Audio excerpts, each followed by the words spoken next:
Hey everybody, we're live and direct. Please don't worry about Benjamin or Tough Bebe being present on the chat. This is called hosting on Twitch, the way it works. Basically, you can have somebody else from Twitch stream through your channel. You just give them your account in a way for a while. But I wasn't hacked or anything, and Tough Bebe is an awesome person playing today in the Hamburg SC. The store champ happening in Hamburg. Great event in the morning. I wasn't able to attend because I was busy sleeping. It was very early for me. But yeah, I'm very happy that it worked out. I'm very happy that you're all here. Today we're going to have a lot of fun, and I should be reminding you that today we're going to be playing something called Iberian Lockdown number 2. So generally, yeah, this should be quite an interesting tournament, hopefully. I just want to make sure that everything is going to work out nicely. Welcome to the latest follower, HBFL GBRM, or as I would usually say it. Today we're going to play 4 rounds of Swiss, and then afterwards we're going to have a big break of 45 minutes, more or less, maybe perhaps, and then we're going to be playing the top 4 cut. So a lot of Netrunner today happening already. We had the Hamburg store champ happening, and a lot of Netrunner coming up as well. There is the Net Quarantine top 8 cut by Code Marvelous. So if you're not playing in this tournament, or if you're not watching it, and if you still want to see more tournament Netrunner happening, there's enough to go around. It's going to be quite awesome. I'm very happy that people are organizing left and right. It's super great. Everybody's enjoying this, hopefully. We had, since I'm the TO for this, of course, obviously today, we had a bit of a technical thing done.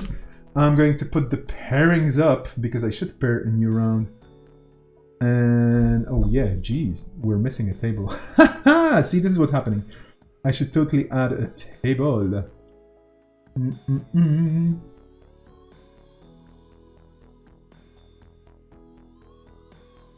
So yeah, I'm going to have a guest co-commentator today, and I'm really looking forward to this. I should actually call him.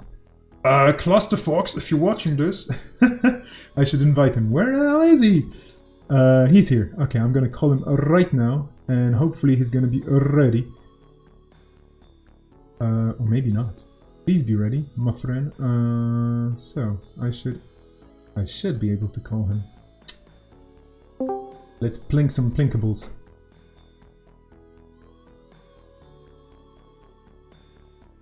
I am starting a call. Is this gonna work? I have no idea.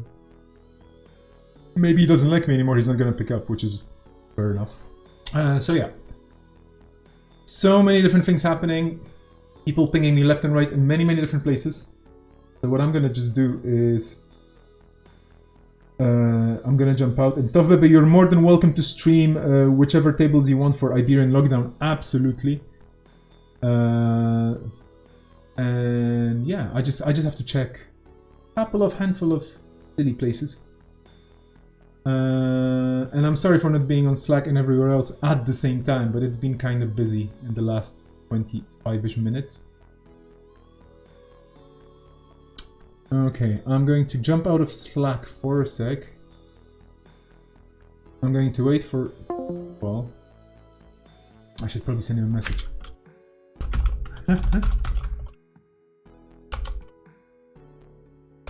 So I'm going to be waiting for the people to set up. I should totally tell people that we have pairings. I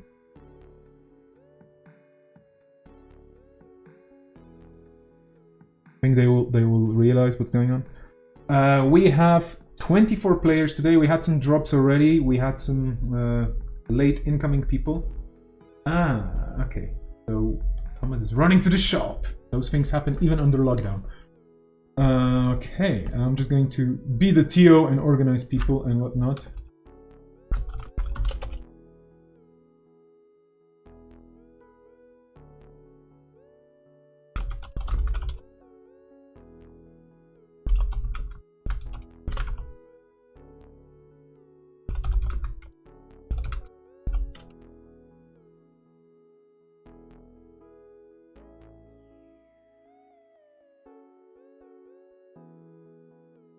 So now I'm sending people over to the tables. Hopefully nobody's gonna get lost, you know. The internet is a big place, saying. So Jessica, hello there. Hello. I should be probably switching streams to different things, right? Like that's how it usually works. That's the professional way of doing things. So that's what we're gonna do. We're gonna transit to the other one. Let's transition, and yeah. We're going to be starting in around 5 minutes, hopefully. Of course, this is an online tournament, people in many different places doing different things at the same time, so let's not worry about it too much. It's all going to take a while. So yeah, I'm very happy that you're here. Dear watchers, viewers, audience members, you can call yourself whatever if you like, but yeah. We have a few new players today, apparently, at least one or two, which is quite exciting. And by the way, you can see the pairings, of course, on Cobra. So apart from the top 4 games that, well, I'll have to probably jump around a bit here and there, but I'll figure out how to make it happen. Please tell me which table you want to be on. You can be a bit partial around it, but I'll try to look up some interesting pairings because today we do have quite a lot of interesting matchups. I should probably tell you what's the field like, right? Like that would be cool. So we have 3 Cider Laboratories, we have 3 Kronos Protocols, we have 3 Architects of Tomorrow, then we have double SSO Industry, double Building a Better World, and Making News from NBN. And then we have a Cybernetics Division, Spark Agency, The Outfit, Asmari, Jinteki, Biotech, Builder of Nations from Wayland, New Angeles Soul, Stronger Together from Hasbioroid, and a Personal Evolution as well. And on the runner side, we have quite a big lineup there. We have 3 Reina Rojas, 3 Khans. Khan is doing quite a lot of, presence, quite a lot of presence in the online tournaments nowadays, I would have to say.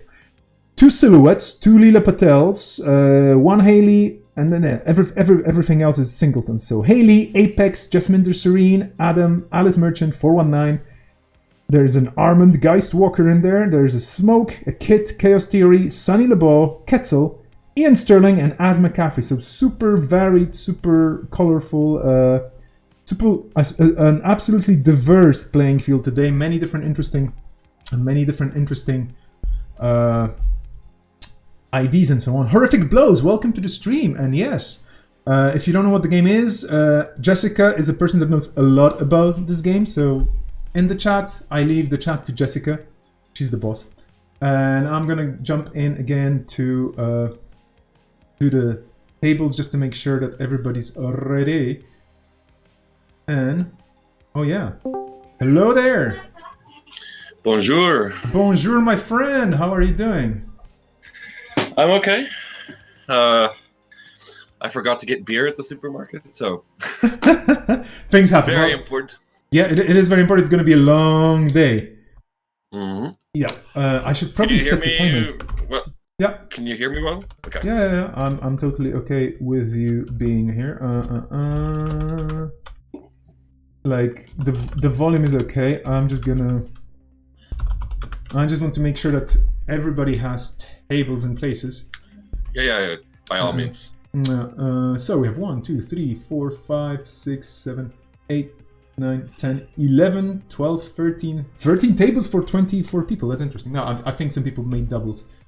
Yeah, probably. Those things happen. Okay, let's turn the music off because we have 2 lovely voices in the room right now.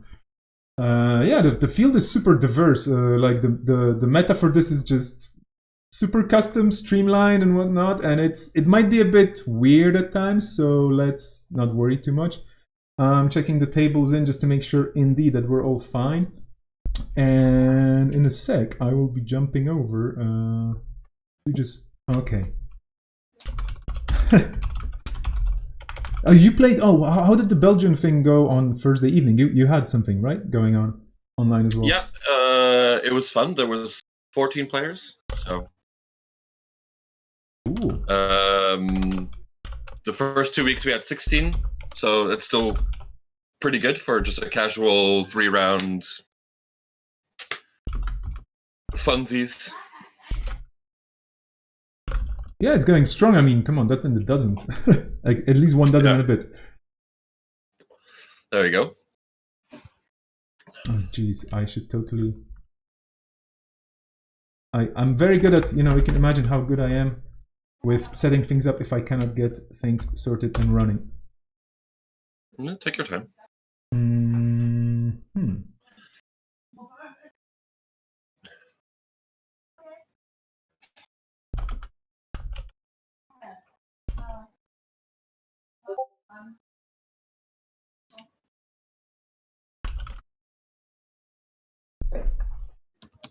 Okay, we should totally join a table. Which table would you like to see? We still have some tables. I don't know, like. Oh. Let's see.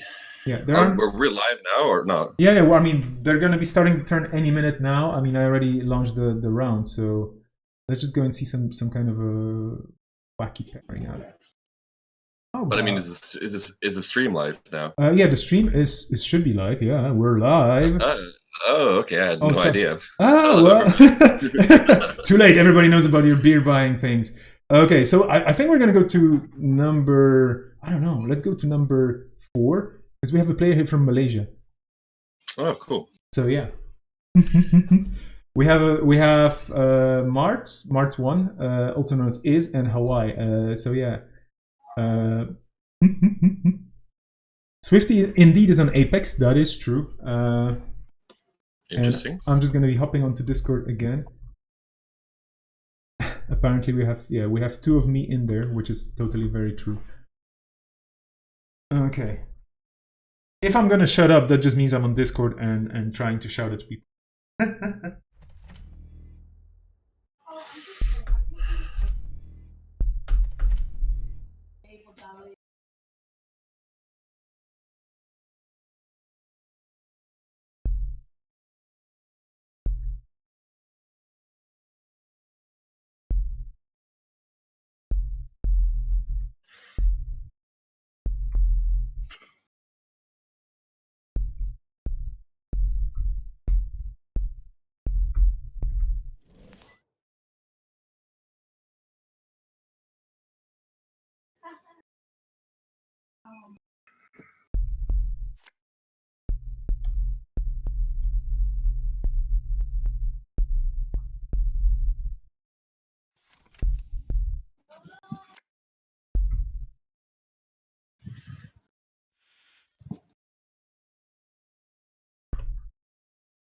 I'm a total bum and I didn't put the timer on this either. Haha, okay, well, let's count it from. Okay.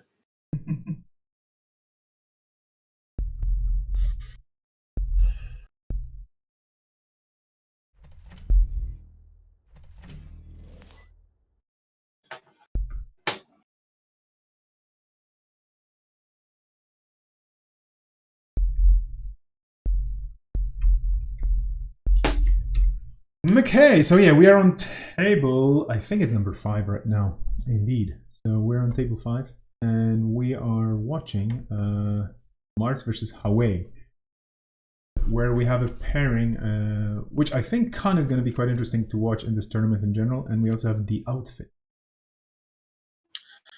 I believe it's table 5. I could have clicked table 5. I'm not seeing anything on Twitch.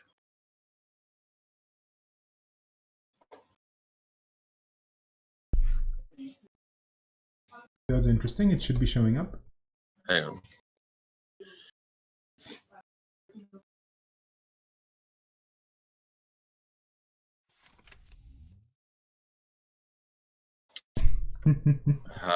Okay, gotcha.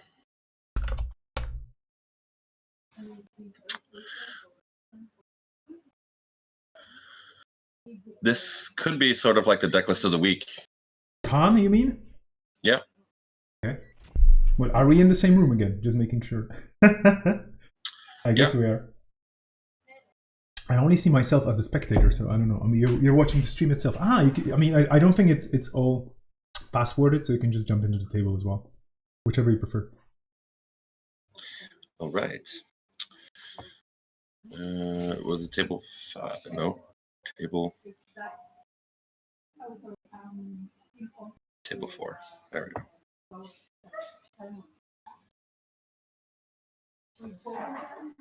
We may have a no-show, so yeah. Maybe you want to play the tournament? No. So I don't know what are you expecting? What I'm expecting is basically, well, from these decks, the usual. So outfit's going to be murder, con is going to be criminal stuff, I guess. Although I'm quite curious because I don't have any experience of people from the other side of the world playing Netrunner. So Yeah, that's fair. yeah, and in general with this meta, I'm expecting a lot of interesting games, which are going to be weird and unusual and not competitive, but loads of fun. Yeah, I'm thinking on the corpse side, probably a lot of either glaciary stuff or convoluted kill decks. Uh-huh. I think things like Obokata, things like Punitive, probably. As there's no hard-hitting news. On the runner side, I'm thinking a lot of very aggressive run-based runners, as there's again no hard-hitting news, and probably a lot of film critic. Yeah, I think film critic is going to be like the secret tech for quite a few runners here. But we'll see. I don't think it was on the banned list. No, I should probably check as the organizer. I just don't remember. I don't have it all pulled up on all the screens because why would I? So I have it up. The banned runner cards are scroll, Apocalypse, Corporate Grant, DDoS, Labor Rights, Rebirth, Rizeki, and Stargate. Indeed. So yeah, by the way, in case anybody's interested how this meta was put together, it wasn't my idea. Diversified portfolio is a format imagined or conjured up by Captain Nice, one of the community members, and then we added a plus onto it. So generally, the idea here is if you won the previous tournament, if you were in the top 4 in the previous tournament, you get to decide what the ranking is of the different corps and runner IDs. So you get to decide their scores or influence their scores, because basically I asked the top 4, they gave me each their individual preferences, and then I put the median value out of it. Like, I just took whatever they voted on and split it by 4. And then you get to choose, I don't remember if I let them choose 2 or 1. I think it was 1. Next time I'm probably going to let them choose 2. But each top 4 player got to choose one corp card and 1 runner card. No, actually it was 2. 2 runner cards and 2 corp cards. And the reason why there's not 8 banned cards for runners and corps is that some people actually chose the same thing separately. So I was like, okay, fair enough. If this is what you want to ban, that's it. Yeah, so it makes for an interesting, some interesting deck building choices. Yeah. Because I remember I was putting together decks for this, and I was like, oh, okay, Kronos Protocol is 0, so I can play that. And then while I was building the deck, I was like, what is even the point of playing Kronos if you can't play Kakugo? That is true. I mean, there's always envelopes, so just saying, it's not that bad as a card. No, I think I ended up building a Harishchandra deck. Ooh. That tries to tag you and kills you with complete image. Mean.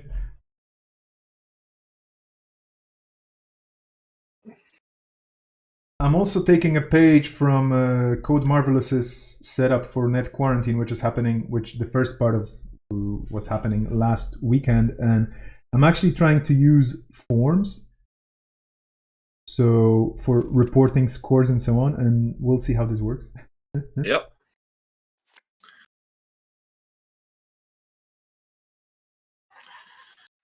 So some more money, multi-access. I'm assuming he's looking for breakers.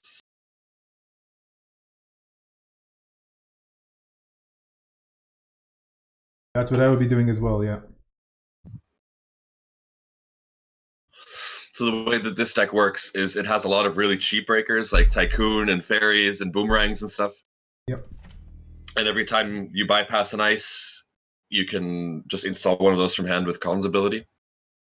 Yeah, Khan is a really interesting ID because back in the day when she was released originally with her cycle and everything, people were like, nah, it doesn't really work that well, and the bird breakers were like, nah, not that good. And nowadays, because people want to experiment and try new things out, yeah, that's not. It's actually the idea itself is becoming again viable. I would say maybe not top tier, but it's a criminal ID, so that's not bad.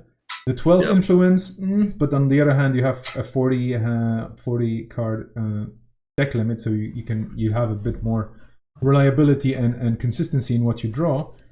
And if you have the right strategy with cards like Boomerang and Bravado and so on, yeah, you can actually have a very mean, fast, lean criminal deck, and maybe that's going to be the story here. I mean, fairies. When was the last time you've seen fairies played? Exactly. So bypassing with the Boomerang, gonna install something. Yes, install some of the fairy. Yeah, I've tried to make Con work forever because I thematically really like her. It's just 12 influence, an even 0 link. Please, if they should have just given her a link that she could do something useful. Yeah. I ended up at German Nationals having to build a Con deck for a side event, and the way I built it was with the Geist's BNE breakers like Crowbar, Spike, and Shiv. And the link came from I think it was Reflection, which is a console or hardware? Yeah, it's Nero's console. Yeah, okay, yeah. And Cyber Trooper Talent, which also gives you a link. So it increases the strength of the BNE breakers when you install them. And it was for the random ID deck swapping side event, and Tim actually managed to win a game with it. So there you go. So I think the strategy here is poking the centrals. You have a turning wheel, and you'll probably you'll probably try to get into R&D as much as possible. You have Paragon, which of course rewards running. And like you said, hard hitting use is not in the game because it's banned, so you can just run. You don't have to worry too much. Maybe there are many traps. Yeah, I'm thinking people will play traps as well. Also, Rozeki not being in the meta. Yeah, Jessica, I totally agree. So Jessica in the chat is mentioning that Rozeki is a big deal. It is, especially for some criminal build and for the usual Shaper build. It's less economy, so you have to think about things differently. I wonder if we're going to see a very run-heavy meta. I mean, that would be cool. Yeah, I think there's going to be a lot of Amakura. Well, there's this little agenda that allows you to purge virus counters and make money, but true. We'll see how that goes on. Yeah, that's fair. I'd like to see some traps that haven't seen very much play. Things like Aggressive Secretary, maybe. Aggressive Secretary was, I mean, it's such a cool card. Like the image is so cool and the idea is just cool. But yeah, it's probably anti-boomerang tech nowadays as well. Yeah.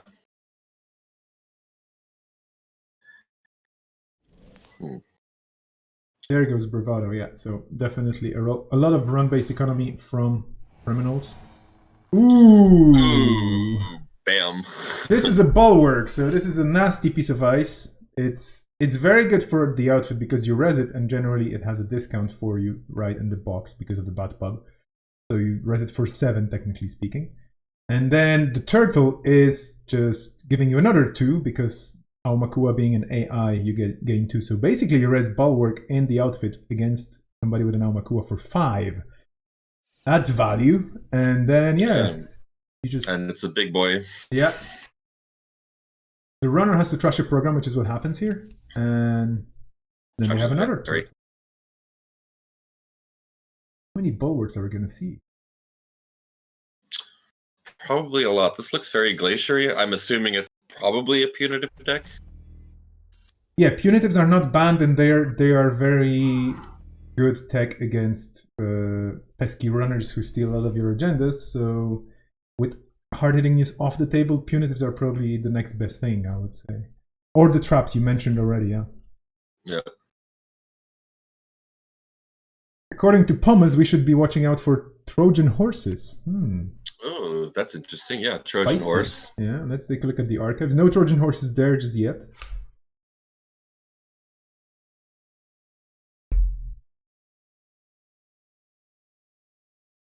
You never know. He may be playing the reprisal. Trying to remember what it's called. Wake up call.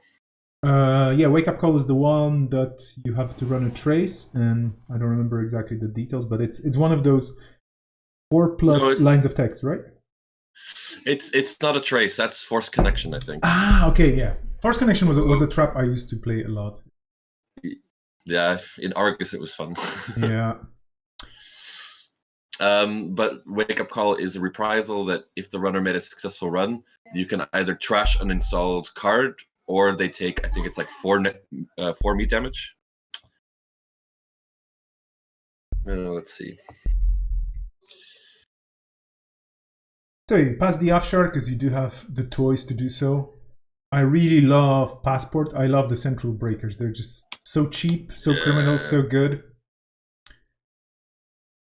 I'm happy to still see them in the game because, again, like against the likes of Paperclip or Engolo or like Amina, all those big breakers that are very powerful and maybe not cheap to use, but they definitely are worth installing. The Central Breakers, they're kind of like second or third tier, but they're actually viable for certain strategies. Especially Passport. Passport is really effective. It's a very efficient breaker.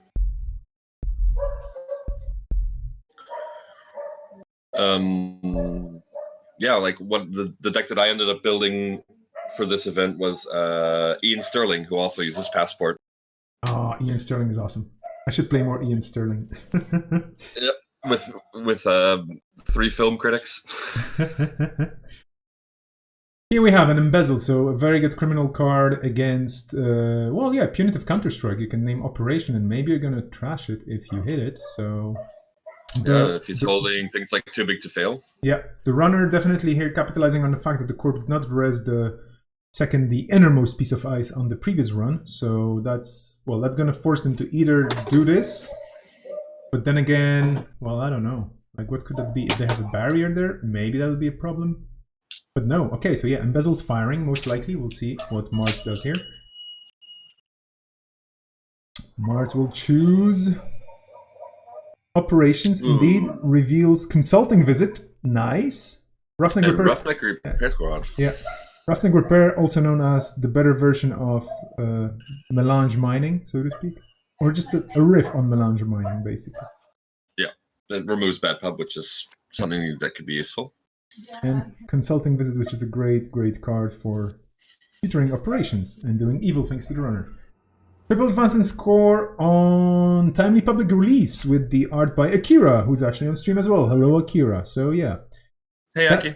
That's a very good card if you have, well, basically, I think it's for border controls in this deck, right? Yeah, I'm assuming this is a border control deck that's going to try and score out agendas and stop the runner from scoring with maybe a combination of border controls and data ravens. Yep. Data Raven in this deck would probably be nice too. Drag them through the remote a couple of times to make tag stick, and then high profile target or boom. That Consulting Visit would have been nice.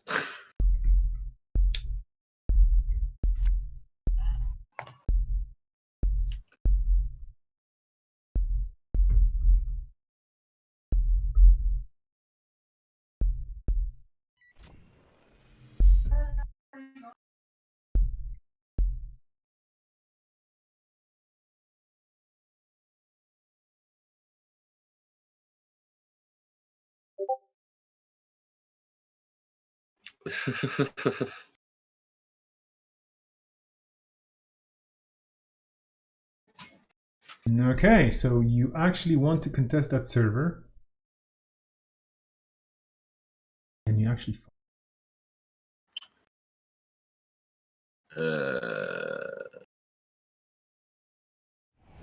Oh yeah, sorry, I missed that part where boomerang was where the bulwark was actually boomerang. Apologies. This is what I get for having actually two screens right now, because I'm doing the TOing on one screen and looking at all the scores and whatnot.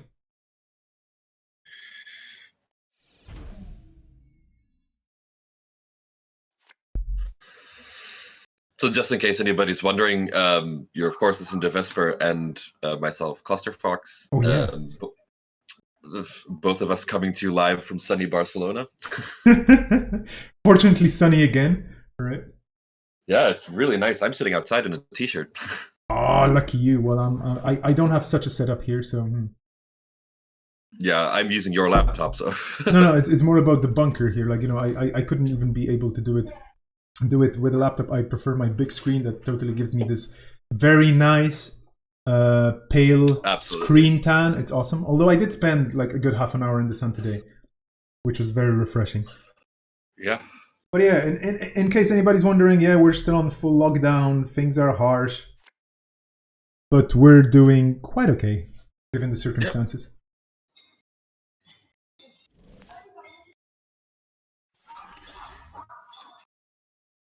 The Aumakuas are popping up left and right, and yeah, this is. I wonder. I mean, the corp is a bit low on credits here, so a second bulwark would be quite nice because then you would get a discount of.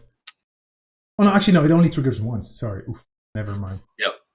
Never mind. I was like, if they stack, oh geez, imagine resing a bulwark for like just 2 credits. But that would be too cool. And now moneying up with Roughneck Repair Squad. Yeah. That's a sweet card as well. I think this is one of my favorite arts from the new era of Netrunner. Like, it's just on the theme. Like, I love how it works well, and the card itself as well. It works well with the storyline, so to speak, with the accident and so on. So we have the runner here pumping the turtles and using Paragon. The turning wheel does not fire here, of course, because it's only HQs and R&D runs. And another passport. Where would you add another? Oh, okay, for the effect of. I'm curious. This is an interesting play. I mean, you have a lot of credits, so you probably don't care, and the passport can be used for trashing when you go through bulwark. Okay. I mean, again, I have no idea what the deck is like, the runner deck, and I have no idea what the runner has in their hand, so I wouldn't be very judgmental here. I'm just curious. Yeah, that's fair. Like, if anybody's interested in what's actually in this deck, it is literally the deck list of the week on Netrunner DB.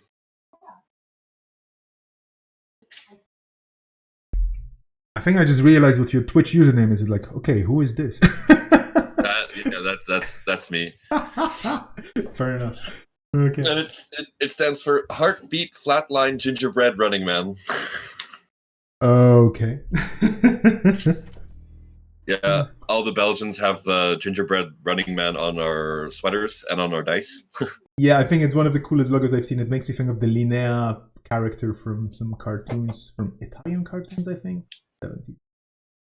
Anyway, back in the game, there's some action in server 1, so the runner has to probably contest this because the corp is on 5 agenda points. And yeah, the corp just overinstalled the Roughneck Repair Squad and moneyed up and installed 2 new cards. I don't know. You think it's game? I'm pretty sure that Khan won't be able to get in there. I'm just checking to see. He doesn't have any inside jobs or anything in this deck, so okay.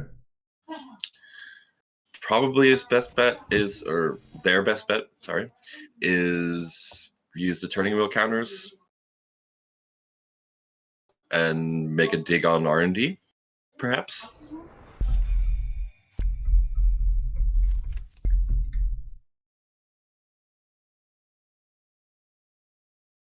Yeah, the only problem is you're on your last click. What are you gonna do? I mean, the turtle on 3 counters, that's probably not enough. The corpse on 17 credits, they can use the timely public release to actually throw back a border control. Yeah. Yeah. So yeah, I mean, they don't have anything in the archives, but also timely public release works from HQ, so you can just be holding to the right piece of ice and just wait. And yeah, the hum from Mart's one here definitely. Actually, maybe it's Marzi. I don't know. Well, anyway. So yeah, the runner is in a tough spot, and I don't know. I think Kobe's got this. Yeah, likely.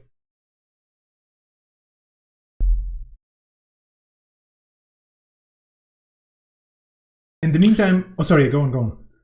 No, go ahead. No, I was just going to say there has been a little outage on Always Be Running, and some people had trouble with Cobra earlier today, and also JNet had a small glitch the other day, but I think we're all fine. Everything is okay.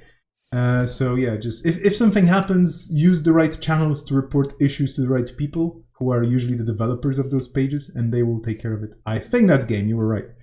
Absolutely, yeah. So Hawaii getting the win here with the Corp comfortably. But yeah, well earned, I would say. Glacier.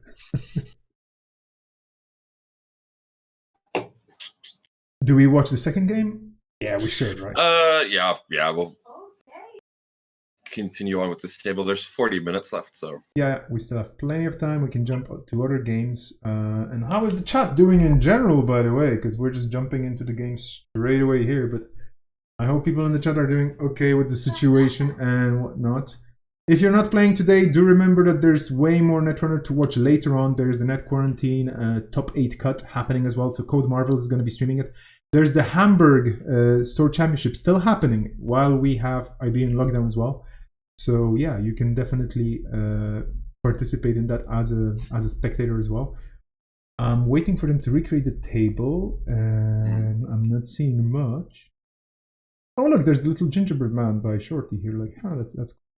Well, anyway, so we know that Shorty is probably from the Belgian meta, unless he just adopted it, or they adopted this logo.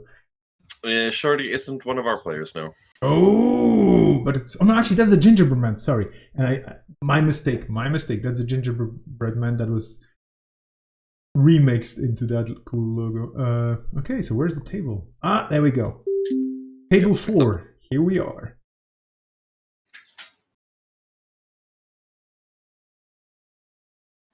So we have Con again versus Cider Laboratories. Okay, interesting. I wonder if it's the same deck. Probably. We'll see. Cider Laboratories has an interesting idea ability that we don't see that often either nowadays. The first time each turn the runner loses or spends a click during a run, you may add 1 card from archives to the top of R&D. So this, for example, is triggered by MCA authority, right?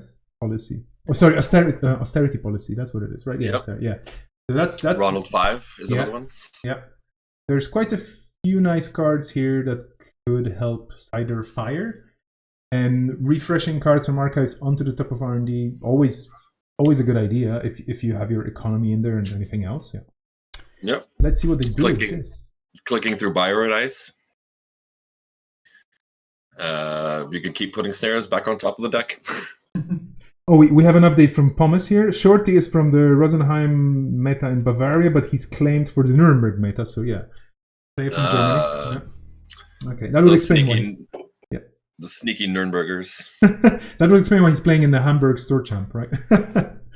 Oh, that's one of the things I do like about. I actually don't like anything about pandemics, but about the current situation, I like it that it really shortens the distances for a lot of people, because suddenly people are like, yeah, we're going to meet online. I don't care. Like we make an event for everybody from everywhere. Just join. I mean, it's going to be more fun if you can. Ooh, you mentioned Cerebral Overwriter the other time? No, you mentioned Aggressive Secretary. Okay, so Cerebral Overwriter as a trap, waiting for fun. That's gonna be, yeah. We'll see if anybody runs into a Cerebral Overwriter. That's an interesting discard, by the way, because this is probably just, like showing the runner, like, hey, I have traps. You don't want to run. It's all about the mind games. Yep. It's about sending a message. The other question here is, will the Corp have money for that? Because so far they're only like, they're poor. Cider, make some money. Come on.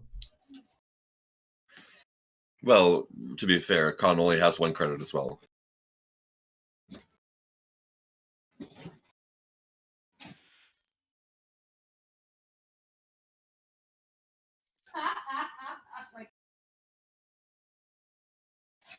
Okay, we have already some results coming in from A table. So Table 1 we had a sweep, but yeah, that's gonna be discussed later. For now, I just want to make sure that I keep up with the score.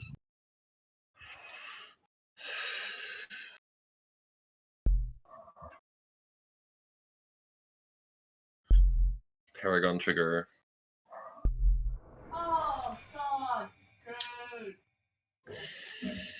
No sick rips.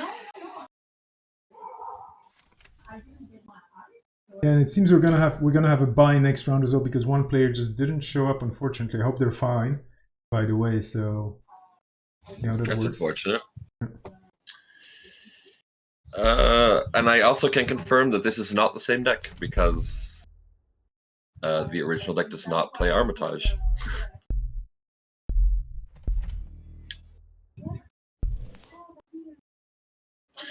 How much was Khan? 0, I'm assuming. Yep. Khan was 0, yeah. And I'm gonna check Seder. That's probably also 0. Seder Laboratories is also 0. Yes. Okay. Super cheap. So people are just going full alternative here in a way. Like, you know, it's like, I'm not gonna play popular things and I'm gonna surprise my opponents, and then suddenly, well, maybe they're not surprised because it's a deck of the week. Well, in the original diversified portfolio, the first one that was hosted was at Dutch Nats in The Hague 2 years ago. Yep. And Brian won that one, Ryan Van, with 2 0-point identities, which was also Ian, I think. And I can't remember what the other one was. So it's completely possible, like, even for tiebreakers. Yep. The lower your total point value of your IDs, the higher your strength of schedule, technically. Yep. That is true. I'm just going to check what the outfit is. The outfit, where are we? The outfit is 4. So not cheap. Yeah, not cheap. Yeah. So Mart's on a total of 0 points, and Hawaii is on 4 points in total. Yeah. Yeah, there are just so many points. Oh, that's a snare.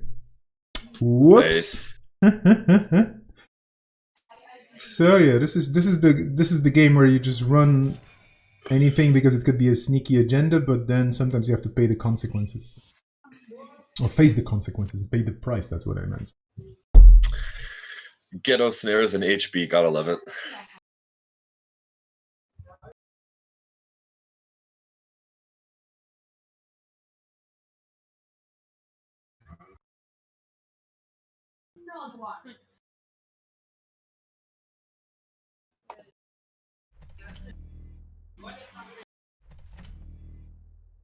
Okay, more installs, and now, yeah, the question is, do you run anything here? Like, you know, you have 3 cards. If there are agendas, but then what if they're not? What if they're traps? What if they're evil things that are going to cost you your precious cards from your hand, and they're going to actually destroy your hand size, or they're going to, I don't know, destroy your rig? Jeez. Oh, look at this. We have a Reaver. That's interesting. Yeah, it's 4 dots as well. And, you know, Khan is only 12 influence, so Reaver is like 1/3 of your influence. Whoa. I'm just going to check.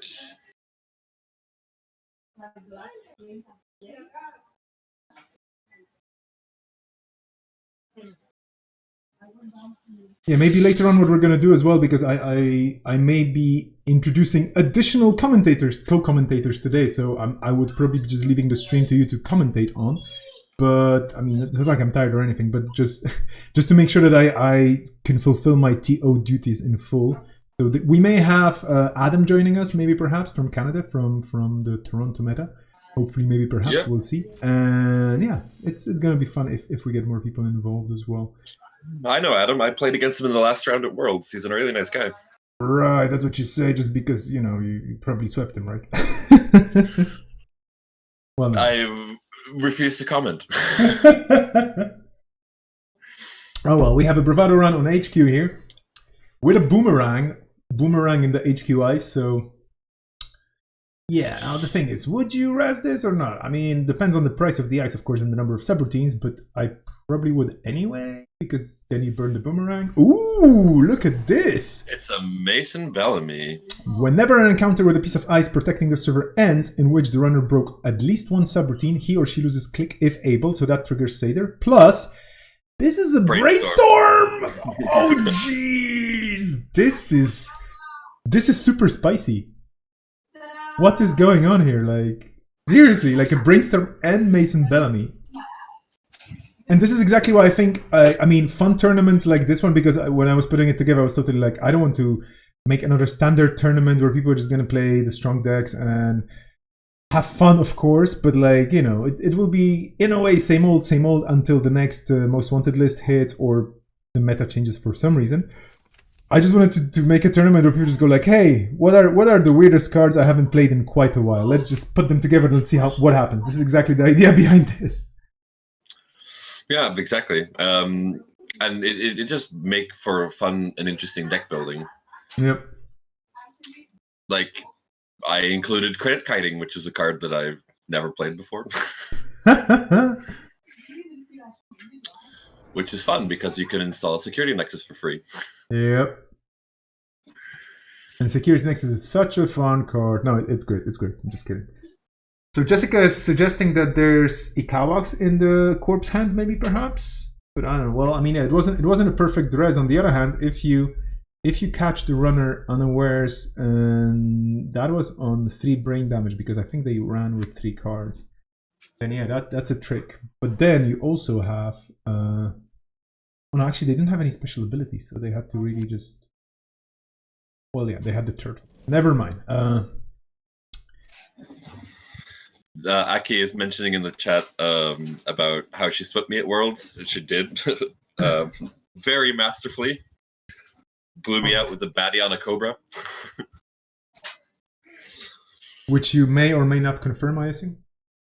No. I absolutely confirmed that she kicked my ass. Those things happen. But it was all in friendly, you know, and lighthearted and kind of cool atmosphere.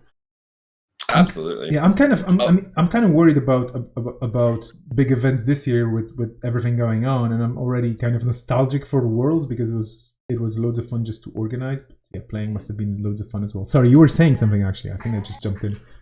No, it's fine. I'm just replying to Pomus, who's said in the chat, I can never tell whether Mar is golfing or shouting at some telemarketer. So my apologies if you can hear Princess Space Kitten in the background. She's playing in the tournament, but we're separated by a glass door, so apologies if you can hear her.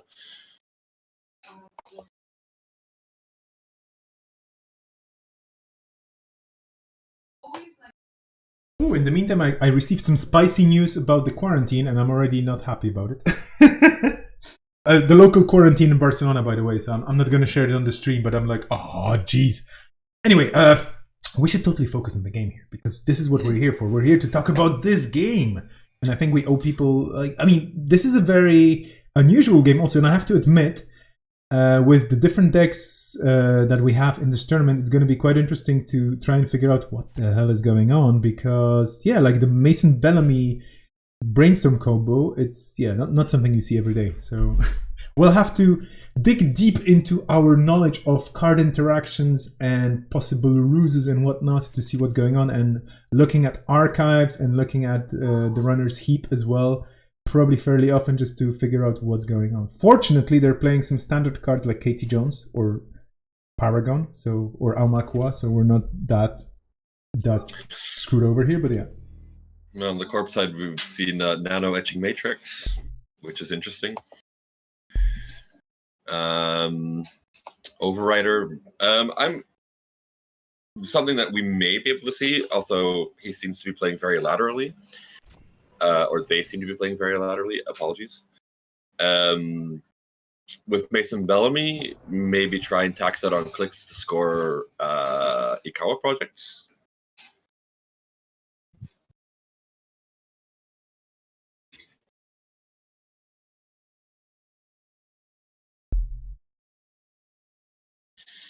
Let's see.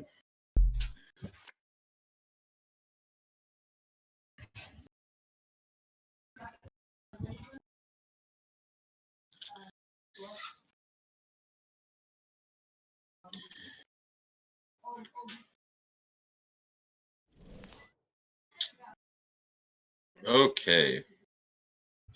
In case anybody was wondering, how is Apex doing, played by Swifty in this tournament? On their table, the Corpse won, so Apex did not win the first game. Just saying.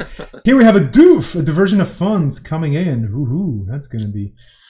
Well, you have the brainstorm, you know what you're doing. You have the turtle on the table, so you have the money. You're going to steal some money from the Corp, which has plenty of money. And also, I mean, he doesn't have any clicks to lose to Mason Bellamy, so yeah, it doesn't really matter. Yeah.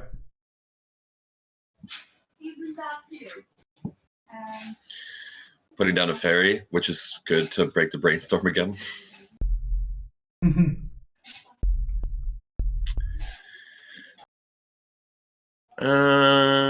That's actually interesting because fairy breaks the brainstorm for free.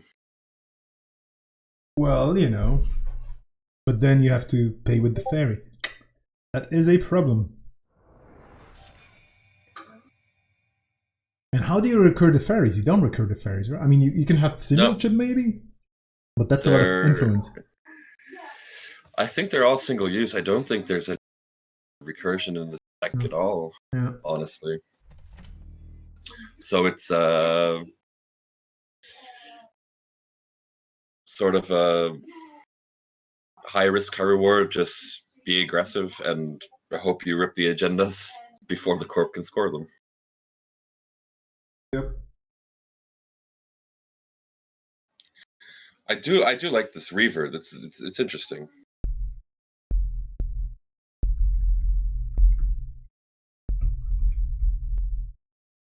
A bit of a draw engine because you're using a lot of single-use breakers. Yeah, I like it. Yep. Trashing another nano etching matrix. Yep. But it is, I mean, it's 4 influence, and maybe it's a one-off. I don't know.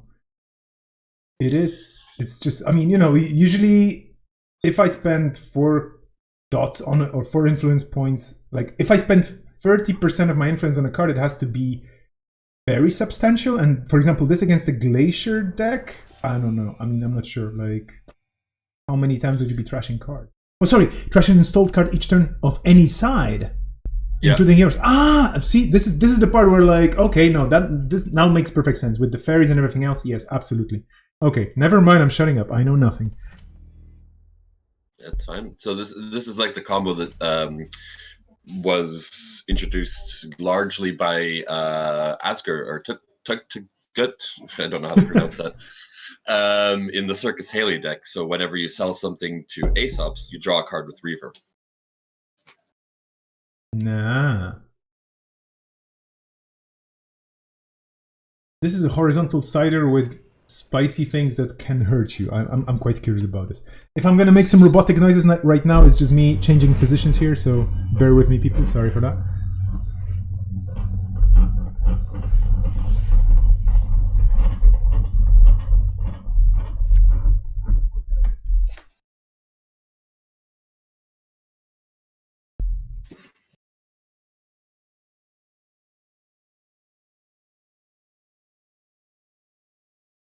Yeah, Rip Deal. That's what Pumice mentions in the chat. Rip Deal would make for an interesting card to get the fairies back. Yep. For those who don't remember what Rip Deal does, it's a run on HQ, I believe. It's a run event, and you run on HQ, and it lets you recur cards. There's a limit on it, though. I can't remember exactly. Just so I don't make any mistakes, I'm going to look it up. Yeah, if successful, run HQ. If successful, each time you would access a card from HQ this turn, add a card from your heap to your grip instead of accessing that card. So indeed, if you were to use turning wheel counters or more accesses, it would let you recur more, for example, fairies.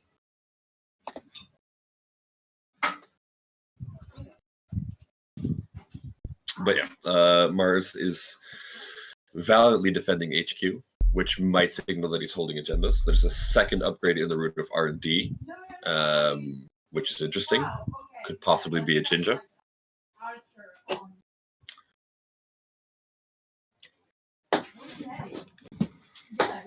And what does the chat think about the options for the win here for either side? Because we're still at 0 points basically, and this game has been going on for a while already. Like it has been on for quite a few turns. No agendas just yet. This is turn 11. Yep, we've been playing for about 15 minutes. Yeah, and not a single point scored on either side. So maybe the cider is like a kill deck that just doesn't want to really score agendas. It just waits for the runner to make a mistake and just finish them off somehow. On the other hand, we have Khan installing and getting ready, but at some point the 7 counter turtle is nice, but what if the core purges virus counters? Also, I'm quite curious, like there's basically sentry breakers on the table and a turtle, and that's about it. Oh, excuse me, there was a tycoon in the bin, okay. Unfortunate, but still. Bravado versus R&D, which has 2 upgrades on it.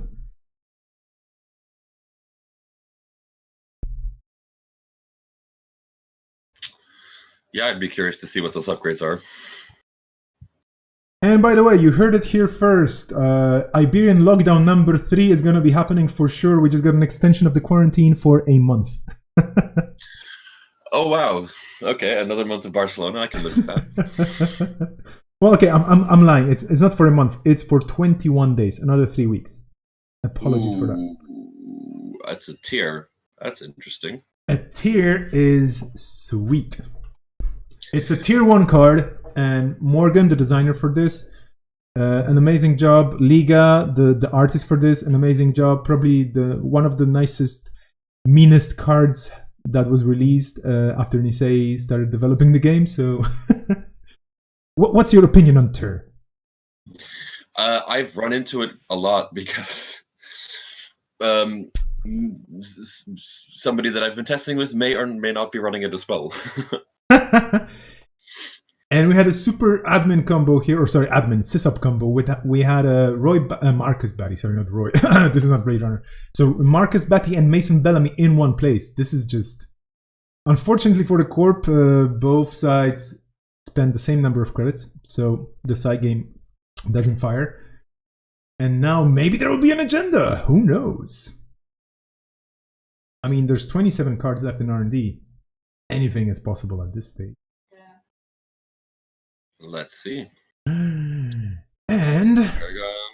they're trashing the Bellamy. Fair enough. Yeah. Nope. No score. No dice. No cigars. We still have around 20 minutes left in the round. Yeah. Yep. 21 minutes to be exact. I'm such a magician because I started like 1 timer on the stream, which is not accurate, and then two separate timers on Discord because we have 2 bots and both of them just kicked in. And I was like, oh wait, this is actually not what's going on. So we have all the timers ever. We're like a Swiss watch company. We're just super timed. We're compressing clicks. That's exactly right.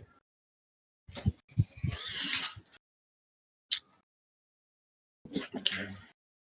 And honestly, at this stage, if you ask me who's going to win this game, I would still be like, I don't know. I have no idea, yeah. Which makes for an interesting game of Netrunner, I guess. Yeah, I mean, like, how I kind of has to try and get lucky accesses, I suppose. Like, building up turning wheel counters seems difficult unless there's an end run on one of those ice on R&D or HQ. Yeah. We have an Eli. We haven't seen Eli in a while as well. Eli used to be the scariest barrier you could run into. People were basically, at some point, of course, a while ago in the general meta, people would be like, okay, how do I break Eli for the cheapest? Because that was even before paperclip. So it was like, it's expensive with Corroder. It's fairly with Tycoon, but then you're giving the corp 2 credits. Yeah. 2 credits? 3 credits? Yeah. I don't remember. I think it's 2, yeah. And then if you bravado throw an Eli into a snare. Oh geez, this was a very good ruse. It's like, of course I'm gonna put a trap there. Please run. So I think this was the 2nd snare in the game. Oh, okay, well it got shuffled back in. So we have, but I believe it was the 2nd snare indeed. Oh no, it didn't get. Oh yeah, it did get put back with the Satyr ability, of course. Sorry. Yes, with Mason Bellamy. Yeah. Well, it didn't get shuffled. It didn't get shuffled back. It got put on top of the deck, so that was probably the same snare. And it's interesting because it's like we're basically in the mid game now, and I don't see Mars trying to score agendas. Yeah, it's. I mean, I'm wondering where all the points are. Do they have them in the HQ or like what's like 25 cards left? There has to be some agendas somewhere, right? Yeah, I'm gonna go ahead and assume that there's a lot of agendas stacking up in his hand in his HQ. Yeah, this is a 45. This is a standard Corp ID, so there has to be 20 points with the regular number of cards if it's 49. So I'm really curious. Maybe they're just running a ton of 3-pointers, like 6 3-pointers and a 2-pointer or something like this. And then maybe the actually let's take a look at the influence. This is an interesting investigation here. We see 1, 2, 3 from Marcus Barry and 1, 2 from the snare. Assuming it was the same snare, so that's 5. How much was punitive? Punitive is 2 or 3 2. Influence. Yeah, 2. Okay, so 2. Chances are there are punitives in this deck. I wouldn't be surprised.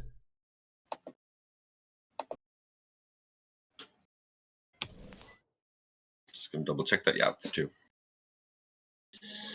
Another diversion. Which in Spanish, diversión is basically loads of fun. So it's this is fun if you play it. Yeah,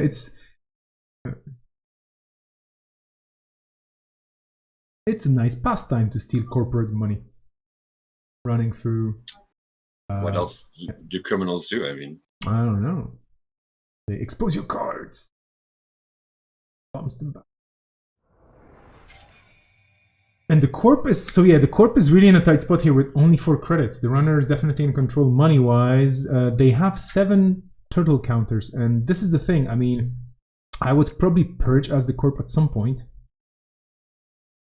Even though the runner can easily break through both sentries, but still, I mean, that turtle is getting bigger and bigger, and it can contest other types of ice. So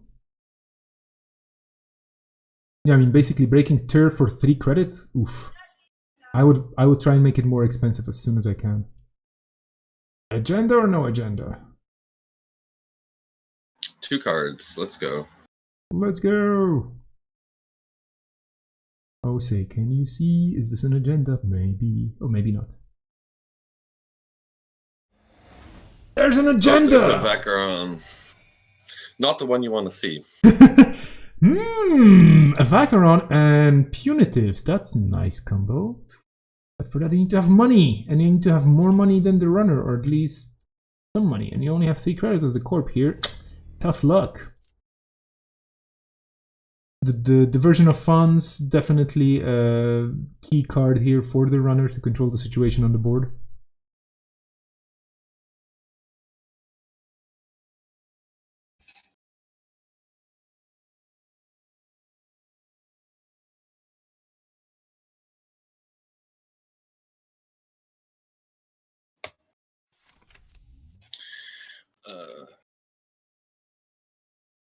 I'm gonna pop out for a second. I'll be back in 30 seconds. Absolutely, no worries. Take your time. So yeah, dear viewers, like if you've just joined in, this is the first round of the Iberian Lockdown number 2, a fun GNK styled event online for everybody to attend, created because of the quarantine by the Barcelona meta folks, mostly myself. We are in the Swiss rounds, so this is the first round of 4. There will be 3 more rounds after this one. You have all the necessary information on Cobra. The link is there on the stream, on the screen. We still have around 15 minutes in this round. We're watching the second game between Marz 1 and Hawaii. And Hawaii scores an Ikawa project. So the Corp is definitely here on the ropes. And if they don't do something with the next few rounds, that's going to help them hopefully score some points, because I don't see the kill plan happening here just yet. Then the runner is going to be on 6 points in a few rounds, and that's finally the purge is actually happening. Okay, so this is the situation here. The turtle is going down on the counters, and the runner with 9 credits will have to be a bit more organized or a bit richer in order to contest the sentries that are blocking them from accessing R&D and HQ.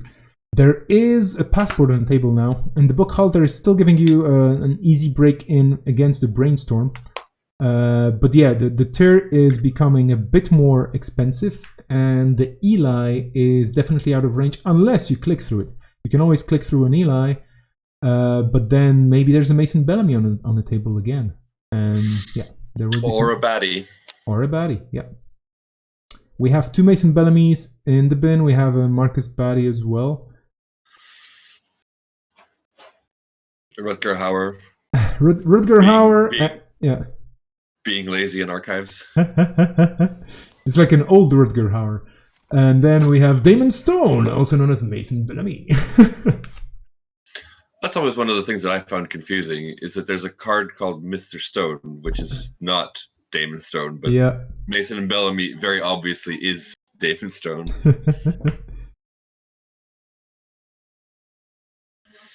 And then I never remember, did Boggs get a card actually? Oh yeah, he's on the Neural EMP from the Core 2.0, right? Yeah.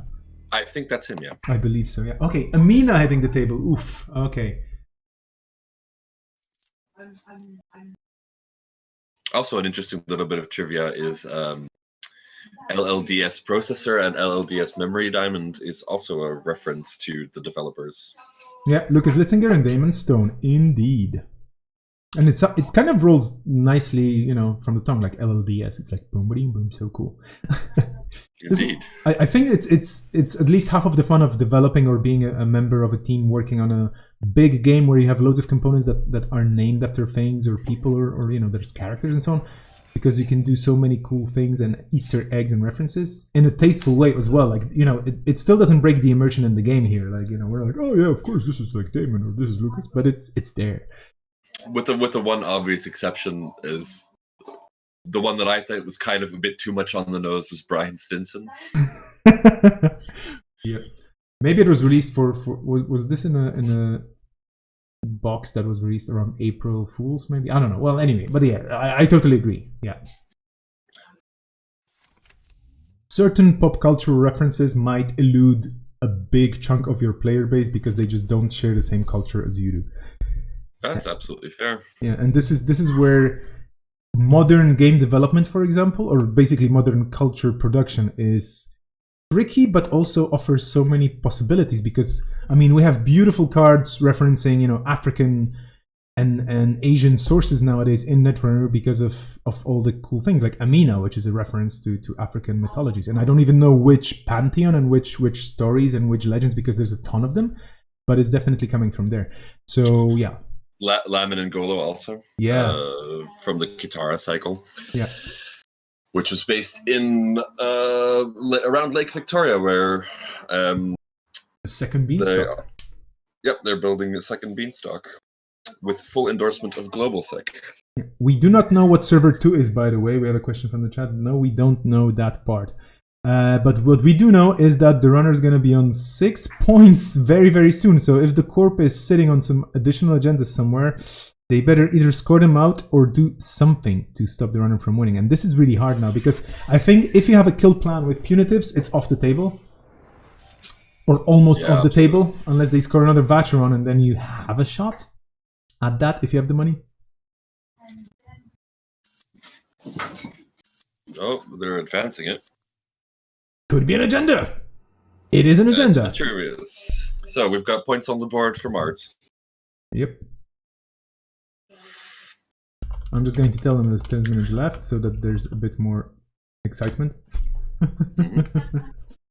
I'm just stoking the fires here.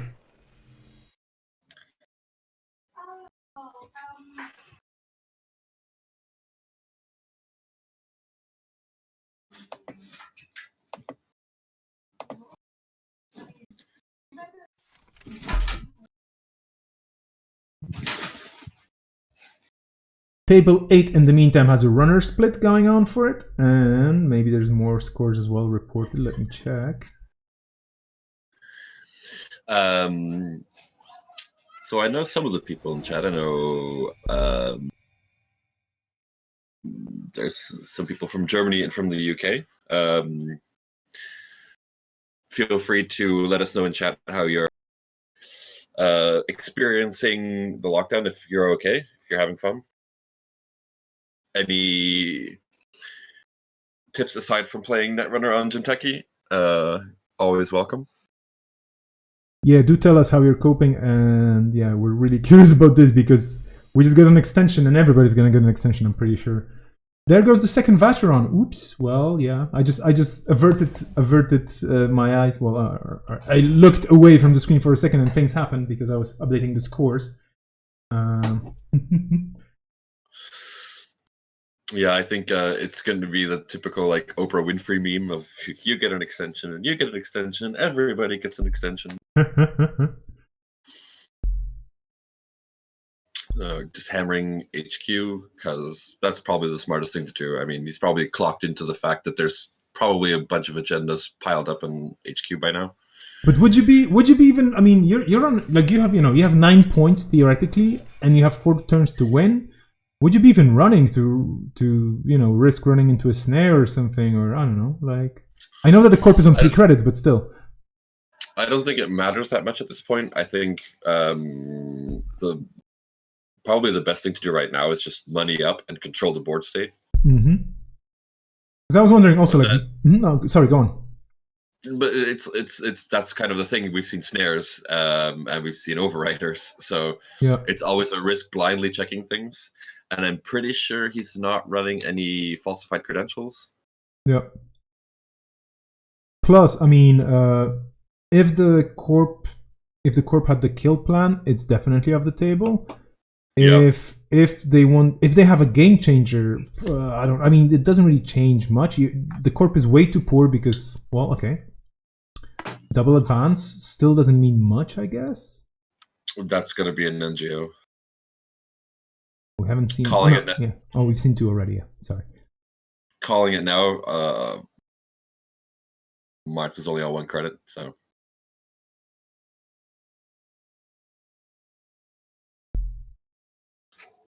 But yeah, that's a way to get money. So maybe his plan is just to try and tax out the runner, but with 9 credits on Katie, it seems unlikely. Yep. And the runner only has 5 cards left in his stack, so could probably sell the Reaver now. That's gone over memory.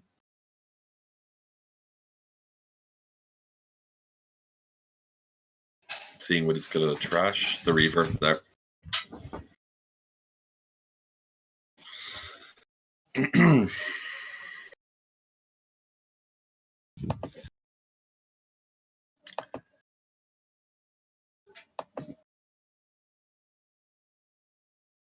Okay, will this be game before the Vacheron takes down, or will it not be? We have Simone in the chat. Hey, Simone. Listening to our voices, the dulcet tones. Oink. Actually, I mean, we might be getting Simone in the room, maybe perhaps as well, to co-commentate with us or to hang out with us. Absolutely. Yeah, if anybody's interested in joining us, please do so, or let us know in the chat. Like, we can arrange this. I'm kind of half on the game here on the table and half in Cobra and Discord because I'm organizing this. So I just want to make sure I do perform my duties. Absolutely.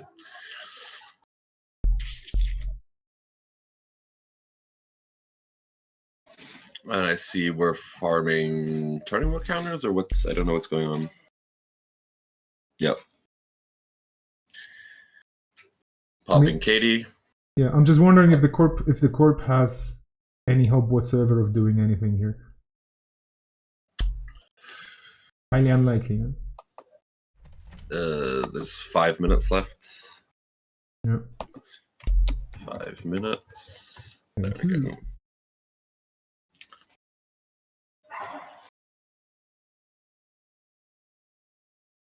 We're still missing 2 games. Basically, we're watching one of them, and there's one more happening that I don't have the score for. One of them We had a drop. Unfortunately, the player didn't show up. I hope they're okay. It's just more about making sure that we will be starting the next round with the right number of people. Who was it who dropped? I think we had a no-show. We had a player signing up and just not showing up for the player meeting, and then that was Don Cheadle or Tempest, whichever username. Yeah, I don't know if the fun thing is we have people all the way from Malaysia and different parts from the US, and of course a bunch of European folks. So it's some Canadians as well. Yeah. It's like it's it's quite diverse, which I'm super happy with, and very happy that people are actually eager to play.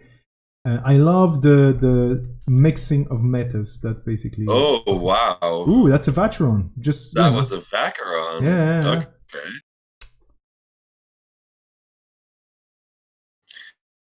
That changes things. Well, not really, actually. Well, let's see. I mean, it's gonna have to be really fast. Yeah. With 0 credits, and you can check with impunity because snares do nothing. Yeah.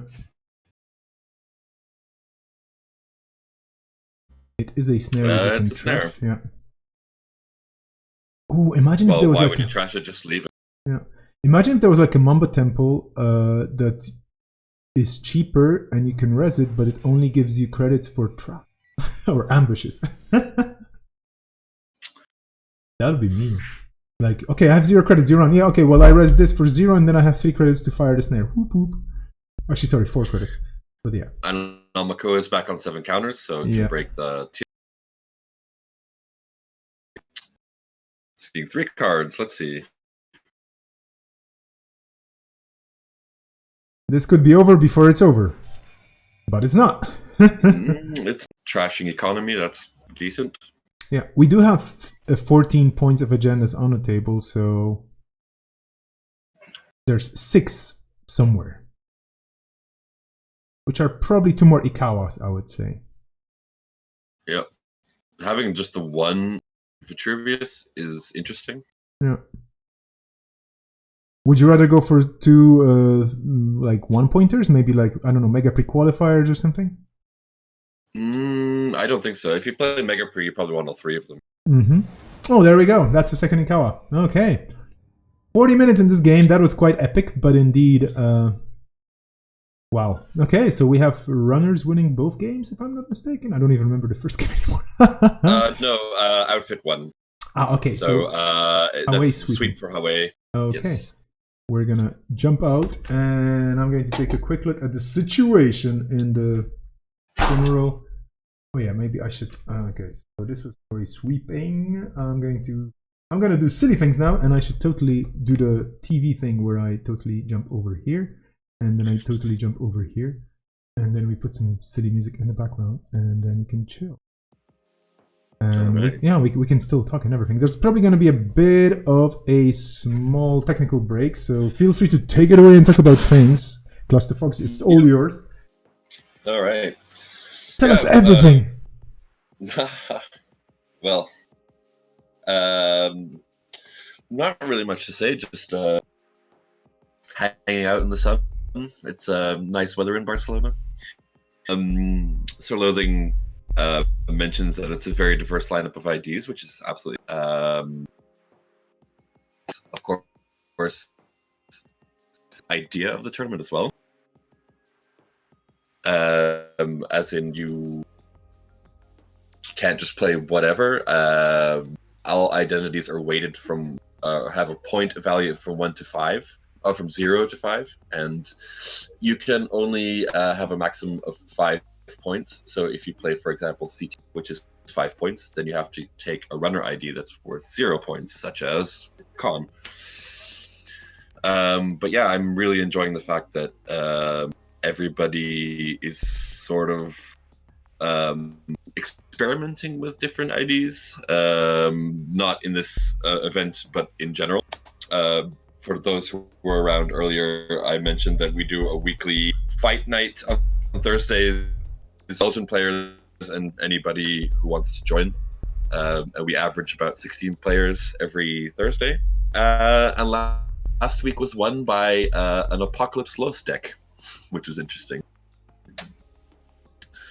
So a lot of people are experimenting with things, and it's really interesting. I think second place was a Harashandra deck, which is pretty cool, and Sunny. But yeah, people are just bored of playing all the same standard meta decks and enjoying the experimentation, which is always interesting to see.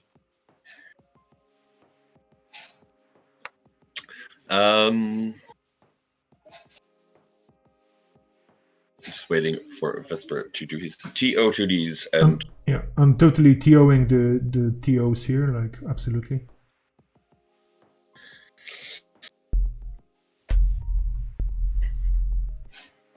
We do have a we do have a drop. I put the new pairings up. We will have 11 pairings in the game.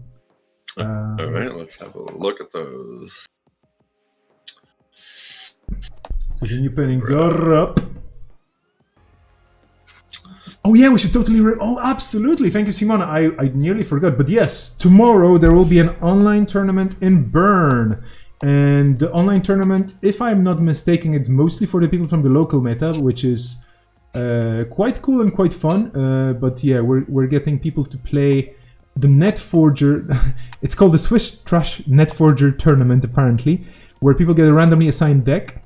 And Simona, if you can confirm on the chat if it's for everybody, so it's open. Okay.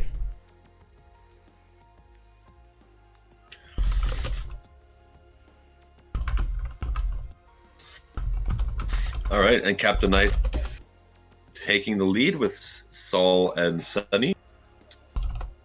Then we have a building a oak. Mark from Manchester. Satyr and Alice. Oh, there's a lot of sweeps. Okay, interesting. I'm interested to see how this pans out. Is there any matchup that you want to see? I'm delaying this to you and the chat, like deferring this to your decisions. I'm fine with anything. There are so many different diverse IDs in the game, you know, like let's be honest, tons of different options. Okay.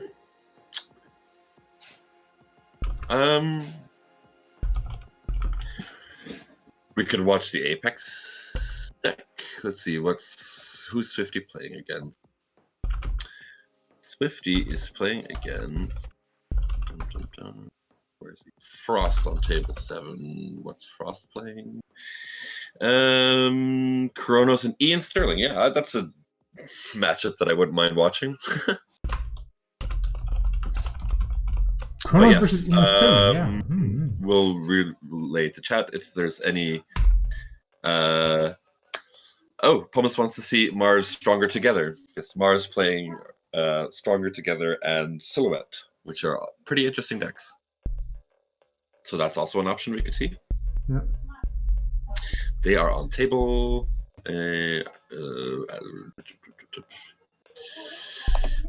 Not having a mouse is slightly frustrating. Yeah, so my neighbor actually, who has my spare keys at home in Belgium, made a care package for me and sent it this week. I was hoping it would arrive yesterday, but it hasn't. So she packed things like my mouse and my headset. And oh, geez. Jogging pants and a razor. Well, I'm getting very whiskery. you won't need jogging pants unless you want to use them indoors for quite a while here. Fun fact, while we're waiting for people to set up, we're going to have a slight break, but like it's not going to be super long, just to let people figure out if we're going to have a player joining us. But one thing I was going to say is what I resorted to was basically watching series online or from my collection and jogging in one place, you know, like you just walk at home or you run at home without running much. You just kind of running in place, which is ridiculous when you think about it, but it is movement. So it's a bit funny. I'm a bit sore because it's not a natural way of running, but yeah. Yeah, that's fair, yeah. You do have like a sort of courtyard in front of your place, so. Yeah, but I wouldn't run there. I mean, that would probably annoy the neighbors as well.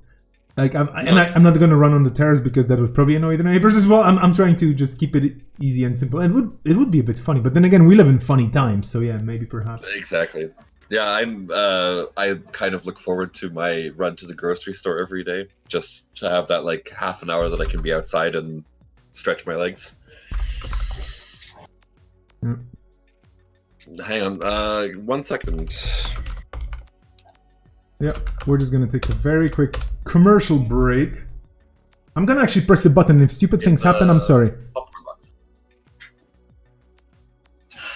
Okay, thank you. Where the chocolate lives, I mean. Yeah, but that was too big to fit in the box. It all fits. Okay. The pairings are up, by the way. I know. And we're gonna watch your game. Why? Because we asked the chat what game they wanted to see, and they wanted to see your Stronger Together. Why?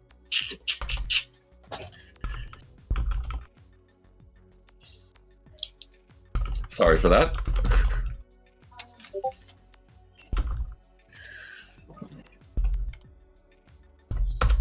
So yeah, some things that we've been doing here to occupy us during the lockdown is that we've been playing. Well, we've played a lot of Netrunner and built some decks and played it online or just played on the table with each other.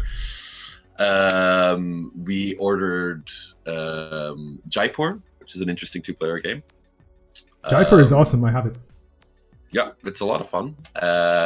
We were by the very generous Yakuza. Elwin gifted us Hive Pocket. Yep. Which is also a very interesting sort of chess-like game with very beautiful components. And a friend of mine is sending us his copy of Sherlock Holmes Consulting Detective. That's a brilliant game, from what I read about it. Yeah, it'll be something that we can sink some time into to keep us occupied. So we've been playing a lot of board games, a lot of Netrunner. Cooking is always something that's fun to do, if you are so inclined. Amazon series, we've watched all of The Boys, we've watched Good Omens, we're almost through American Gods, we're watching The Man in the High Castle, so there's a lot of... Apparently there's a sequel, The Man in the Low Castle, and The Man in the Medium Castle is going to be the prequel. I don't know. So this is just dad joke level, you know, like, so apologies for that. I had to.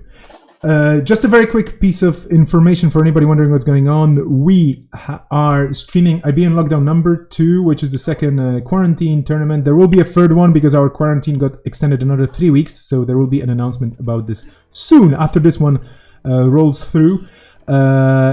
I'm here with Clusterfox. My name is Vesper. We're streaming this for you and commentating on the games and generally on the situation and hopefully keeping you entertained. We do have a great tournament lined up today for you. Still 3 more rounds of Swiss to happen. We will have Net Quarantine, the big tournament with the top 8 cut happening afterwards. I think they already actually started, but that's on Code Marvelous' stream. And we will have a Swiss tournament tomorrow online if you want to play. And by Swiss, I mean actually organized in Switzerland, but online. So you can play the super duper... I mean, you know, you have to clarify. You can play the super duper awesome ANR sealed format where you just get a NetForger deck generated by a script for you. And good luck to you. It's fun. It's super weird. It's fun to play. Yeah. And it's a lot of clicking for credits. Yeah, you would be surprised. I had to repair, by the way, the table because we had one person dropping out for not showing up, and then we had Sadstuck jumping in on Reina and SSO. So another SSO, another Reina jumping in, and yeah, I'm just going to very quickly see what the situation is on the tables. And I believe we will be viewing table 11 by request on stream, in the chat, sorry. Yeah.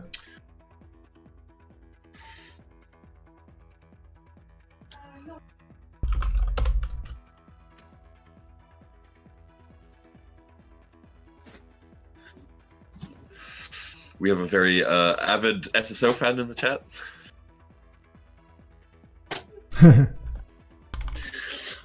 It's interesting because the players were allowed to choose some cards to be banned for this event. One of the cards that surprised me that didn't make it through was Scarcity of Resources, which is one that I would have imagined would have been banned. Yeah. It was... If somebody from the top 4 from the previous one made a mistake and didn't ban this card, I'm sorry, but yeah, I was like, oh, no Scarcity of Resources banned, that's cool. We're gonna hop onto table 11. Alright. I'm gonna take a quick bio break. I'll be back in 2 minutes. I am hereby officially kicking the round off with the timer hitting the table as well, and yeah.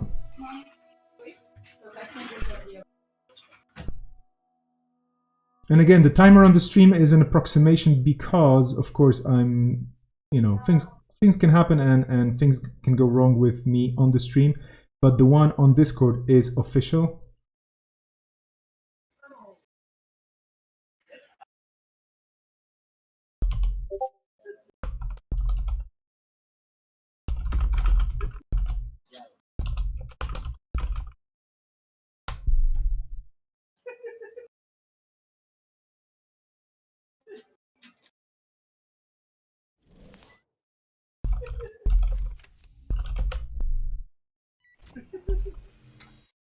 The game kicks off very, very quickly with Khan just pressuring R&D straight away because it's open.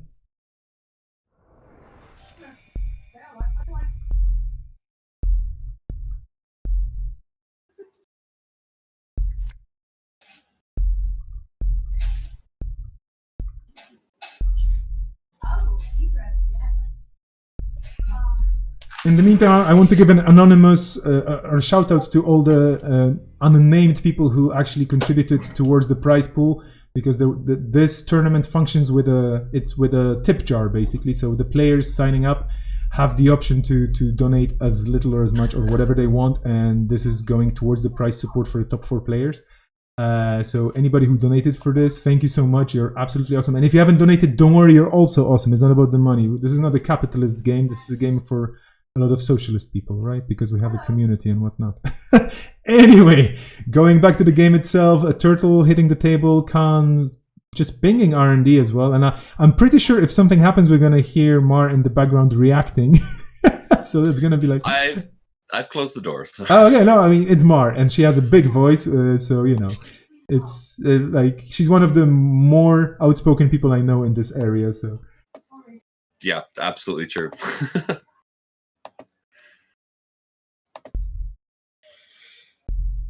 Okay.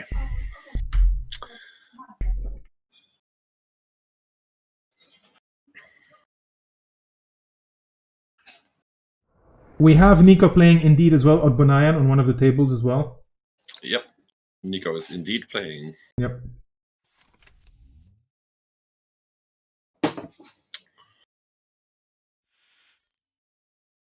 Okay, there's a Jinja.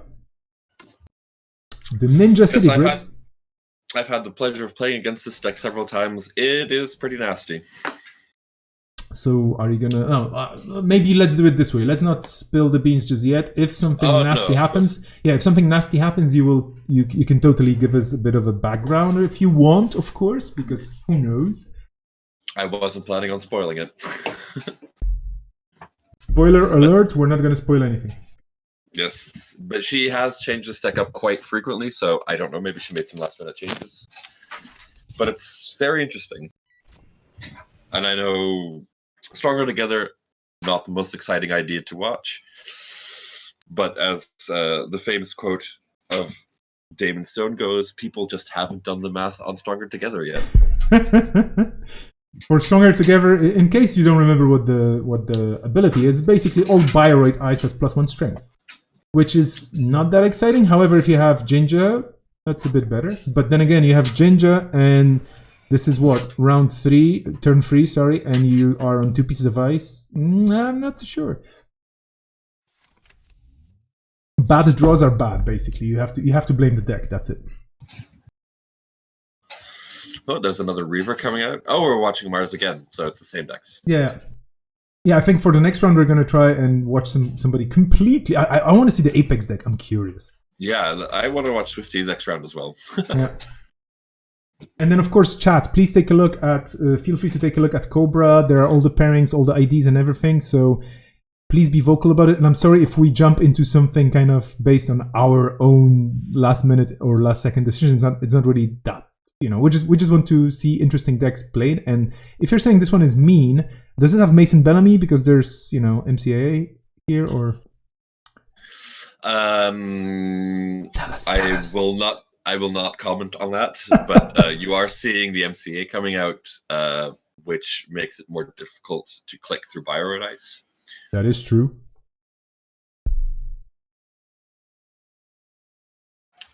I mean, it makes what's his name? Fairchild 3.0 very nasty. Yep. Yep. Maybe something that I can spoil. She also plays Rhyme in this deck. Rhyme. Ooh, +1/+1. But then if you lose an SSL, on the other hand, the runner is extremely poor. Ooh la la. Okay, these are some very lucky accesses, I have to say, indeed. Yep.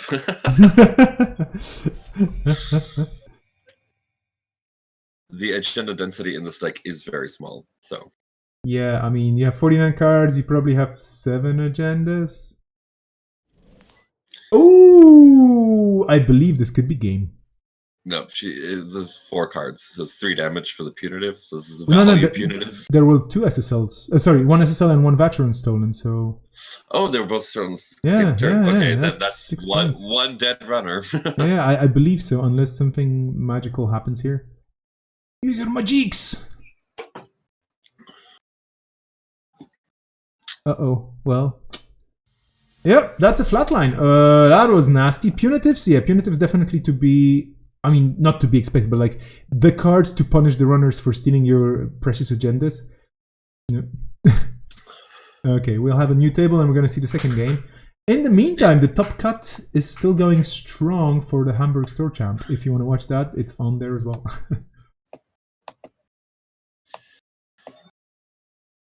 Okay, so what is the other deck that Mars on? It's a Silhouette, right? It's Silhouette. Oh yeah, I think she shared the list with me, and I saw it. I was like, wait a minute. It's pretty interesting. Yeah, it's a deck of many certain cards here. I mean, basically, I think I can spoil it by just saying I don't remember if it has any resources. It has 20 or 30 plus events. It has more than 30 events, yeah. What? It's a very aggressive run-based criminal deck that has some interesting tricks. Against Seder Laboratories, so let's see how this goes.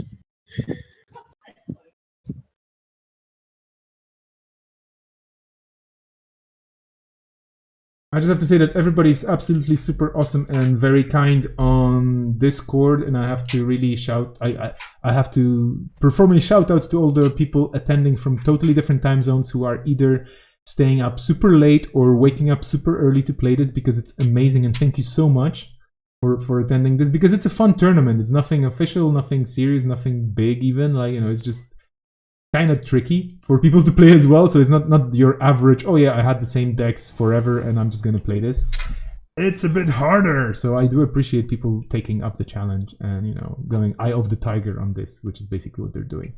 We have an Eli. Dun, dun, dum, dum, dum, dum, dum, clicking through the Eli, which means Cider could be putting things places, but it just doesn't have anything to put back. So there we go. Exactly.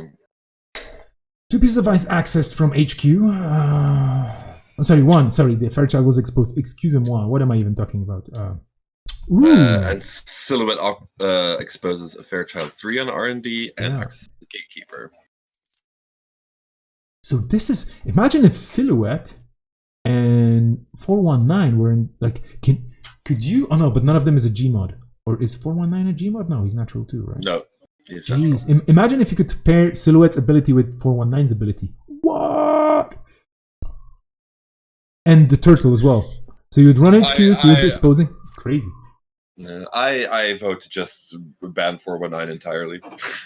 Well, I think we only have like 1 419 in the whole tournament because this was a very. No, actually, we don't have.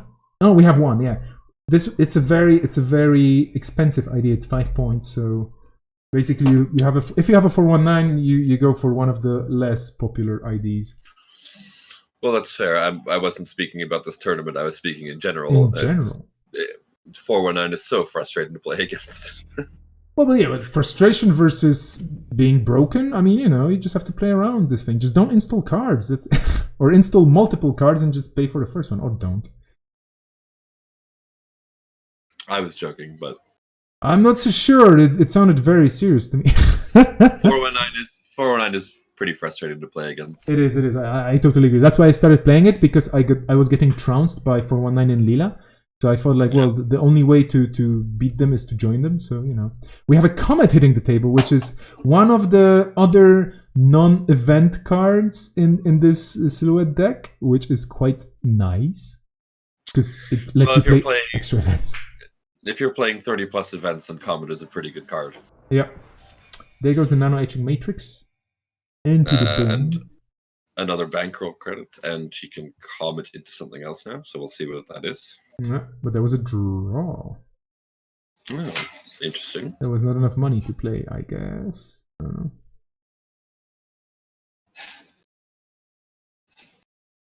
Seems to be some confusion. Why don't I get 2 creds?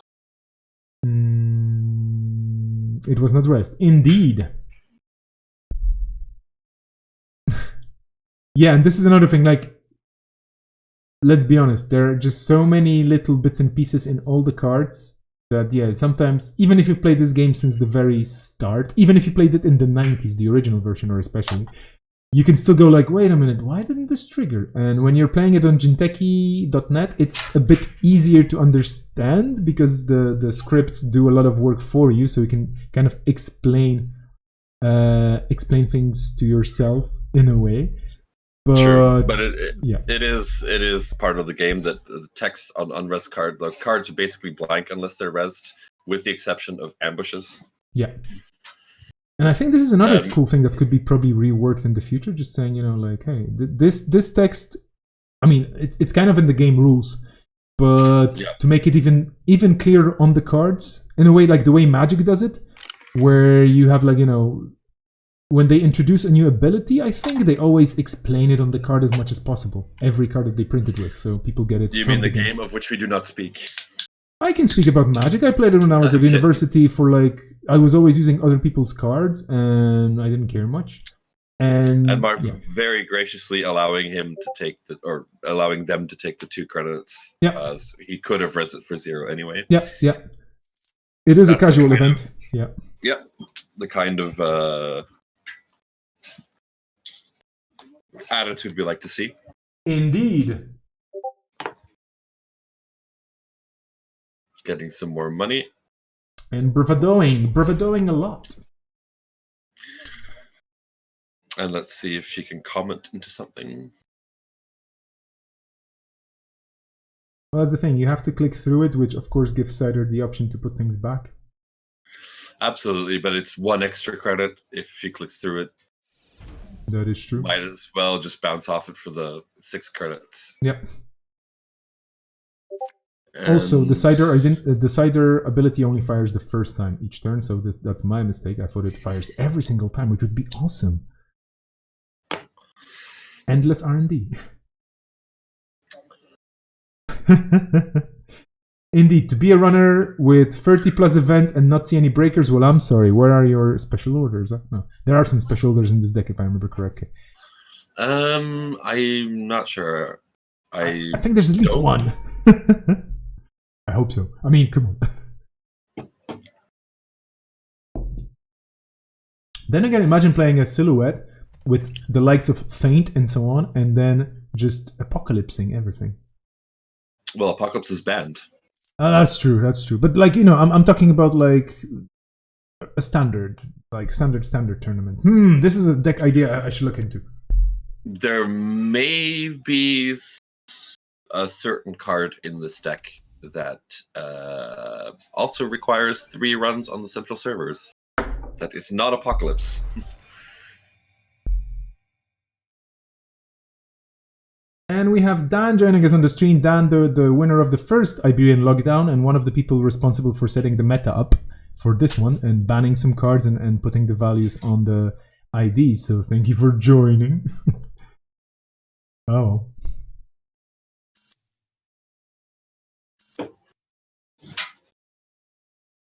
Introduce yourself. Tell us a bit about yourself.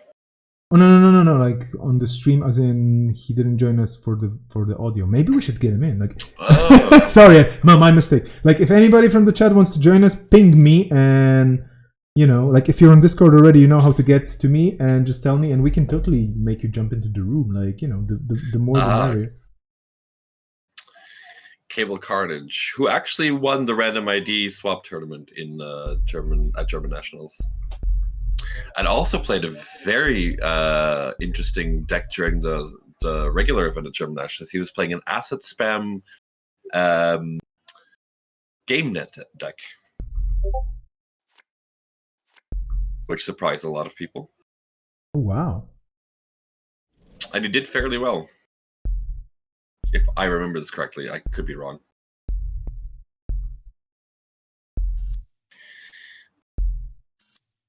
So we've got bankrolls running.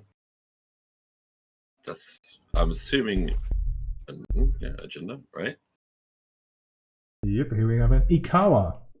I'm assuming Princess Space Kitten is just digging for... there we go. There's a sneak door.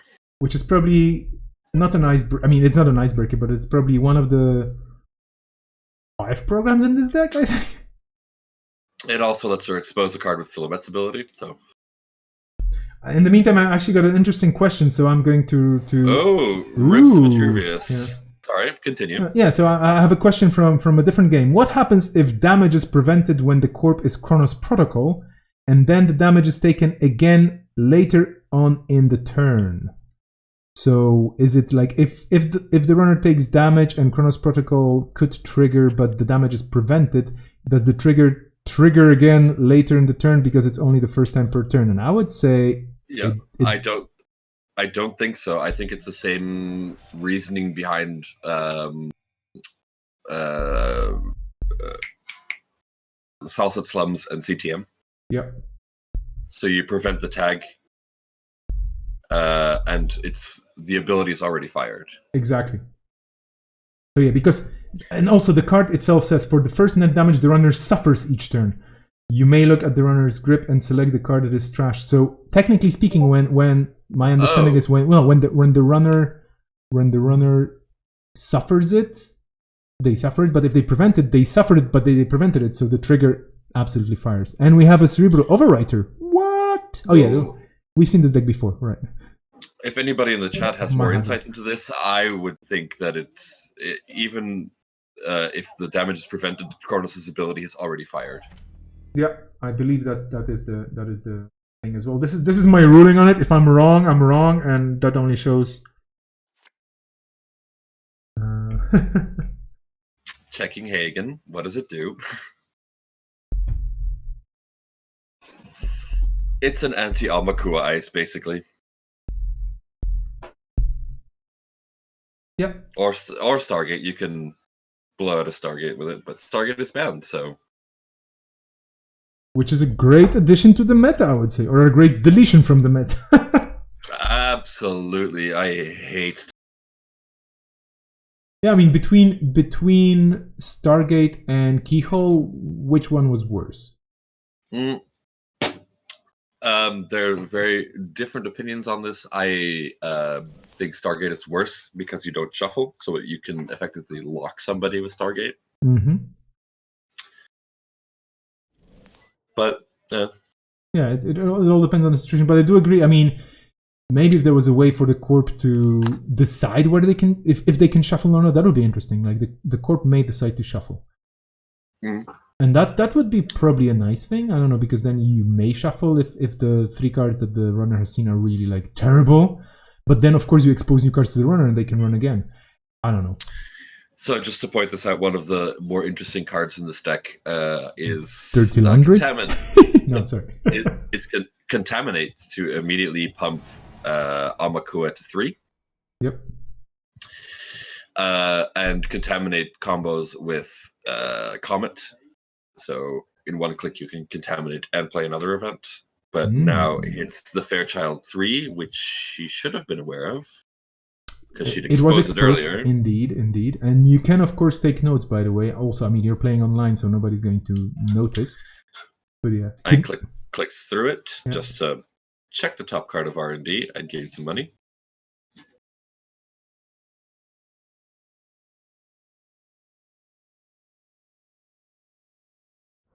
And some more bankroll credits.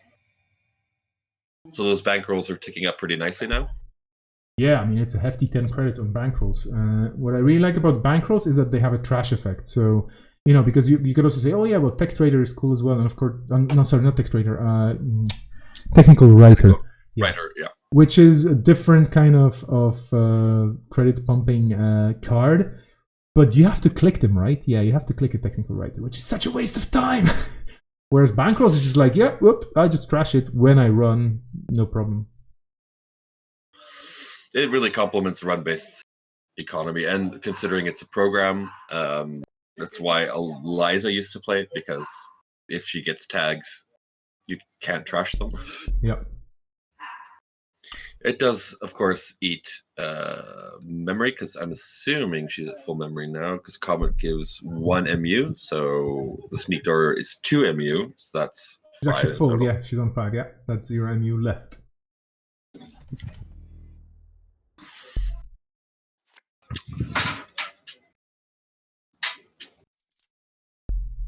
In the meantime, I'm digging for potential Kronos Protocol rulings. Let's see if the chat has said anything about this. Nope. I believe that the explanation we gave here on the stream and that I gave to the players makes sense. It works. If it's a different thing, of course, then I'm feeling very silly, but it just makes sense the way we explained it. Yeah, and I mean, as a TO, as a judge, I can speak also from experience that you kind of have to roll with the punches. Yeah, absolutely. I mean, that's the thing, in the end, it's like playing any sport, and then the referee makes a decision, and then of course they review it because they have slow motion replays afterwards, and of course the referee was wrong or not correct or whatever, and it becomes a historical event, and well, that happens. And same for Netrunner. There is no difference whatsoever. Okay, we have another run on HQ. Yeah, and the thing is that I announce this whenever I start a tournament that I organize, and I encourage everybody who's listening to do the same. If there's any time during a game that you're unsure of something, that you have questions about anything, please just ask the TO. That's what we're here for. We would much rather that if there's a mistake made, that the onus would be on us and not on the players. Absolutely. That's exactly why you have referees, or judges. That's exactly why you have tournament organizers. It's always a person that's outside of the tournament in all the possible competitive ways, and their word stands in a way. And that's it. You have to take this responsibility as a tournament organizer, as a judge, or as the marshal. And as the player, you just say, yeah, that's it. And yeah, I think that's the best way for things to work, because I haven't had that many judge calls in my career, so to speak, as a player. And I'm always okay with whatever the judge decides, because it's their job. That's basically it. It's if the doctor tells me I should do something, I'm going to follow the doctor's advice. So same thing here. Yeah, sometimes your tournament can go without a glitch. Sometimes that's not the case. For example, Belgian Nationals last year had 0 game losses. The year before that at Belgian Nationals, I had 4 game losses. Whoops. But yeah, they were all very attentive judge calls. I mean, somebody tried to install advance a Rashida. Why not? Yeah. Can't do that at Nationals level. or Really. scoring an Oaktown face down. That's one of my favorite plays. I mean, I did it several times myself while playing casuals, and I don't think it ever happened to me in a competitive setting. But still, I mean, yeah, it's I mean, you of course, like, hey, oh, it's an Oaktown. Oaktown should have been printed both sides, you know. I'm just saying. Yeah, but it's like that's the difference. If it's a GNK or Store Championship, there's casual events. Those are things that you can let slide. That's fine. But at a nationals level, those are things that unfortunately give you a game loss. I actually had 2 game losses by people forgetting that Cuban costs an MU, and they only realized it like 3 turns later that they were over memory. That happens. Ooh, sneak dooring into a tier. Rest for 10. That's a pain in the butt. Hefty. Well, what can I say? There will be some cards coming back onto R&D. I'm pretty sure of that. It's going to give Mars extra clicks next turn. Yeah.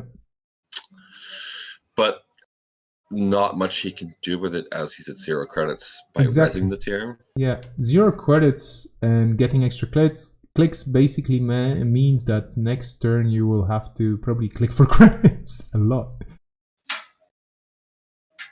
Credit clicker 3000. It's a distant cousin of Chopbot. Yeah. Yeah. Shout out to the people's champion Timmy Wong. Oh yeah, speaking of blasts from the past, we actually have Team Covenant streaming Netrunner, like analog Netrunner, because they're in lockdown as well, and they were playing a game 2 days ago, I think, or something, or several games. And that's sweet. Yeah, and they were also using Nisei cards, and they were like, "Oh, this is new." And then they had to really cool. Yeah, they had to read the cards. They were like, So Spag sent them over a couple of decks, or quite a few decks, and they had a good time. It was a really fun stream. It was good to see them again playing Netrunner. I'm gonna watch that later. yeah, they're always fun to watch because they have interesting interactions. Steven and Zach. Okay, so tier has been broken. And there will be accesses because Sneak Door Beta. Well, access. Well, yeah, sorry, of course, sorry. You know what happens when the core reses tier and you're the runner? I'm sure you'll tell me. You encounter the ice. Sorry. Well, anyway. Oh, there goes an exploit and a falsified credentials. Yep. Exploit is a new addition to this deck. I hadn't seen that yet. It's interesting though, but getting 3 runs on centrals seems unlikely. Yeah, you have to make 3 runs and then you can duress 3 pieces of ice. Which could be awesome with Feint. If you have Feint and you Feint 3 times and then you exploit, it's like la la la. And then again, Feint, well, you telegraph Feint before you run. So yeah, and you don't need Feint if you have Sneak Door. That is true as well. Preempt. I apologize if anybody can hear any background noise. Somebody's playing guitar. Oh, that's cool. I mean, we like good guitars. It's interesting looking out from here. I see people exercising on a rooftop across the street. Yeah, the situation is gonna become more and more normal, so to speak, I guess. And people will be just like, yeah, whatever. Like, I'm stuck here for another 3 weeks. Might as well. We have a purge. Earlier today, I visited Mark. For those who know him, the captain of the Barcelona meta. He sends his regards to everyone. So, he's doing well. Good to hear that. Haven't seen him in 4 weeks, 5 weeks. Since Beacon, basically. I haven't seen a lot of people since Beacon, because Beacon was the last time I've seen a lot of people, I think. Yeah. Well, generally, my human interactions in the last 2 weeks were going out to the shop twice and talking to the people selling me stuff. So that's about it. And the security people insisting that we all put gloves on and stay, separate and whatnot, which made perfect sense. Yeah, we went grocery shopping at a couple of weeks ago, didn't we? Take those clicks back, you fool! Thank you, Gandalf. Yeah. So, okay, the Corp is stabilizing their economy with getting 2 clicks from the nano etching matrix. 2 credits. I mean, that's you can raise a lot for that. Pretty sure. Yeah, I think the last, aside from you and Princess Space Kitten, I think the last interaction that I had was with Percomus when we went out for tapas for lunch. Which was a while ago. It was the Monday after BCom. Yep. So that's what, 3-4 weeks ago? I've lost count. We have a bravado run on the remote, which is a lot of money. The Corp cannot res much with 2 credits only. The nanocheck matrix will give them some, but still, it's not the best, I would say. Oh, there's no trash. Oh, no. Okay, yeah. So basically, this is pumping the turtle, and Jessica made a very good point in the chat. You just run the remote 3 times because the Corp most likely will not res anything. And you can... First of all, you can, of course, pump bankrolls as well, and the turtle. Exactly. Would you be trashing this right now? I probably wouldn't, but then again, I probably would. I don't know. Like, it depends. It's fair either way. Yeah, you want to trash it because you want to get rid of Corp Econ. Yeah.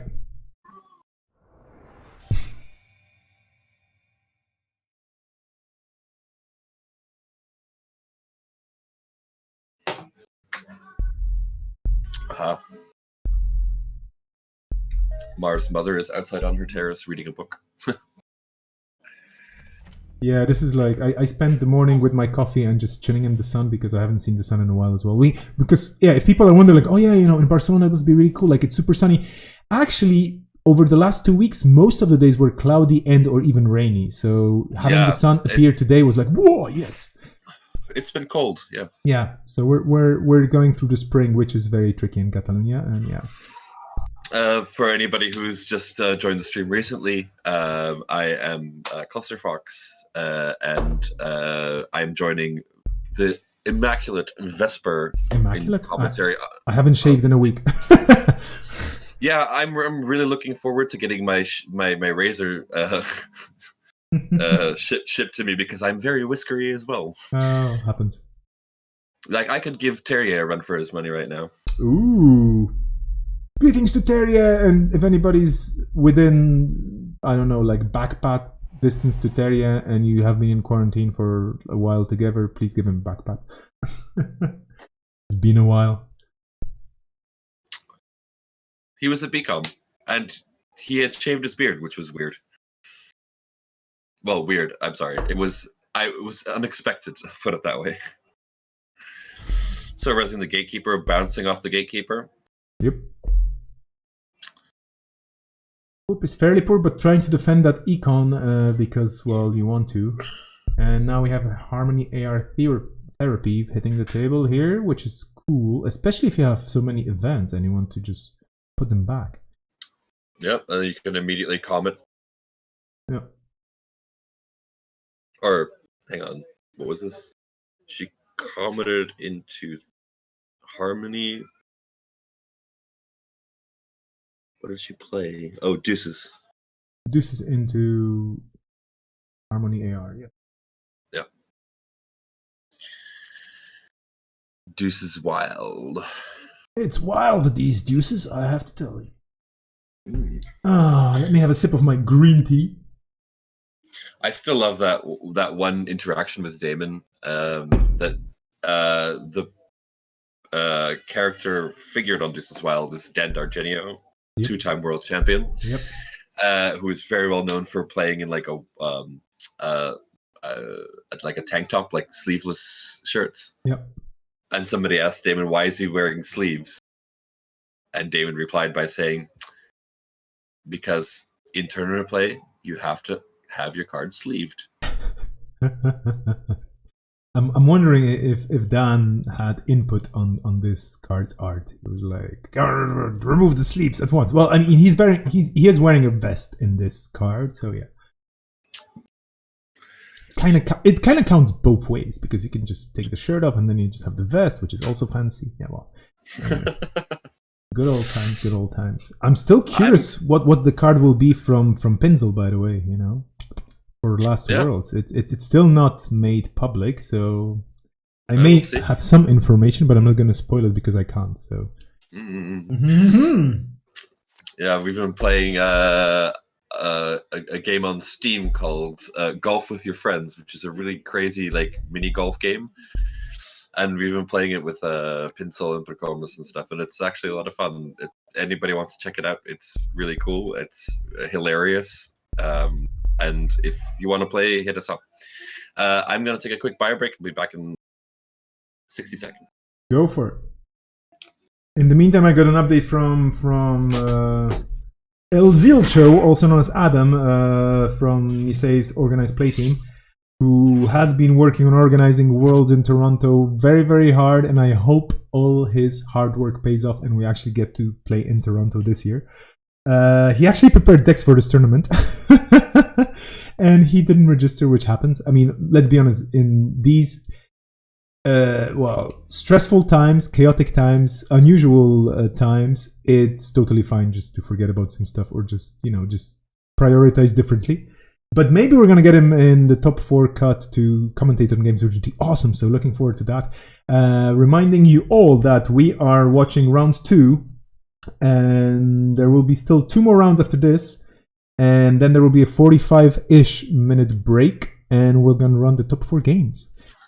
Okay, we have the Corp doing things on server 2, but Silhouette doesn't mind, and she's going to go for an inside job into R&D.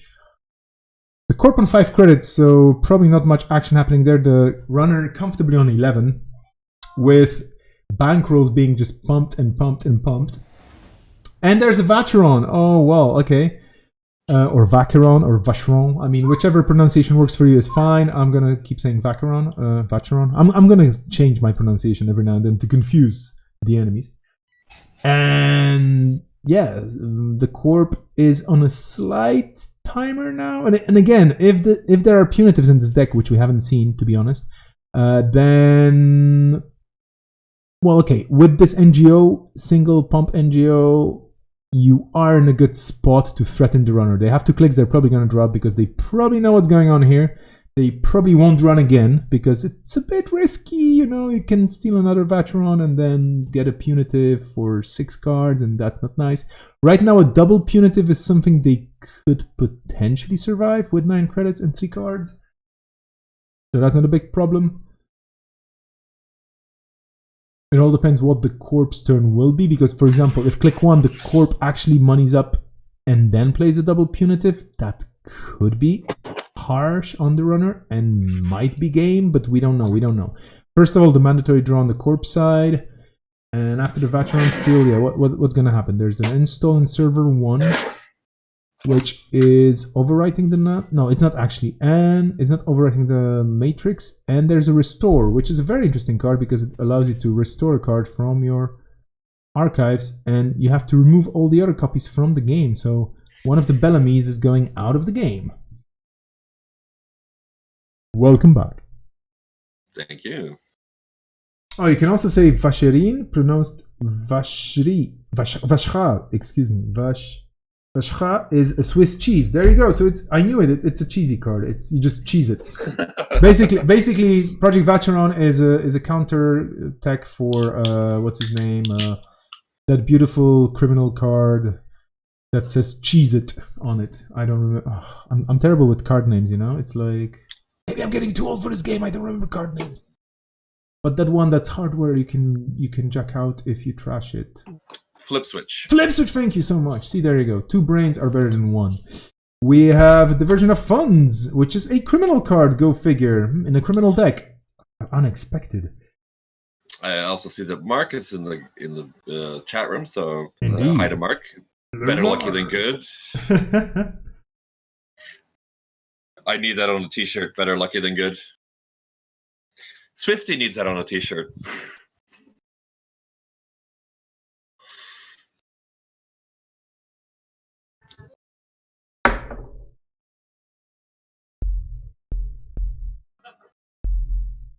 I have a charming story about Mark, by the way. If anybody, War stories time. I mean, well, it's okay, not. we're talking about Mark, like Mark Escape Room Mark. There's only charming. Yes, Basically, that one. charming is the word I would use about him. So yeah, like, tell us. A couple of years ago at Belgian Nationals, there was a player who, I don't actually know what the cause of it was, but was having trouble shuffling his cards because he had pain in his hands. And for those who don't know, Mark's Slack handle is McG. So Mark graciously volunteered to sit by him and shuffle his cards for him, granting him the name McJeeves.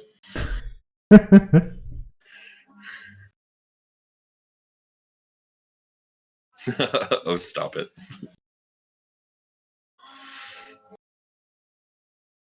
Okay, in the meantime, we have some other games finishing, so I'm gonna keep up with the Cobra scores. So go for the commentating whenever anything interesting happens. I'm not looking at the stream for the next 2 minutes.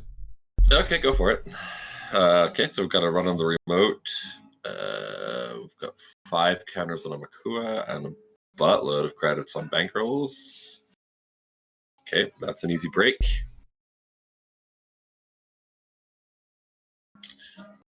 On the Gatekeeper, let's see, 3 credits are probably not able to res any ice. Clear that server out.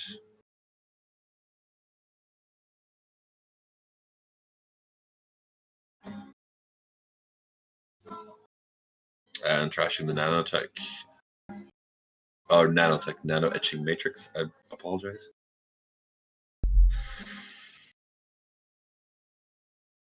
McJeeves the Shuffle Butler, indeed.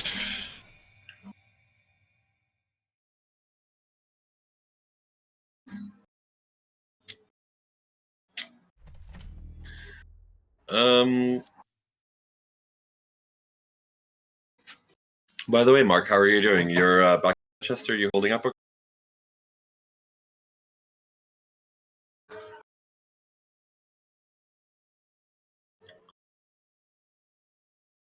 Oh, okay, I'm back. I'm back, and we can indeed hear. And don't worry about it too much, by the way, Thomas. Like, but I can hear like certain strokes from the guitarist somewhere in the background, which is quite cool. I mean, this is basically life in quarantine for everybody. Oh. Exactly. Like, I can't sit inside because otherwise you would hear Mars shouting at her laptop. Plus, I mean, would you sit inside if you have a nice little terrace and the sun outside? Come on. Like, I'm sitting inside because I have to. I would love to sit outdoors. Maybe the next one I'm going to run outdoors, although that'll be funny because all my neighbors would be like, why is he talking to a big microphone? And, you know, what's going on? Asking for time, 20 minutes. So I will post it. Yeah, 20 minutes. Yeah.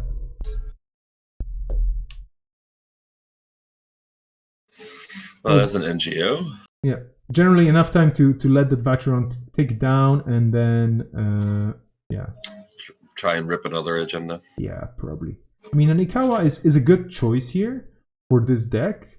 But yeah, I'm curious because we haven't seen other than the nano etchings and the NGOs and probably of course hedge funds.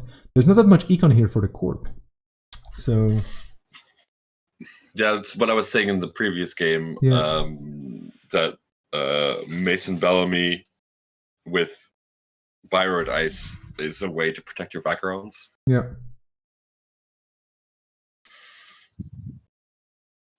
It's an interesting card. I like it as a boost to HP because it effectively kind of lets you stall out the game.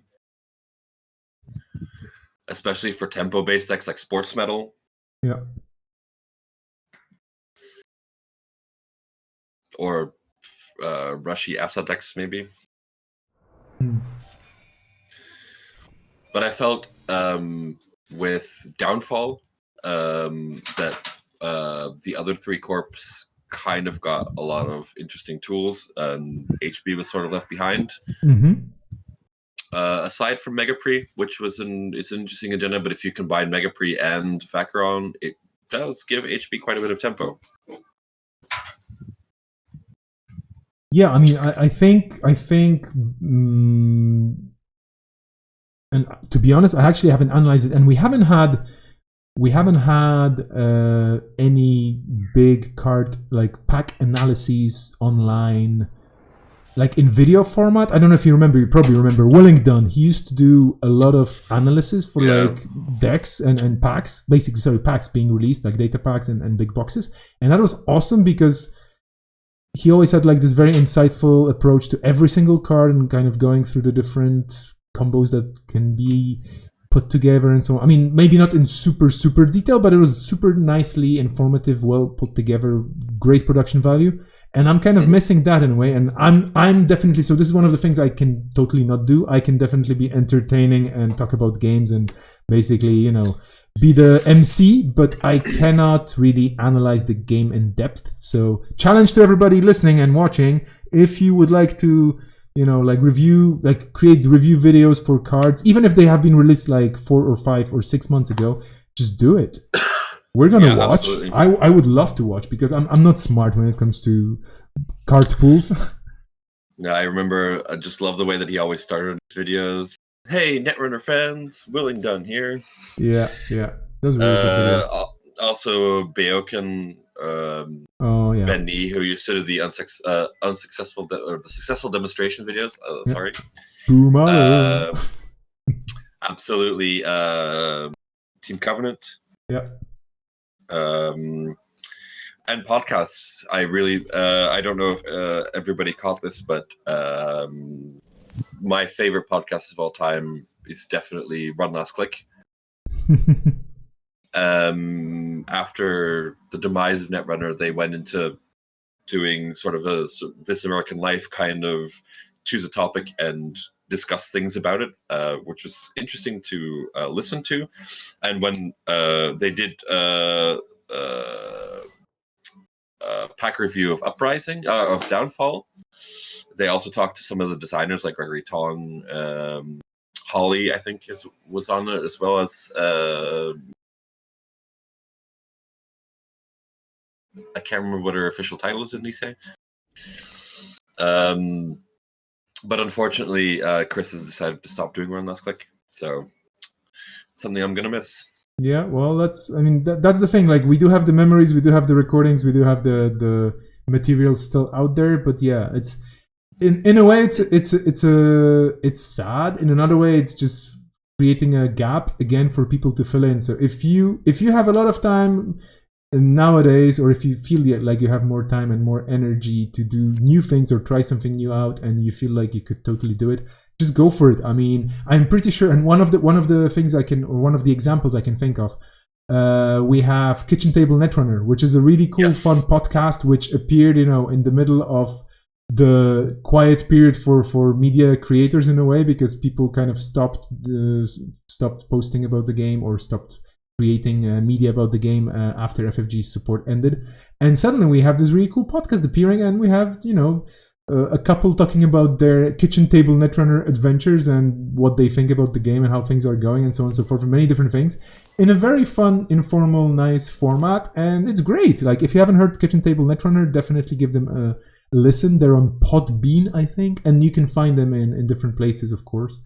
Any place that you can find your podcast app of choice, Apple Podcasts, Podbean, etc., you'll be able to find them. It's indeed chiming in. It's a very, very laid back take on Netrunner. They were at Worlds as well. They did a bunch of interviews. I think they interviewed Beckett, which was a really interesting one. Yeah, it was really cool. Yeah, they were like video interviews as well, which was a different format from the voice interviews. Unless my mind is just I'm totally mistaken. They had photos from these interviews, but they were not videos. They were actually podcasts. Never mind. Don't listen to me. It's been a while. Another one that I can endorse is, unfortunately, it's largely in German, is the Noch 15 Minuten podcast with Dome and Paul. Dome and Herbert Klopstock. But there are a few English episodes planned, so look out for that. And also a bit of a spoiler maybe, but one of our local Belgians who is actually from the UK Mark Manic Mole Man. Oh yeah. Who is at this point in time, he's the current Belgian national champion. He won with an Agon Fusion deck, which was interesting. He is considering bringing back Successful Demonstration. So look out for YouTube content of him basing episodes around specific cards and all the interactions that work around a specific card. Yeah, Manic Moment is awesome. He was my roomie for Belgian Nationals 2018, and it was a great adventure to share an Airbnb with him. It was really cool. This is one of my best nostalgic memories of that period. In the meantime, we have actually the runner finally winning on agendas because of the Vacheron and scoring Anikawa and getting there. Congratulations to Mar. Congratulations. But then there will be a poke on R&D just to see. Like, it's post-game poking. Let's see that. Let's see if the poke is going to succeed. I'm just curious. I mean, of course, it's not the game already. Anymore, sorry. But, like, yeah. The Corp had so much money, though. I just want to do it.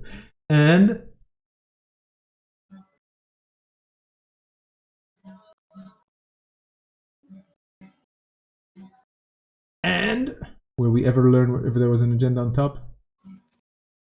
For the stream. For the stream! And that was nothing. Okay, fair enough. Thank you so much for the game, the two of yous. And we're going to... Okay. That's a clean sweep from R, and I believe next turn, by popular demand, or next round, we're going to be watching Swifty's Apex deck. Okay, so we're going to actually jump to Rotage versus Ogbonayan, which is an interesting game here happening. Hopefully, maybe perhaps already. I don't know. I'm not sure. Come on, JNet. Show me table 5. Oh, no, they finished. Okay, concession, round 24. Oh, turn 24. Okay, wolf. Whoa! Just... There's 13 minutes left. Yeah, I'm just looking at the table with Rotage and Ogbonayan on it, and there's a 1, 2, 3, 4, 5, 6, 7, 8 piece ice tower on the remote. This is... It looks amazing. I mean, the game is over, but it looks amazing. I'm just absolutely and utterly amazed that they put together this tower of ice, this towering tower of ice on the remote. I actually had to resume the window. Okay, I'm jumping out of here, and I'm going to look at... Okay, well, I think everybody's more or less finished. We have the Hamburg games. Yeah, I'm gonna just put some music on and jump into my duties, but feel free to talk over the music. I don't think it's gonna be too loud. I'm gonna take another break. Okay. So put on some music, you do your TO things, and we'll be back after the break. Yes, we shall be back soon. Thank you for watching, and see you soon.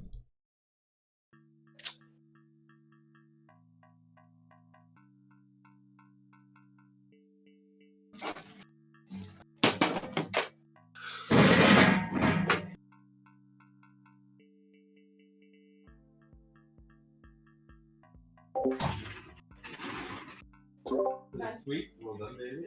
Wij die een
Okay, everybody, if you just joined in, this is the Iberian Lockdown number 2, the online tournament for fun and giggles with a limited meta, with a custom meta. I am here joined by Lusterfox, or Thomas, who I still have to invite to join me because we had a small disconnect. So I'm just going to do that, and we may have also Dan or Cable Carnage, the winner from the previous one, of the previous edition of this tournament, joining us. So yeah, I'm just going to connect to the right place.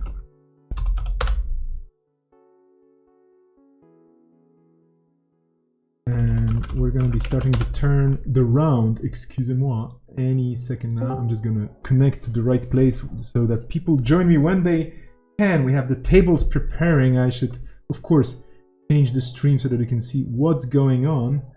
In the meantime, we had Hobbs joining us. Hobbs, thank you for following our sports channel for Netrunner. I also do stream. Oh, I should totally turn the timer off. No. The timer is not on just yet. Let's be honest about this. This is not appearing just yet. Yeah. As a TO of the tournament, I of course have to be in 5 different places at the same time. So.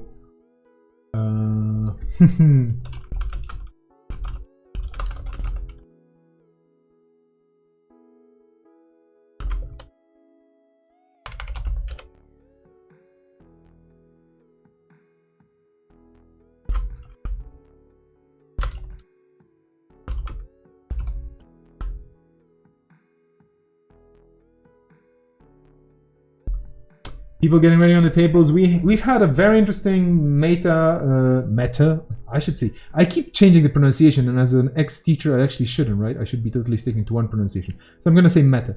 We've had a very interesting meta so far, with a variety of different corps and runners showing up for today's tournament, just because this was the way it was set up. And we've seen a couple of con games, but I think now we're gonna try and take a look at other options on the table. I just have to fix one more listing here. Apologies for just jumping around, being the TO and streaming and doing other things. There's a situation where we have one player unable to join. Those things happen. Let's see if we can address this somehow.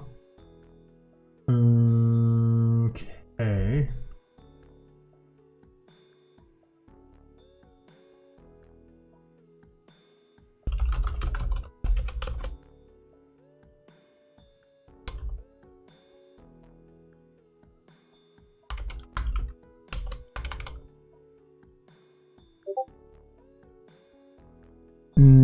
Oh well, we have a call incoming, but I'm not gonna join the call. Yeah, there you are. You figured it out?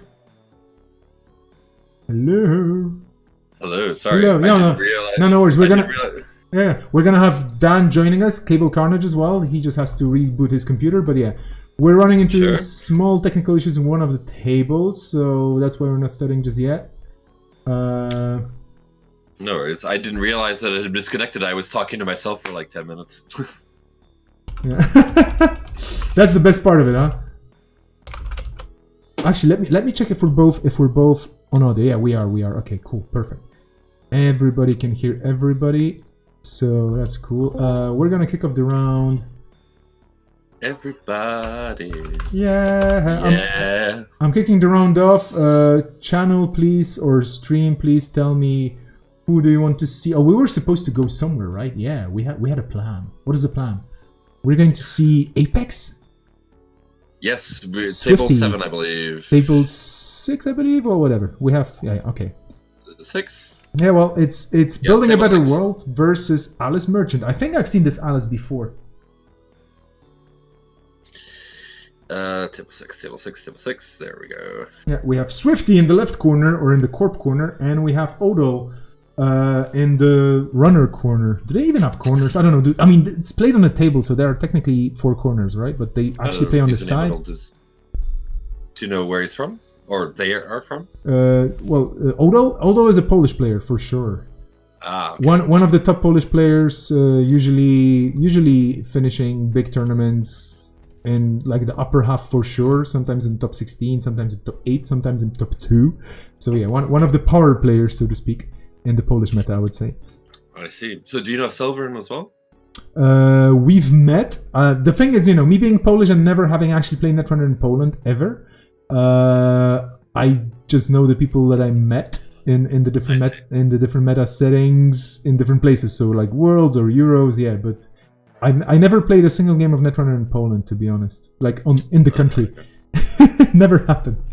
Which I should probably fix, by the way. So this will definitely change at some point soon. But yeah. And yeah, we all know Swifty. Oh, everybody knows Swifty. He's the people's champion. No, he's not.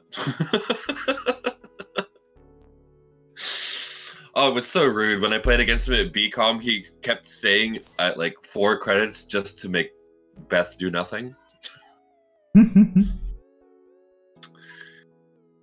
But Swifty's sweet. He's an amazing guy. Yep.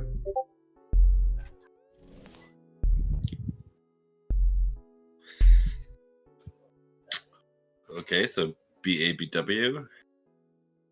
Doing BABW things.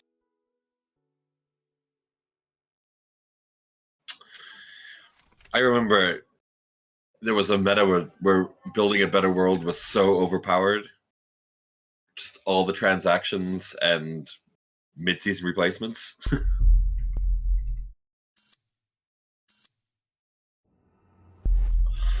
Oh, we have titanium ribs and clan vengeance. Okay. Okay, and I believe, unless I'm mistaken, that we do have Dan in the room. Hey there, Cable Carnage, how are you? Hey Vesper. Hey. Thomas. How's it going? Hey Dan, how are you? Good.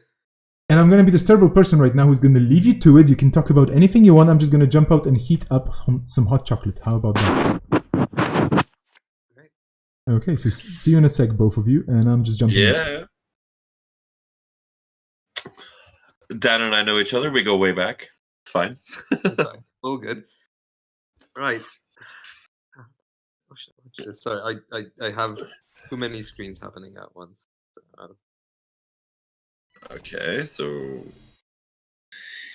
we have a paperclip being discarded. Oh, wow. Immediately popping trope. Yeah, that's quite early. It's an interesting build because there are Spiricites you can, with titanium ribs, choose which card to trash so you can hit a conspiracy breaker. This is looks similar. very... Go on, Thomas. Yeah, go ahead. So Odell is playing a deck similar to last Iberian Lockdown, where he also played a Clan Vengeance deck out of null, though. So I think he's just ported it to a different ID. I'm not sure why, but Alice is annoying, I guess. Yeah. And you have more, in air quotes, HP because you have 50 cards. Yeah, it's actually relevant for a Clan Vengeance. I was there like 50 cards is bad, but if you bin about half of your cards, it's Yeah, I used to play this. Okay, Vesper, can you please turn off your microphone?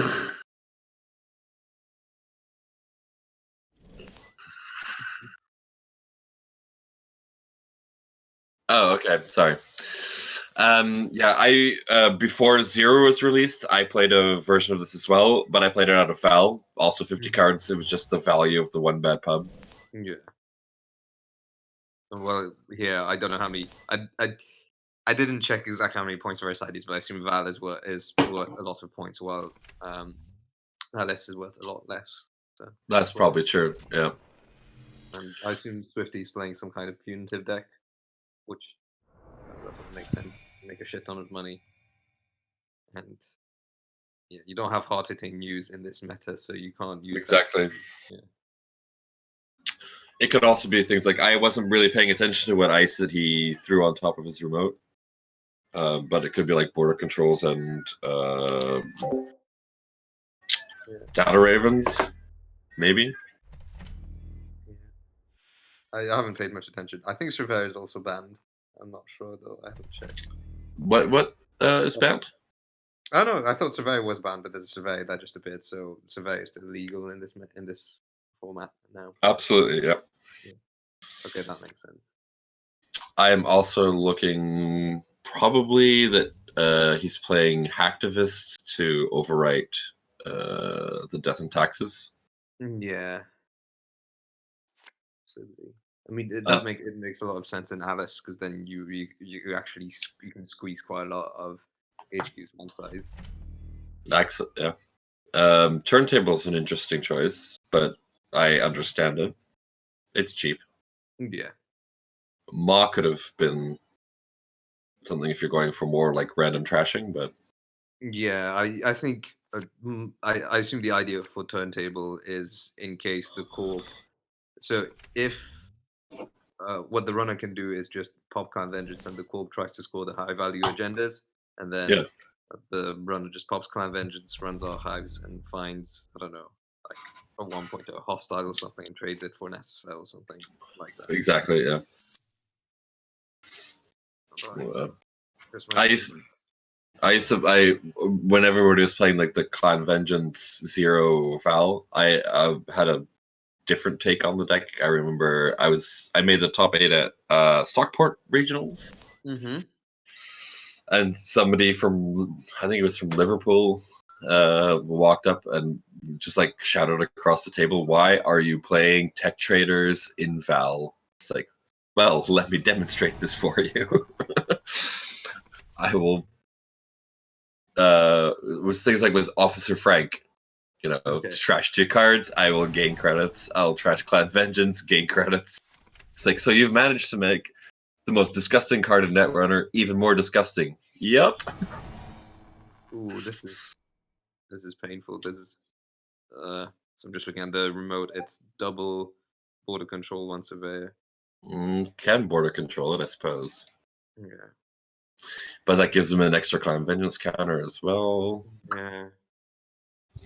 I mean, that Clan Vengeance is most likely. Yeah, my expectation is for Swifty to just bounce him off as many times as possible, and then I think Odell can probably get in and is probably forced to pop all the Clan Vengeances to not die to punitive. That'd be my guess here. Yeah.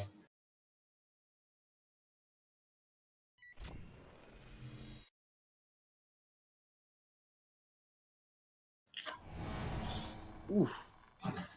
Oh, is that a Oh, spider? No, it's a Tithonium. yeah.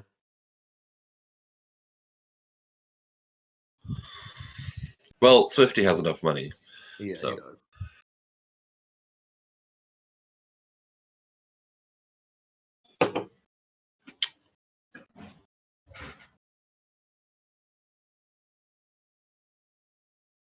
Yeah, this is I think bad. it's probably gonna have to pop it, yeah.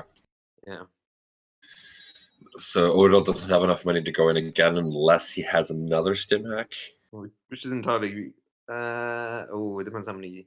I would assume he'd run 3 stim hacks in a 50 card deck with Clan Bay. Yeah, absolutely. But yeah, if that's another SSL or a 3-point agenda, like a SSDS drone deployment, then that's game. So he has to try and contest it. But Yeah, he has to. And he's running, and there it is.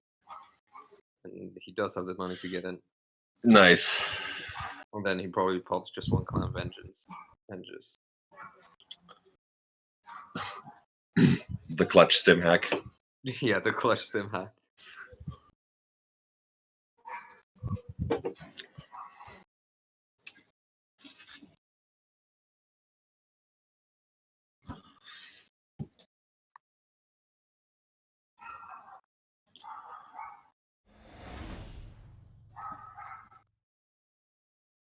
Actually, I think what Oddle's going to do now is he's going to um, uh, wait until mandatory draw, probably.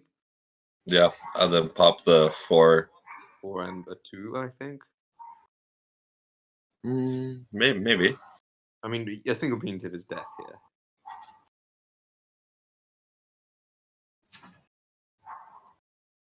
Yeah, exactly. Yeah, nice. Okay, you called it.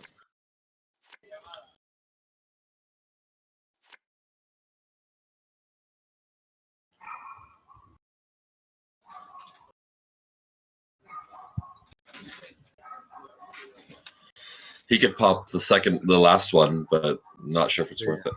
Yeah, I don't think so. I think what he needs is some sort of credits so he can actually try to look what's in archives. Yeah, absolutely.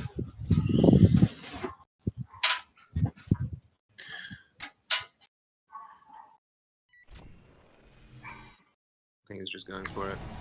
It's an Ashar. Yeah. That's pain.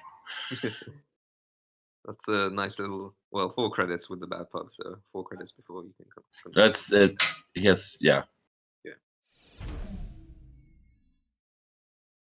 Credit clicking again. How are you holding up, by the way? You're in Germany, I'm assuming. Yeah, I'm in Germany right now. Are you in Barcelona right now? Mm-hmm. Okay. Yep, still in Barcelona. So yeah. For anybody who's recently joined the stream, I'm Cluster Fox. I'm joined by Cable Carnage. Our dulcet tones.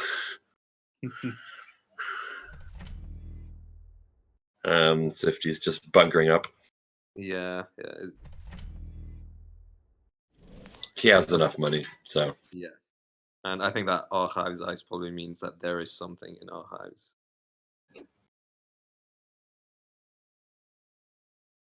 I mean, So what would like be your out here? Like maybe check HQ and see if he's holding something. well, I think I can see now Odol is actually triggering trope and getting the stem hacks back. And That's yeah, decent. Yeah. Can we see what he's getting back now? yeah, he got back. He's trope to get back. Sure gamble, diesel, stem hack.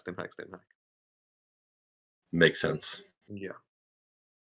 I'm throwing away a Black Orchestra. Why not? Yeah. Swifty should be nervous now. Yeah.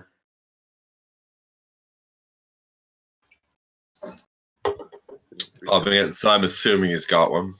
Yeah. Yeah, my guess that there's a stem hack in hand. Or a diesel or something like that.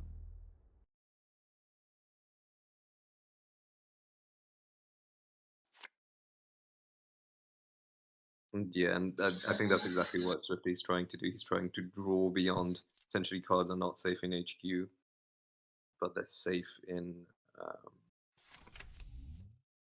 Another trope. Yeah.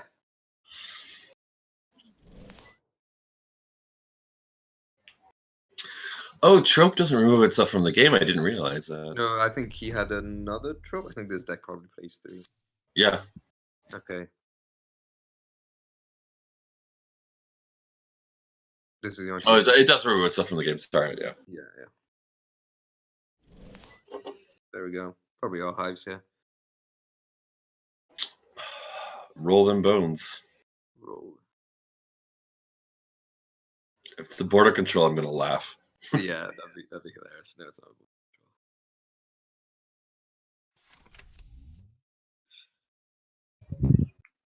Put it on the Black Orchestra. Yeah.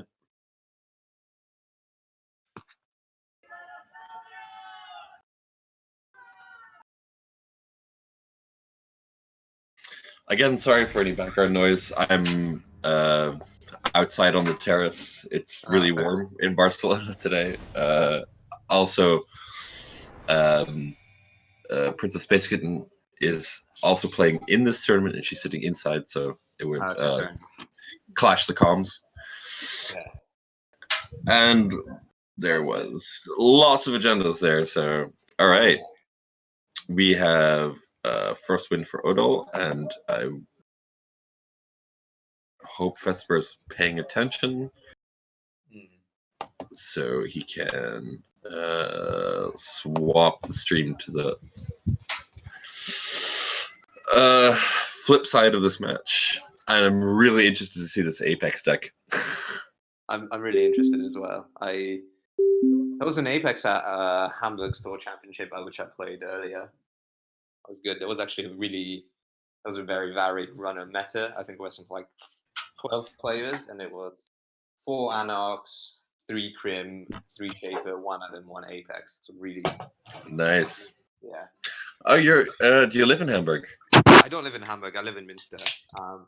Uh, But it's one of the store championships that has been open to pretty much anyone available. It was organized by Losky, who lives in Kiel, which is Yeah. also in North Germany, so nearby.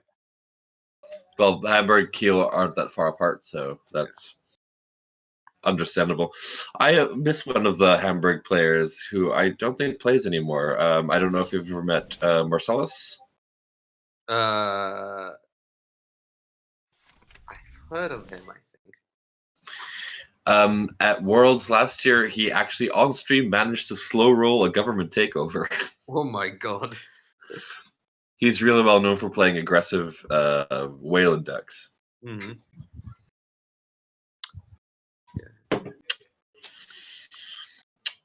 But he's a really nice guy. No, it's unfortunate that he doesn't play anymore. All right, so we have immediately a scarcity of resources. Ugh. Ugh. Yeah, disgusting. I was talking about earlier on the stream with Vesper that the top 4 of the previous Iberian lockdown were each allowed to choose 2 runner and 2 corp cards that they want banned to make it a more interesting meta. Yeah. And it was one of the cards that surprised me that didn't make it through, that nobody banned scarcity. Yeah. That would be like my immediate go-to. Like if I were able to choose a card to ban, it would immediately be scarcity. Just because it like inhibits is the wrong word. It blocks so many interesting ideas that you can do with runners. Yeah, I think the main issue I find with scarcity is it's a very binary card. So if the corp finds it something like turn 1, especially in something like Azmari, especially in 6 agenda Azmari, where there's a really low agenda density, it just completely has such a strong impact on the game. Where runners just go, well, I can't. Yeah, I'll just sit here and click for credits while you do your thing. Yeah. Another deck that's really punishing with scarcity is SSO. Yeah. I mean, right now, I think the main issue with SSO is probably Boomerang, where you have an obvious target of like, hey, here's the agenda, and it seems like half of the runners are playing Boomerang these days, so it's really. And like SSO plays a lot of 3-pointers, so like you used to be able to play Mad Dash, which was really powerful against SSO. Steal 1, Mad Dash the other one. Yeah. But yeah, it's grown in power, so that's, I suppose, kind of okay. For those who don't know, well, again, I am not an official Nisei source. I do not work at Nisei. So take everything that I say with a grain of salt. But the word around the water cooler is that in the next MWL update, that they're going to be removing currents from the game entirely. Yeah, there's yeah, it seems currents are one of the mechanics that people have talked about it a lot, and often people have discussions. I think the opinion on currents they're mostly bad, we might as well remove them, to go to some people, oh, but I like X, and usually X is targeted marketing or something like that. There are a couple of really fun currents, and I think targeted marketing is a perfect example of that, because it kind of takes some knowledge and skill to like guess the correct card, and but a lot of them are just like blanket abilities that are very powerful and they're really hard to get rid of, such as scarcity or corporate grant. Yeah, but yeah, part of the issue with currents is if your deck is very strong, if it really relies on that, and usually that's a corp deck, it very quickly becomes it can be miserable if you have ever played against a door-to-door deck or anything like that. It can be miserable, but it's also the flip side of the corp is if the runner has any counter current, they just go, "Oh, my game plan's gone out of the window," which it's very coin flippy. It's very Indeed, and you've seen the first steps that Nisei have taken with the lockdown Yeah.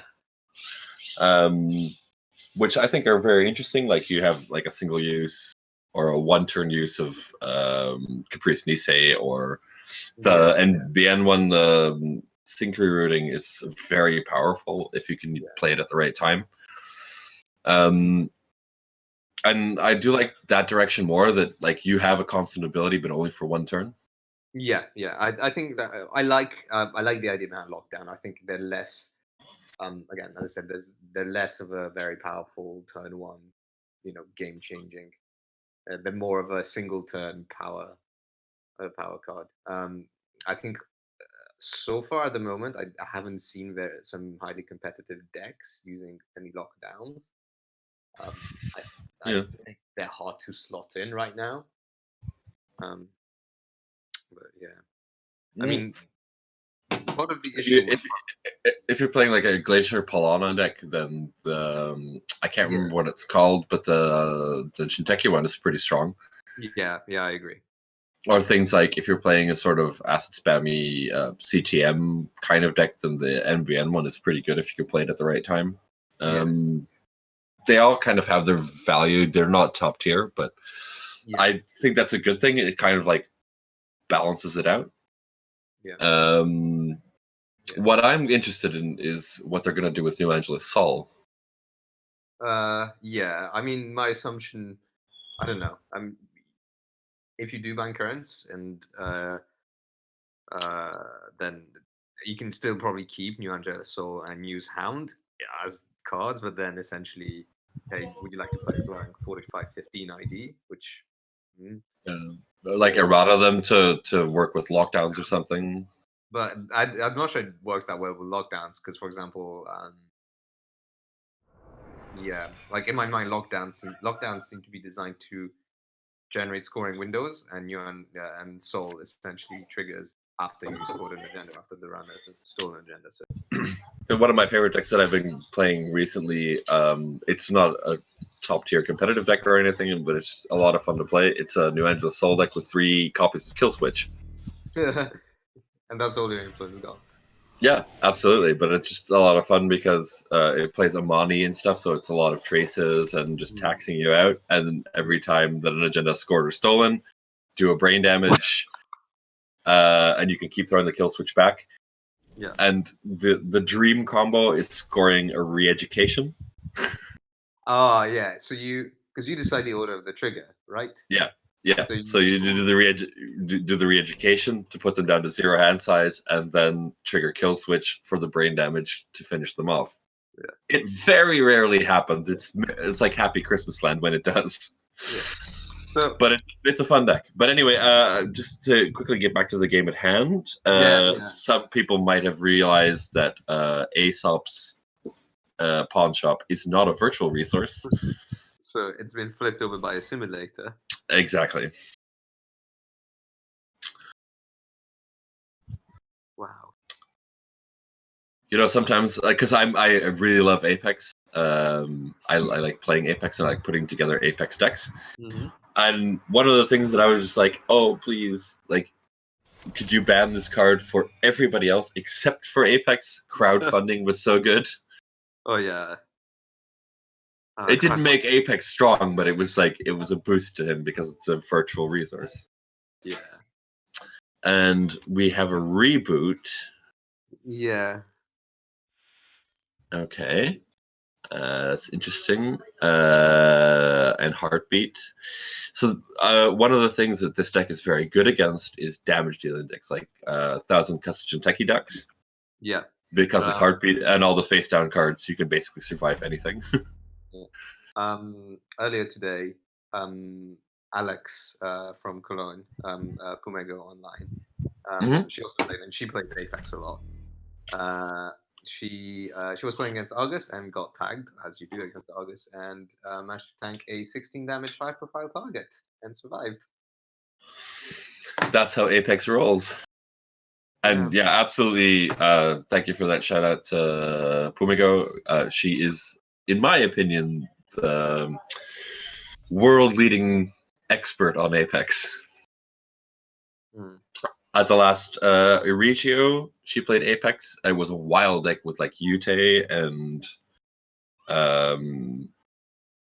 also, and I think we had 7 rounds, and I think she won 3 or 4 games with Apex, which was very impressive.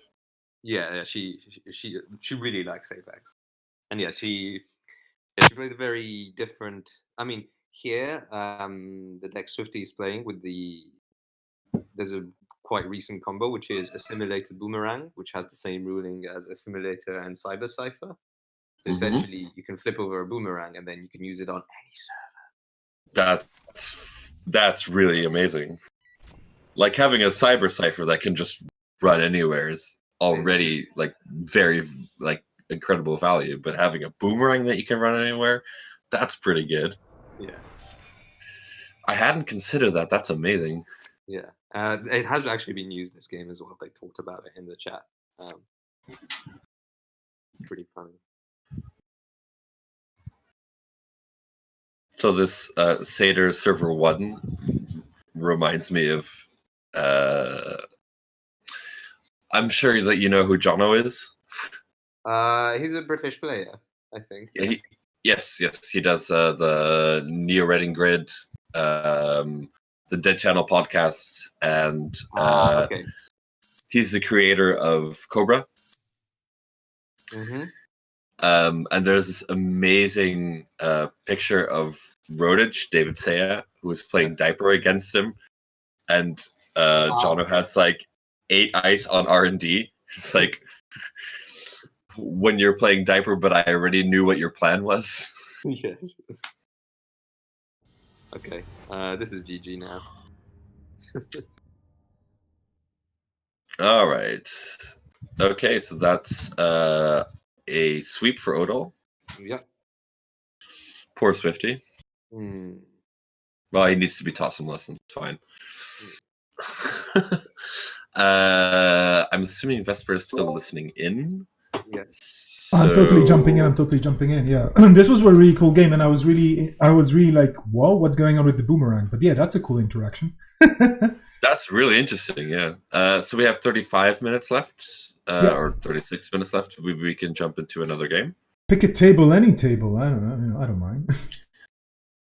Oh, there's an Indie GNK as well. Well, welcome Indiana. I assume it's Indiana. We have table 2. Sorry, no, table 11. Or we can go to table 5. Or I don't know. So let's see what identities are being played. We have. Oh, maybe we should tune into Longi, who is the current BCom champion. True. Table 11. Yeah. Oh yeah. Let's take a quick.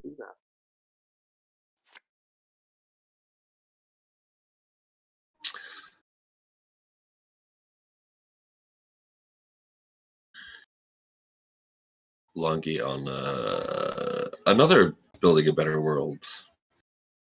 Yeah, but he's also playing Silhouette, and I'm curious. I mean, this is a different Silhouette than the one we've seen from Mar with 30 plus events. This one actually has an Ngolo.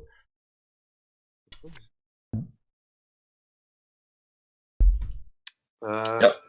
Vesper, can you confirm that diversion of funds is banned in this format at the moment? It is not. It is not. It is not. It was not chosen by anybody. Yeah, I don't think anybody chose diversion of funds. Nope. Okay. Yeah. Which is going to be quite interesting because I'm actually, and this is something I could discuss with the two of you here in the room, just for additional information and input. For the next one, because there will be a third one for sure with the extension of the quarantine. Do you think the new cards that are going to be removed should be substituting the current pool, or should they be actually added to it? So should the lockdown be like, more and more limiting? That probably would be a bit too much, right? Probably, yeah. You're gonna really strangle deck building if you add on top of the currently restricted card or currently banned cards, I think. Yeah. I think I'd be interested in revisiting the both the ID point scoring, so you can decide on how well various IDs play. So if like the winning ID goes up by 2 points or something like that. The other thing that'd be interesting would be revisiting the cards that are banned. For example, someone else mentioned, I looked at both DDoS and Apocalypse are banned, and it's I mean, I think one of the main ones that makes this a very explosive meta is that hard-hitting news is banned. So runners can kind of run with impunity without the fear of being tagged. Mm. And I mean, like, for the Space Kitten, who is playing in this tournament, tested her decks against me very regularly, and a lot of my decks, because hard-hitting news is banned, I tried to do other things with tags, like try and build an Argus deck or try and build like a Harashandra deck that's based on tagging. And Dorm Computer turns out kind of wrecks all those plans. Yeah, that'd be my guess. I'm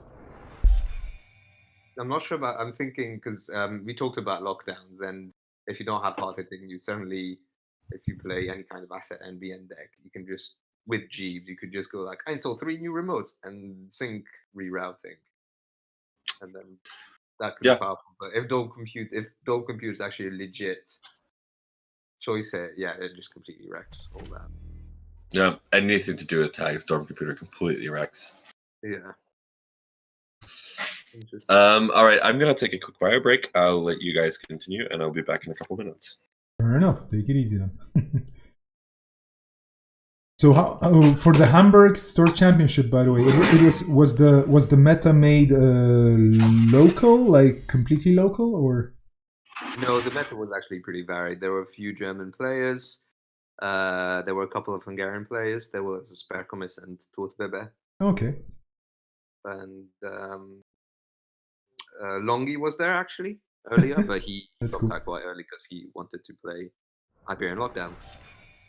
Yeah, he's one of those people who did the very, very, very last minute join, and I was like, okay, this is really cool, but, and this is already a spoiler for the third one, so if anybody will be interested in playing in the third one, I will be closing the registrations the day before. Not because I'm a mean person, but I just want to avoid this last minute rush for a lot of people, because, I just wanted to make it clear for everybody that, okay, either you have the time to play and you play, or you want to play in a different event, which is absolutely fair and great. But yeah, I just do, and this is totally not about particular people, not at all. It's just for me as an organizer, I was like, okay, yeah, there are people last minute joining, and it's like, I would love to let them play, but then what if this, what if we have people dropping later or something? Like, what about the numbers? Is this gonna work? Yeah. Well, anyway, but yeah, and also it's a lot of peace of mind for me because I was finishing lunch and still typing things into Cobra. I was like, but yeah. Okay, so the event was quite varied, and do you know the winning IDs, like the combination of the winning IDs? Yeah, it's Sports Metal and Ken Tenma. Ken Tenma. Yeah. Probably the two fastest decks in the universe at this point. Then, like Sports Metal and Ken. Wow. Okay. Neat. So what was interesting is pretty much I looked at the top 5 corps and. There were 2 Sports Metal, 2 Asa, and 1 Titan, so it seems to be that just play something fast. Corp was the main, theme of the day. Alright, so this game, it's Builder of Nations versus... Yeah, I'm just wondering, because is this the Builder of Nations that we've seen at some other point with... That was the Net Quarantine one, if I remember correctly, or like with tons of no, that was Iberian Lockdown as well. I don't even remember. But the one with tons of Masvinga counters. Yeah, this could potentially be it. Yeah, it is like, how many Masvinga counters does this have? 30 something or 40 something? Okay. Yeah. Then again, you have a turtle, which is quite big, and you have Ngolo, so, well, and you have the money. Corp's is really poor here, unfortunately, for the Corp. Yeah, like the main thing that can turn this around for the Corp would be mass commercialization.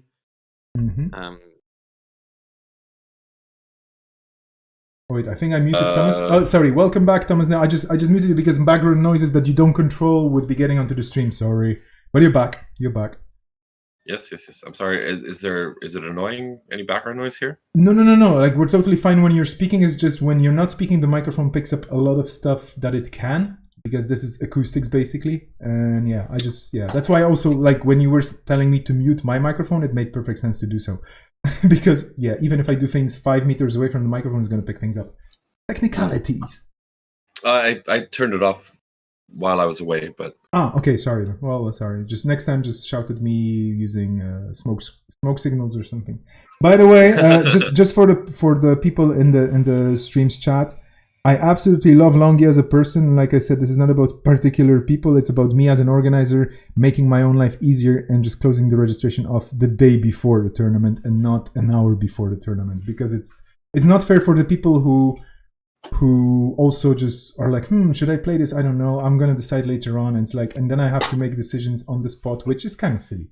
So next one, which is probably gonna happen either next weekend or in 2 weeks' time, but definitely a weekend, is gonna have the registration until Friday only. So, but it's gonna be announced much faster. As in, people will still have a week to prepare, but yeah, I definitely figured the format out, and I just need people to cooperate. Which, by the way, I would love to thank on stream the top 4 players, Cable Carnage included, that included in the room here, for being totally awesome about just choosing the cards very quickly, looking at all the different IDs and judging them by the points of their IDs that they could assign to them and so on. And revisiting this list will be definitely interesting. I'm curious what people are gonna come up with for the next one. Maybe it's gonna be upside down. Two-headed tournament. Oh, that would be sweet.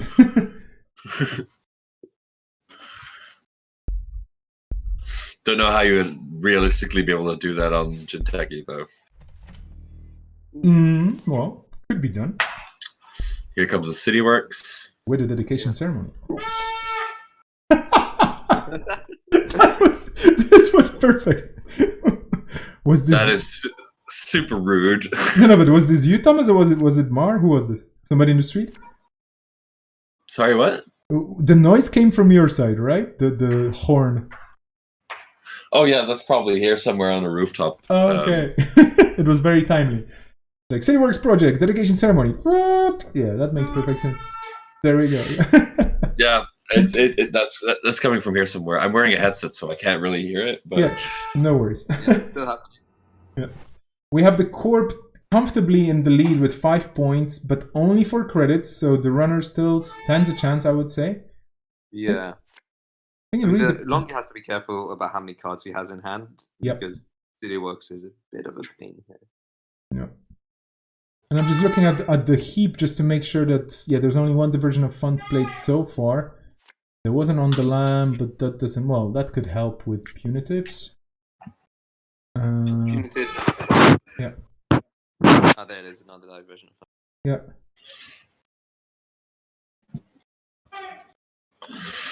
So that horn is coming from across the street. It's a couple of very young children who, for some reason, really like the sound of that horn. So there's nothing much I could do about it.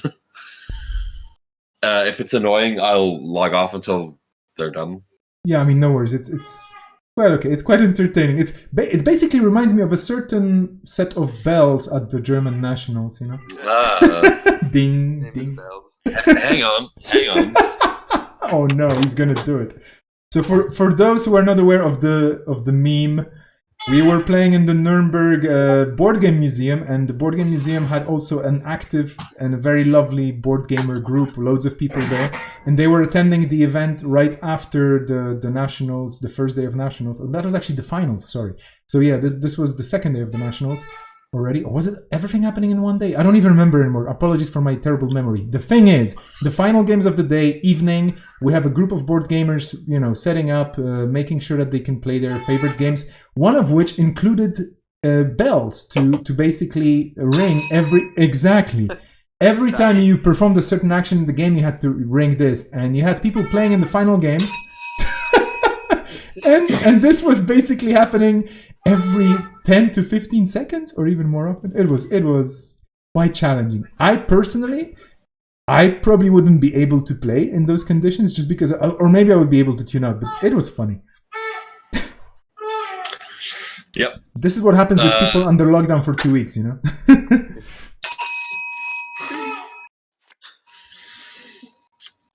Yes. For BCom, Yakuza, again, Elwin generously donated A bell with the inscription Bing.com.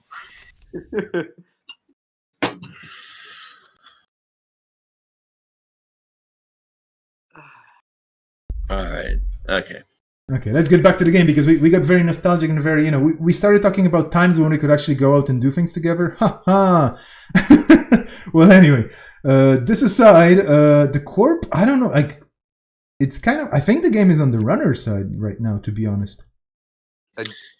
Not sure, honestly. Okay. I think it really depends on whether the core finds a mascom in time or no. Oh yeah, a Mascom would be quite something. They only trashed 5 cards. Yeah. So yeah. Have we seen any wall-to-wall yet? No. Nope. And there are more cards face down in the archives than face up. Surprise, Nope. surprise.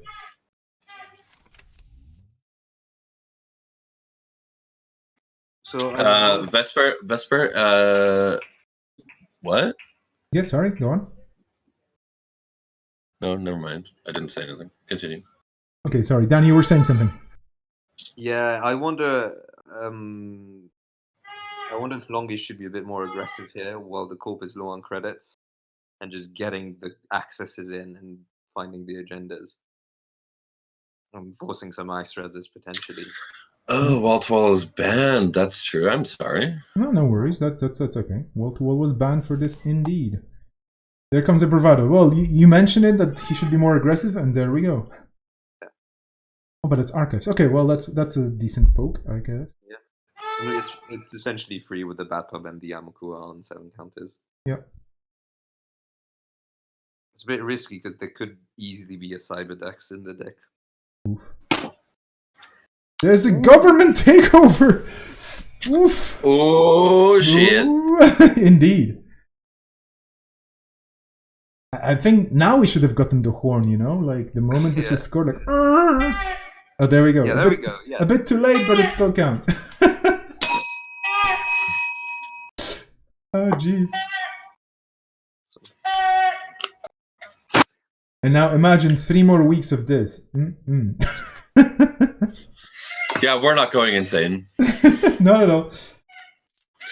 There's somewhere in the area, there's a saxophone player who only knows one song, and he also plays it pretty badly. Is it Baker Street? Maybe, no? It's like every night the same thing. It's not annoying whatsoever. Anyway, sorry, I'm distracting from the game. No, that's perfectly fine. All right. I think over the next few weeks we're all gonna love or hate our neighbors a bit more, and we're gonna learn the meaning of tolerance and just being zen in many different ways. Meanwhile, we have Hernando Cortez hitting the table.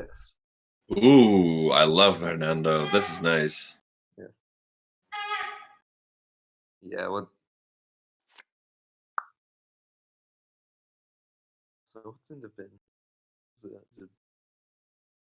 When you say bin, you mean archives or the heap? Archives. Archives. Let's take a look. Yeah. So what do we think he's digging for? Or they're digging for, sorry. Probably. Yeah, my guess would be some kind of combo piece. I assume they probably have one of Red Planet Couriers or a 5/3, which would win them the game. Mm-hmm. Mm-hmm. All right. With the biotic, yeah. Biotic. Yeah. Yeah, with the biotic. And Longy just not being aggressive at all. I would. Oh, here comes the money. And there's the Mascom. Yeah. Bam.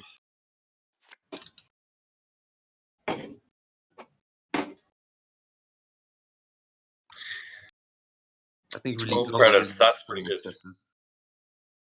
Mm. Oof.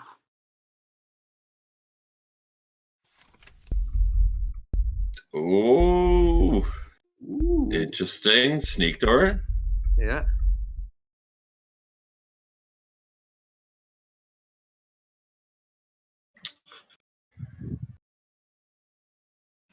Seen a lot of sneak door this tournament. That's interesting. The Ian deck that I built also plays sneak door. It's one of those undervalued cards that you never expect. And when they put it down, it's just, oh, there it is. Oh, well, Yeah. there we go. Fished out, finally. Yeah. Yeah, so, All right. so combo pieces. Well played, Talongi. Yeah. The Kurds become champion. Yes, but that was a good game. It was exciting, and the government takeover steel definitely turned it around. But yeah, I wasn't expecting a government takeover in the bin. Yeah, same here. I mean, I wonder if they had punitive in hand and they were just too broke compared to the runner. Yeah. They'd been there earlier. Or they just threw it away and hoped that they wouldn't run and were waiting for a preemptive. Well, the thing is, they played a preemptive the turn after and they didn't shuffle back the government takeover. Oh, okay. I missed that. Let's maybe take a look at table 10. I should probably be taking a look at the time too, because I'm like very It should be about like 15. Oh yeah, we still have 15 loads of time. minutes. Okay, yeah. Woo! Look at this. Table 10? Yeah, table 10. We have Hosesan and Firefly, and this is a very horizontal Seder. It's super horizontal with some interesting includes like the Warroid Tracker. Oh, I love Warroid. And Ronald 5. Oh yeah, I've seen decks like this before. They're really annoying to play against because trashing anything is pretty difficult. Oh yeah, I played against this style of deck before. Yeah, Ronald 5 and Seder makes a lot of sense. Because they can just basically recur anything. Yeah.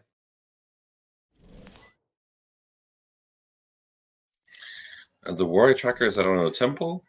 Okay. Yeah. That's interesting. Defending a Mamba Temple, yeah. I think this deck also plays Mumbat Virtual Tours. Oh yeah, there it is in all hives. It's basically HBCTM. Yeah, it pretty much is.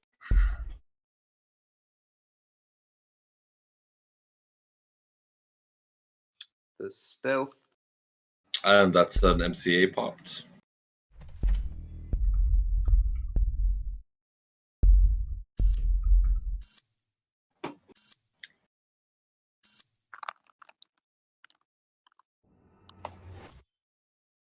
Oh, scoring a corporate sales team. More money. And he's already at 51 credits. That's incredible. I think it's the bank is ticking down and the runner Yeah. is pretty much unable to get rid of it.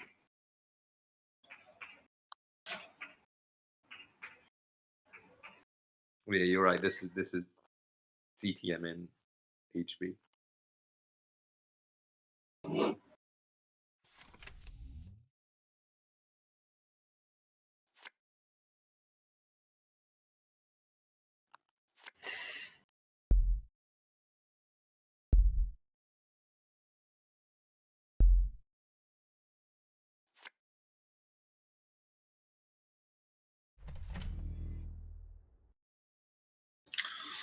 Well, I suppose Chaos 3 doesn't have enough credits, but to find an influx of cards, trash the Ronald 5, trash the bankers. The thing is, you lose a click even on Ronald 5, so you need to trash. Yeah.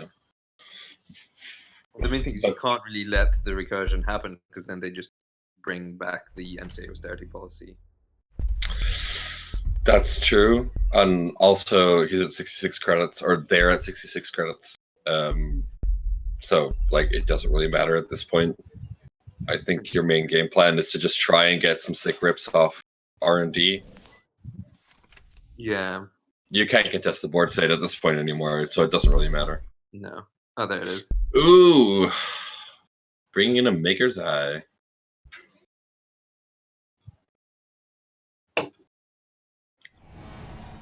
Ooh.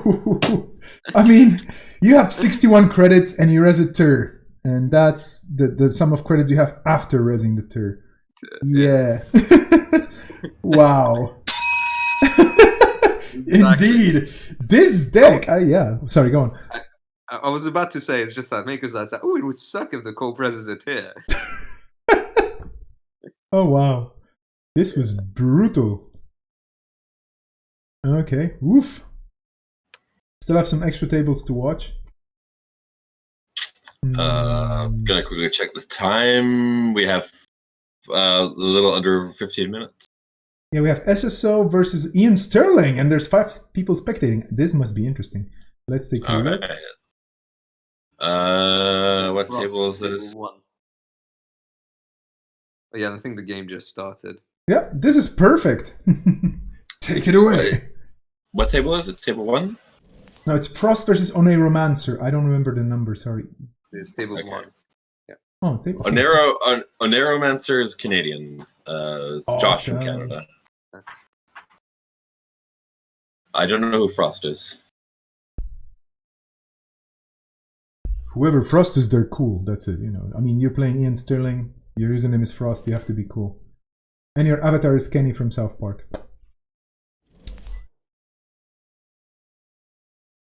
Exclusive party in Sterling. Okay. With Fisks as well. Oh, yes. I originally had Fisks in my Ian Sterling deck. I cut them. But I'm assuming this is going to be... Because why else would you play Ian? Is just going to be 3 copies of...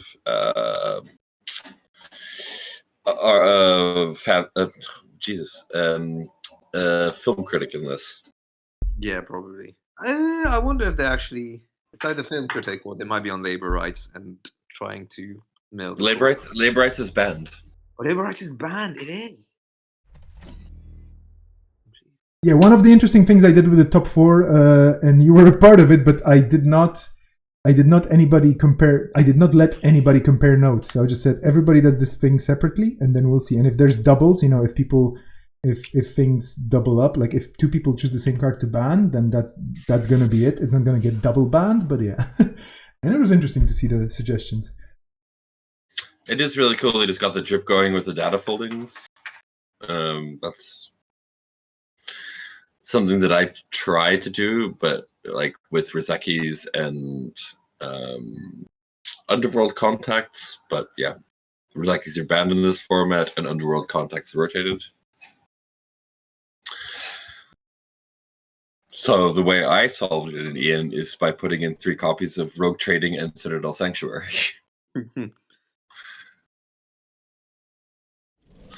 And it also works with credit kiting, because like you can install an Amina for free, you can install Security Nexus for free, all those big boy programs and hardware. But yeah, Ian, I absolutely love Ian. I really like playing him. He's an interesting ID. He has a link, which helps. But 10 influence. Yeah, I think my influence was 3 film critics, 2 Security Nexus, and a Hunting Grounds. Never a bad choice. The thing is, Crim has so many good cards right now that you don't. Yeah, exactly. All the blue cards are good, right? So Yeah. 3 inside jobs, 3 embezzles, 3 diversions, 3 falsified credentials. Ooh, a Matage on the archives. Ooh. Did they see anything in the archives before? I'm surprised. This is Oh interesting. wow, okay, that's 2 points. Fair enough. I mean, hey. So you don't get the damage, but then again, you lose the Ian trigger if the corpse scores. Well, no, actually, if they score, you don't lose it. But now you lost it. Well, it wasn't even active anyway, but still, you know. Interesting. Now the question is, will This the corpse... SSO is playing Red Planet Courier, so I wonder if this is a government takeover variant.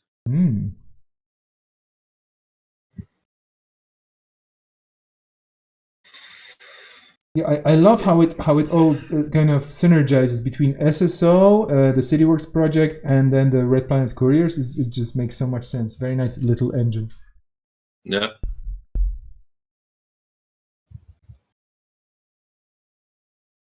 I mean, it beats because we built it, so. What doesn't?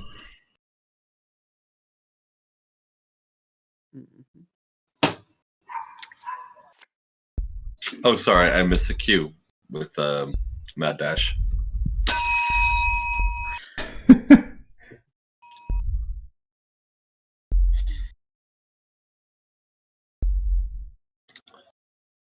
Yeah, this is interesting. Okay. Throwing down Earthrise. Has enough money, so it's fine.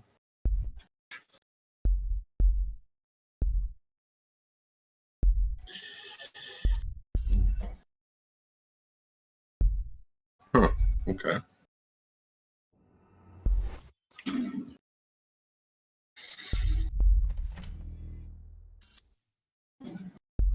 Scores the city works. That seems fair.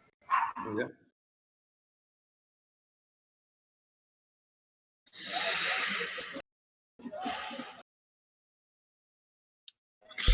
As I was mentioning earlier, I don't know if anybody was listening at that point, but this format is based on Captain Nice's diversified portfolio, who we played for the first time at Dutch Nationals in The Hague a couple of years ago. And that format was actually won by an Ian Sterling deck. Was it the foreshadowing of this? We shall see. I'm actually going to check the standings. Yeah, go ahead. Yeah, for now we have SSO and Reina Roja on top of everything, and then we have New Angeles Sol and Sunny Lebeau, Hasbioroid, Leela Patel, and Building a Better World and a Smoke, and an SSO and a Reina Roja. And yeah, there's a ton of people on 9 points, so yeah, the field is still wide open after 2 rounds. We'll see after this round what it's gonna look like, but yeah. So colorful, it's like a rainbow. Uh-oh. This is looking less and less viable for the runner, I would say. But then again, they have 31 credits. Do it! And they have 11 cards in hand. They're just really hard. Install everything!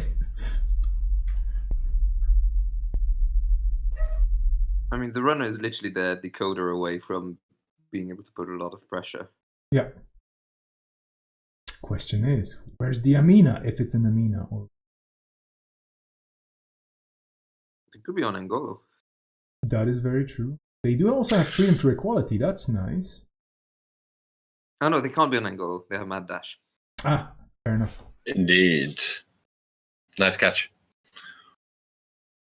So you sit on 11 cards and then you draw a 12th one. And oh! That means they don't have it, yeah. Yeah. He's digging for something. Yeah. I'm assuming it's his decoder. Yeah. DJ Fenris.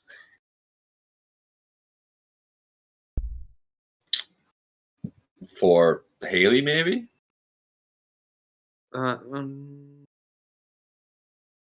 Although, yeah, that would count towards your point limit. Yeah, I mean, Fenris as a card is not banned, but going over your limit is, so we have to be careful here. Why is this not programmed into Jinteki so I don't have to actually track it personally? I don't know. Future request, please track everything if I tick a box.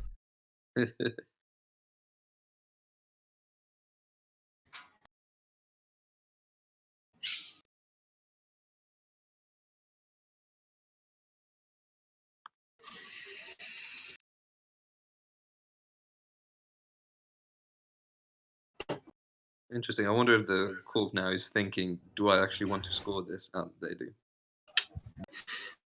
So it would seem. Yeah. So yeah, it also means that this doesn't run Film Critic, so...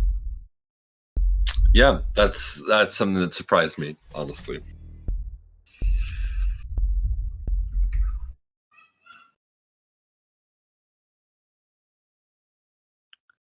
But I mean, the Corp has 2 CityWorks projects, so Ian's ability is online indefinitely. Yeah. Not that he really needs the money at this point. Yeah. Oh my god, that decoder is hiding very deep.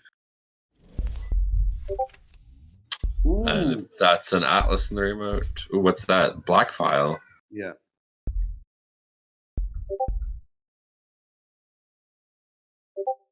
Apologies for all the plinking. That's a way to solve the game. That was very surprising, but very cool. Very cool.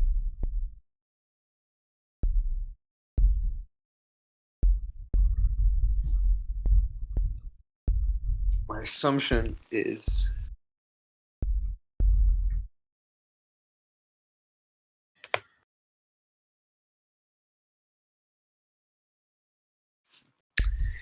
What's in... I wonder if there's 3 diversions of funds in there.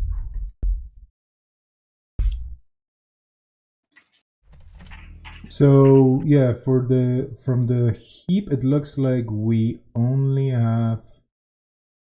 Actually, there's not a single diversion of funds in the heap. So yeah, good point. So Knuckle Guy brings up an interesting point that says there aren't any code gates to trash programs, so maybe just run stuff. The thing is, Knuckle Guy, it is Builder of Nations, so you're always taking a damage if you run against something. this is SSO though. Oh, That is sorry. True. That is true. I'm still on. Yeah, that's true. No worries. No, it's good to think about all possible ins and outs. Yeah. The main problem would be, say, if there is a Colossus and then you encounter a wormhole, and then they can trash your stuff. Yeah. Well, like honestly. Yeah. Ooh. Also, Hortum exists, and that's an end run, and Enigma exists. Oh, there we go, Amina. Okay, so yeah, There we go. the game is still not done. Now the question is, will there be? Oh, it's a caldera. Oh, in a Cusick. Okay. Okay, we have a game on our hands. Wait, but that's not gonna because they're only gonna access one card. Yeah. Oh no. So, they're not gonna access anything. Ooh. Aye. It's a border control. Okay. Yeah. Indeed. There are 4 3-cost cards installed. I think. Just note 5 of them. 5 of them. Yeah. 6 of them. There's 6 5-cost, 3-cost cards installed. So. Yeah, but border control takes care of that. So. Yeah. And Cusick is 2 influence, so there could be more still. Yeah, I've only seen. So before that first Hushuk, I only saw 4 influence. So my guess is the rest of the hand is 3 diversion of funds, 2 Hushuks. That'd be my guess. That sounds reasonable. Yeah. Okay, the border control is coming back. Oh, Mass comes, yeah. Oof. Okay, yeah. Get back on the money. I really dislike Mascom as a card. That's because I play a lot of Crim.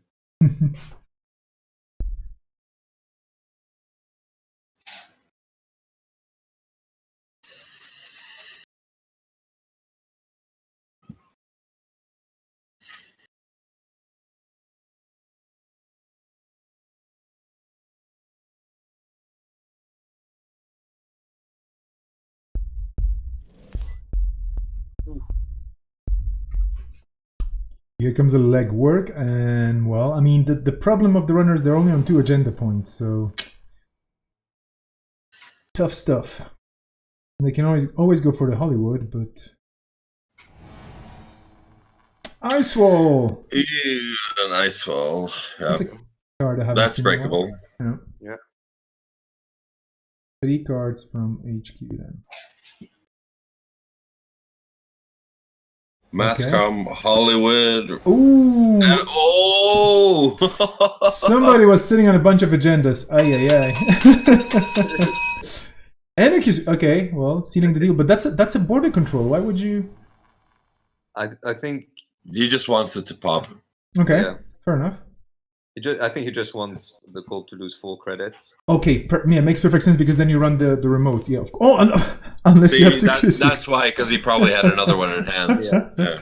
Well, I think the safer option was probably to actually run the remote, because if there's a border control remote, yeah, that's a whiff actually, though. Let's see. There's That's no agenda. There's no agenda there. Yeah, that's a No. whiff. If the Corp has Mars couriers, Red Planet couriers in their hand, that's actually game for the Corp. Yeah. Or if they draw into it, but no, it wasn't there with the Cusick, so No. wow. Oh well, Kusick shuffles, so it doesn't matter. Oh, okay, fair enough. Yeah. They could also biotic consulting visits. True.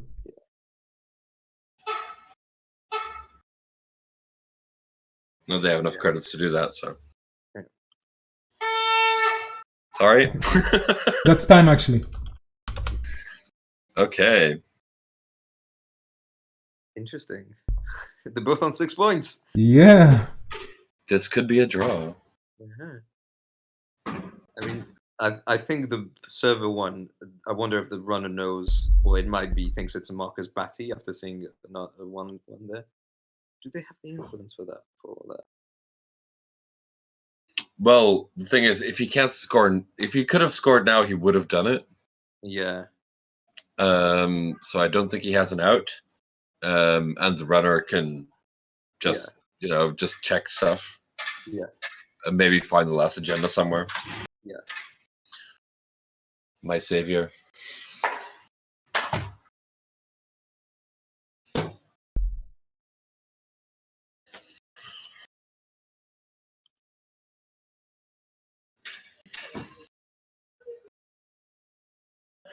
I don't know what's going on, what he's thinking about. Yeah, I think trying to think if there's an out, which Like maybe if he's holding a biotic and he draws into the last hostile, that could be an out. or if he has a biotic in hand and he draws into Red Planet Couriers, that's another one. Yeah, you have to draw here. Yeah. I don't think he has it. I So don't think so either.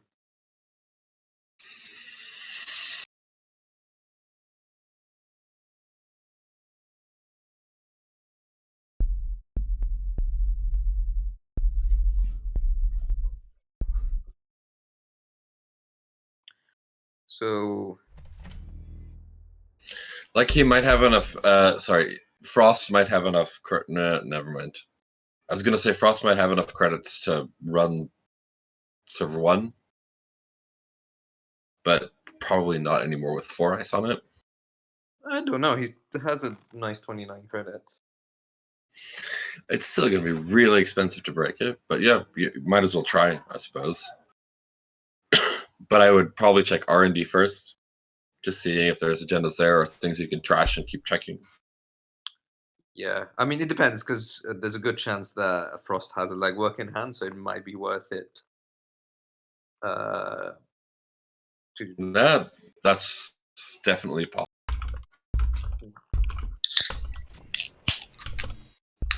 yeah, that problem is that there's no legwork, so just check R&D, get a nice Paragon trigger. And I think you just check server 1. Oh, actually, you might not want to, because if that's a Batty, they could flatline you. Oh, here we go. How many Fine. border controls? One. There's one.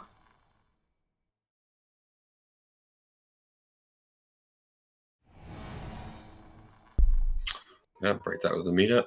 Yeah. Which makes the corp lose a bit of money. Another border No, control. that's another border control. Yeah. So that's a draw. There's no way. Not necessarily. Yeah. It could be a Batty.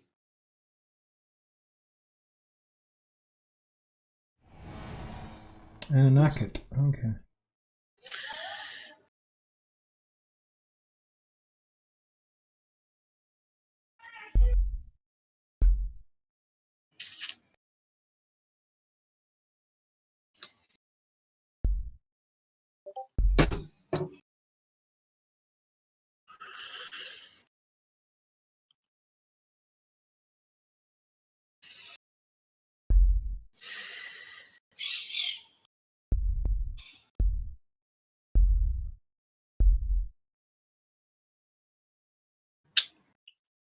It's an advancement on the thing.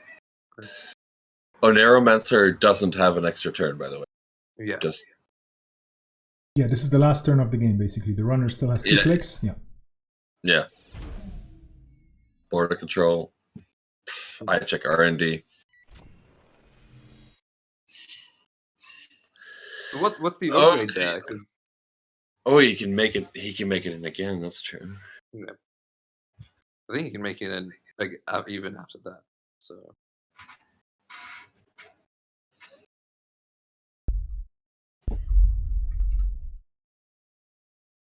Yeah, if it's a baddie, then Let me just check the archives very quickly. There's only one baddie in the archives. yeah. this is going to come down to the wire.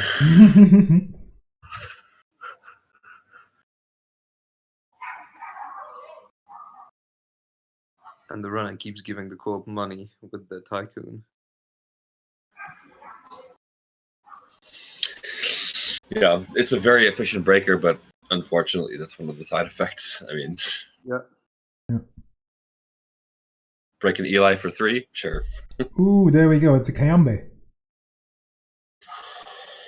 Oh boy. Yeah, he's not getting into that again. No. Just say bye bye now, and Yep, hope for that sick rip on top of R&D. he already checked R&D, I think. That Well- was the third run on, isn't it? Isn't it the third run on the server? Want to buy Paul up? Stim hack. No, he doesn't have any plans I for know, stim hacks. I know. I'm just. Daily cast. Okay. Oof. Bro. Okay, so that's a draw. All right, guys. In the intermezzo, I'm gonna take a bio break, and I'll be back for the next round. Okay. See you soon. Then we're gonna put some quiet music in the background, and this was quite an exciting game, I have to say. It was. The finish, I wasn't expecting like this mega run towards like basically a super armored remote, and yeah, that was quite something. Yeah. Okay, we still have one more round to go, and for everybody just tuning in, this is Iberian Lockdown number 2. So the second in a series of I don't know how many events, because we're still entering lockdown week number 4, 5, and 6. Basically, we're going to be locked down in Barcelona, at least, and in all of Spain, of course. I cannot vouch for Portugal at this point until the 26th of April. So there will be another one of these happening within the next 14 days. But in the meantime, we're running the second one, and we have a very interesting, very varied meta today because of all the different limitations and ID values that were selected by the top 4 players from the previous one. And this was round 3. We still have one more round of Swiss to go. And I am today co-commentating with Cable Carnage, the winner of the previous one, and with Cluster Fox. We may have a special guest joining us in the top 4 cut as well, but that will have to wait for at least an hour and 45 minutes, because we will have a break of 45 minutes after the Swiss rounds for the people to just, take a break, refresh, drink, hydrate, eat, whatever. The next round is going to be starting in 5 minutes. So in the next 5 minutes, we're going to be kicking off the next round. In the meantime, oh, hello Zatar the Magnificent. Thank you for following, and hopefully you're enjoying the games. Oh, there's Luke as well. Hello, and yeah, and Knuckle Guy that I haven't noticed before, but yes, indeed. Anyway, let me take a very quick look at the situation on the board and make sure to actually update the scores on Cobra. So I'm going to be quiet for a second.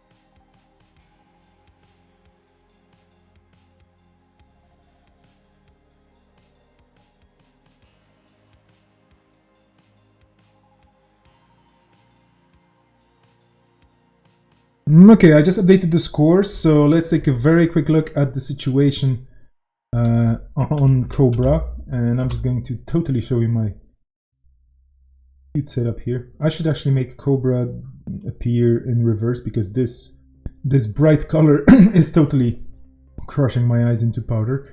We do have a drop as well, so actually the pairings should not be here. Okay, sorry. I should totally edit this. See, this is what happens when you do things on 2 computers at the same time and you don't think about it. I am actually dropping a player because we had a player attending the other big event today, which is Net Quarantine. So I have to repair this round, which is great because Cobra just has a button for this, and this is what's gonna happen. But before we go into this, and we're gonna have 11 tables only, standings for your viewing pleasure. So we have Jinteki, Biotech, and Reina Roja on 15 points. We have New Angeles Soul and Sunny Lebo on 12. A long field of people on 12. So the top 4 is still wide open. Quite a few people on 9 as well. So, you know, basically anybody until the 16th place at this point could make it into the top 4. It really depends on what's going to happen. Well, we'll see. I mean, strength of schedule will maybe count. We'll see. In the meantime, let me just close this and... yeah, let me just very quickly figure out what's going on with my current setup here, as I have people pinging me from left and right.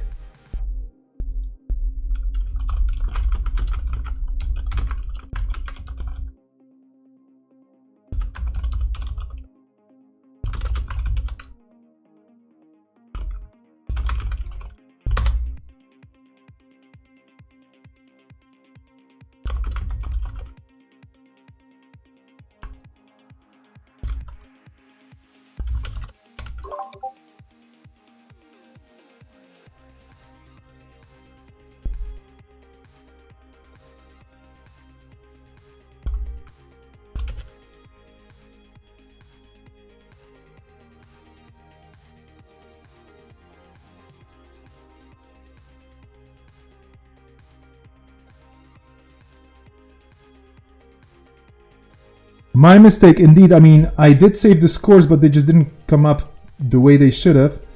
So now it's fixed. Yeah, now the results are fixed. I should totally revert what I just said, but I won't. You can check it yourself on Cobra, and this is what happens when you don't press the right button at the right time. I should totally repair the whole round again, and I will.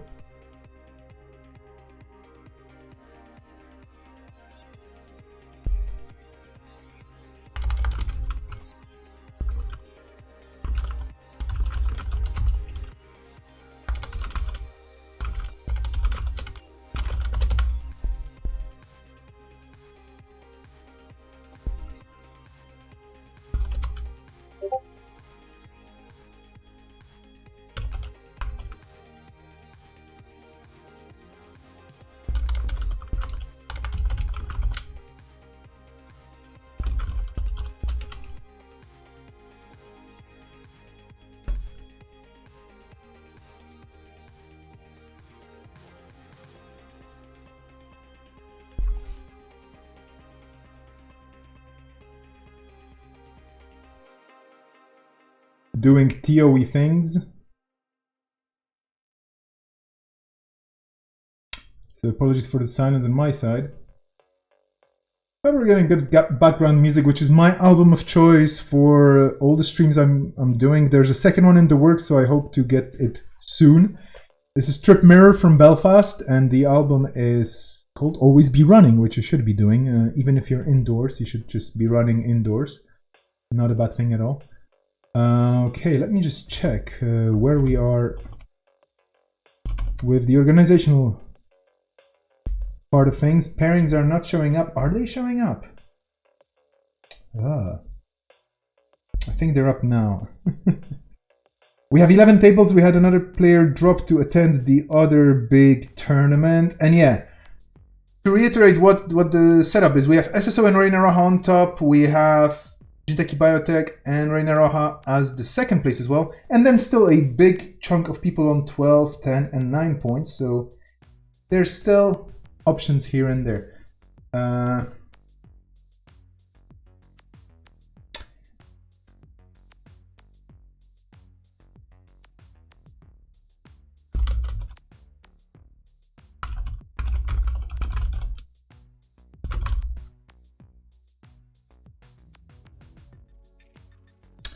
Checking the tables. In the meantime, chat, if you want to take a look at a particular table, I think we're going to focus on the first one, but yeah.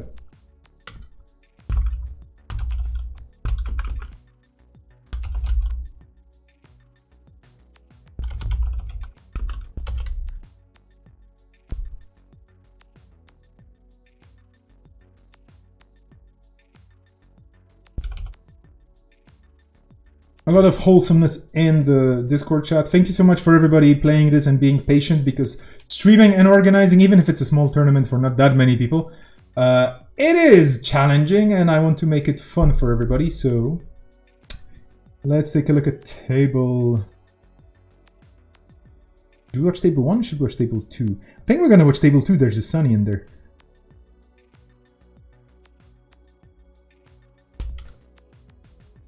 And we're kicking the timer off, so I should totally switch the stream to the live view. Turn the music off. And let you see what's going on. So we have Cybernetics Division versus Sunny LeBeau in this pairing. And yeah, I'm just going to apologize if you are muted, my friends, on the stream. Which you shouldn't be, but anyway.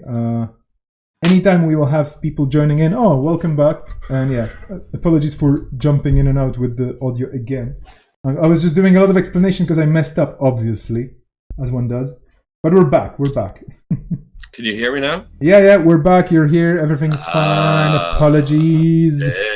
Okay. We're in the game. We're watching table number 2, Captain Nice versus Ogbunayan, if I'm not mistaken. Okay, David versus Nico. Actually, wait, is this wrong? I think this is wrong. Pairings are not... Okay, should they restart the... No, actually, it's correct. I haven't refreshed my Cobra. Yeah, sorry, I'm shutting up. So, Captain Nice, for everybody's information, is the person that came up with the diversified portfolio format. Yeah. Or at least popularized it, I assume. The diversified portfolio was Captain Nice who started it. I do kind of have to point out, just as a matter of personal pride, that it's based on a format that we used to have in Belgium called Unsung Heroes,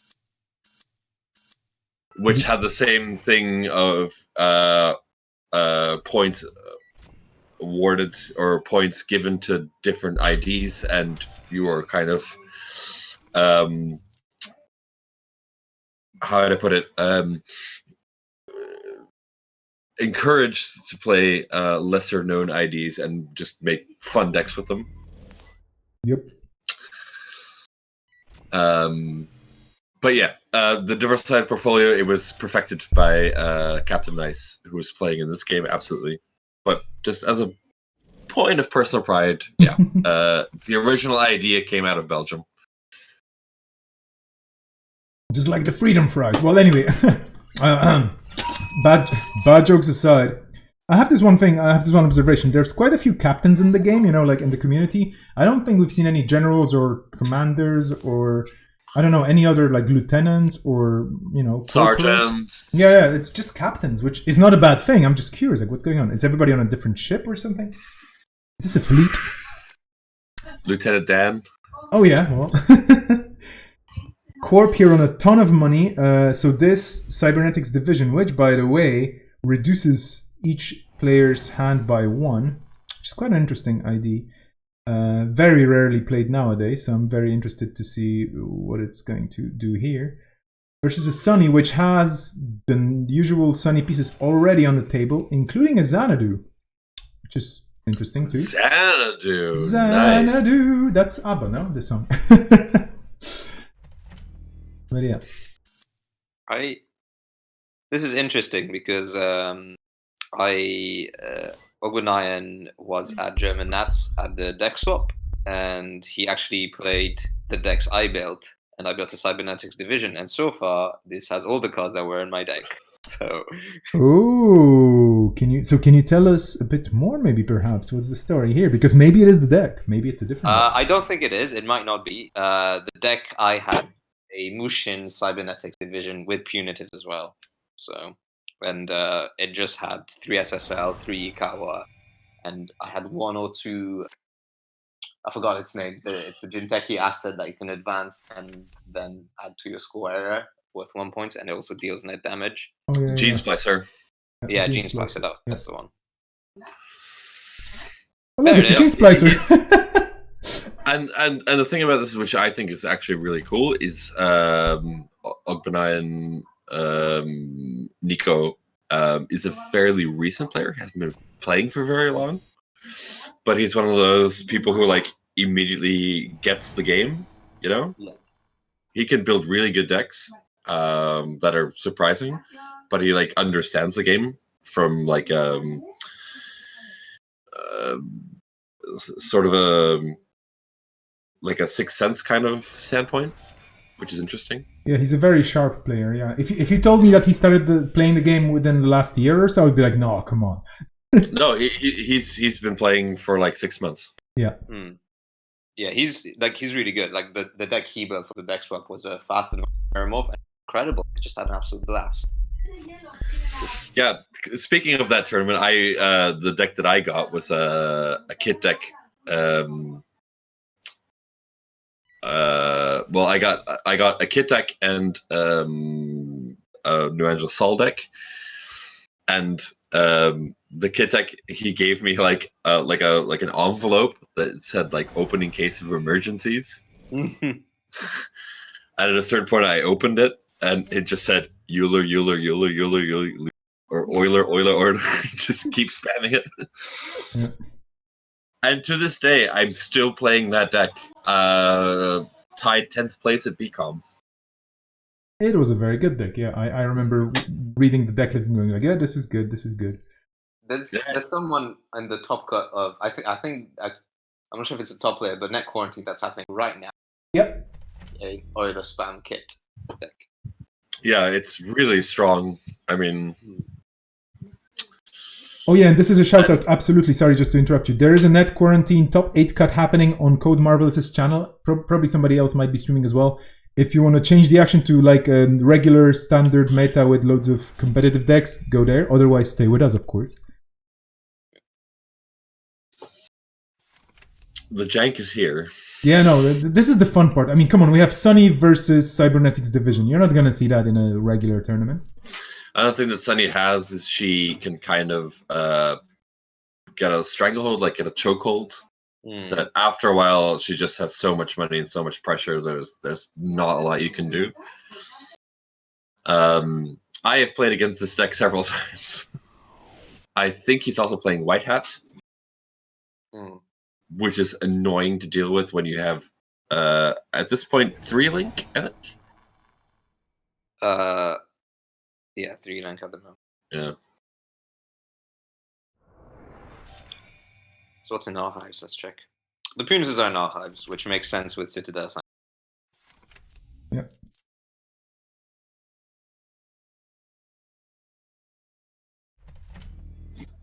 It's going to be installed double advance, I think.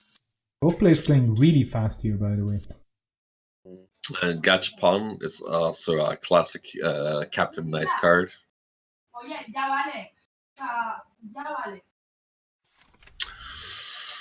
In our weekly Thursday night fights that we do every Thursday with the Belgian meta, or anybody who wants to join in, more than welcome. Captain Nice, the first week he was first in Swiss, but had to leave early, so he wasn't in the top 3. Which boosted me to 3rd place, which was cool. Second week he didn't play. Last week he was 2nd, also playing Sunny and Harashandra, and lost to an Apocalypse Los deck. Is that the Apocalypse? Yeah, I think it was actually published on the Netrunner DB. I was browsing decks recently. Yeah, Mark published it. And the interesting thing is it uses Muerto's gang member to de-res cards. Mean. Rude. Muertos is a funny card until you play it against an asset deck. They just find out the rest of this Maryland, this commercial bankers group. Yeah. Okay, we have a Super Amakua with the chips going through. It's the poor man's DDoS. Oh, yeah. Interesting how they actually played. They used the security chip for. There it is, GG. That's game. Oof. Interesting that they used it for the surveyor, which they could have potentially traced through on 3 link. Mm-hmm. Probably didn't want to take any chances. Yeah, probably not. Okay. Let's have them remake the game, and maybe they want to have a chit chat on the side. This was a very quick. Oh no, they're very fast. Yeah. Going back straight to it. Okay, we have a New Angeles Soul versus Haley. So Haley is one of those IDs which is 5 points. Oh yeah. And I I love seeing, like we were talking about it earlier, I love seeing people playing Sol right now because it you're not going to be able to play it for long, as the word around the water cooler is. Assuming that they're going to remove all currents from the game. So I'm going to go ahead and assume this is going to be like a scarcity-based deck, which is good against Haley. But they didn't find scarcity turn 1, which means that the Proco is online. Well, you generally play 3-4 currents. Do they keep or do they mulligan? Let me see. Captain is They both kept. Yeah, kept. So that's interesting. Maybe he's playing my kill switch deck. Who knows? I mean, if he scores a re-education there, then yeah. They both play very fast. Yeah. I'm wondering if this is a Bellona. I would bet on this being a Bellona. Or an NGO. Yeah. Or a fly on the wall, maybe. Yeah, fly on the wall would be brutal if he has things like closed accounts or... I win. Sorry.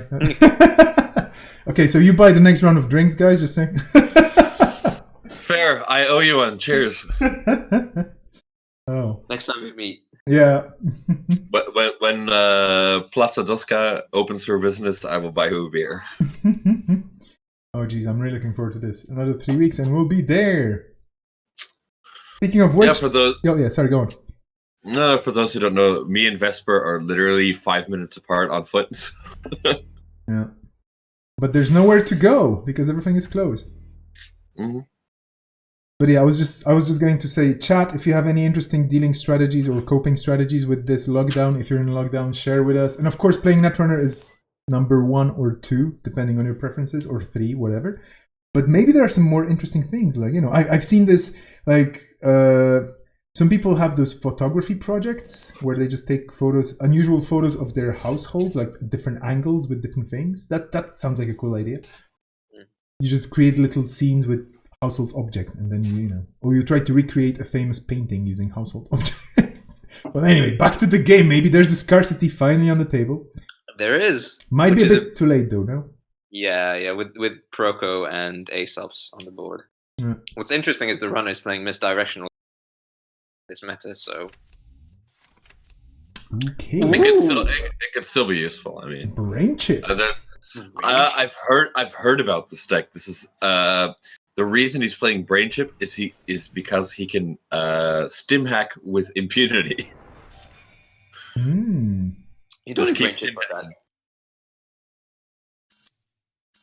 Well, if you have a hand size of 10, then playing 6 stim hacks doesn't really matter. Improved tracers. What is this?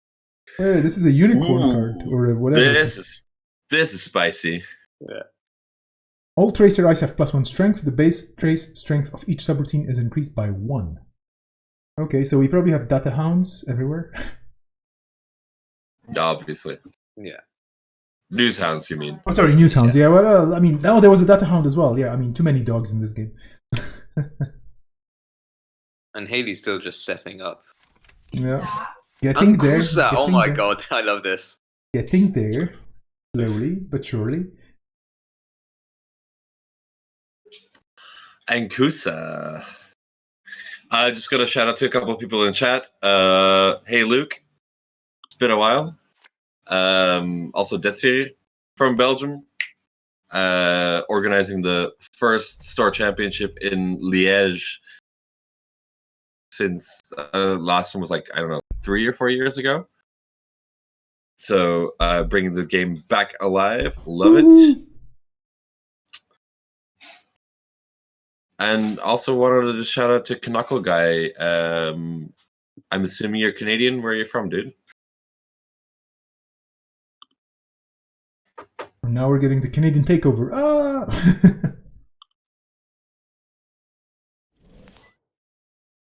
We have the Haley just moneying up Like there's no Yeah. tomorrow, which you probably need for Ankusa, let's be honest, and for the SMC on the table.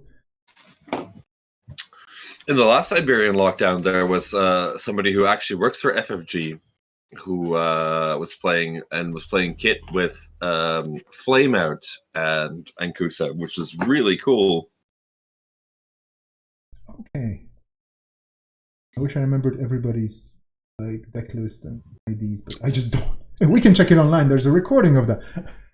Yeah, he made the top cut. He was top 4. I played against him in the first round. I asked him like, okay, anything that I would know you from? He was like, oh well, I work on like Arkham and the Star Wars games and stuff. But he was a play tester for Netrunner when FFG still played it or still produced it. But it was just like really cool because it was like, well, back in those days, I wasn't allowed to compete in tournaments because you know, I was a playtester. I worked for FFG, and now with Nisei, and I think they're doing a really, really good job. And now I can play whenever I want. This is just really cool. Yep. Minnesota. There's the Ash. You will probably trash. The other day I started, so I opened up this online forum to just invite people to schedule games with me because I'm very bad at playing, you know, on JNet, like random games, just jumping in. I'm just like, I don't feel committed to it. But if I make it into a kind of an actual meeting where somebody says, hey, let's meet at 9 and play things, whatever, I'm like, yeah, okay, let's do this. And I was playing with a person that hasn't played since, basically their physical collection was mostly the first 2 or 3 cycles and the big boxes, and they're slowly trying to collect everything else. So we had a bunch of casual games, which was fun. And it was really interesting to see somebody's perspective, like coming back to the game and just going like, yeah, I used to play a lot, but then my meta fell apart and I'm trying to get back online. It's not easy. And someone's like, yeah. So this is the best time if you have nothing better to do and if you feel like you want to come back. This is kind of the golden era of online playing. Yeah. We're only at 45 games today, so we're fine. Yeah. I was thinking that earlier, by the way. It was like, it would be really cool to get somebody on the chat, on the Twitch commentary who hasn't played since Nisei, to be like, okay, these are like strategies, and every time a Nisei card gets read, oh, what does that do? You know, you can like explain the Nisei cards. Please read. Yeah. I have to say, so far, I'm really impressed by the quality of the cards that Nisei has produced, and they're really good. Absolutely. And I love the fact that right now, like, we're sort of in a meta. Okay, the lockdown has something to do with it, but like, you used to have a pack per month, and the meta would change like constantly because people were using new cards. And now it's like twice a year you get a big dump of cards, and of course people like Chris Dyer will sort of like figure out the meta and say like, these are the best decks right now. But still people are reiterating and trying new things and trying to like juke each other out with unexpected cards, unexpected builds, and the Nisei cards have kind of been really good in allowing that, which I think is actually really cool. Yeah. They're very versatile cards.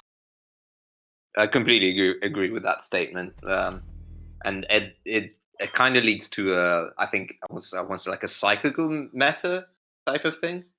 So, for example, one of the best score decks right now is the Asa that Pencil played at German Nats, which is like a very high tempo deck. Yeah, and it's very strong, but it has a weakness to Apocalypse. And now I think I am actually testing like, okay, HB is very good at like, fast advance and going really fast style deck, but it's weak to Apocalypse. And now the winner of actually the Hamburg Store Championship and a deck I played was quite similar, was just Biotic, mostly fast advance, but in sports metal, and you're less reliant on your board state. And when I tested it against Apocalypse, it just crushes Apocalypse because it's just way faster. And you just don't absolutely need like of the previous tournaments, the Pincel's Asa deck, but also Percomus's Flower Sermon RP deck. They're both lateral decks that are very how to put it, they're weak to Apocalypse decks. So then people will think like, okay, so what decks do I make against Apocalypse? And then I remember at one point I built a Chronos Protocol deck with Kakugo, so you can always snipe the Apocalypse when it's coming. Yeah. So it's sort of like a rock paper scissors meta, and I kind of like it that people just keep adapting to what is popular, and completely agree with what you're saying. So we just had Ankusa, removing a surveyor. Yeah. That was spicy. Yeah. And that brought the Corp down to 0. Like the Corp spent all their money on that surveyor. Yep. And we still got a stim hack going on. Yeah. However, this was a sentry, so with the end the run, so that just fired. Yeah. Yeah. But I think, if that's all it's a bit bad, but right now. Now you can sell the Polangi to Aesops. Yeah, and then Simul chip it, yeah. Yeah, the Corp is in a tough spot right now because they really need money and they're not getting any. So. It's a question. Do you sell the... probably sell the Polangi. You could also sell the Euler or Euler or whatever the pronunciation is to reinstall it to have the Yogg ability of breaking for 0. But yeah. So this Corp is playing Navi Mumbai, which I think is another example of what we say about the meta changing. So Boomerang is another kind of meta-defining card for runners. And I assume Navi Mumbai is there as a partial counter to that. It's good against Geist. I mean, it stops things like Kabali, Boomerang. Doesn't stop Grappling Hook. No. No, it does stop Grappling Hook. Grappling Hook is not an icebreaker. Oh, right, yeah. So it basically just halts Geist in his tracks, who is also a very strong run at this point, but in this the meta of this tournament, Geist is 5, I am assuming. Yeah, Geist wasn't cheap. I don't remember. Sorry. I can double check real quick, but I'm gonna assume he was 5. Yes, Geist is 5. Yeah. Which is totally fair. We do have a Geist somewhere in the field, but we've seen so many Geists played over the last few weeks that I decided to just not watch any Geist games. No, I'm kidding. I mean, if people decide to watch Geist, we're gonna watch Geist if they're actually in top 4. Maybe, I don't know. This is the last round after all. Yeah, my impression is anything that Pencil said, this is the best, I very quickly gravitate. All right, so what beats this? And in my mind, that's why those decks don't always play. Because A, they're not piloted by Pencil, and people just... Pencil is kind of... He has the same thing that Lost Geek has. He can play these weird decks and pilot them so well that you... you kind of find yourself asking, how did you even do this? Yeah. All right. Quick bio break. I'll be back.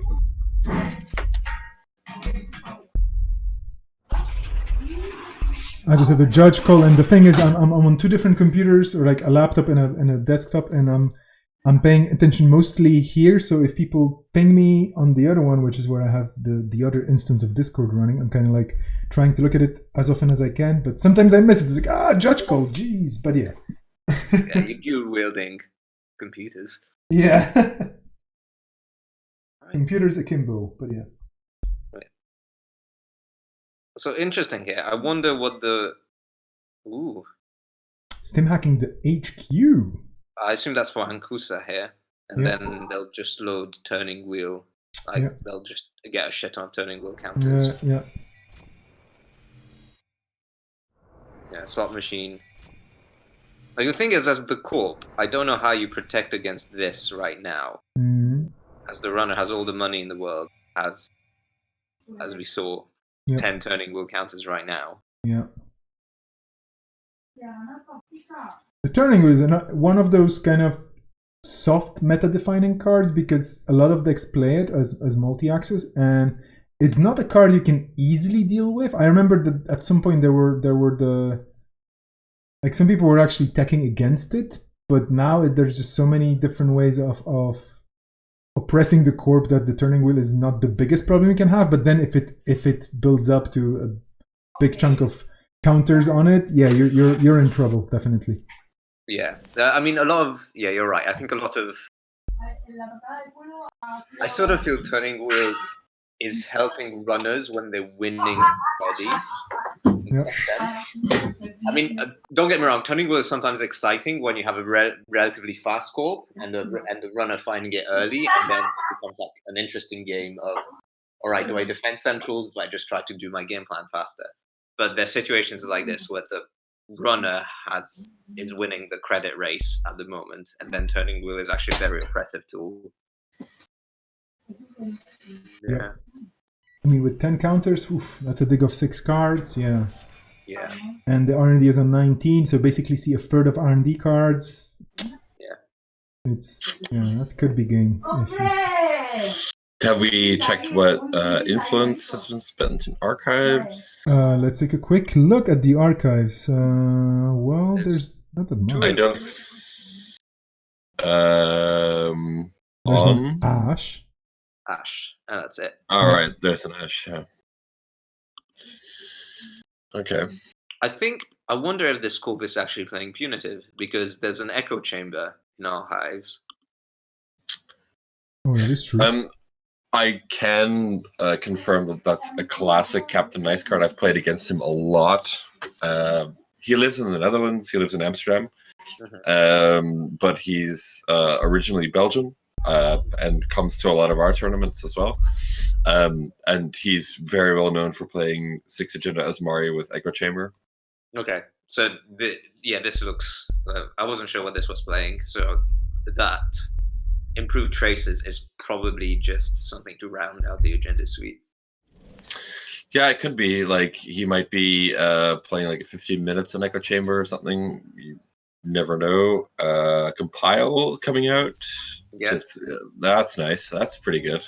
With the Haley trigger, this is really good. Oh, chef kiss. This is beautiful. Yeah, and so let's hope for David that this is a NGO. Yeah, generally the compile triggers Haley, and then the program installed by Haley as the Haley trigger does not get added to the bottom of the stack, which is cool. Yeah. Shaper BS. Full effect. Compile is the most Shaper BS card, and I love it.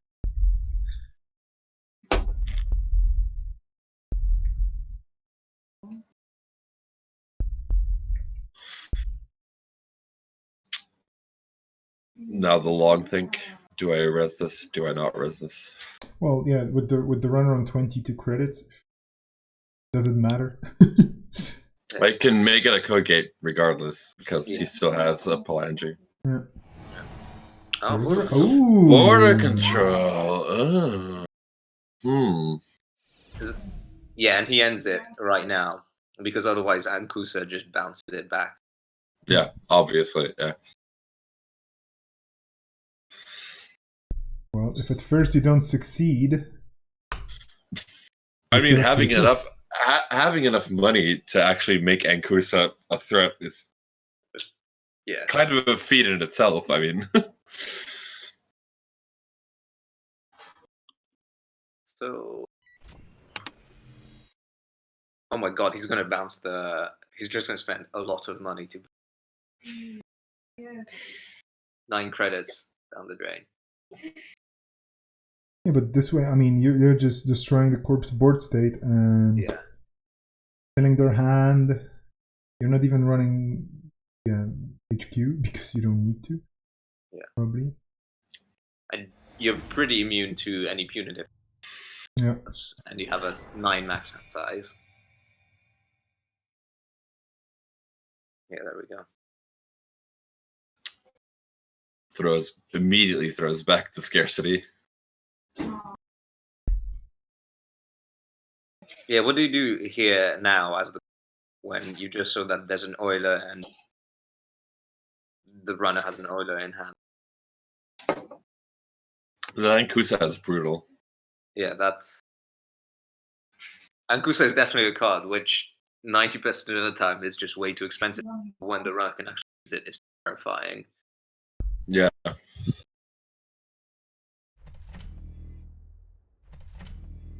Okay. So bunkering up. Well, the runner is down to 12 credits, so... Or 15, or whichever, but like, okay, no, okay, fair enough. Procon doing Procon things. Yeah, Proco. I don't see this ending well for David, honestly.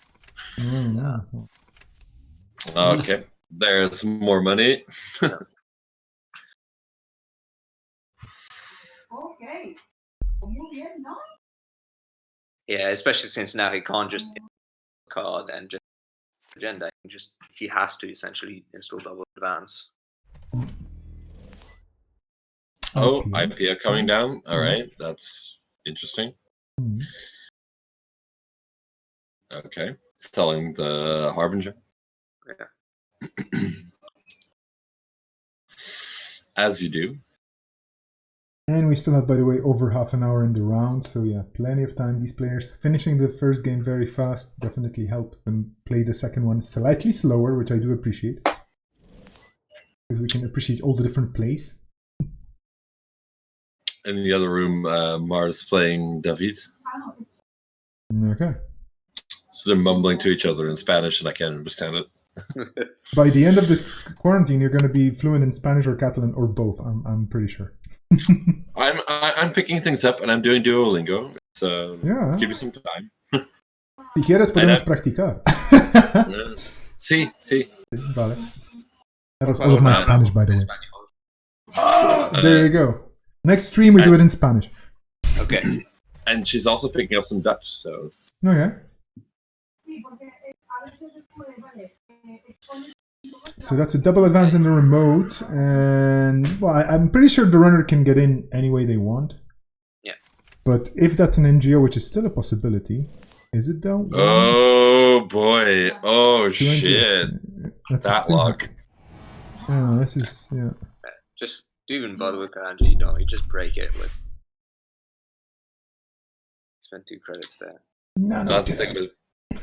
That's the thing with Brain Chip. You can keep sim hacking; it doesn't matter.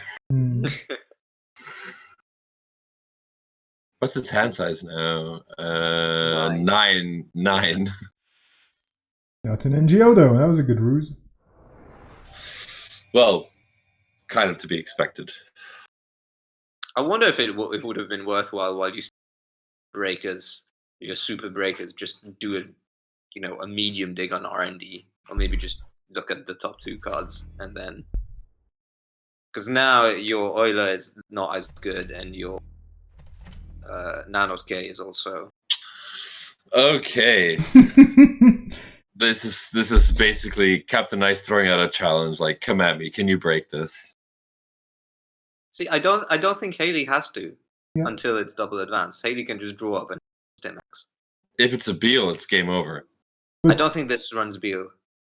I mean, also you have 10 counters on the turning wheel. You can access anything you want in any. There's only 13 cards in R&D. You basically win this one way or another. And you only need 1 point. So I think this is just Nico saying, yeah, let's have this. Like, it's a fun thing. Like, it's not the optimal. Oh no, maybe I'm not a good person to judge optimal plays, but I would totally just go R&D, access 6 cards, and. Ooh, that's an expensive surveyor. Whoops.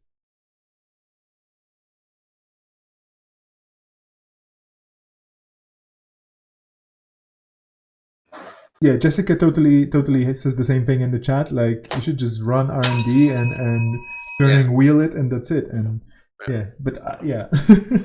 Run R&D, because at the moment the corp can't keep anything in each. Yeah, he's waiting for the kill, I think. Yeah. Oh yeah, here it is. They just bounced the surveyor. I'm not sure if that was the good shout. I don't. Yeah. But it's definitely spectacular. It is. Oh. And it's a border control. this, I mean, again, like the runner is still ahead, so it's kind of tough for the court. But this was a very, very ballsy play. Like, yeah, I'm just gonna do this. Okay, extra. Let's access everything from HQ. Yeah. Full time surveyor. Archangel. Oh, Archangel. No, he's not going to fire it. No way. Not actually. Oh, He does. Yes, he does. What does he bounce though? What would you bounce to? Turning wheel? No. Ankosa. Or the brain chip. Oh, the brain chip would be funny.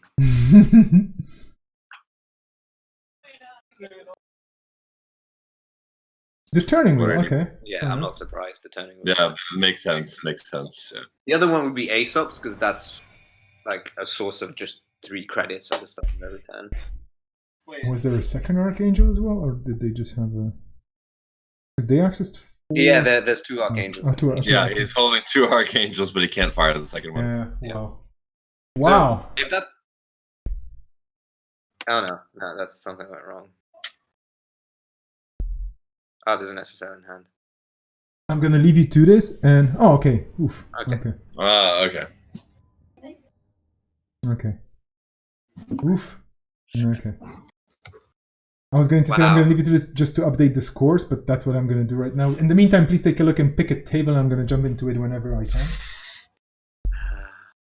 I know it's tough. It's like a restaurant with a menu. All right. I am going to check in with the chat on the stream.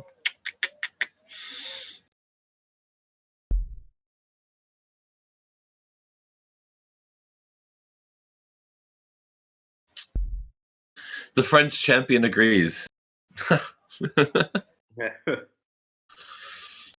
Sorry. Luke. Yeah. Who is I actually met Luke playing Netrunner at BCom 2018, I think. Oh, that was the first time you met. Oh, okay. Yeah, he was staying in our apartment. We had an apartment for 5 people, and there were 4 of us. Mm-hmm. So somebody randomly was slotted into our apartment, and Mar, who rented us the apartment, was like, "Oh yeah, there's a guy from Switzerland who's also staying here, but he's gone out to sightsee. But he's a really nice guy. It's all good." And it turned out to be Luke, and now we're good friends. I think there's a relatively famous picture of that BCom with Mark with a captain hat and holding the trophy. In the background, there's Luke and Thomas or Dan, looking pretty dejected, or sad, or just tired after playing a lot of Netrunner. During the top cut, Dan or Thomas wasn't actually playing in the top cut. We were playing in a sort of side event, and the idea was you had to build 2 decks from the same faction with different IDs, but with 1 card pool. Okay. So, like, for example, he built an Argus. No, I built an Argus. No, hang on. He built an Argus, and I built Titan. But there's 3 Atlases to distribute, so I was like, I'm playing Titan, so I'm gonna take the Atlases, and you can take the O-Towns and stuff, and we'll do it that way. On the other side, I built Smoke and he built Kit. So it's like, okay, you can take the Dirty Laundries and I'll take Cold Reads, etc., etc. And sometimes you can split them. Like, okay, I would like 1 sim hack, you can take 2, but you're building it from 1 card pool for 2 different decks within the same faction, which is a very interesting deck building challenge, to be honest. And at that side event, Luke's sort of namesake, he also wrote it on at Worlds on his badge that he had around his neck. He wrote it on the bottom as well. I am not a clever man. Came from that tournament that I can't remember exactly how it went, but he ran through a data raven or something, and we're just like, oh, but I can clear the tag, but it's like it doesn't matter because I can still kill you. And then Luke just kind of sat there, dumbfounded, was like, I am not a clever man. And also, I don't know if you've ever seen it, but Pumice's alt art, Audacity, Yeah. with my face on it, Yeah, it does. that also came from that same event because I had to choose some different ice to put in my Titan, so I put 3 watchtowers in my deck. Mm-hmm. You know, you never know one's gonna fire, and then I could just tutor a fast advance card. At a certain point, I had 3 watchtowers on R&D. And Thomas was like sitting thinking, like, how do I get out of this? How do I even get out of this? Because I think I had like 6 points and an Atlas counter.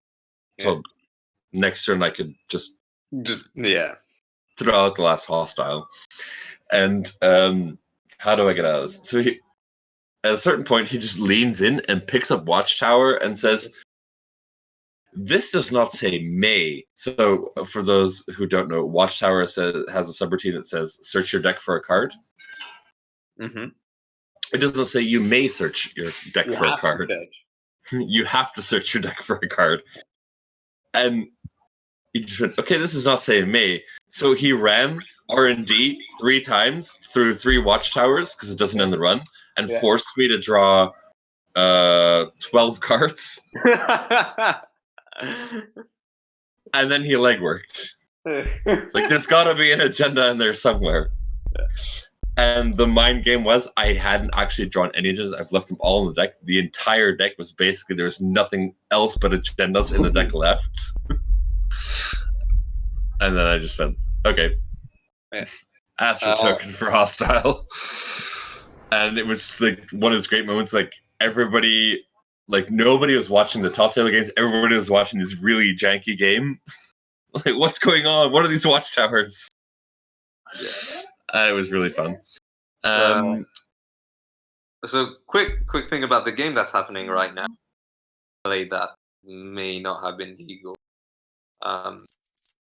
Yeah, we're just discussing this because Jessica made a very good point, and there was a bypass with after image using Pelangi to change basically a piece of ice into a sentry.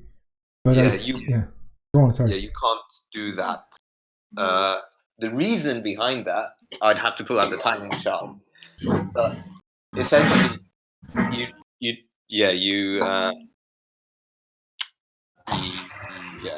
So what happens is, to trigger after images bypassability, it's the same timing as, say, Femme Fatale's bypassability. But to use Pelangi, that happens on encounter, which happens at the same time as when you break subroutines, and that is after basically when you encounter this ice. So you can't use after images bypassability with Pelangi together. And Hanako guy essentially said what I just said in the chat. Yeah, I'll just ping this on Discord to both players, not to interrupt the game, but yeah, they should know. Yeah. They shall know. Thanks to everybody on the chat for explaining everything, and to you too as well, just to make sure that we're doing this the right way. Like a hive mind, like we know so much.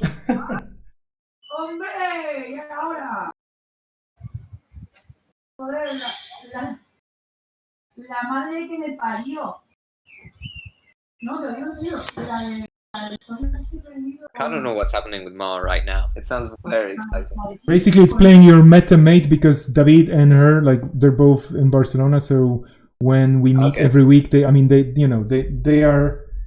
played a lot of games against each other. So now they haven't seen each other in quite a while. So I think it's like, getting back together. Oof. All right. Now this is why I dislike Mascom, because the Corp just went, have memory. 3 credits to 15 into like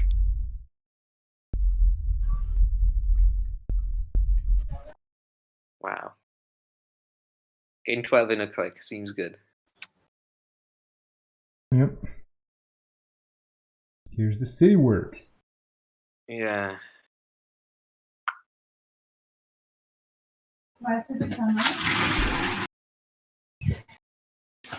So we still have around 20 minutes in the round. After this round finishes, then we're gonna have a 45-minute break. And then we're going to figure everything out. People are going to have a break. People are going to take it easy, hopefully. I need to take a break as well myself, because why not? And Yeah, absolutely.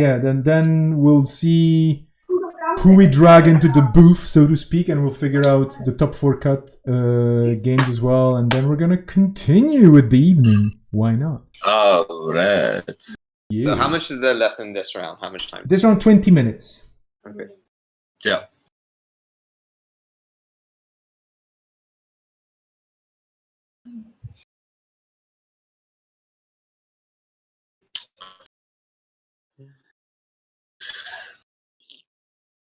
Yeah, So just to Go on. continue? No, continue. Okay. Yeah, looking at this seems actually dire for the runner. As yeah, you don't really want to run any of these servers. There's only a strength 10 Colossus. What could possibly go wrong? Actually, that strength 10 Colossus is the least annoying ice in that server. That is true. That's why I mention it, Noel. What are the outs for the runner here, though? I mean, you're on 3 points. You could try and poke HQ, but would that give you anything? Like, no, actually, not with Akit on it anyway.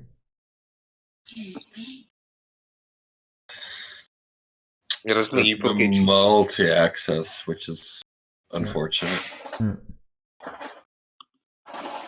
Yeah. This looks... Oh, sorry, go on. Yeah, the biggest issue, I think, for the runner is that massive Ingo. Because I've played a bit of smoke around, and I'm fine as long as you don't hit an ice with a lot of subroutines like Masvingo. This is an out. Oh, Kisik. Ooh. Kisik, which is a card that Mark actually plays quite a lot of. This is just going to whiff. They don't have the money to pay for Kayambe. That is very true. There's only 1 credit on Nedmerkur. It's just not going to be enough. Yeah, you have to pay 4. Yeah. If that's a Masvingo, it's going to be 6. And it could be no. I mean, they can use Netmerkur credits to pay for it. Whoops, that's a Colossus. That's fine, I think. Can bypass it with Afterimage. Yeah. But that costs you credits as well, which you don't have. 2. No, but you do have, because you can use all that stealth credit. They might actually get it. You can use Taka? Yeah. Taka and Smoke's credit or whatever. Yeah. And there's still Mantle as well. So not bad. Yeah, and there's 1 left on Netmarker as well, which is going to be 2 after this. Yeah. You need to use as little from Netmerkur, because you will need. Oh no, it's actually even better for them to just break everything. It costs the same. And this is a problem. Ouch. Yeah, that Masvingo is... Yeah, that's pretty much. Yeah. Okay, now we know that Masvingo is going to be banned for sure. Who's Mooman again? Mooman is not Manic Molman, not at all. I have no idea. I could check and give you the information right now. I can do it in text format. I know. I just don't remember. No, it's fine. It doesn't matter. Yeah. I was just curious. Are they going to try to do the bypass thing again? They can't. Yeah, they can't.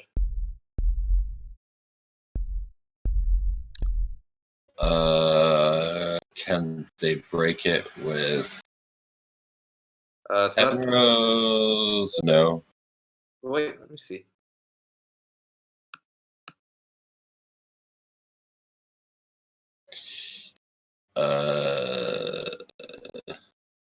That has 10 subroutines, so no. No, yeah, it just straight up. I mean, Afterimage is your best breaker against. Afterimage and Palangi is probably your best breaker. You can only use it once, so. Yeah. And honestly, here, I don't think Mass Fingo is the problem. The problem is how easy it is. After image is once per turn. No, it's not just once per turn. It's Actually, whenever. Phalanges was once per turn, and Oh, I'm sorry. Sorry. I sorry. Okay.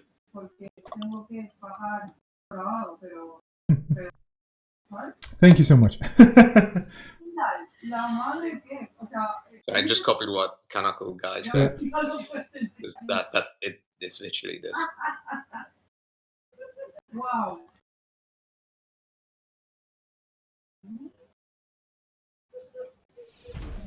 That's it then. Probably. Well, I mean, he still has to score it, but if he has a RPC, Nope. I mean, he can probably just slow roll it yeah, absolutely. because there's a Marcus Batty and there's it's just Border control, yeah, that's also like a lot. A shout out, like a lot of respect to Mark because I love Smoke and she is really good, but against something like this, you just don't have the economy to deal with it. Yeah. This is a very bad matchup for Smoke. I totally agree. And Masvingo is just, it's a piece of ice that, I mean, it's kind of okay, but, nothing big. But against this deck, it just wrecks it completely. Yeah. I think the main problem with Masvingo,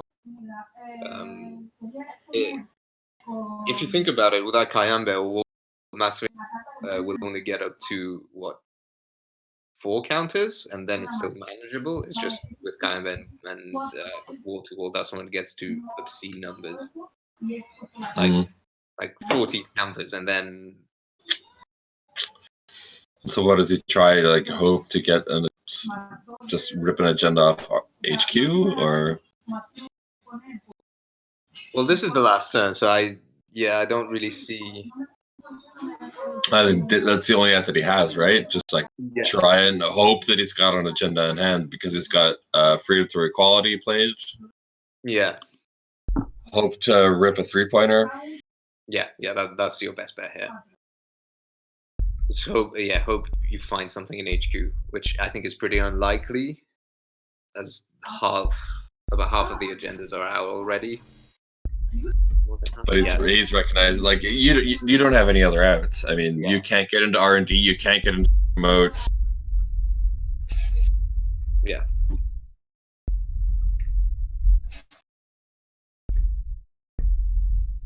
Yeah. And again, in both of those cases, Mass Fingo is a big issue. I think everything else you can kind of handle.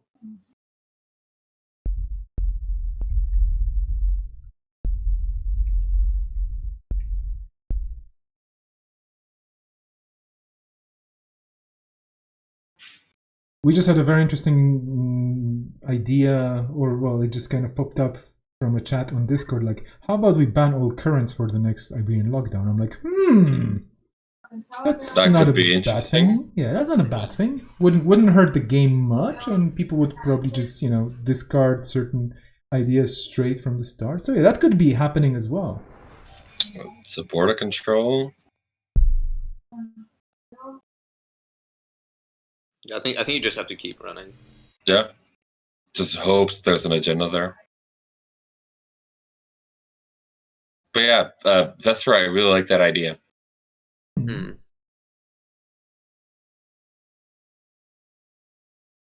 Yeah, that could be interesting. The banning current. Foreshadowing of things to come. Yeah. Because so far we actually saw quite a few currents being played, mostly on Corp's side with scarcity, but here also on runners with equality.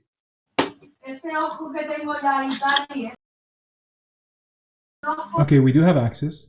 Ah, border control. Okay, well, that's... He hit it again. 2 more clicks. Let's go. Let's go. Border control again.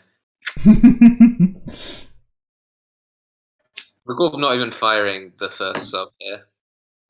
I mean, yeah, you don't really care. It doesn't matter. Yeah. No, it doesn't. Not in this case. Yeah, but that's an eagle board state. No, kidding, of course. That's one of... Yeah, of Come course. on, Mark. Come on, Mark. Come on, Mark. Come Oh! Well, you know what you do with it. You know what you do with your last click, right? Do it again. You'd run again, of course. What else are you gonna do? You have a lot of borders. You have a lot of border controls. Yeah. Oh. Kids, don't run without your HQ multi-access.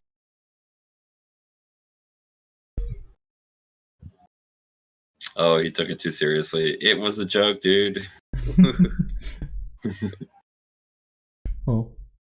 Oh, maybe it's just, you know, rusing with rusing. Reception. Yeah, reception. Come on, border control. Oh, too big to fail. no. Well, I mean, I think this card sums up the Corp position here really well. Corpse is too big to fail, like too many counters, too much ice. Yeah. Plenty of stuff on the table. Boom. That'd be game. Good game, both players here. Okay. All right. We so still we have have less than 9 10 minutes left. Yeah. Oh, there's a big table here, but if I was correct in assuming that after this round, there's going to be a 45-minute break. yes. Okay. I am gonna sign off for a bit, do some stuff, make some food, Yeah, we'll be in touch. Enjoy. and I will drop back in when we resume. Yep. All right, everybody. Thank you for putting up with my voice and stuff, and I'll see you guys all in a bit. Yeah, take See ya, care. Thomas. Cheers. I think Janet just crashed for me, so I'm trying to get back to things, but Okay. yeah, I'm trying to go What to table table. should we look at? I think I'm trying to get into table 1, but it's no, it's there. Yeah, it just has 9 spectators, so maybe let's jump table 6. Yeah, I can't see it. Table 6. It's Frost versus Armin Firecracker, and I'm trying to get in again. And Yeah. okay, there we go. Oh, That's that's over. Okay, never mind. That's Janet's a bit. Yeah, Janet's a bit slow. So table 6 is out. How about table 7? No, this is table 6 as well. Table 7. Table 7 is Longy again. Okay. This is Rotage. Yep. Well, that's an interesting board state, though. I'm curious. Yeah, my Jaina is quite slow. It's only 33 games. Like, come on. Yeah, it wasn't a heavy load. Yeah, I mean, last weekend with net quarantine and like 70 something. So I was like, whoa, okay. We had a hashtag like pray for Noah or something, because Noah is one of the JNet developers. Yeah. Yeah, that's usually looking into things, and it's like, yeah, well, I mean, I hope nobody gets like a ton of issues from people saying, hey, things are crashing, because this is, after all, on all sides right now, a fan-made project. Whatever you see, it's just fan-made. Yeah. Also, Well, big shout out to Noah, who is the main maintainer of Jinteki.net. Yeah, like imagine if we didn't have Jinteki.net right now. I don't know. Yeah. And he's still working on it, even though which is very impressive. Yeah. Yeah.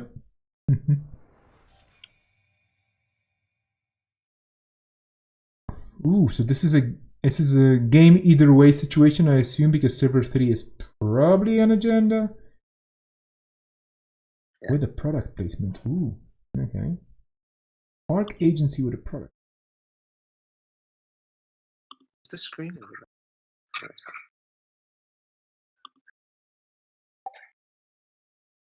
And by the way, oh yes, I think somebody asked previously, like way earlier, like why is my JNet green and why you see JNet green on the stream and so on. It's just I just used a few CSS hacks and I just wanted to make it easier on the eyes for long watching. It's not like the blue is bad. It's just I prefer green, so I'm just making it mine. That's it.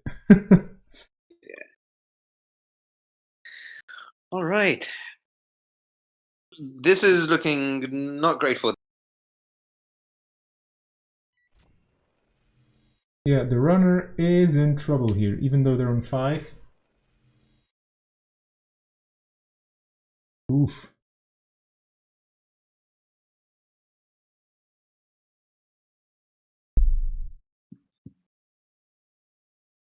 Yeah, so now they ran into the toll booth where they pay the tax. Yeah. And now the slot Just machine. fired or. Yeah. And this is what you said about currents. Yeah, there's a scarcity. Yeah. Probably set the tone of the game. Yeah. Boomerang Data Raven. Yeah, they're not even. They're just saying, yeah, fine. Yeah, get in. I think they stopped caring about tags now. Yeah. But what if you hit the kitten? Well, then you're in trouble.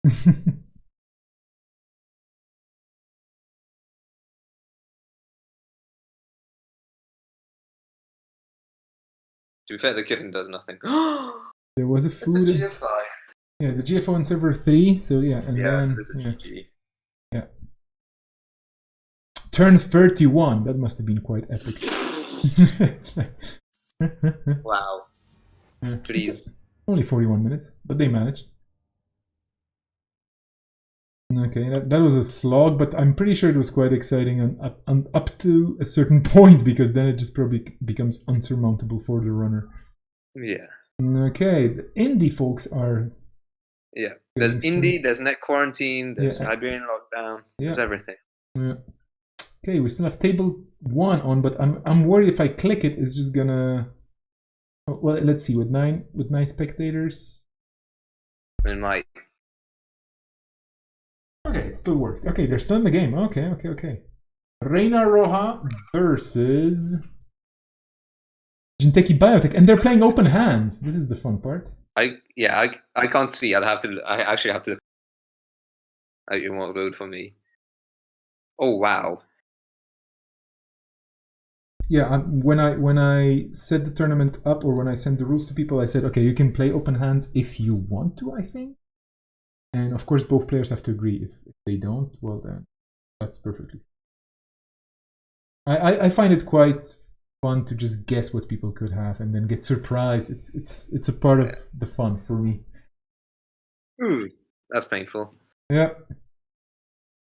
4 brain damage. Well, you know.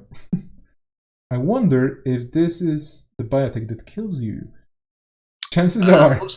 Probably yes. Yeah.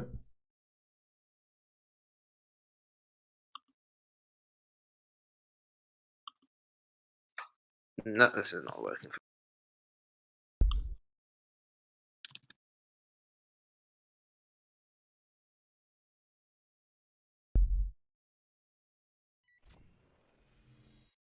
It says I joined.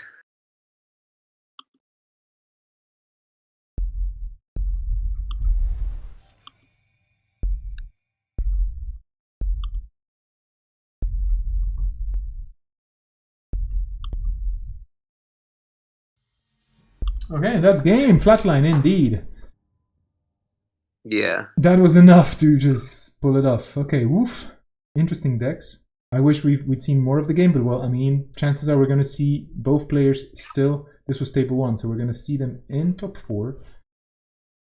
And I think we only have 1 minute left, so I'm not going to be jumping into any other tables. What I'm going to do right now is I'm just going to take a very quick break. And I will bow out now. Thank you for streaming, Vesper. Thank you so much for joining us. Thank you so much. And yeah. Have a good evening. You too. Take it easy and good luck.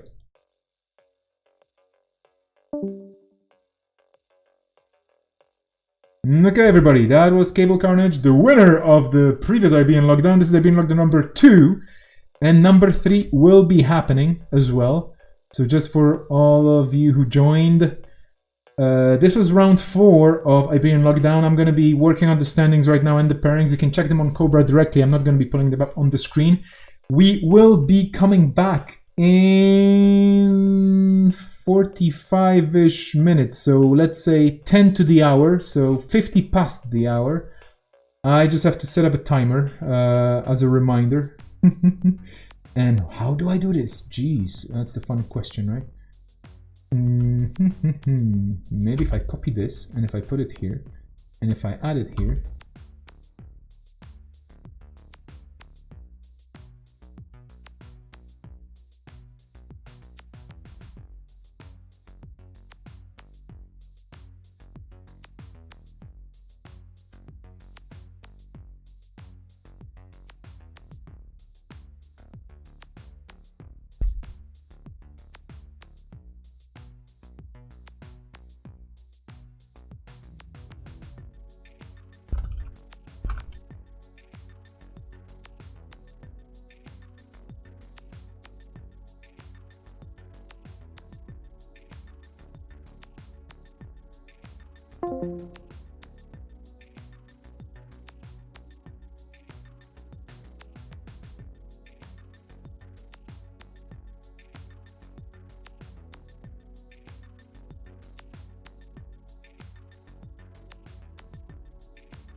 Hey there, people of Netrunner. This is Iberian Lockdown number 2, and we will be going to the top 4 cut soon. We're nowhere near because, well, I mean, we're getting near by the second, of course. We still have at least 10 minutes until the round starts. We're giving the players a bit of a break because it's been only 4 rounds of Swizz, you could say, but people are in different time zones doing different things.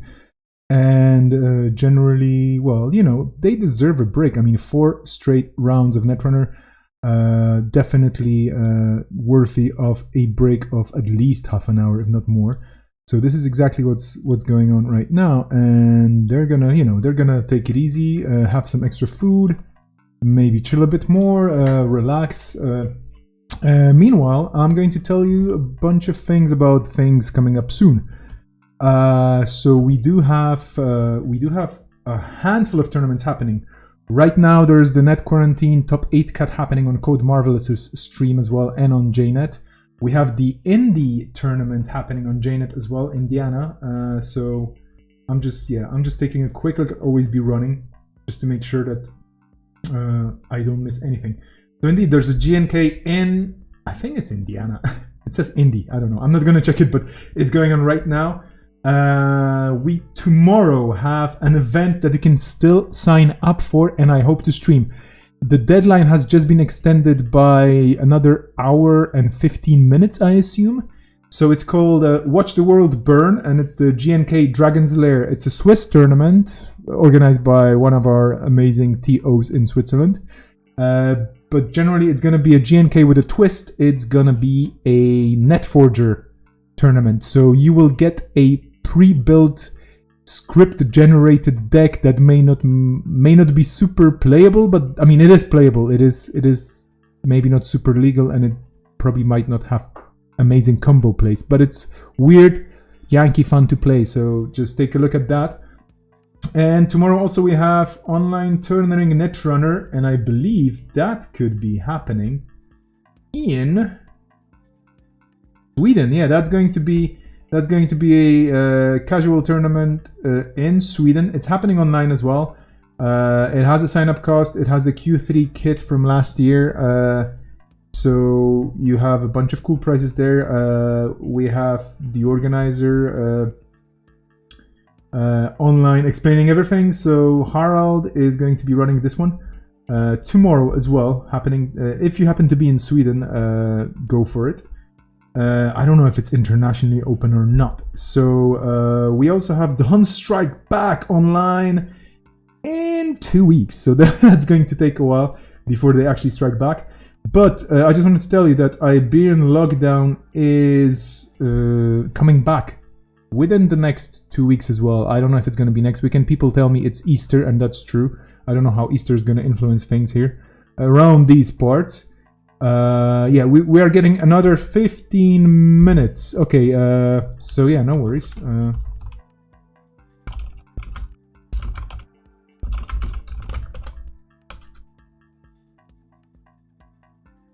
So we'll be starting this around 9, I would say. I just have to, because I'm the TO for the tournament as well, because why not? Like, I have nothing better to do, right?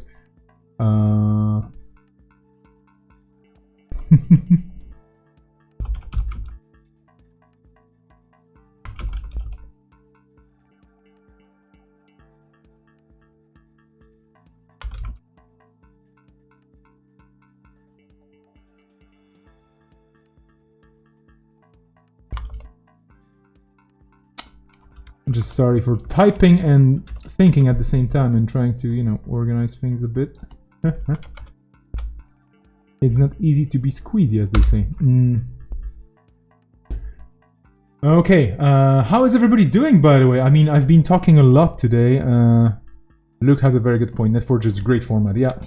I've been talking a lot today, but fortunately I could get some guests who graciously accepted and jumped in.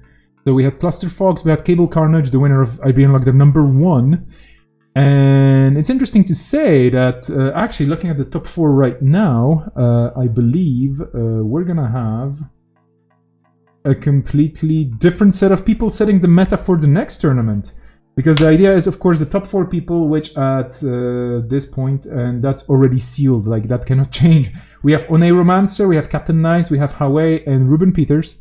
Those 4 people will be asked by me to help set the meta, help set the restrictions for the third one. So the next one is going to have a set of additional restrictions that I'm going to basically set up together with them. And the idea will be banning some cards. We will be probably changing the way the IDs are priced at, because right now there's a particular cost connected with each ID, and that's probably going to be changing a bit. I'll have some suggestions for them, but of course it's totally up to them to decide, and they will be doing it separately, and I will strongly encourage them to, you know, have their own votes, and then their votes are going to be all pooled together, and we will make the meta out of that, and then I'm going to announce it online, and so on and so forth. That's gonna be the way it's gonna work. So that's more or less the situation for the next one. I'm kind of tempted to just jump into a game somewhere in Net Quarantine, but let's be honest, I don't want to. I mean, I don't want to split my mind way too much, and I'm already organizing this one. We only have a handful of games left. Well, handful. We'll see how many, but generally the top 4 works much faster than the top 8.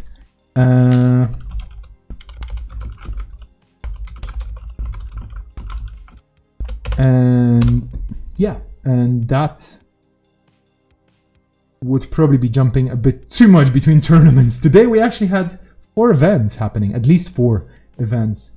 The in the GNK Net Quarantine happening right now. We had the Hamburg Store Championships organized by Lost Geek. Thank you, Lost Geek, for running this. That was happening earlier in the day. And now we have Iberian Lockdown happening as well. So yeah, all those things are basically taking place the same day. So a ton of Netrunner. I don't know about you, and I don't know about your quarantine situation. In here we got an extension until the 26th of April. So another 22 days of this, which, well, let's be honest. I mean, I wish. I wish I could go out and do things freely like everybody else, trust me. But that's going to take a while. And I have some good news. I think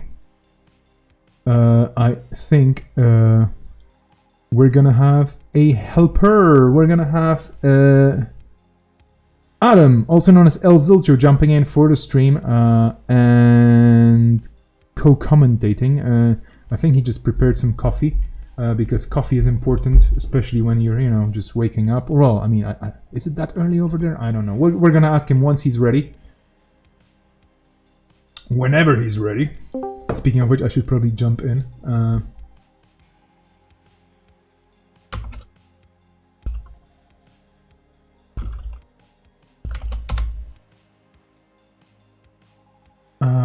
Yeah, we're giving it some extra time. Maybe I'm going to use this as a small opportunity to, you know, kind of roast Adam a bit and ask him some questions. Some evil questions about stuff coming up. Okay, we have news from Switzerland. Thank you, Luke, about the lockdown going until the 19th. Probably extended as well. Yeah, I mean, these are weird and unusual times. Hey. There he is. Hello, good sir. Here I am. How are you? Good. How you doing, bud? I could be better, but I've had worse. You know, it's a card, I hear.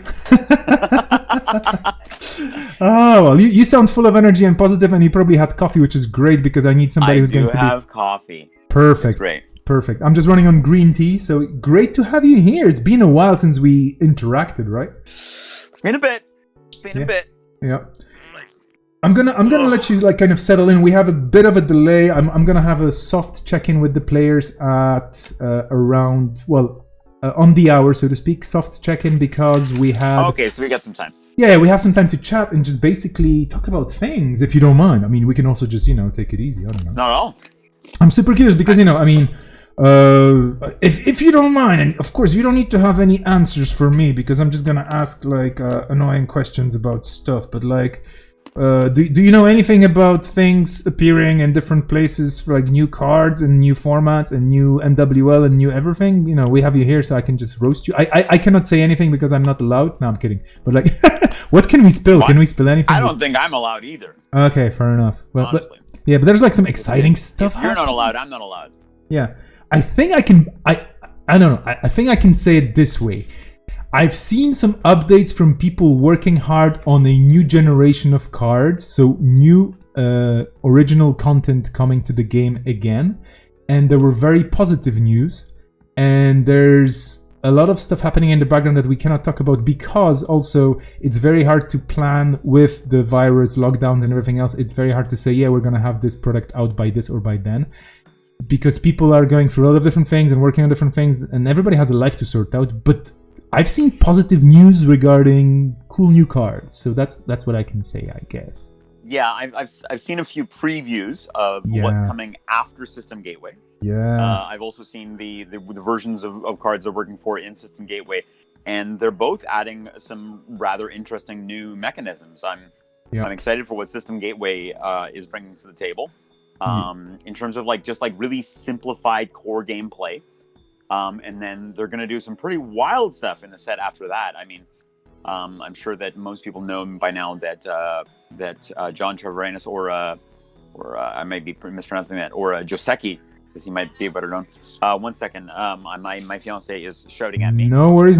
I mean, this is the situation. Yeah, go for it. we live in times where you have to make sure that. Oh, okay. The hair elastic down on the floor. Are we Who are you eavesdropping chatting with in the bath? Oh. Adam, are we eavesdropping on a private conversation there? We shouldn't, right? No? Apparently, my fiance is wearing a bathing suit in the bath. Well, no, we don't need to know everything unless you turn the camera. Well, I'm just saying this is quarantine. We're having a pool party in the house, right? This is a world we've never seen before. That's very true. It's all unusual. Joseki is now at the head of design, and I was pretty excited when I heard this. This is the guy who like does like one nationals with like Wiley CI list and cold ones. This like completely like busted Isla deck. And not that I want him to design the game to do that, but he clearly thinks about the game in a different way, and so I'm curious to see how that's going to go. He's given a few previews of the cards in some of the private Nisei servers and playtest servers, and it's clear that he wants to spice things up a bit. I'm pretty sure people are going to be. At least people are going to have widely open eyes when they see the cards because, like you said, it's going to spice the game up a bit. And yeah, it's going to be just the same. I mean, let's be honest.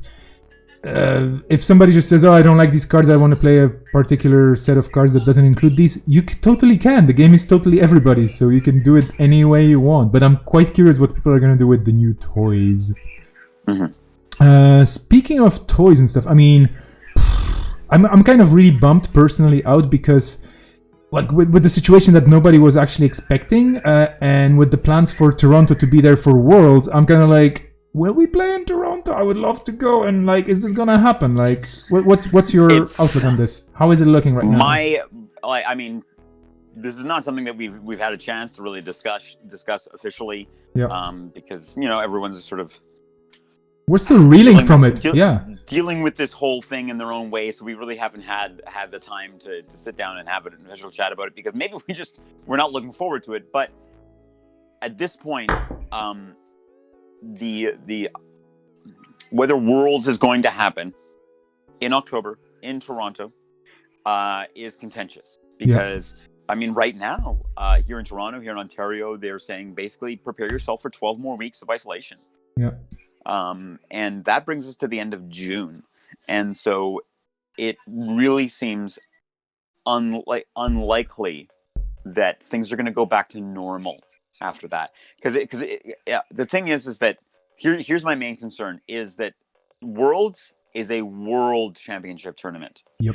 And if there are still countries in lockdown, countries that can't travel or aren't invited to Canada because of any type of for any type of reason. Like I can imagine how like maybe Canada clears themselves of the virus, but they have to like outlaw. They have to ban certain people from traveling from different places. Well, then it's not a world tournament anymore. Indeed, yeah. Because if some country or countries more than likely are still waging a war against this virus, then they're not going to be able to travel, and then we can't properly say that it's a world tournament. So maybe it'll happen, but maybe it'll be 2021 before we have another Worlds. Yeah, and I mean, this is the new World Championship. Exactly, and this is the thing, like, you know, if somebody told me 3 months ago, hey, you're gonna be, you know, like, all this is gonna happen, and middle of the year you will not know if you're able to go out of your own flat for the next month or two. I'm like, what? And I don't think anybody anywhere was ready for this. So everybody's dealing with a lot of pressure and a lot of changes and a lot of challenges on many different levels, personal, organizational, whether it's professional. And this is the thing, like, you know, it would be great to just say, and that's the thing I'm kind of missing right now in this whole narrative, the global narrative. And of course, it's not possible to have it. But I think there will be a moment at some point where people will say, okay, from this day, international travel will be available more or less. But like you said, also, different countries will have different lockdown periods and procedures and everything. So, geez, this is the weirdest 2020. I was like, nobody was expecting this. I'm like, what? So yeah. I mean, everybody's going to look back at 2020 and perhaps even part of 2021 with a very different set of lenses than they look at any other year of their life. Like everyone's basically resumes are going to be like, hey, well, you seem to have there seems to be a lapse in your where you were working in 2020. What happened? Global pandemic. Because so many people are out of work, right? It's just the way that it is. But yeah, like you say, and like I was sort of alluding to, is that we don't know when travel restrictions are going to lift, because right now you can't even cross the U.S.-Canadian border except unless you're like unless you are carrying like medical, unless you are a medical personnel or you're carrying medical equipment, like you're not getting across the border. So certain, and there's no exception for children's card games. Yeah, absolutely. I mean, I'm just sorry. I'm just typing in. Oh, take your time. Yeah, because the thing is, as a TO of this tournament, I also have to make sure that people are okay with a bit of a delay. We really want to make sure that everybody's okay with everything, and well, I don't want to award any game losses because we're in a top 4 cut situation here. So we're just stretching, or we're flexing the tournament a bit, like just stretching it in and making sure that people can actually all participate in the top 4. Anyway, so yeah, just going back to what you said, yeah, I'm pretty sure, and this is the way it feels, and this is the way I think every single person that I have read talking about this or talked to, like with you right now or anything, it's like everybody says it's there's going to be a before and after for this event. It's one of those events, so well, yeah, but I mean, we'll figure it out, and for sure there are new cards being worked on. Really sorry for everybody waiting for physical kits or ordering cards from certain places and not getting them.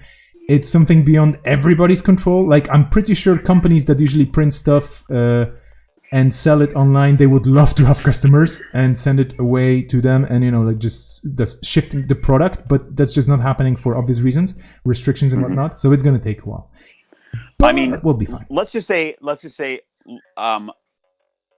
it's fortunate that we are between releases right now. So it's not as though people are waiting for System Gateway to be printed. Like, we're not in this position where we have a set ready to release, but then nobody can buy it. Right now, we're in the middle of set development.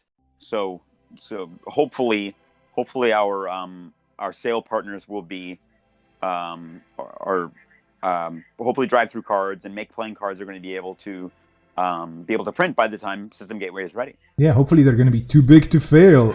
Knock on wood. But yeah, I mean. Speaking of which, oh yeah, go on. Sorry. Yes. No, go on. No, go ahead. I can't remember what I was going to say. Oh, well, fair enough. Well, I was just going to ask because, I mean, as a member of the organized play team, one thing rewind. I ran like way too fast. So Right now we're in a situation where people are saying, okay, yeah, like where are the new cards coming out? We have more or less an idea, and there's going to be some updates about this hopefully soon as well, because we have the board meeting from Nisei at some point soon and discussing things, including things like European Championships and World Championships. But, I mean, what would you say is a good way of keeping the game afloat now for like on a competitive and a less competitive level so that people are involved even though they cannot meet in person? What would you like from your own experience? What are you doing in Toronto right now, for example? You have the Tarsal group, right? So I had a discussion with some of our most active players this morning about what we could do to keep Toronto going, and the kind of thing that we tossed around, and this is something I'm going to have to speak to my cohorts at Nisei about, is whether or not Toronto could be like a MWL testing ground, because everyone is excited about the new end of MWL, and everyone is also a little bit starting to get a little bit bored of the current standard list.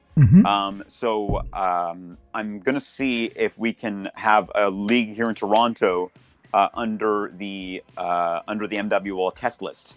And that way we can actually help test the list and provide them matchup details, and keep things interesting. I think it would be nice to like this Iberian lockdown. I love this so much. It made me think about the game in a way that I hadn't in a while. Because, I mean, if you want, you play in a lot, at least I play in tournaments because I like to win. And so when I like to win, I'm going to look at a subset of like less than half of the IDs in the game most of the time. Where this allowed us to shine a light on some IDs that never get touched. You could either go with two middle of the road IDs and come up with something salvageable in there, or you can, like, what I think a lot of people did was they looked for either a corp or a runner that they thought were undervalued and make the most of that runner. So on my side, I was actually planning on playing, but I didn't realize that you had to schedule yesterday, and I also had some JNet troubles that I didn't want to impose on other people. But the list that the top seed is playing is actually my Reyna list that I was toying with the last couple of days. Because I'm like, Reyna I think is undervalued, because I think Reyna could have a really good list, you know, with these cards, and that would allow you to play a 3.5 corp, and so you could play Mirror Morph or you could play SSO, and both are really well positioned, especially in a tournament like this where the runners might not be all 419 and Hoshiko. Exactly. Yeah, I mean, this is one of the things that was kind of the idea behind this tournament, because honestly, to organize a tournament where we just say, okay, yeah, there's like a standard MWL, everything is the usual, you know, people would probably bring, I mean, everybody would still have fun, but it would be kind of settled in a way. Samey. Yeah. And that's not a bad thing, because you still get exciting games, every decision counts, there are some really clutch plays, everything is the same because it's still the same game. But just to spice it up a bit, this definitely brings a lot of freshness to the table. And I think, experimenting, people should experiment more and just do things online, and it doesn't matter if it makes sense or not. If it's broken, you'll see it. Right. And part of the problem with all of our gaming happening online now, and this was a complaint of, I guess, Damon Stone's, was that when you put this game online, you solve metas very quickly, because people can jam games and adjust their decks right away. Yep. And so we're going to be, now that everybody is online by force, yep, the meta is going to solve itself quickly. And so I think maybe Nisei needs to be a bit more experimental in the way that we handle competitive Netrunner while this quarantine is in place. Yep. Because if everybody is just at home and no one's having to sleeve up cards, there's really not that much of an upset to say, okay, like this month we're doing this, but next month something completely different is going to happen. So don't hold on to any of your preconceived notions about what the metagame is going to look like, because we're going to throw wrenches, and sometimes it'll be broken. Have fun in this broken meta. Are you talking about Eternal, maybe? Sorry. But I mean, there's certainly things you could do to break the meta. You could just, like, for instance, all you have to do is just take Sensi off the list entirely without making any other changes, and all of a sudden the game focuses on how to beat CTM. And as every runner focuses on how to beat CTM, other corps gain strength by being less teched against. Like, there's a lot of things that can change by just like one small thing. Now, I'm not saying we should do that, but I do think that the approach you have for this Iberian lockdown, I think, is an approach I would almost love to see some version of in the actual game. Something to get people looking at every card. And I think that a list like this that gives value to choosing less good cards over very good cards. And when I talk about cards in this instance, I'm talking about IDs. It makes the game far more diverse, far more interesting, and less about reading the meta and just making really cool decks. Yeah, one of the things I remember, like, so before Terminal Directive came out, actually, you know, I was kind of, I mean, I didn't have the time or the brain power to do this. Maybe I will have this now, or maybe people will be more interested in actually pooling together ideas and thoughts. I was thinking about the format which was not really narrative, like Terminal Directive, which has a story built in and so on. And of course, that can go one way or another. And yeah, I mean, if people play Terminal Directive, they know what I mean. If they haven't, they could still try it. It's an interesting experience, but it could be a bit, well, it could be skewed one way or another very fast because of the way the cards build up and the power level changes. But generally, I was looking at something like imagine you have a map of, I don't know, it could be a city or it could be a continent. And you have the corps and the runners kind of struggling, and the runners are hired by the corps to attack their opponents and so on and so forth. So some sort of a league, or kind of a almost like a locked down meta where it changes depending on who's winning. Certain cards would be cheaper or more expensive to get into, stuff like that. I mean, so, yeah, that's perhaps like that sounds like a page out of the old Legends of the Five Rings book. Yeah, precisely. That would be pretty cool, actually. I don't mind that at all. So generally, players affecting the game. I do think that the fact that everybody is online and everyone can adapt very quickly, no one has to leave things, that this is a time that we could probably take advantage of in being a little bit more experimental. Yep. But ultimately not my call to make. Yeah, absolutely. I mean, we're just chatting here. So, by the way, if anybody's listening to this going like, "Oh yeah, we're this is what Nisei is going to do," not at all. Not at all. This is just two people who work at Nisei, you know, saying, "Oh, we like this idea." Tangentially, yeah, absolutely. We have I mean, so there's definitely a lot of ideas being tossed around everywhere in the community, like whether it's Nisei folks or whether it's the community itself, just talking about different things. And I think the important part is, like you said, and I totally agree. Now we have. People maybe have more time. It actually helps to take your mind off of certain things if you focus on something else. So that could be a good kind of a escape for a while as well. Just to, you know, experiment with things, organize a funny GNK. Tomorrow there's a Netrunner GNK happening in Switzerland, which is online as well, of course, so everybody's welcome. It's in the morning European time, so not everybody can participate, I guess, without, you know, going for an all-nighter or a super early morning, but it's going to be fun. And I think... yeah, like we should just have more things happening online with different people organizing with different ideas, which brings me in a way to the discussion about JNet just being a resource that's great, and it's great to have it, but what are we gonna like? How are we gonna make sure that it can hold all those people? Oh, geez, well. Do you have any idea what we could be doing about this? I mean, websites everywhere are experiencing this problem because people are just online. That is true. I don't know if you play any board games online, but there have been a number of board game websites that have simply indicated, like, we are receiving more than double, more than triple our busiest time otherwise, because people are looking to do something. And there's so many gamers just looking to take their hobbies online. Yeah. I don't love board gaming online, but I do love board gaming, and I can't board game with my friends otherwise. So it's what I'm going to do. And these services are getting hammered. Yeah. I do remember Board Game Arena just saying, Board Game Arena for the first week or two, like after the quarantine started in many different places, they just said, oh, okay, we're not accepting any new signups. If you already have an account, you can play, but we're still going to be like tiering the traffic a bit. And I was like, okay, I mean, this is not a website that I would say it's usually popular, but I think it's like, let's say in the top 4 or 5 websites for board games globally, I would say, because it's a nice platform. It works in a browser. It's basically like, imagine if JNet was able to play, I don't know even how many different games they have, like 70 or 80 different board games of different complexity levels and so on. And they were absolutely getting stuffed with people. It's like, yeah, okay, well, servers need to be propped up.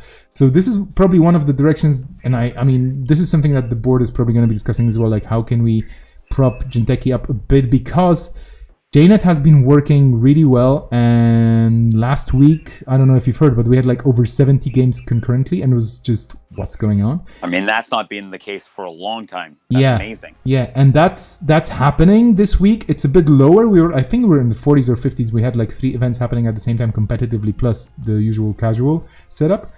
And I don't know, I mean, I'm pretty sure, like, for example, all the local people around here and a lot of people in all the lockdown countries, they're going to be going online more often, like you said. So we definitely need to look into, I don't know, maybe we should clone Jinteki. I mean, it's Jinteki, right? We should just have Wayland.meet again as a separate server. That's it. Come on, that's good work. I mean, it would be nice to put some money towards Jinteki, and I mean, maybe whoever's listening, or maybe we should put the call out to say that if anybody has any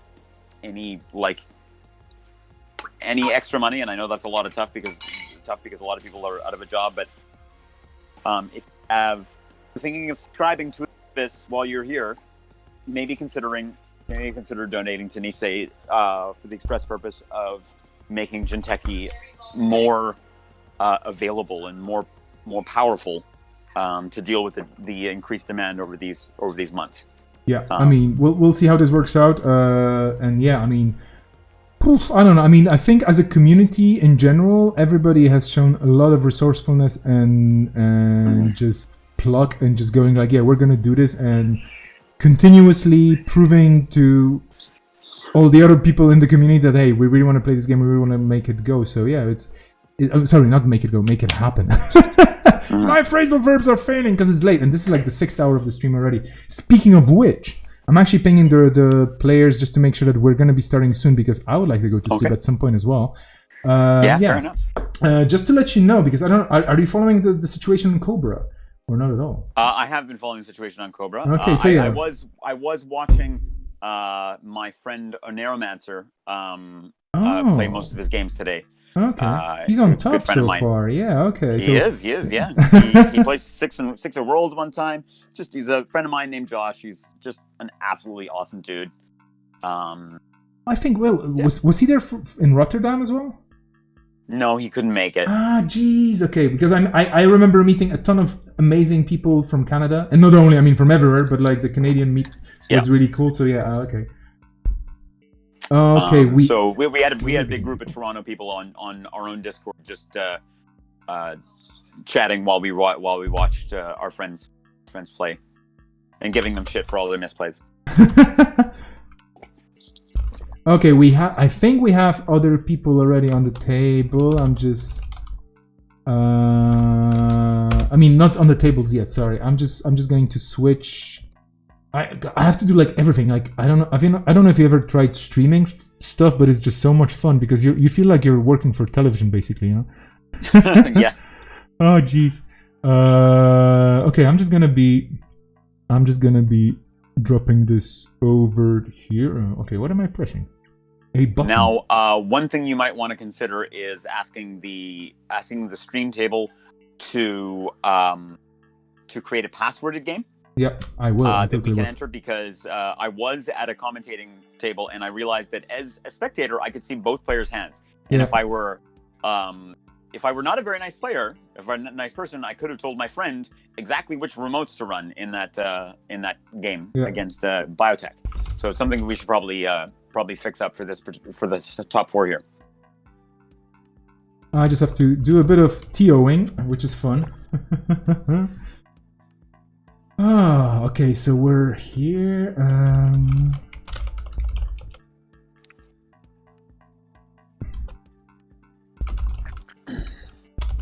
So this top cut, we've got 2 Rena Rojas. So I feel quite happy knowing that I chose well as for the underdog, someone who I thought was a good value. We've got a Khan, which I'm very excited to see. and Sunny without Rizeki. So what's going on there? I cannot tell you more about the Sunny, but you're going to see it hopefully. Okay, and then Corp side, we've got an SSO Industries, followed by a Jinteki Biotech. The Biotech apparently is card for card, or it might not be, but like I think it's very much based on the top seeds list that they won a store championship with last weekend. Not a store championship, but like an online tournament for the Montreal meta. So it's just very funny that the second seed is playing the Corp deck of the first seed's creation. Then with third seed, we've got the outfit. But this is an outfit without any hard hitting news or anything like that. And we have a new Angeli Soul, which is something we haven't seen in a while. But if you want to scarcity everybody out of the water, that's the place to do it, I guess. And Asmari is not the place to do it because Asmari costs 5 points. Yeah, Asmari is not cheap because it's a mean corp. In the chat here on Discord with folks who are participating in the top 4, we have one pairing kind of ready. I hope they actually created it on the right tab because there's so many games. Jeez. What's interesting about this second seed is they've only spent 3.5 points, I think. Yeah. That's crazy. I figure if you were going to go with Biotech, I think you could probably go with Omar. Well, I don't know. Okay. Reyna's got her own bit of value, and I'll be curious to see Ruben's Reyna list if we get the chance to see it.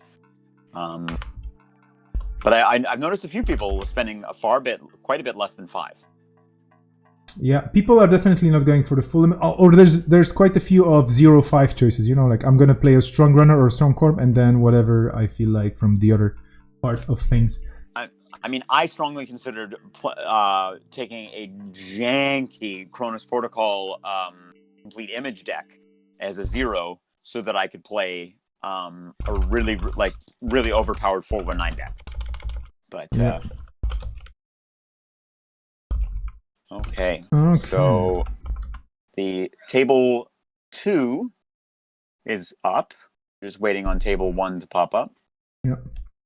So we have on table 1 we're gonna have Oneiromancer corping and Captain Nice running, and on table 2 we're gonna have Ruben Peters corping and Hawaii running.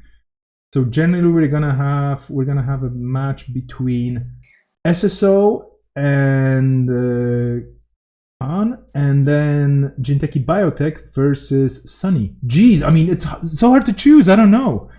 Well, you pick and choose. Come on. Well, no, so right now I think we're going SSO versus Sunny. Mm-hmm. Is that not what we're gonna watch? I assume so. Yeah, that's a good choice. Okay. And sorry, what was the other one? It was Biotech versus no, maybe I was wrong. No, I think it was Biotech versus Sunny and SSO versus. No, sorry, I'm messing things up here. It is Biotech versus Khan or SSO versus Sunny. I want to see the Sunny list. The Sunny list. Okay, so we are going to watch Captain Nice if we have the table up somewhere. Okay, this is gonna be it. So we're gonna be. Okay, I think this is gonna be Captain Nice with the Sunny.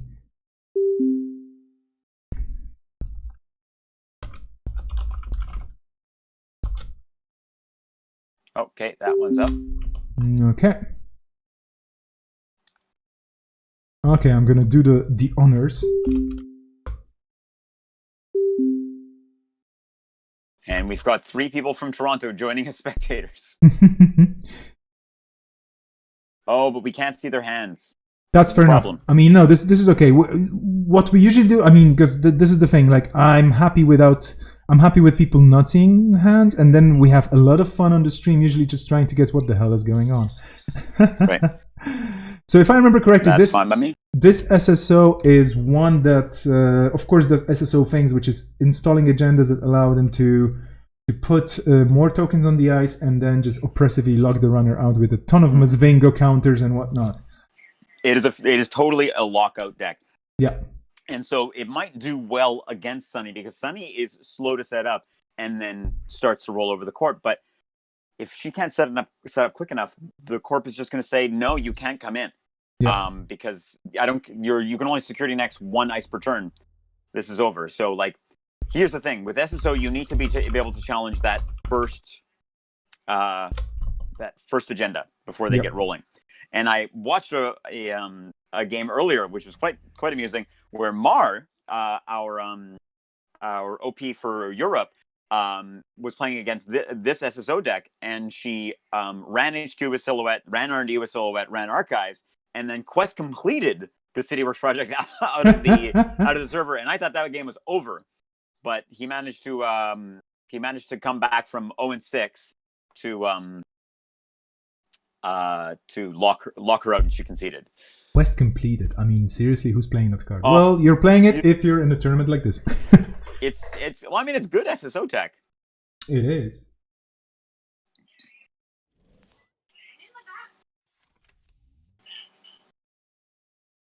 Okay, now I'm trying to find the perfect zoom level, but that's gonna be it. Oof. Okay. Well, so this Sunny, I think we've only seen it once on stream. I don't even remember correctly. This is the thing, like when I'm commentating on so many different games and jumping around and having people come over and so on, I usually forget what the decks are about. Not a bad start. We've already got turning wheel counter going, and that does mean that we need to protect R&D. Yeah. And we need to be able to have money to res the ice to stop turning wheel counters from being generated, while still protecting the CityWorks project, which right now is being protected by an Akhet. So says Dandrogenio.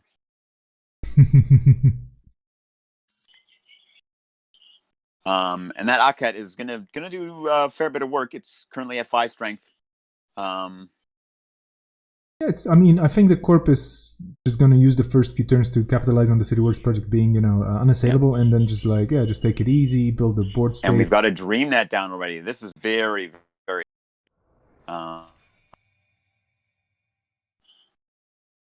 Yeah, I think that the corp can be buried here if the runner gets good accesses on R&D and just snatches like 6 points early, maybe.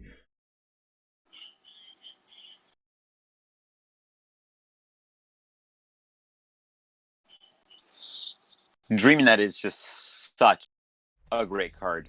Yeah. Dreamy, one could say. Yeah. So gonna add a little bit of protection to CityWorks project by advancing it, so there's a little bit harder to steal if the runner can get in. And finally protecting R&D. I'm hoping for the corp's sake that maybe one of these is one of the Constellation Ice, because that would take the onus off of resing them. I think they come into their own with Kayembe Grid. They were not so great. They like the amount of work you had to put into them before was a little too much. But with both Kayembe and with SSO, the Constellation Ice really, really start to shine. Yeah. Yeah, I mean, when I first go on. When I first read the SSO ID ability, I'm like, this has to be a joke.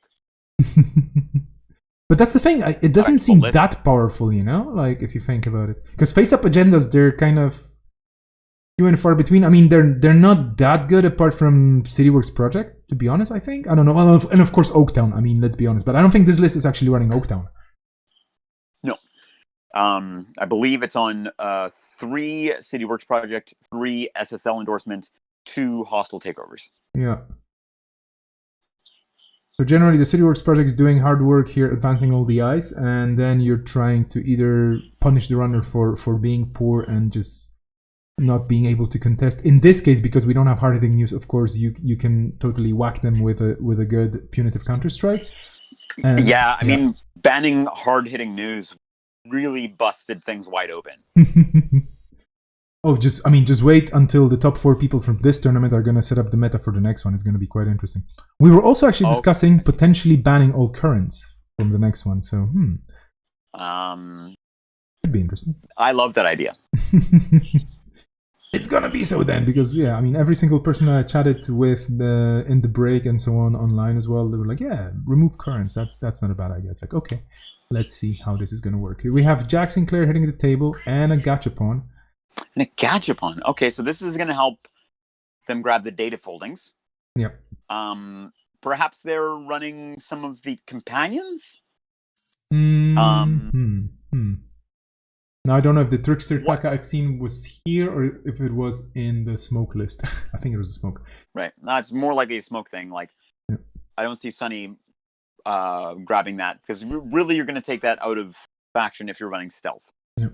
And I don't see Sunny going stealthy. Oh, there goes a Mascom for 8 credits. Value.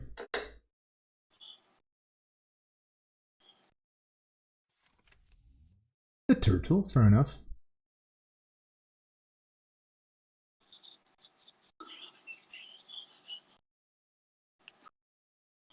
Office supplies. Love this card.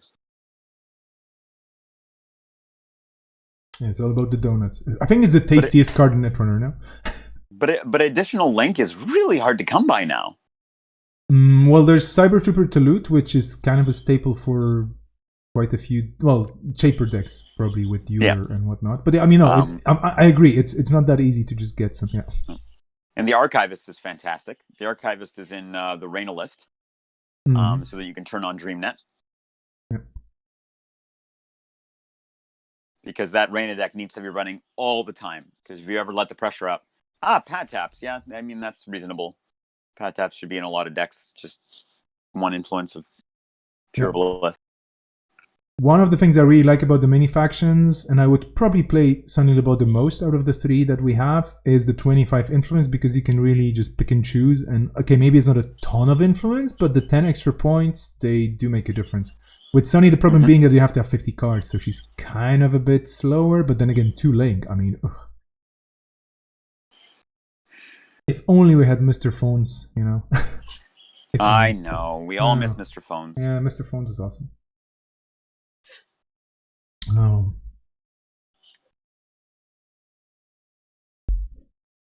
I don't want to be... sorry, go on, yeah. Do you think Sunny would be out of control with both Rozeki and Mr. Phones? I mean, that's a lot of econ, and you're pretty resistant to nasty things happening. Well, I mean, it's resources and programs. So, yeah, I mean... You just install whatever you need, and they're not that expensive, and they pay for themselves. And yeah, it's a lot of power. It does take time to put them all on the table, though. So you would be slow, probably. I don't know. I mean, it's econ. Yeah, I don't know. All right, there goes the pad tap. Good call. Got to get rid of that fast. Yeah, especially since you have the money and you're sitting on an agenda that's untouchable, and then you can just and a lot of his ice is going to generate him money once Sunny starts running.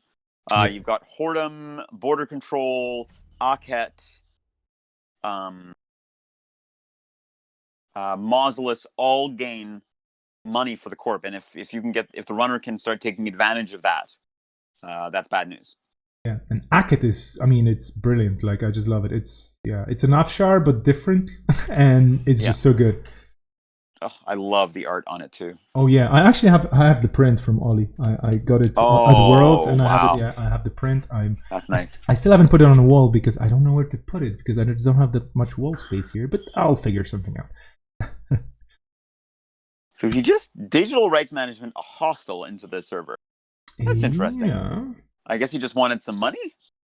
Well, could be a hostel, could be something else, right? Because no, he digital rights a hostel. Oh yeah, but then he can. Oh, it doesn't. It could be anything, right? Could be anything. That's the ruse.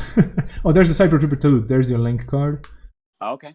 And here we have the 2 security chips, generally worth +3 strength. An each. ice wall.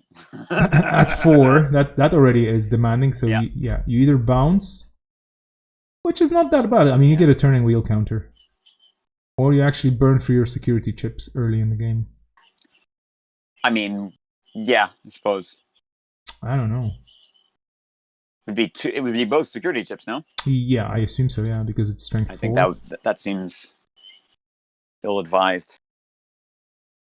It's a cheap, good res. But they're thinking about it. Oh yeah, okay. There goes the they're first. doing it. Yeah. They want that access. Let's see what's gonna happen there. Okay. Oh, okay. Well, that's 3 points. That was worth it, I guess. Yeah. And are they going to get rid of the Kayembe? Yeah. I guess the runner reading the situation and you're saying, okay, well, you're not installing extra eyes, you're protecting archives, you're just trying to, you're not playing many operations just yet, and yeah. What's going on here? Yes, they got the oh, what do we got here? It's a white hat. Ah. Which is not that painful, but it's trace 3 plus Sunny's 3 link at this point, so basically it's 0 to match for the runner. So it's a money play. Like the corp has to think, how much do I want to keep my cards? Well, so, but I think they just let them see it. Yeah. Because they've got no clicks left to capitalize on it. Yeah. 2 cards will get shuffled back into R&D. Yeah, which is unfortunate. Yeah. Kayamba and Red Planet Couriers. Okay. So what's left in there? We never got to see it. Yeah, I don't know. It was revealed, but not to us. Oh well. Mystery card. I guess it could be an agenda. Or maybe something else. I was going to say, we were talking a bit earlier about formats and so on. It's like, I don't want to be a person trying to play Eternal in a year from now. With all the new cards coming out. I don't think I ever want to play Eternal. No, yeah. That's just my take. Yeah. Is it a hostile? It is. So more money, but a butt bub, which could be nice for the runner.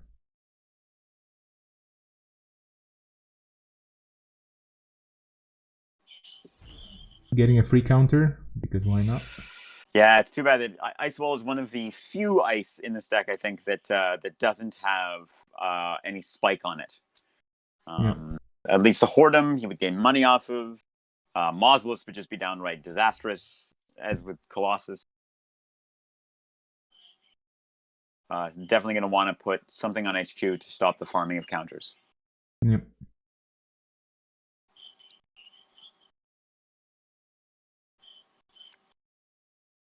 He's Colossus, searching for whatever it is. Oh yeah, Colossus made the glorious return last year, so I remember a lot of people going, "Oh, it's coming back!" Oh, such a good piece of ice. Yeah, it really needed to come back. Yep.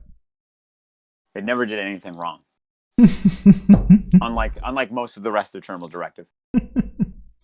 I would like to see some other things come back. Degdeer, I would love to see come back. Degdeer is a very good card. Yeah, very thematic. Yeah.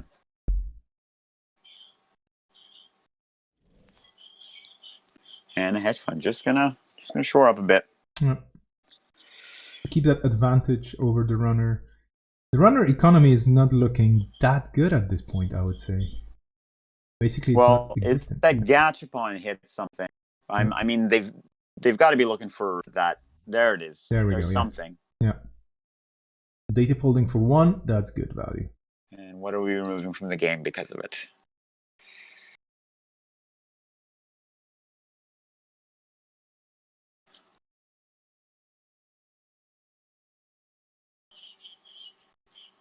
Why did they set their credit up 1? Apparently the other game already finished, so I'm just going to make sure I put the results where they belong. Do we know why Captain Nice set their credit to 7 after using Gachapon?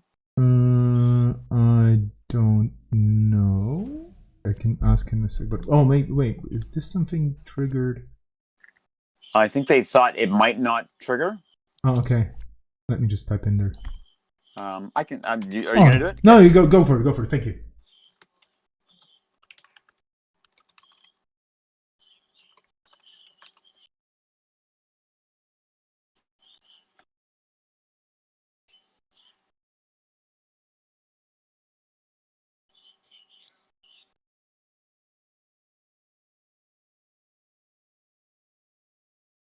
Ah, okay. Makes sense. Okay. Yeah, because then they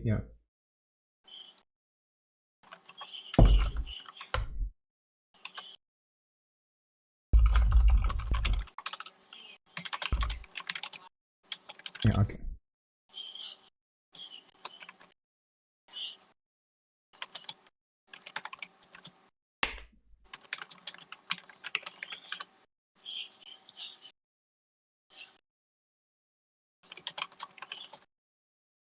Yeah, this is what happens when you have 8 spectators.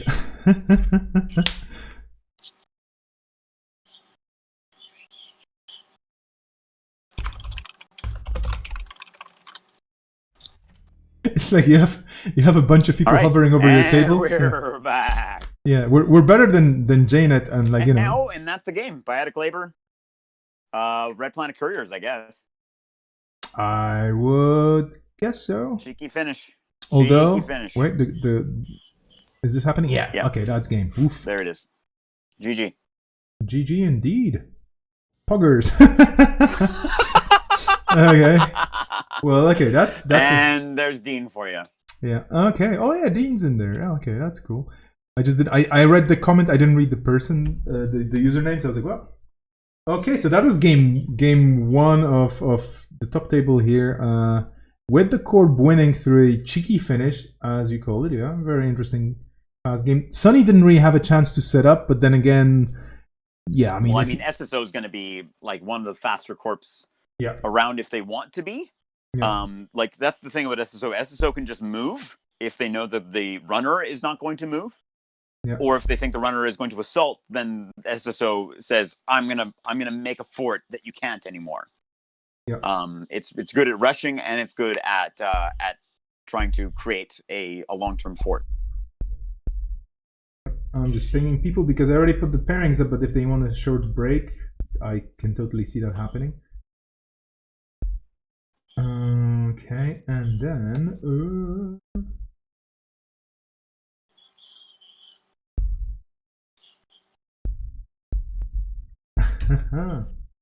that was a fast one. That was like wham, wham, wham. I mean, this was what turn? This was turn 9. Okay, well, yeah, that's a decent fast game. Okay, so looks like next we're looking at Reina versus SSO, the top table. Yep. I'm just communicating with the players.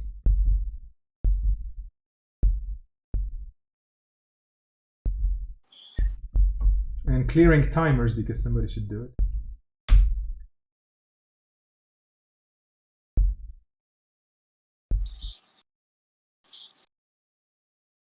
Okay, I have to say that I'm very glad that I'm getting a bit better. We're gonna have a 5-minute break, yeah. So I'm getting better at actually using the bots because I was like always making 15 different mistakes, and that was really annoying.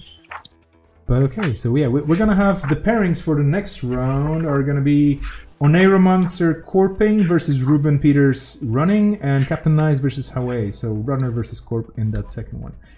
So yeah, tabletop. I mean the top table. Sorry, tabletop. Yeah, that too. We're gonna be watching this, and in the meantime, I'm really curious. I'm not gonna show it on the screen, but yeah. The Indie GNK is still going strong. I'm curious about the results from the Net Quarantine tournament, which was this huge tournament happening, totally casual, totally for fun, happening last weekend. The first 6 rounds of Swiss were happening last weekend, and then today we had the top 8 cut. 6 rounds of Swiss. Whew. Yeah, I don't know. I mean, it was Code Marvelous, so he's used to long plays, and I think he was just TOing and streaming, of course, which is already a lot of work. But we had how many players? I don't even remember. 40. I don't remember. I should be looking this one up.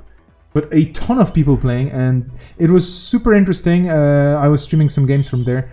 It was super interesting to see so many different metas kind of clashing in a cool way, because you could see certain styles, you could see the global popular metas, of course. Like, I mean, well, of course, Wayland was there with Fast Advance, and you had all the nasty criminals ever. But yeah, it was loads of fun to interact with and just be a part of, and you could. This is the thing I kind of miss, and everybody was saying this as well, mentioning that part, where, you know, if you go to a big tournament in real life and you just play, then there's a lot of time around the tournament where you, I don't know, go and sightsee, or you go and hang out with the people who are playing with it, and that's gone for now. And it's like, yeah, that well, is you know, gone, yeah, and you definitely have this big gap. It's like, and now we finished, and everybody's like super fired up because the cool games happen and everything, and it's like, well, yeah, I'm just gonna turn the computer off and, you know, take a break. Yeah. So I assume everybody spectating is from the local meta there, right? Yeah, I think so. Fair enough. Okay. Okay. Well, okay, so yeah, Chansey is my friend Tim. Sadstag is Kyle. I don't know Yoko Loki. So Okay, that could be the coach of the other player. No, I'm kidding. I don't know. maybe.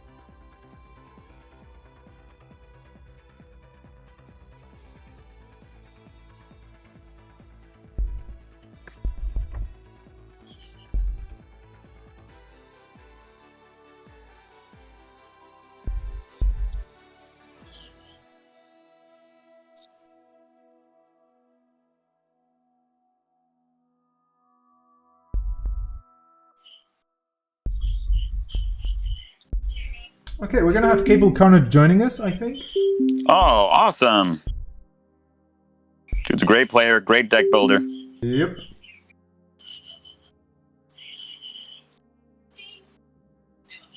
What kind of a username is this? How do you even get this username?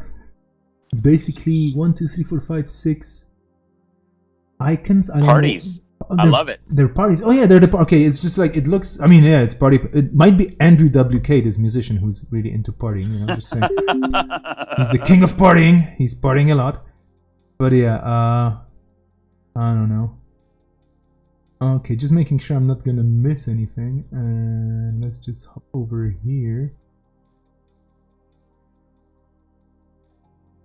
Oh, this is not working. Obviously, I'm clicking the wrong button. This is what's happening. So yeah, I hope we get Cable Carnage joining us. And if that happens, I might be... Oh, there he is. Hello!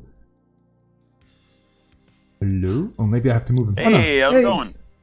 Good. Okay, cool, great. Welcome back to the grand finals of the finals. Oh yeah, they're probably waiting for me to start the games, but well, let's just keep an eye out on the situation here. Table 2 is just setting up, so yeah, okay. You just missed a very... Oh, missed. I mean, you probably might have been watching it on the side, but like, there was a very interesting SSO versus Sunny matchup, but Sunny just couldn't pull it off in time, so yeah. Okay, we have everybody on their tables. I'm just going to start the round. All right. Luddites, always on the fringe of civilization, always trying to get sand into the gears of progress, always getting ground to dust in the end. What are these quotes? These quotes were part of a project by the community when JNet was adding new features. And there was this idea of basically having a combination for each runner and corp ID to have some sort of a flavor thing outside of their cards only. And, you know, to kind of see like, how would Reina Roja react to a mission to hack into SSO Industries and stuff like that. God, I love it. Yeah, so it was totally community driven. There was like a huge spreadsheet with all the combinations. People were like typing stuff in there, and I was a part of it. Some of these quotes, like 1 or 2, may have been inspired or influenced by me in some way, but I don't even remember. But it was loads of fun. I hope this keeps going, by the way. Yeah, because at the moment, for example, the latest Nisei runners and corps don't have codes, so I don't think Hoshiko or say Miramorph have codes. So this maybe needs to now's be a good time fixed. to add them. We need to fix this. Oh, okay. So we have the same SSO we've seen just a second ago doing the same SSO-y things, and Reina Roja, which if that's an Akhet, I'm gonna call shenanigans. Yeah, this is basically the same corp round we've seen before. And right? I mean, protecting HQ, recognizing that a diversion of funds is likely. I mean, if you're going to see a doof out of any Anarch ID, I think you can expect it most out of Reina. Ooh. A bravado? Spicy. I love that card. Thinking long and hard about this, Rez. Yeah. I mean, it's really only resable if the card in server 1 is an asteroid belt, right? Yeah. Or an ice wall. There we go. A border control. So he makes a credit off it, then it must be an ice wall. Has to be an ice wall. Yeah. What if I it love isn't? it. I think you check it. You do, Oh, totally. 100% you check it. Somebody knows the meta done. here. Oh, that's great. He's not going to... And that's going to block a doof. No, wait. 2 clicks, 8 credits, inside job. Oh. Ruined. and 6 influence. Spoken for. And there's Paladin. The plushie.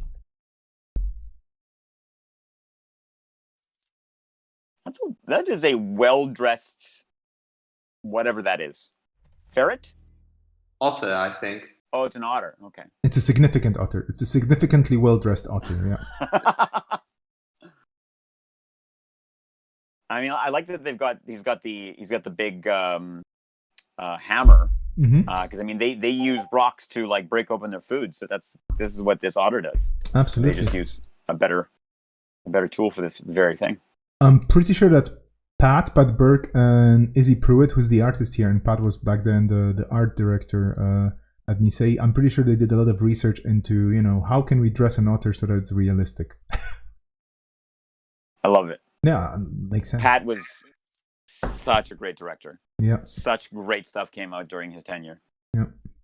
I miss you, Pat, but we are holding our fingers crossed for you and your project. Okay, more eyes on that server. I mean, why would you? Oh, okay, I'm kidding, of course, but like, so evil this SSO, really, but also so My poor. guess is I wonder if they have mass commercialization in hand already, and then they can just recover from. Yeah, they're trying to capitalize on that, and I mean, also leaving a simple ice wall out there ready for a paperclip to come and ruin your day. Not great. Ooh, this is really good. More bravado.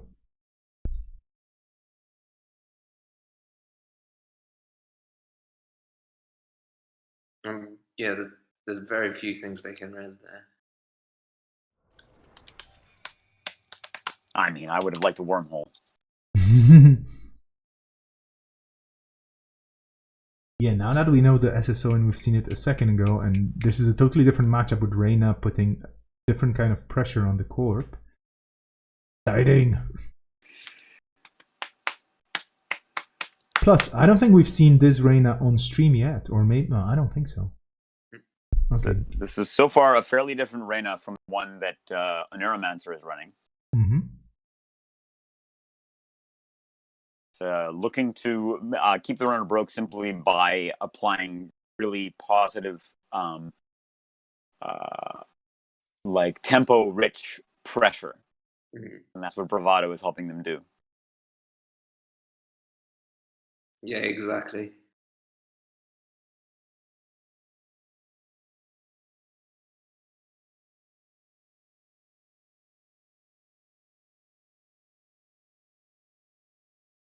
Yeah, the situation is, I mean, for now, I think it's looking better for the runner. Okay, they cannot really get into HQ, but they can definitely make the corp poorer. The Corp is one mass comm away from really being back in this game. They have a lot of ice set up, and yes, a paperclip is going to shred through these very quickly.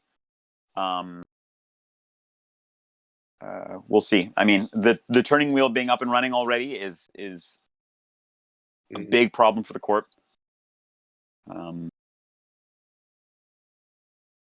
Especially if we can't get this ice resed. I mean, there's a good chance they can get this rest. There's a question: is it worth it? Is it worth dipping glue on credits again? We've just found out through an expose that there's a wormhole on server 1, so the wormhole's not going to cost anything. Will cost 1 credit to res. Yeah.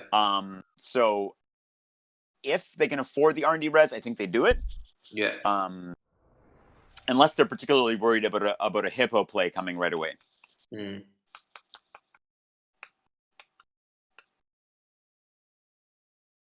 The last thing SSO wants is for their ice to be destroyed, since they've invested so much in it. Yeah.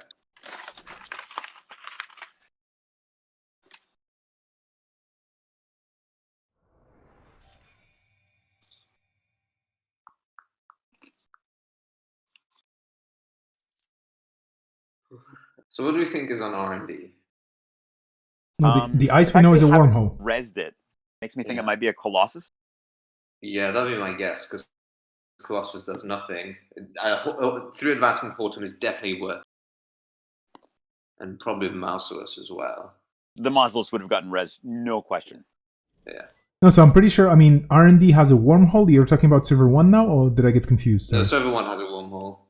Oh, wasn't it? Oh, sorry. So then I got confused with the Deuces Wild exposing things. Okay. So Kayembe lands in server 1. Likely kind of it could be a Marcus Batty, I think. Yeah. I think that's in this list. Still no Mascom though, so But this deck does rely on the super spicy Kayembe Formicary interaction, which I love. Formicary, that's a card I only seen in SSO because I've never seen it before. Well, it's absolutely just triumphantly useless outside of any deck not running Kayembe. Yeah, pretty much.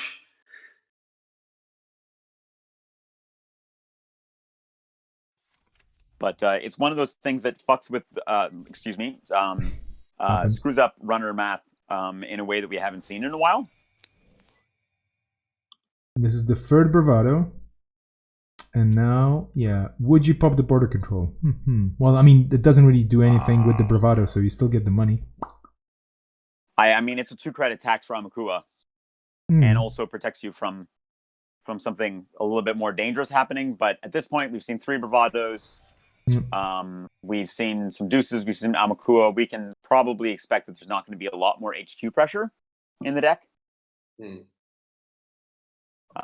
My fear right off the bat would have been that there were versions of funds, but I just don't see them running one at this point. No, well, in fact, it's impossible. Yeah, 11 influence gone already. Yeah.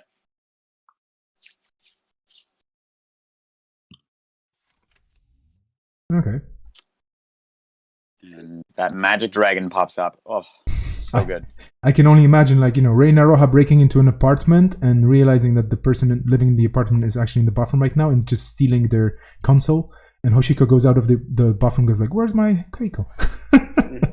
That's exactly what happened in this situation here. I'm pretty sure. Where are my plushies? Sorry? Where are my plushies? Why are they gone? Exactly. These are the best. Exactly. Unfortunately, Ruben did use a Paladin credit earlier that turn to install Amakua, preventing them from getting the Keiko proc later in the turn. The fact that Keiko procs itself is pretty rad. Yeah.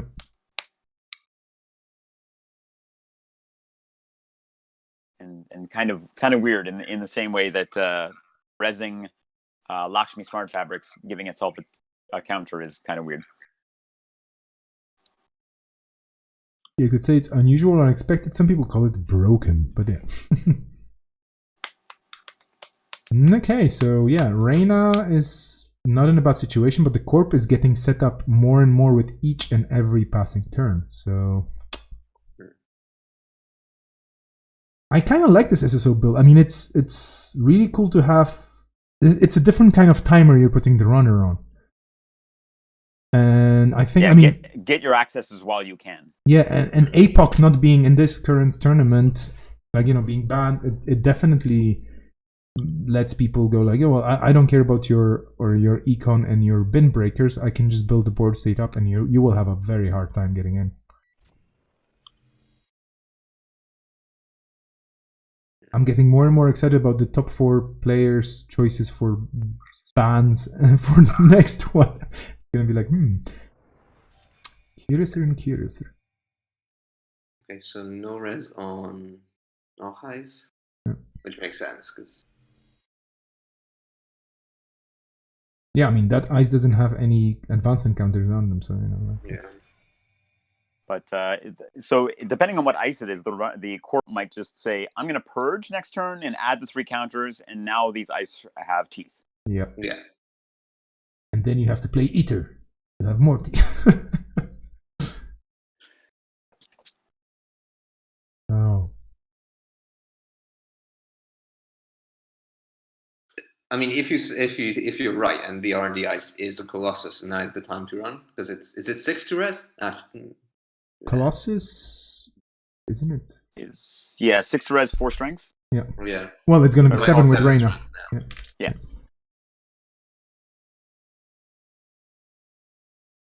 This is turning into a positional game where you're looking at, okay, what's going to happen next? And it's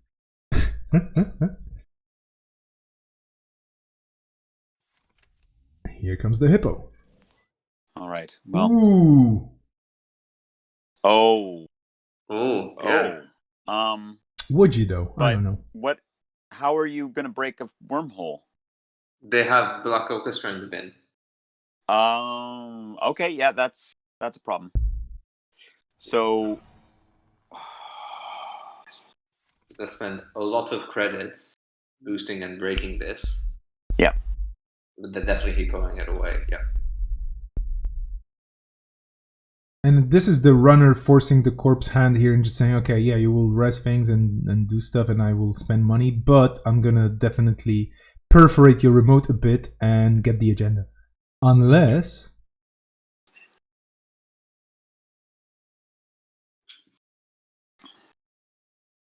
So is this a baddie? I think If we're... it's a Kayambe, it doesn't really matter. It doesn't really do much. Yeah.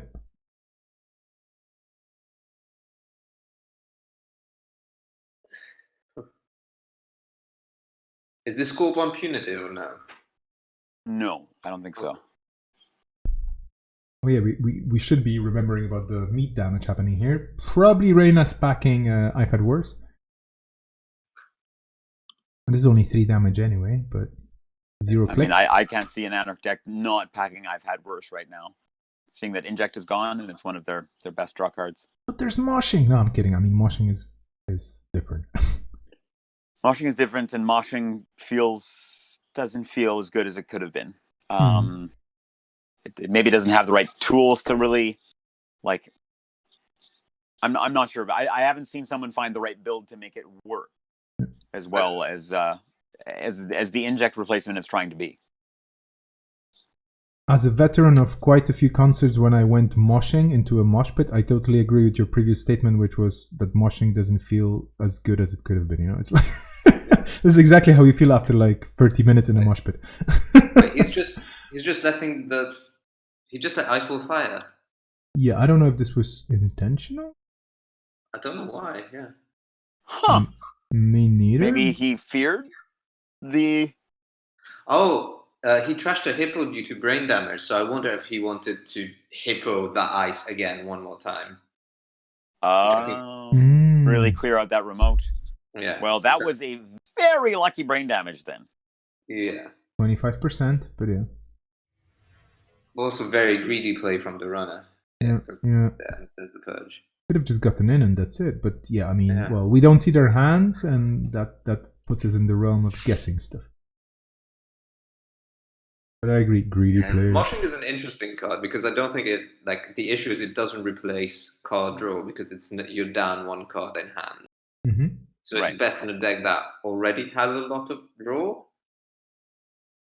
I think it's still card draw as long as you're comfortable getting rid of the cards you have. Like if all you care about is getting through your deck, moshing is definitely. fine. Because like I think if you're running a lot of the companions, if you're trying to set up the companion suite as quickly as possible, you have duplicate companions. It seems like the type of thing where it's like, I'm running 3x of everything. Once I'm set up, I'm good. Moshing will help me get there. Yeah.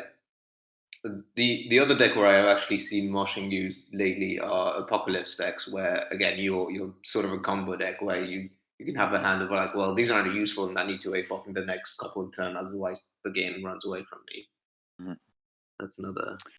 I think it could also be useful in the type of deck that is running a bunch of singletons as really strong meta cards. And if you're looking for a card that's like helps you fortify your current matchup, it helps you do that. Yeah, agreed. But yeah, I think most Anarch builds I've seen don't, compared to say Criminal Shaper decks, don't run as many singletons or don't run as many of these like this fortifies this matchup. Yeah. I mean, if we're talking about like No One Home, Hunting Ground, Cuddy Jones, these types of things, then it might be good. We got an Aket res. Beautiful card. Oof.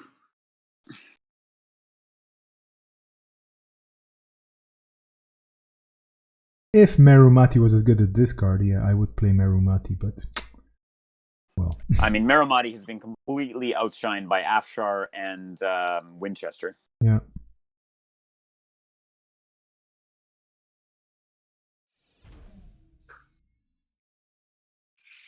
Yeah, the goal getting back to the Right. And so, yeah, it really means they're going for the lockdown play, like just preventing the runner from getting to servers.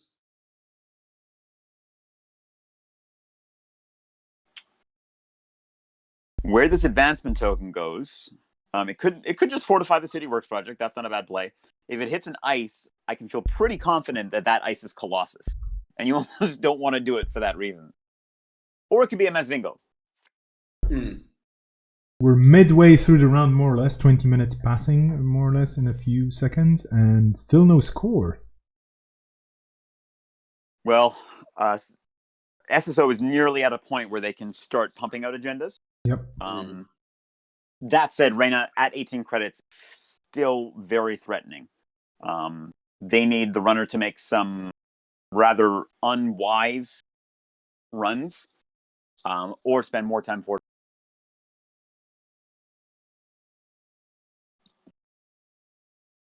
That remote doesn't look scary yet. And actually, you know what's on what I believe might be on archives, and why it's not getting rezzed, and why it might never get rezzed, is could be the Formicary. Ooh. With a Kayambe grid in server 1, that could make that's going to make that City Works a lot harder to take.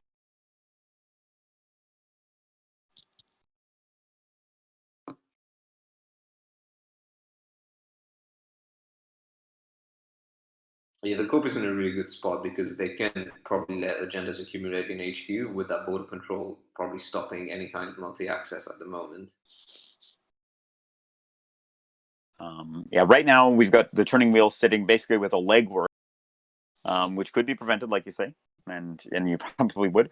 And it's going to be hard to farm turning wheel counters at this point because Josh is a pretty smart player, and he's not going to be putting ice out on R&D and HQ at this point that isn't going to tax that, that isn't going to make it difficult for turning wheel counters to be farmed. Yeah. And yeah, the runner. Oh no, actually, the runner has a full suite in the bin as well. Like if they need to install things and get through to a server, they can. But 18 credits, yeah, that's might not be enough for sustained running. This feels very positional, like the corp setting up this way, and the runner just kind of trying to see what can be done. Becomes a wormhole again. Okay.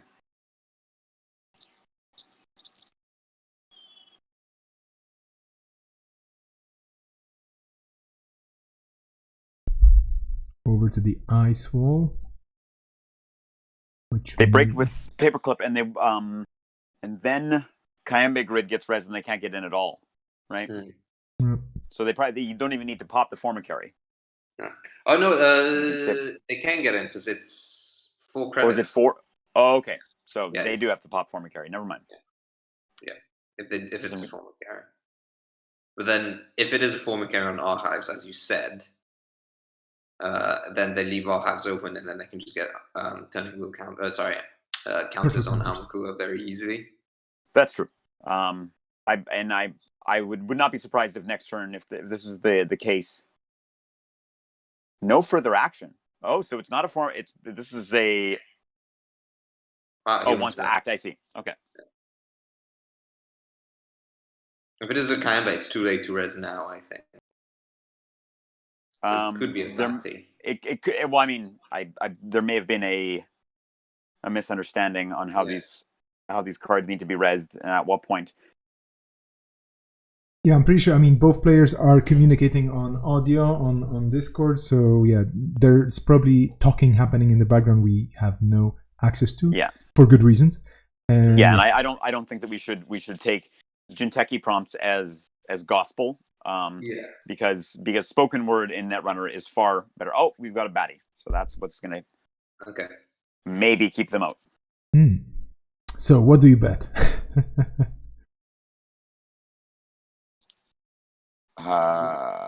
Ooh. Okay. You batsy the wormhole to trigger the add an advancement counter on Cityworks. on Aket to flatline the runner. That's what you do here. I mean, I'm gonna go with Cable Carnage. This guy he's a pro player. That probably is the right play. Yeah. I mean, no. Well, I think at this point it's Yeah. yeah. So it's an in the run. Yeah. Yeah. That's it. Oh my! That is actually the right play. Oh my god! Yeah. I thought you were joking, but that makes No, it that is the correct play. that kills him. Yeah. Oh my god! Yeah. This that was amazing. Yeah. That was amazing. This was a very cheeky play. 23 minutes of basically nerve-wracking positioning. Fantastic. Yeah, I've had worse that was in the hand, didn't help because all the damage is applied is outright. So yeah, oof. But see, it's hard to be a runner against Wayland. Like you run, you get killed by an agenda. It's like, no, but I'm supposed to steal this. Nope. Oh my, that was absolutely gorgeous. Yeah, this was that Aken is like, yeah. Would you say that Aken can kill a runner? I mean, it's just a barrier. Doesn't have any damage. However, that was a very good play. Okay, let me just see. Let's just jump out of this game if you don't mind, and let's take a quick look at the other one. If it's still on, yeah, we still have Captain Nice versus Hawaii here. Sunny versus Wayland. So if you don't mind, we're just gonna jump straight into it, unless you need to just take a breather, because this was a Galaxy Brain play indeed, like IQ 200 for sure. Quite a bunch of cards removed by the I did not see that. Yeah. Wow.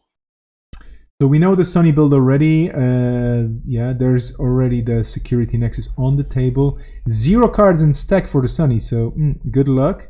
And the Corp on 6 points. This is harsh. I don't think. I don't think this Sunny build has any recursion. So if they hit another SDS drone deployment, they may have to trash the lone Sherman, and that's gonna be tough. Unless they have. Let's take a look at the heap. 1 Armakua, 2 Armakuas, 3 Armakuas in the heap. Yeah. And a striker. This is looking tough. But hey, it's Netrunner, right? Things happen.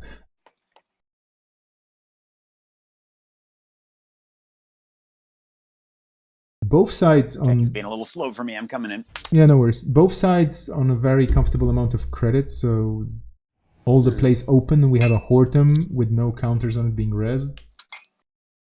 That is going to force the Security Nexus. It might not. You can just set it fire. Oh, that's... Bad. Yeah, that too. I mean, of course, yeah. No, they do go for the Security Nexus. Okay. And then Bulwark, which you can still break because you do have a Sherman on the table. A Xanadu. Xanadu. Wow. I should probably pull up some music and play ABBA right now, but maybe not. Oh, there goes the hostile takeover. Okay, this is interesting. What is the second card? Oh, and there's another day, another paycheck as well. Jeez. Yeah.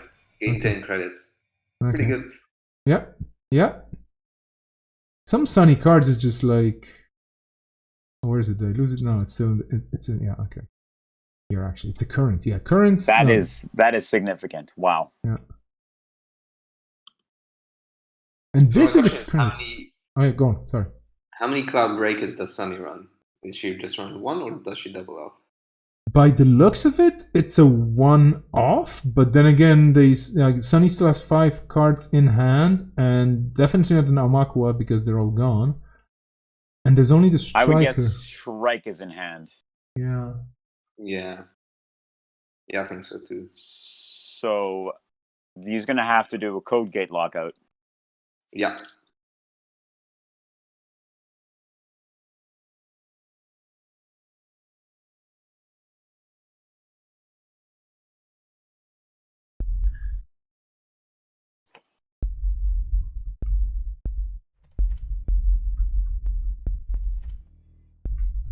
Oh, interesting.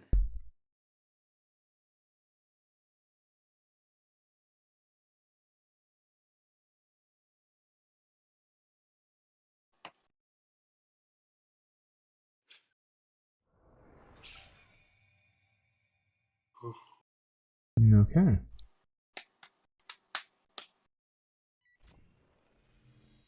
Another run. 34 credits. This is just... Would you like to contest my trace? No. Okay, so just pumping the counters on the turning wheel. Yeah. I had to try. What? Ooh.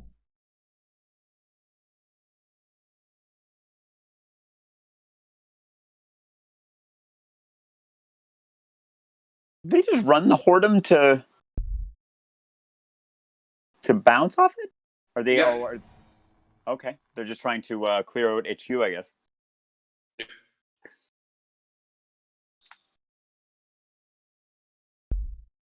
Well, here you have to let that fire because you actually can't get in. The thing with the bad pub is that Afshan is now the turning wheel bounce target at the moment.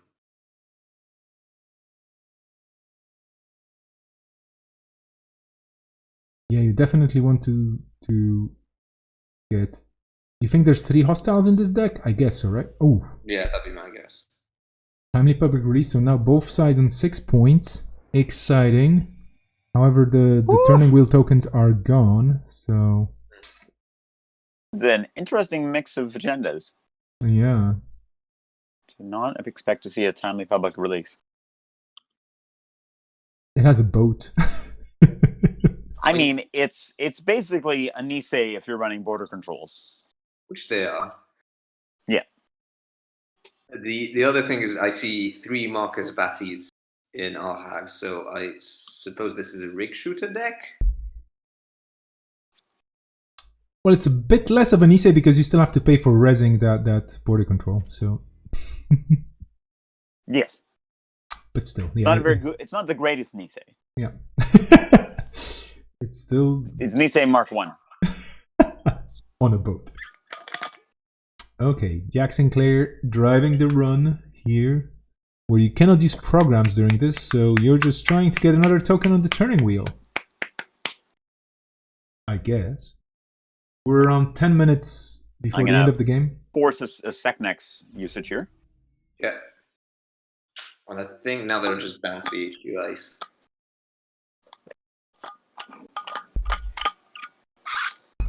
Oh, I hear your thermos bottle or cup, and I'm gonna drink my green tea as well.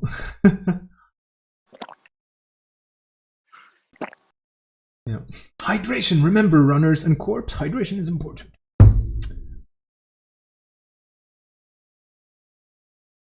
I'm really loving this because, like, this is a totally different meta from the last one. Wait, how they can't actually get in? They can't just bounce off HQ. Aren't they losing money every time? They've got a bunch of bad pub. Never mind. I'm an idiot. You have 35 credits, yeah, you can just... Yeah, but they can't get past that server. They can't get past the Horton. Because they fired the security nexus on the Bulwark. Yep. I think Captain Isis, I don't know. Yeah. Just forgot, yeah. Oh, okay. Good call, though. The log box, the chat box is where the game actually happens, you know? We don't really need this user interface. Everything is happening there.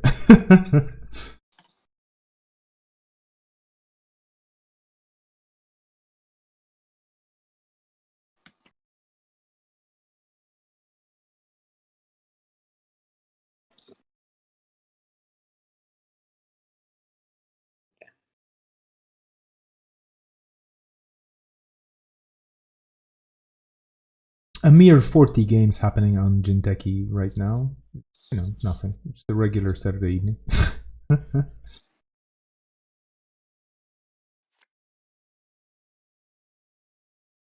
Yeah, as Corbin makes sense to draw now, as HQ is pretty much locked out. So they probably need to just find the agendas. Yeah. Find that hustle. Yeah. Find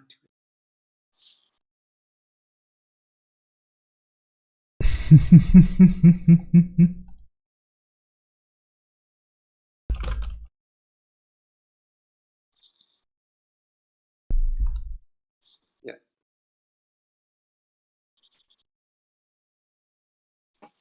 I guess any game that goes to 6 points each is intense.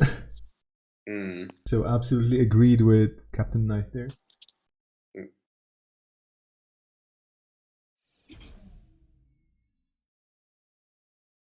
Who I will remind our viewers is one of the main people behind this format, actually.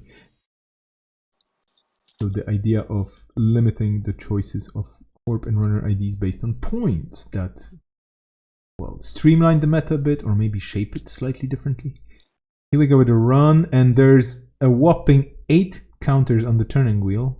Although the biggest turning wheel we've seen today was 10, I think. So yeah, I think this could be game. It was a good chance, yeah. Because, to be honest, what can the Corp do here? Not much. Come on. Okay, that's game. Oof. There it is. I was just like, if this is a whiff.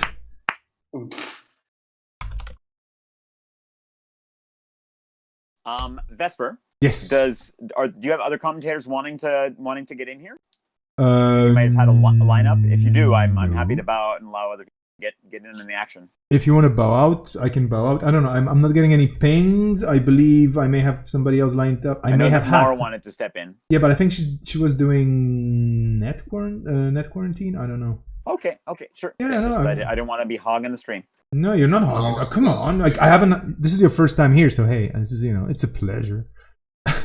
Okay, so we have Hawaii beating Captain Nice. I'm going to go to Cobra, and this is going to be a quick intermission, whatever, but you can keep talking about this game or about the previous game, about your meta guesses for the finals.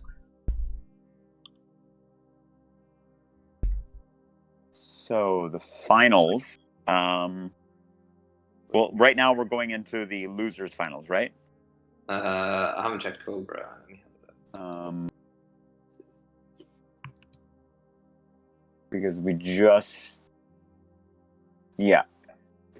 Neuromancer would have given the first loss to Ruben Peters, and Captain Nice just bumped out Hawaii. So Captain Nice and Ruben Peters compete for the opportunity to face a Neuromancer grand finals. Yep.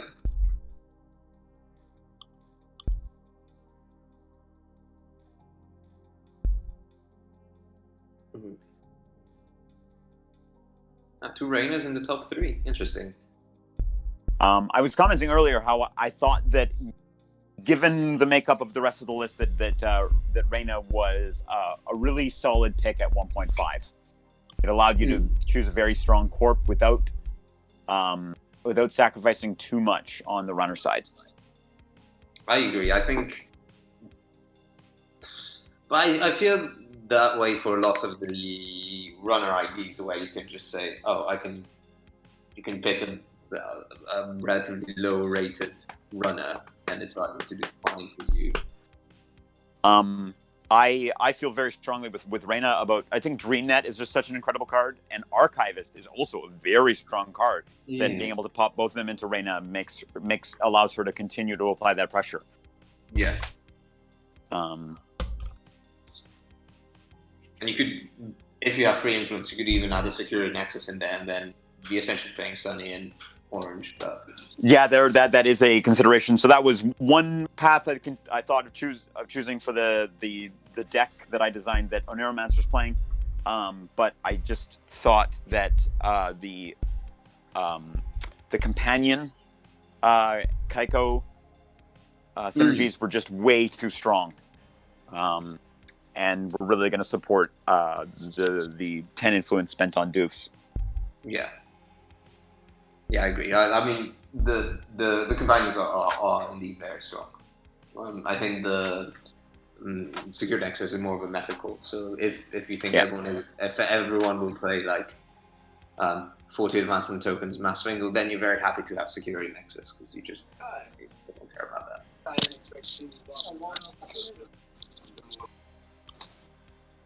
Okay, so we just which triggers on a surprising number of agendas.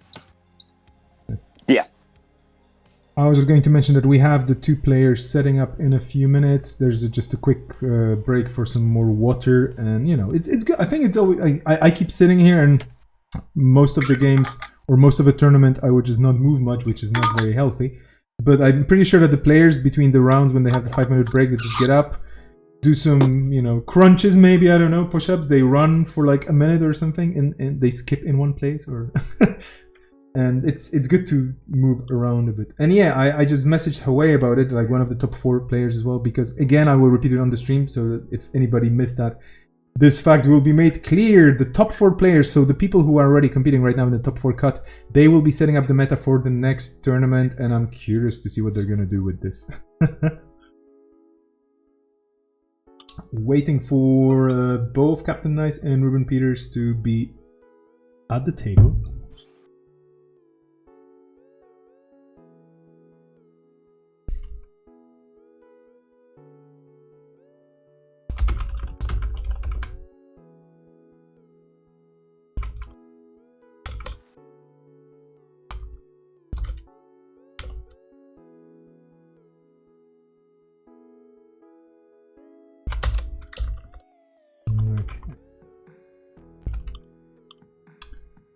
Think they're setting up. Oh, of course they set up 2 tables.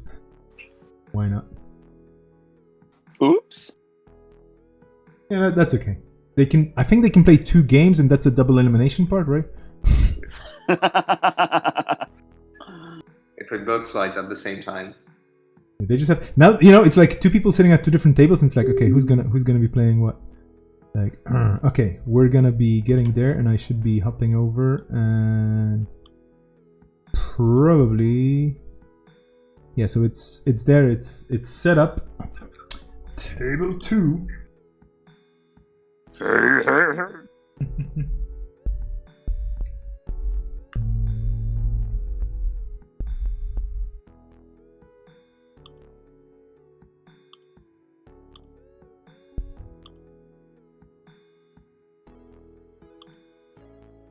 Okay. So this is this Sol against Reina? Get to see a soul. I'm excited. Yep. Okay.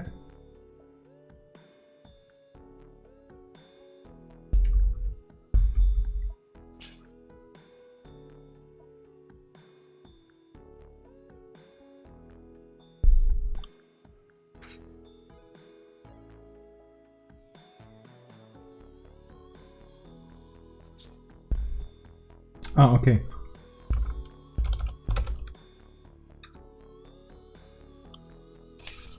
Because I already started the timer, but the timer is really secondary to the people's enjoyment of the game at this point, so I want people to make sure they can figure it out. In the meantime, let me remind you that tomorrow we will be streaming. I will be streaming a NetForger tournament organized by Simone from Bern, from Switzerland. It's an online tournament for everybody. If you want to sign up for that tournament, you should probably get in touch with Simone, because I think the registration is slowly closing. Simone is MET4 2.0 on Slack. So, yeah, well, you can definitely get in touch with Simone and sign up if you're interested in NetForger, which is an interesting format. In the meantime, NetForger, basically you have a script. Generating decks for you, and you play with those decks that can be totally Yankee and absolutely not balanced, and they don't make any sense whatsoever. But it's fun. I need to look at this. You should totally look at this. I will hook you up later. In the meantime, we have New Angeles Soul writing about breaking news, riots in the suburbs of New Angeles and whatnot, and Reina Roja, of course, well, being behind it, probably partially. So let me show you what's behind the curtain. Is Reina Roja going to lift the curtain of New Angeles Soul? Well, if you just tuned in, this is the road to the finals for one of these players, Ruben Peters and Captain Nice, who have been playing Netrunner the whole day, or most of the day, at least. And here we go.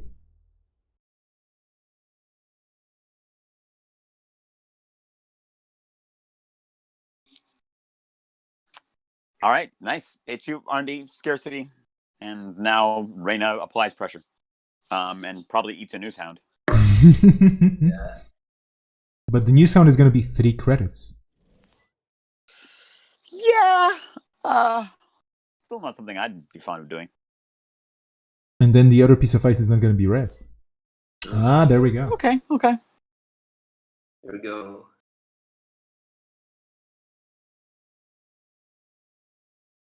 Oh, just letting them in.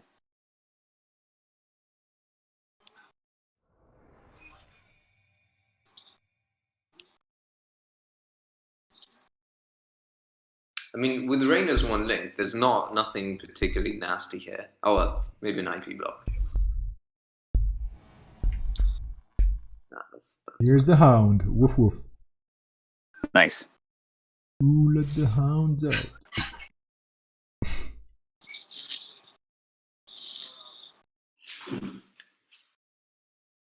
So Vesper, you have streamed this deck, Captain Nice's deck earlier today, I right? believe so, yes. Yes. Yeah. I wish I remembered, though, what exactly was happening, but yeah, I believe it was already on stream. I think it's mostly 3-pointers. That's what They so- basically trying to recreate an Asmari deck. Yeah. I was I going mean, to say. if you're NBN and you don't have hard hitting news, you're basically trying to recreate an Asmari deck. Yeah. Another bravado. This is a very consistently bravadoing Reyna, I have to say. Just knows how to draw them. And there Oh. comes an agenda. An improved tracers. Spicy. I mean, look at this. This is the third bravado in like 7 cards or 8 cards. What is going Top 10 on? cards, I go through my bravado. Gonna make all the money.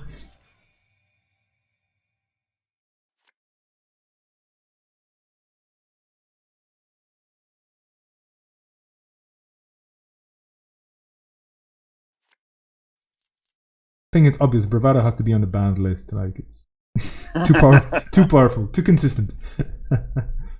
Here comes the turning wheel and another run because, of course, the corp still has 5 credits, but It's really, I mean, the turning wheel hits. Oh, okay. Finally locking them out. At least kicking them out. Oh, wait, no, I'm a up there. the mighty turtle.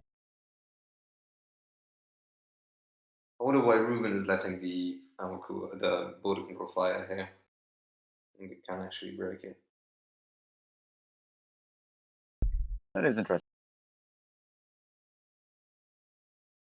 Again, this is me reading the JNet log. They might be talking to each other. Yeah. Let's say, of course I'm breaking this. Yeah, there we go. Oh, there it is. Yeah. Especially since they saw DRM in hand, digital rights management. Which is a very nice Nisei code. I like it quite a lot. It has really cool art on it. But yeah, some people call it like this is the best Jinteki card that NBN has now. It's Another scarcity hits the table. That's nice. I mean, scarcity is always on the table. It's been so long since I've seen Soul that is completely foreign concept. My apologies. So how would you feel about Currents being banned and Soul just being left out to dry? I'm impartial to Currents. I think NBN has enough good IDs that it's not really. I mean, I agree.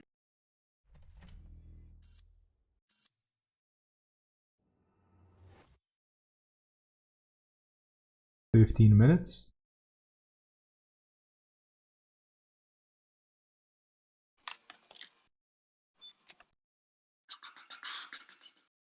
I'm gonna spoil something. I was actually thinking of starting a series on Twitch as well, and maybe for Netrunner, maybe something else, but called basically 15 minutes of game, where you just play a game for 15 minutes. But well, I don't know. I still have to do some focus group research and stuff, and it's kind of hard with everybody being locked in. Well, here's someone using moshing. There you go. See, that's Getting rid of some paper clips. yeah. It's moshing's time to shine.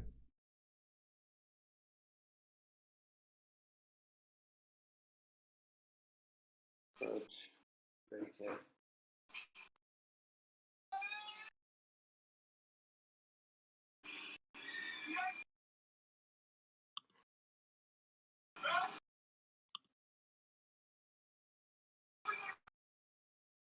So the corp is down to 1 credit. I mean, this is kind of painful, and yeah. And I wouldn't be surprised if a mining axe. There it is. Yeah.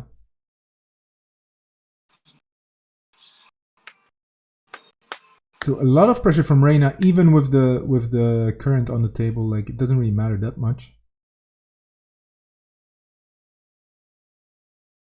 And now with Amaku on 4 virus tokens, they can actually pressure R&D too. Yeah.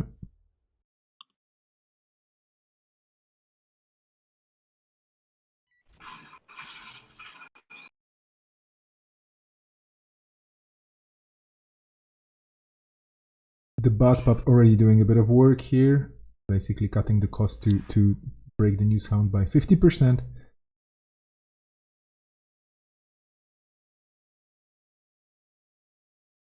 To act before the run is successful. I think that might be the best click, or I don't know. Well, yeah.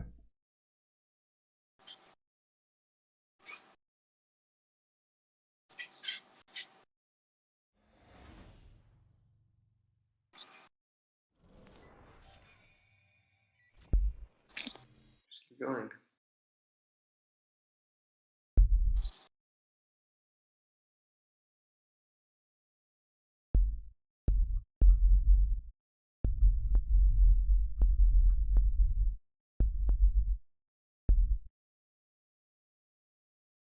I wonder if they access to Bellona and realize they can't steal it.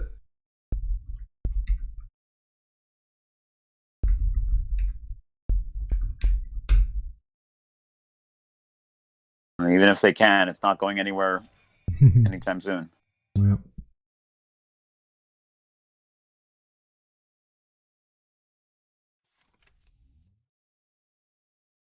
After all this hard work, Reina Roja decided to go to a hotel. I mean, that SSL endorsement steal is almost a saving grace. It might be what gets Soul back in the game. Yeah. These 9 credits are going to be very welcome. I'm also wondering, is there a punitive somewhere in here? Because a punitive now would be painful. Maybe it's double punitive.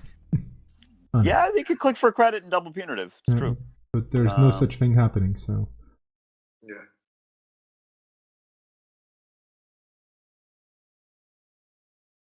What are the odds that this is an NGO? I wonder if it's actually a Bellona. Ah.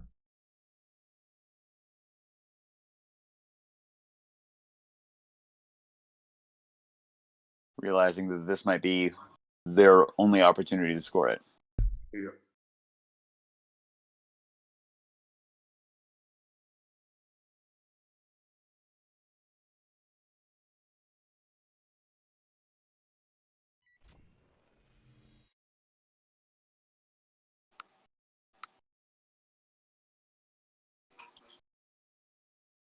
Again, that news I'm not doing much there, although it's slightly taxing, but not much. And that's game. Whoa! That's it. It's over. Woof. Turn 7 and a lot of pressure. That was rough. Yeah. I really like it how today we have a game where we've seen corps or runners on like 50, 60 credits. And then we have games where it's like, you know, I have 3 credits, you have 2 credits, what are we going to do now? Wow. That was rough indeed. Turn 7 and boom, that's it. I mean, no boom, but like, you know what I mean. Okay.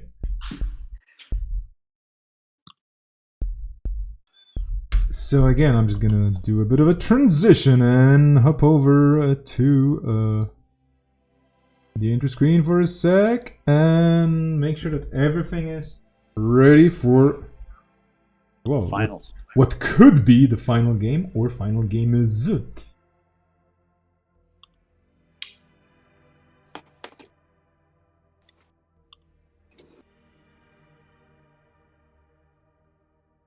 So what else have you two been doing with your quarantine time? I've been catching up on Mr. Robot. I'm almost done with the series. I only have 2 episodes left.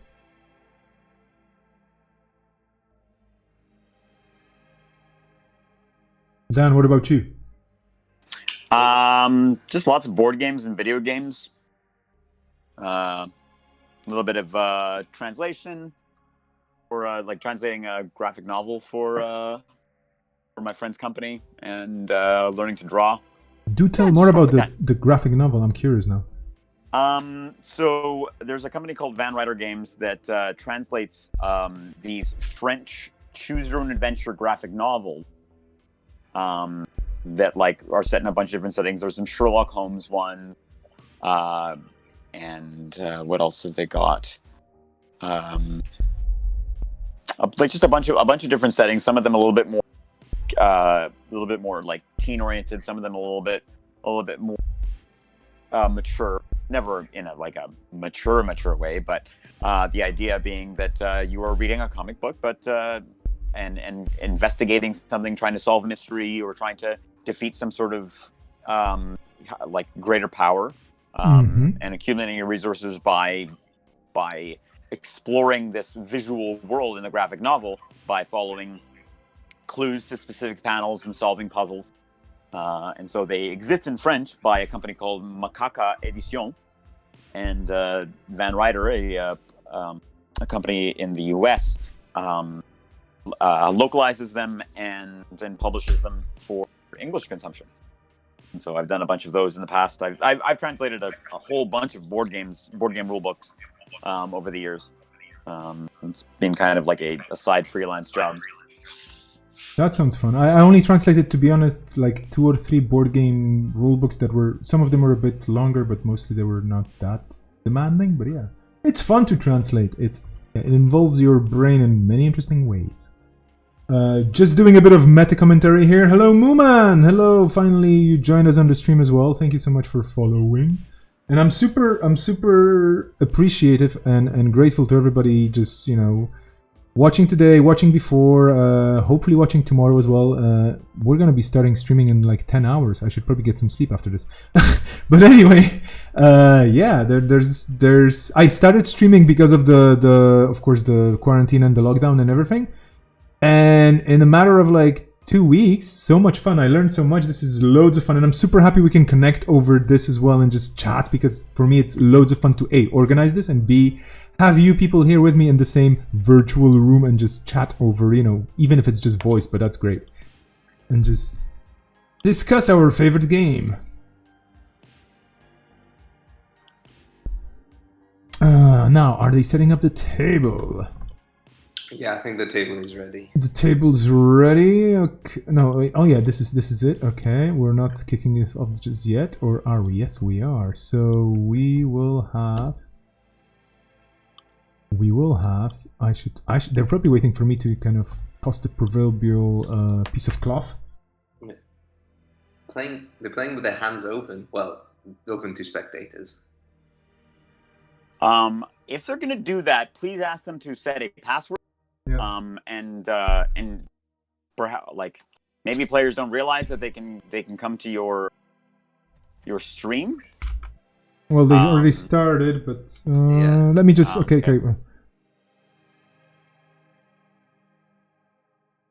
Oh well, it's too late now. We can.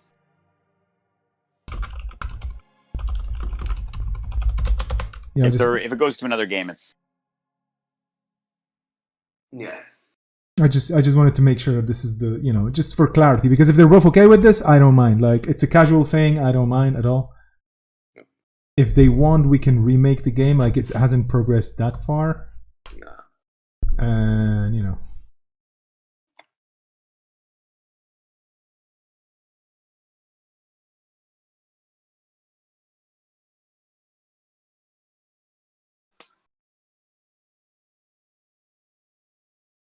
Now, interesting about this particular, as I mentioned before, this particular matchup, an Aeromancer is playing against his own deck. Ruben Peters is playing the other player's deck that they won a tournament with last weekend. Now we won't be able to we will see their plays. We will not be able to guess their plays. All the betting about the contents of remotes is off the table. Yes. I mean, I think this is more interesting commentary-wise. Yeah. Unfortunately, it does take some some mystery away from it, but we can talk about possible lines, which can be interesting commentary. So DreamNet hits the table and is going to allow them to get a bit of draw, hopefully draw into the archivist that will allow them to continue to make money. Mm-hmm. Yeah, mining accident here. They're probably going to pay into it. Yeah, the corp's pretty. This deck safe. is very happy to just run low on money and allow access to happen. Which biotech identity would you choose for this deck? Oh, it's always the brewery. always the brewery. Is this a Mushin deck? Yes. Okay, yeah. This is one that Toronto has been working with for a couple years now. It seems in the meta without Stargate that this would be very, very strong. Mm-hmm. I'm actually surprised that Neuromancer's not playing it, but I think they've grown quite fond of SSO. Okay. So and they just want a tournament with biotech, so they probably want to play something different. Yeah. So there's a breach dome in archives now, which will definitely lower. Oh, here comes the archivist, but it's going to. We're not going to have as much success farming value out of it. Yeah. Which really sucks for Reyna. Fortunately, a lot of what's going on in archives. Where we lose? Lamprey and Turning Wheel. Oh, losing Turning Wheel is not great, but another one.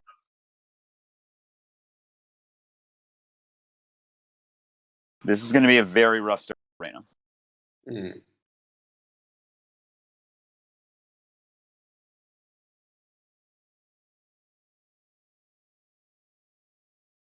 Archives is not particularly runnable.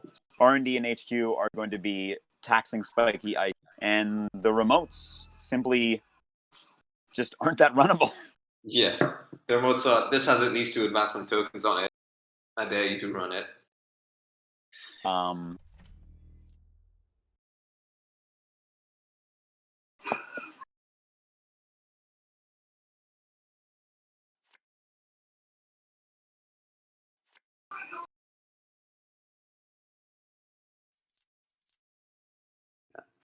this point, they just have to credit up to be able to land that diversion, followed by a mining accident, to have any hope of taking control of this game. Yeah. So Ruben looking probably a Mushin, because we've got quite a few cards in play that would be useful. Yep. So they've been Mushin and is Mushin? Sorry, they binned. Okay, I thought for some reason I heard they banned Mushin. I'm like, then why are they playing this deck?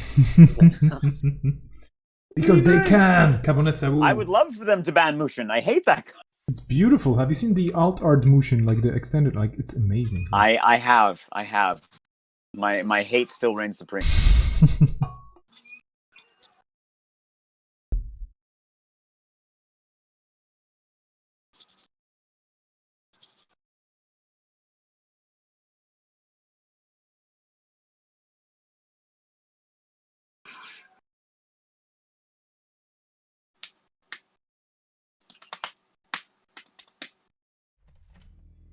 Okay. Install and double advance. I'm actually curious if Josh will start running these double advance remotes this time, because last time it went very poorly for them to not run them. And when they're double advanced is when it's safest to do so. Yeah. So having played against Josh, would you say that, Josh is a player that would be checking things or not really? Because that's, for me, it's personally, for example, I wouldn't be running things. Wow. That's 3 points. They're not going to make that graveyard anymore. So now Josh has to worry about pretty much anything advanced to 3. And that's a bad place for him to be in.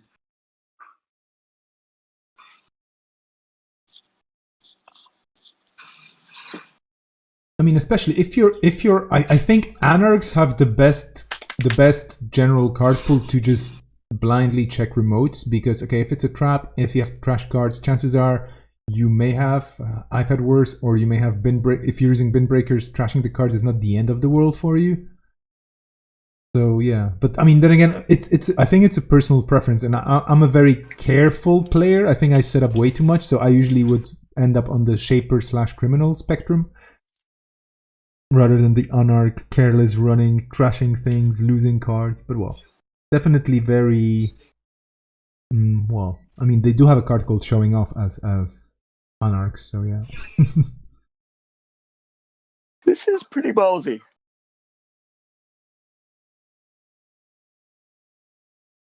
They do have, so yeah, Reina has a Black Orchestra and a paperclip in the bin and a hippo on the table. Here's a slot machine doing its mechanical slotting.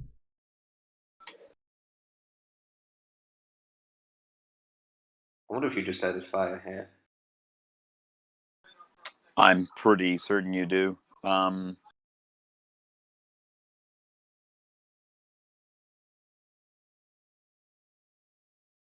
Corp's pretty on credits though now, so R&D is becoming a liability. Yeah, especially now. They will land the mining accident no matter what. Yeah. Right. Yeah, that might be the reason to break it.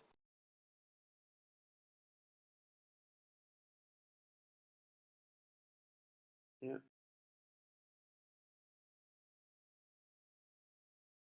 Ouch. Yeah, because as you said, this scope is happy to just say, fine, I'll pay for the mining accident and then just click back up on credit.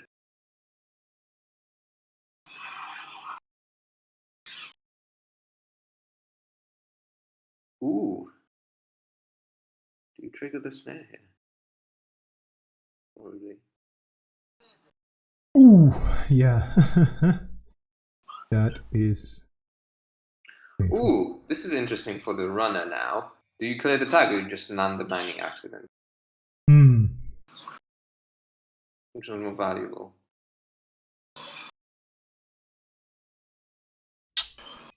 Well, you clear the tag, yeah.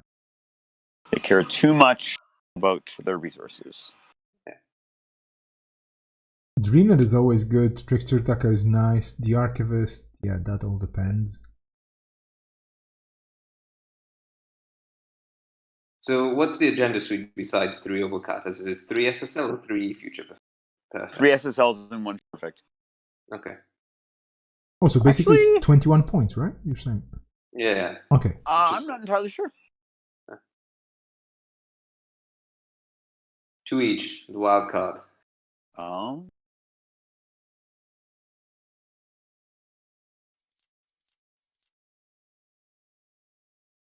Yeah, the code clicking up on credits. This deck, from what I recall, clicks for credits a lot. Attrition-based Jinteki decks do that a lot. They seem to just click for credits and rely on Breachstones in our hives and horrific ice on HQ and R&D. Just make accessing difficult while advancing a very weird and unconventional board state. Ooh.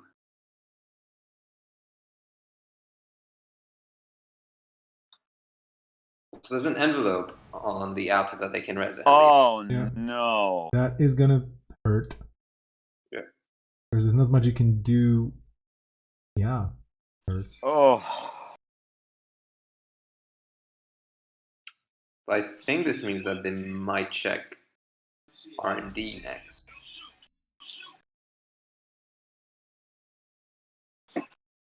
Oof. In which case they hit an Engram flush, and that's bad news too. Yeah. I'm pretty sure, how do you pronounce it? Oniromancer? Yep. Close I'm enough. I'm pretty sure they know that that's a distinct possibility, so they might not do that. Because yeah, they hit. I have a feeling. Yeah, they might be feeling desperate at this point. Is there a way back in this game for the runner? I believe so. You just have to get more money in the game, I guess. I don't know. You do have the bin breakers ready. You just have to stabilize your economy, I guess. Yeah. I think Paladin, and then you wait and just play Liberated might be your best bet here. Yeah. Play Paladin, click for credit. Yeah. And hope they don't find that Mushin. Yeah. But even if they find that Mushin, they get on 3 credits. Yeah, Mushin would be.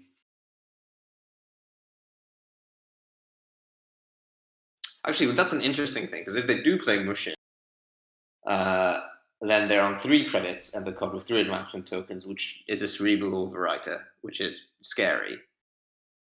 But then it also means that you can try to pressure the centrals, and it's unlikely that the corp reses ice, simply because if they res ice, then you just check whatever they advanced and steal it or trash it. Well, I mean, we know that it's a cerebral, but the Neuromancer has to act as though it could be a June bug. Yeah. What flavor of a trap would you like today? Oh. None, thank you. I'll just go. I'll go vanilla, thank you. Well, that's still an end-run subroutine. Anyway, yeah. Interesting game. Again, very positional in a way and very low credit. Yeah. Like you said, the biotech deck doesn't really need a lot of money. It just needs to do the right thing at the right time. Yeah. Forcing the runner to make choices and then, basically deciding, what do I run? Do I run? Well, it needs enough money to be threatening, but it doesn't need that much. Cheap threat. Oh, is the runner? Oh yeah, the runner's already 2. I've had worse down. So, oops. I like cheap threats. That could be a good pop song. Could be a good punk band name as well. Mm-hmm. They were the cheap threats. I got cheap threats. So I wonder here if it's worthwhile running HQ, installing Paperclip for 3, and breaking the envelope for free using the Tricks Attacker, and then hippoing it away. That's a nice play. I don't mind that, especially since he has another hippo. I mean, really, at this point, a lamprey lock could put him in a good position. He's going to try and tax the R&D angle. Yeah. Not getting an engram in the face, which is nice. Yeah. Okay. Ooh, crashing a June bug. Love to see that. Love to see that. Yeah. Would you run again with 3 clicks left and no reses from the corp side? Getting that 1 access might not be as valuable as stabilizing. I think that 1 run was more for DreamNet value than anything else. Yeah. And now we're going to see that hippo destruction. Yeah. And so if the corp doesn't stabilize, he's going to be able to install that Black Orchestra, hippo the slot machine, and put the corp in a very rough position with unable to, with the requirement of having enough money to install new ice, res that ice, and also the lamprey.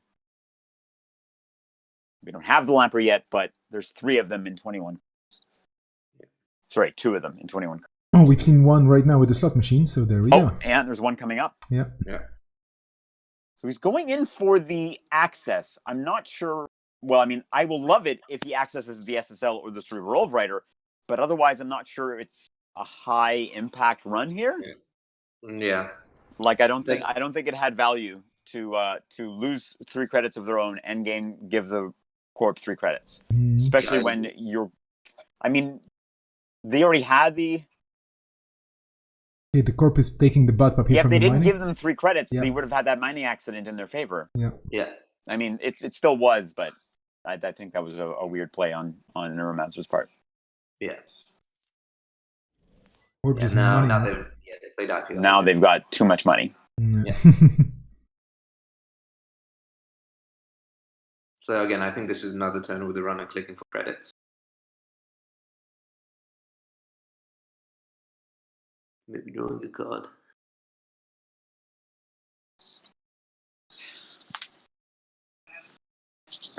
Actually, what was through? There was Lamprey.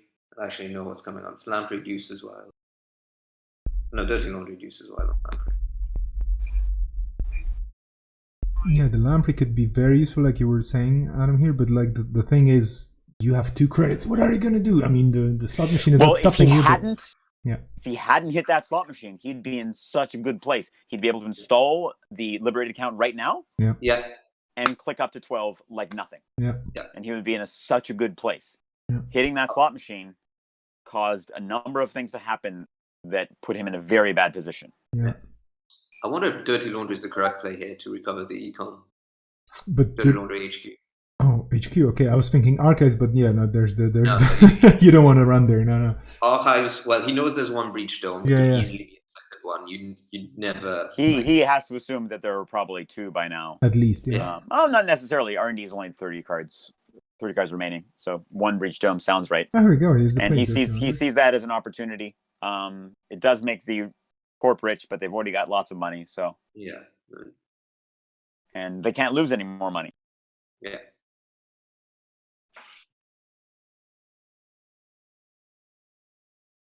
It also means that they can actually install either the casts or the Liberated here.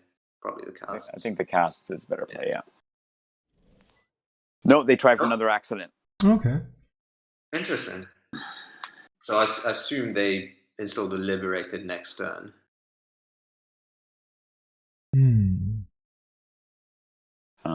They also need to make a run next turn if they don't want Trickster to blow up. Yeah. And okay. Oboe install here. I'm a little surprised. I think the runner checks this. Yeah, I think so too. Which is a little too bad for the runner because the runner has some very valuable pieces in hand. Yeah, that's the thing. I mean, this plays like this are usually against the runner's knowledge of their hand. It's like, do I want to risk this? Is this a trap? Will I have to pay cards to steal it if it's an oboe? Like, all those mind games that you put on the runner. Like, they have to actually decide. It's a decision, and yeah, decision tree is getting harder and harder to figure out here.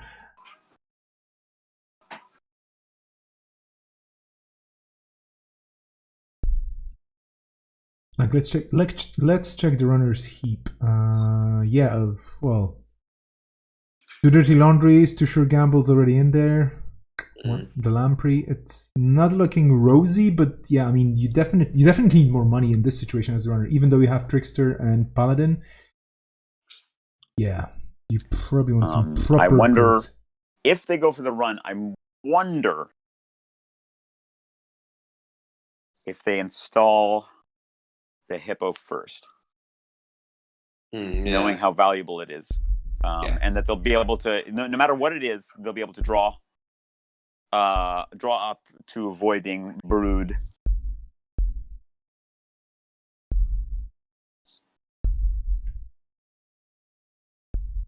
He's definitely gone in the tank for this one. Running through that slot machine was huge. Yeah. Gambling is evil. Or uncontrolled gambling, excuse me. Yeah. Yeah. As I said, if you just jacked out and then installed Liberated, loaded up, you could have got the situation where you just. Should probably let Lost Geek or whoever's doing a lot of the JNet development know that the slot machine has the wrong design name on it now. Oh, you mean the card? Or... The card, yeah, it should say Jess Horg. Oh yeah, it does say Jess Horg, at least on my version. Oh yeah, mine says Wilfie Horg. No, you have to clear cache and cookies. There were some updates. There were updates. Yeah. See, okay. Now we know you haven't touched JNet in so long. I've been using it, but maybe it's because I haven't cleared my cache that it's not running quite as well for me. I've been locked out of some games. He's gonna leave it alone. Undoing the click, but yeah, I mean the money play here is. I guess it's important, to just keep going.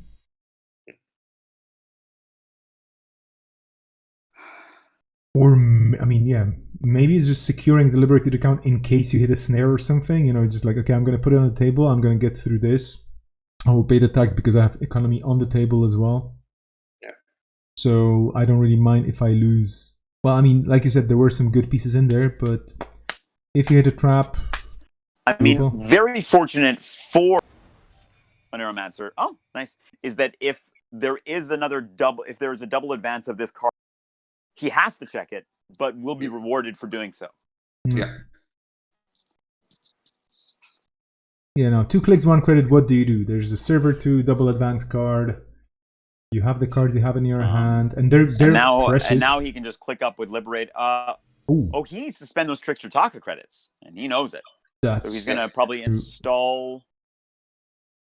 Yeah, you probably install Paperclip here. Yeah. Well, Black Orchestra, yeah, and actually do a break. Yeah. You actually don't break it, you just increase the strength. Oh, yeah. Yeah, sure. Yeah, you can't actually break it, but that's fine. You can still pump it though. Yeah, that's yeah. But did he actually use the Trickster Taka credits? Oh. No, he hasn't yet. Okay.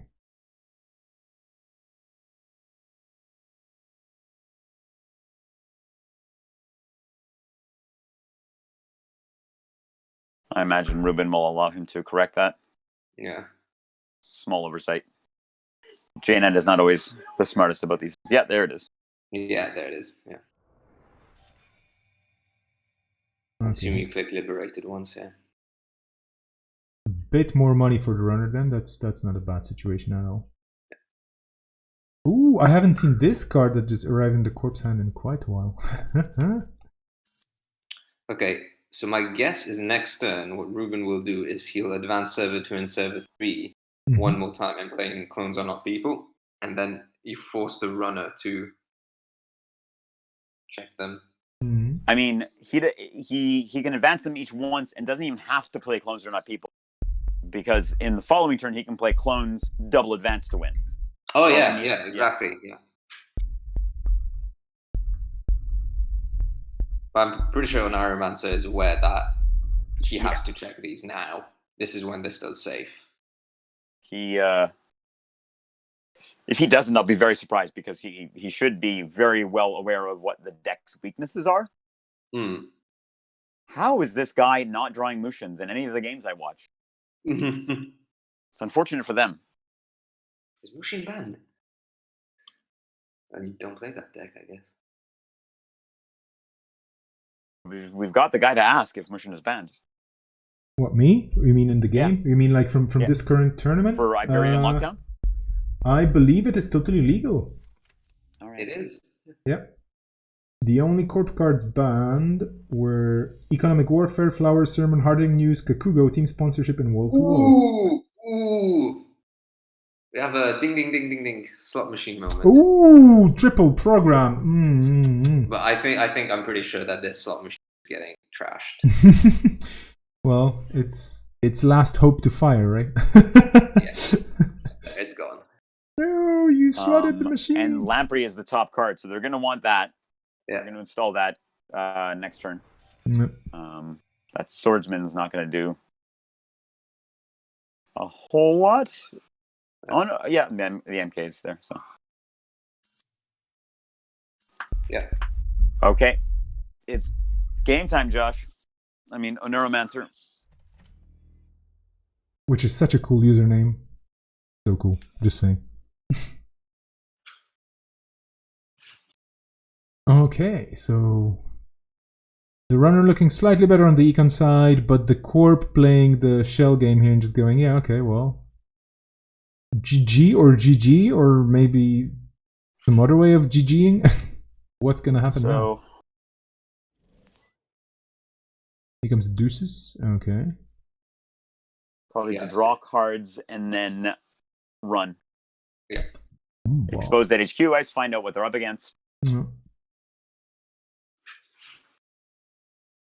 Run to the hills, run for your life, basically. This is when you flip a coin and decide which of the two servers you run. There are randomizing options. You can just go /roll. You can type roll to and exactly. roll.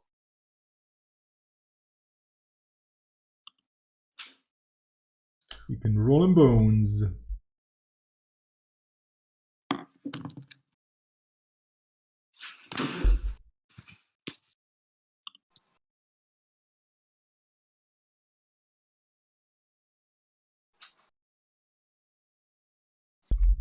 What are they doing?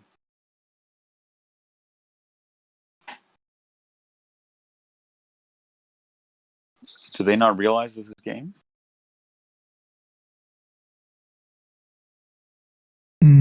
I don't know. I mean, it's it's on the runner to decide. Yeah. Huh. Cool. Okay. Pay those credits.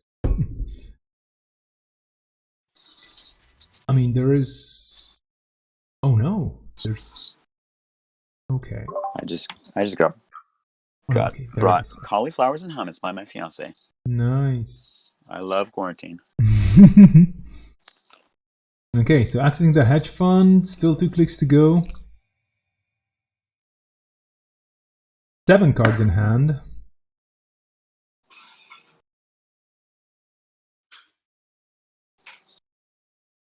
This is one of the reasons why I'm very against like playing versus Jinteki, because I'm frozen. I'm No. always like frozen state. That's GG. Yep. Just too careful. He knew How clones did- was in hand as well. And that's a game, yeah. Oof, 29 minutes of a nerve-wracking game, because this was, yeah. He's so afraid of his own deck that he won't run remotes. Yeah. Crazy. Okay. Well, you know what this means. This means Is it we one get more to see game? Ryan run again. Yep. Whoop, whoop. I will ask them in Discord if they want a break. Champs don't get a break. Vesper, is there anyone else you want to commentate this stream? Because I'm happy to bow out someone else. I'm not getting pinged by anybody, and if you want to bow it and take it easy because you've had enough Netrunner for a day, don't worry. Like I'm not gluing anybody to the screen here.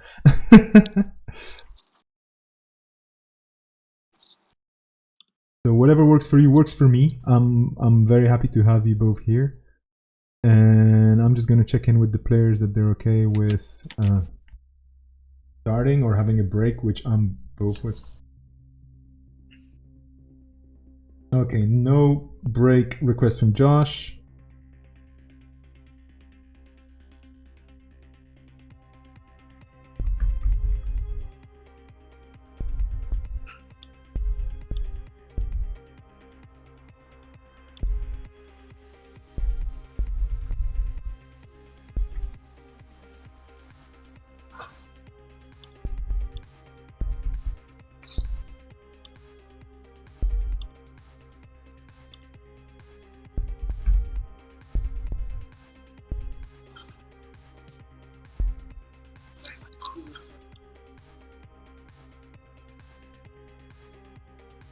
Okay, we're in. There's no denying they would just want to play and they want to do it fast. So here we go.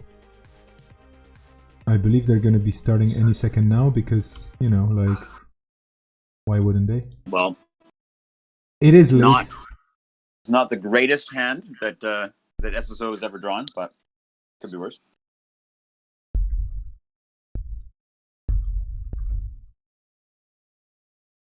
Raina's got a fantastic opening hand. Dude, that Rainer hand is incredible. Wow.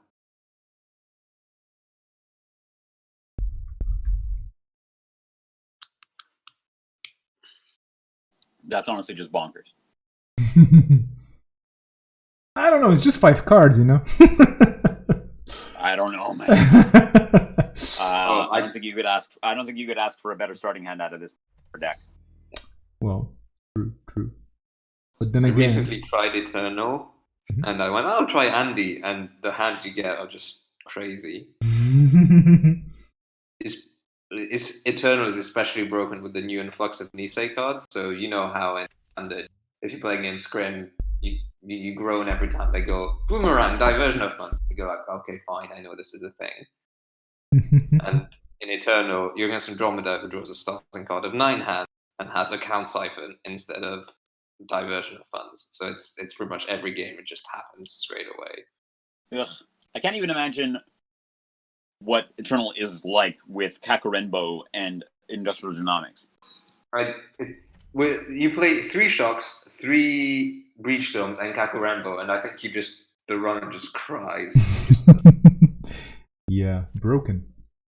I will never play Eternal again. Yeah, we were talking about it before you joined, Dan, and it was like, okay, in the coming year there will be even more cards joining the pool, and it will be just, like, how do you even start with this? In the meantime, Reina here definitely making a good use of the cards that you said were really good, because they were bloody good. Yeah, I mean, seriously, look at this. What a setup. What else do you need? It's like... Someone's got to let Ruben know that he shouldn't use Paladin credits to install Keiko. It is a companion, and you're supposed to install non-connection cards. So you can use it. Yeah, it's just not. You can use it, but it's just not ideal. Ah, okay. Sorry, I was like, ooh, did we just break some rules? Installing Keiko will do itself. So they No, go on, please. if you spend 3 credits to install Keiko on its own, you will get a credit back. Yeah. If you use any amount of Paladin credits, you get nothing back. Yeah. So Ruben, if you're watching this stream later on to analyze this, may this be a lesson to you. Oh. I mean, they're well positioned to take control of this game. We'll see. Yeah. Yep.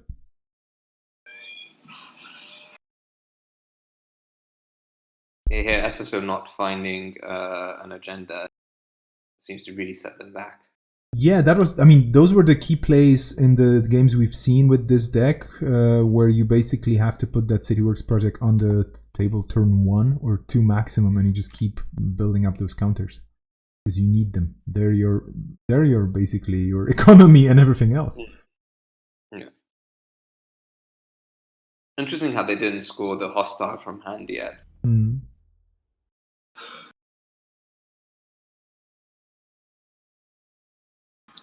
If they don't see a CityWorks soon, Hollywood soon, then I imagine that. Yeah.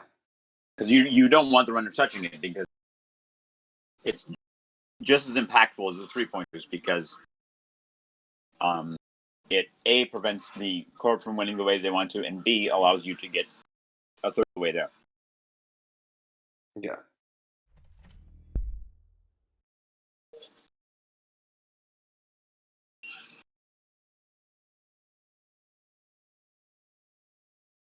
Okay, in the meantime, the Net Quarantine tournament is still going strong as well, and I think they have the finals now.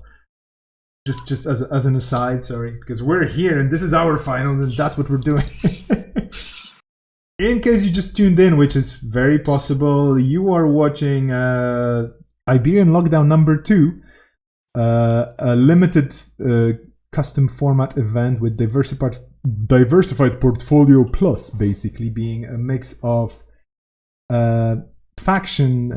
IDs costing different points and you having a set pool of points to spend on those IDs, and then certain cards being banned by the top 4 players from the previous edition of this tournament. So yeah, that's what we're facing here. That's what the players were burdened with when creating decks. And it's been very interesting and very refreshing to see what's going on the different tables today. There goes the dirty laundry. Those HQ accesses as well, but still. Yep. Okay, well, that could be big. I mean, yeah, this is definitely not looking good for the corp right now, and we'll see. Okay, mass comm.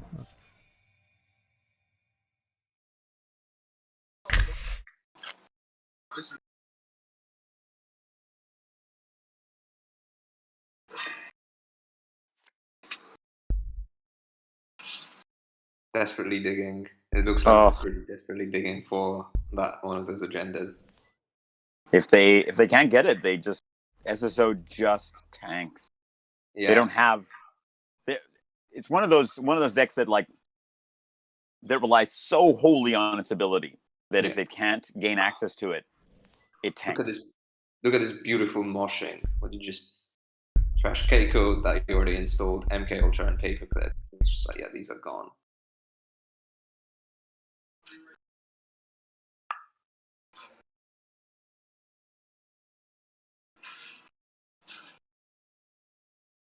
Yeah, they're in a very comfortable situation here. Yeah. That's bravado, indeed. Yeah.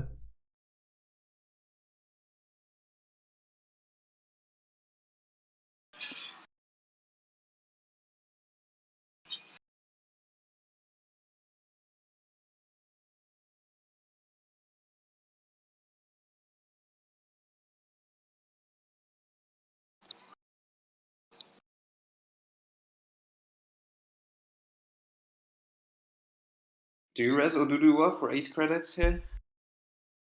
I mean, I guess you got to have something that will keep them from getting fresh accesses, and getting those agendas that you need. And it's one of the very few ways they're going to get the very valuable counters on their ice that so badly need them. Yeah.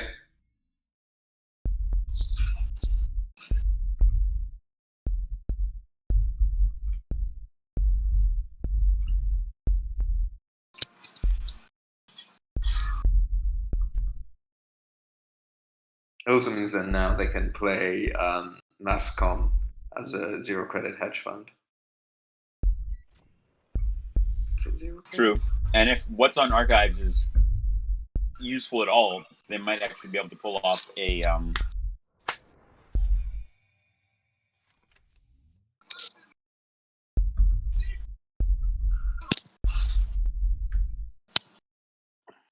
this runner deck has a lot of draw. Wow. I don't know. It seems that since Inject is gone, Anox are desperately trying to replace it with something. Yeah, I think this is probably the first deck that I've seen that really does well with moshing, simply because it looks like they're probably running probably 3 Paladin, 3 Keiko, and it's just trying to build a core engine. Yeah.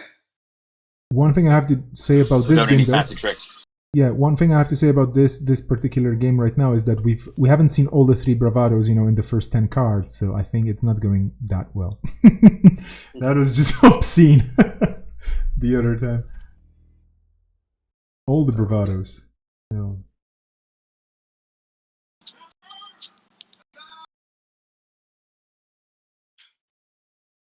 If SSO can pull this out, I will be very impressed.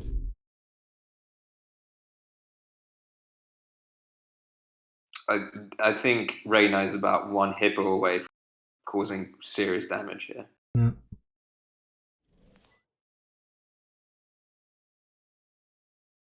Yeah, and I assume they spend 7 credits? No, they're definitely not resing the Colossus because they can just break it with Amakua. Yeah. Not worth it. No.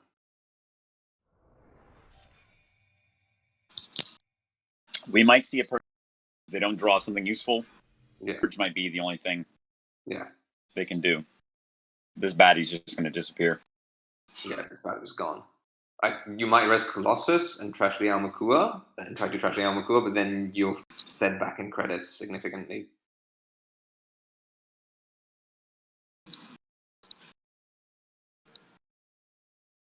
Yeah, I think a purge is a better solution here for the Corp. I mean, it takes a turn, but it's generally cheaper. Yeah.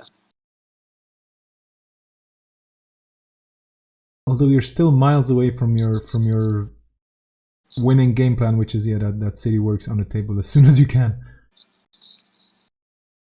Does this SSO run digital rights? It does. I think it has 1. Okay, yeah. Yeah, without it, I don't think you want to play SSO.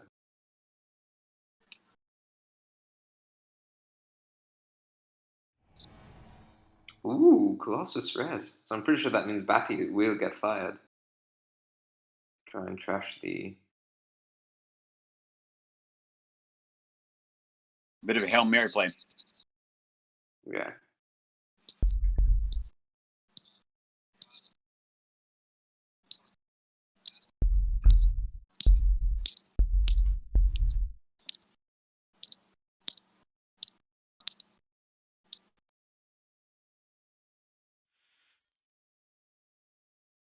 Here comes the body, and will the turtle happen? Well, this is the problem. I mean, you still have to spend money on the side game. Yeah. You're basically bleeding credits everything you do here, and okay. I mean, yes, you can gain 4 credits straight away, but yeah. Goodbye, Hamakua. But the other breakers are pretty much available, so.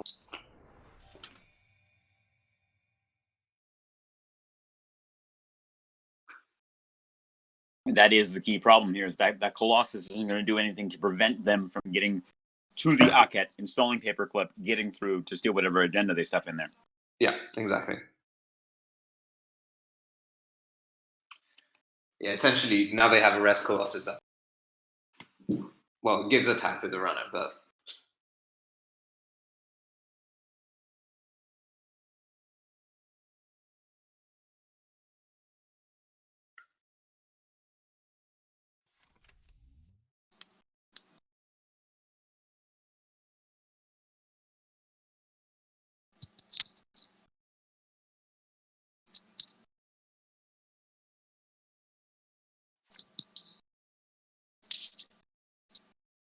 I mean, the Kayembe is probably a good install. If not checked, it'll get you advancement counters on the Colossus, and the Alcat, which will allow mass commercialization to be more valuable. Yeah. Yeah.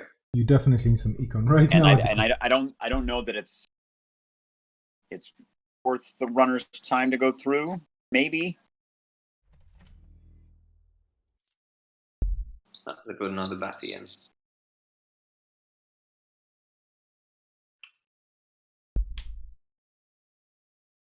Yeah, for anybody tuning in right now, because we had a major influx of people right now, we do indeed have this is the final game. Just saying, in case you're wondering what's going on, this is the final game. Unless it somehow ends in a tie, in which case we'll play again. Well, then they have to duel tomorrow at dawn of a chosen time zone using I don't know, Pokemons or something. As long as they stay a certain number of paces together, it still counts as social distance. As long as you stay away for like 6 meters, and then yeah, absolutely. And you have to toss the Pokeball at your opponent and whatnot. Okay, here we have the server 1 check. Yeah. Swords or pistols? And it's like, no swords, that's too close. Pistols. Oh, they're going to hippo it. All right, They're this gonna hippo. is... Interesting. Oh.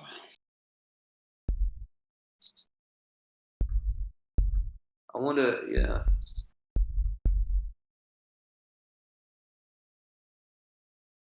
Yeah, now they're essentially telling, will you rest the Aket spending all your credits or no? I mean, just to have the runner spend what? A fair amount of their money. I mean, that might not be bad, but then they've got the Liberateds to bounce back up. Yeah. Yeah, those Liberateds are just, you know... Yeah.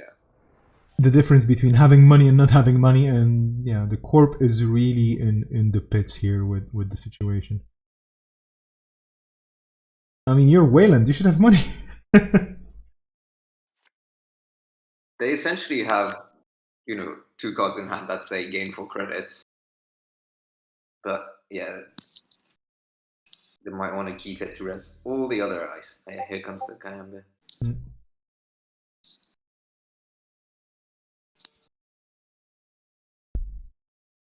I mean, he's installing that knowing it's going to get trashed, and that's so sad.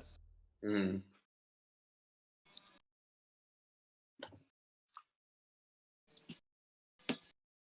And what would you say about a play where you spend credits advancing advanceable ice and then playing one Mascom, and then the next turn you again advance some extra ice and you play another Mascom? I mean, it's not going to be... I mean, that might be a play. Because you do have advanceable ice on the table. I guess the conceit with that is that if he goes advancing ice, if he ever stabilizes enough to get an agenda on the table, he won't be able to advance those ice that he is manually advanced because they have advancement counters on them. That's a good point, yeah. I am gone. Yep. So 2 bodies out, 1 Kayambe out, and around the archives.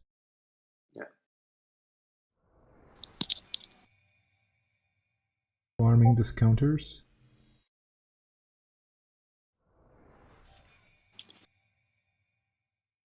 It is it is a little sad that we could look at the players' opening hands and identify which player was likely to win. Yeah. That is too bad. That's a card because game that runner for you. was so strong, and SSO so badly needs to see an agenda, and it just didn't. Yeah. They are seeing their first 3-pointer 19 cards in. 19? Yeah, 19 cards in. And I mean, the thing is, the corp kept their hand, so yeah. I mean, this was. I mean, of course, it's. It was interesting. I was rather surprised. I mean, there's always the fear that it could be worse than what it was. And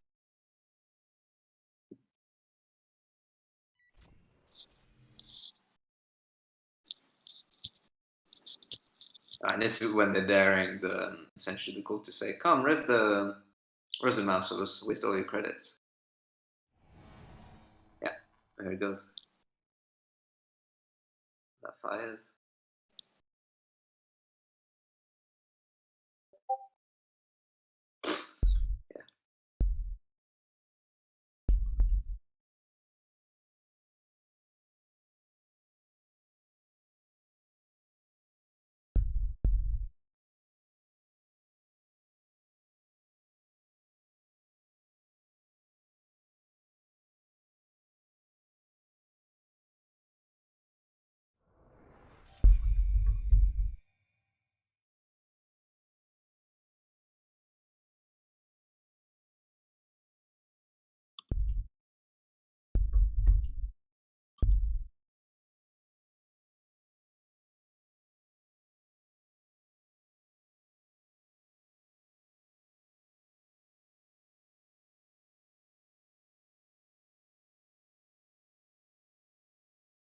What lines could SSO take to get out of this predicament? Let the runners steal 5 points of agendas and then double punitive them. No, I'm kidding. I have no idea. There is punitive in this list. Yeah. I mean, the credit pools Yeah, no. are not in their favor. Interesting. So this might be the case. Like, if this is his out, this might be the case where he does begin single advancing all of his ice in order to get the most out of his mass com. Yep. Because those mass comms are going to give him the money necessary to pull off a reasonable punitive. However, Reyna is in such great control of the game that they have very little incentive to play the I've had worses they have in hand, protecting them from such a gruesome fate.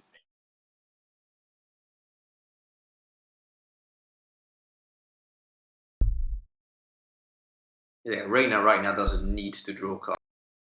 As you said, the game is very much in control, and essentially the corp can't protect the remote, so the Reyna can just sit back and tell the corp, "Please make a move. I will sit back. I will build up Amakua tokens.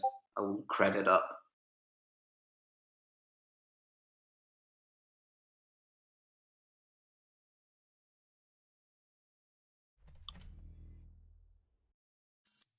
Going for it. And now they play Mascom for 6 credits.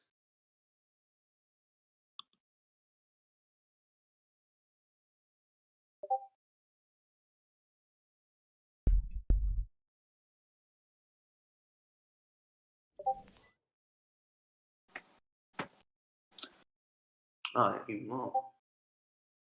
I mean, I'm not entirely sure about this play, but Yeah. You might be. I mean, well, no. Well, now they're going to throw I'm surprised they didn't single advance the Colossus instead of that Aket, so that they get the Aket in a more favorable place. Yeah. that is at least a little bit more taxing to break. Yeah. Because right now, Amakua can just break it comfortably. I guess maybe the play here is like it's rusing to be a Mausolus or a Colossus, or like something that's raised above the Aumakua, and then you want to farm the counters, but it's, I don't know. Yeah. That's the thing, is now they have all the centrals well protected, but that means weak. With 8 credits and it's only a single advancement token, there's no ice that's particularly scary here for Reina.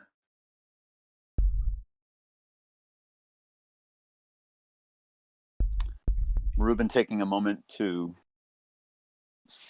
establish whether he believes that's true.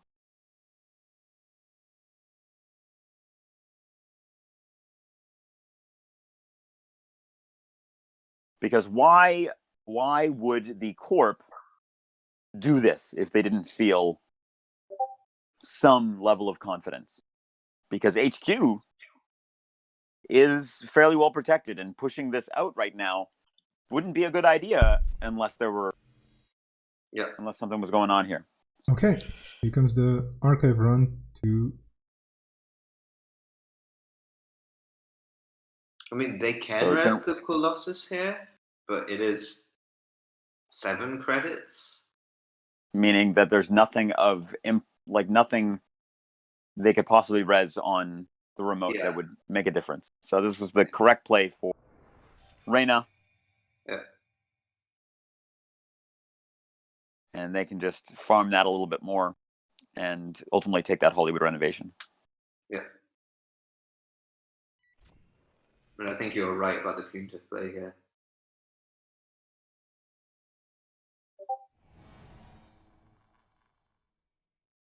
I mean... Sure. Don't know why this is the right...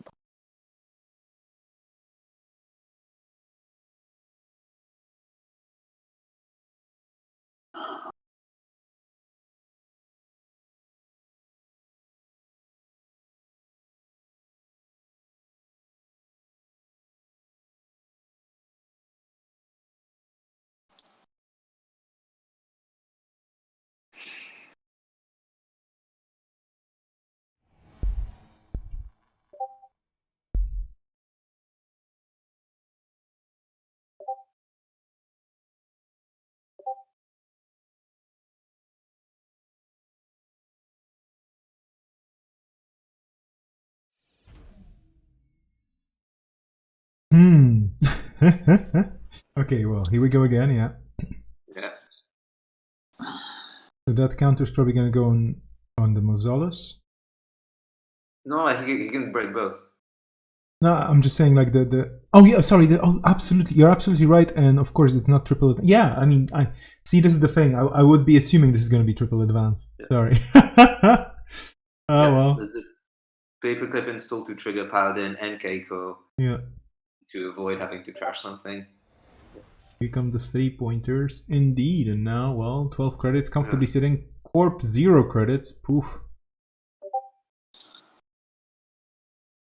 And drawing in archive memories to just really make it hurt that he can't pull off that double punitive play. Yeah. With 0 credits in his pool. There's just no way you can pull it off. Because I was thinking like maybe you archive memories for the too big to fail, but nah. You don't play too big to fail anymore because you'd rather get nice comeback. Yeah. Yeah. I mean, yeah. Also, even if they play the punitive now, it makes no sense. Definitely an uphill battle for SSO. Value punitive to land it on 2 I've had OSs.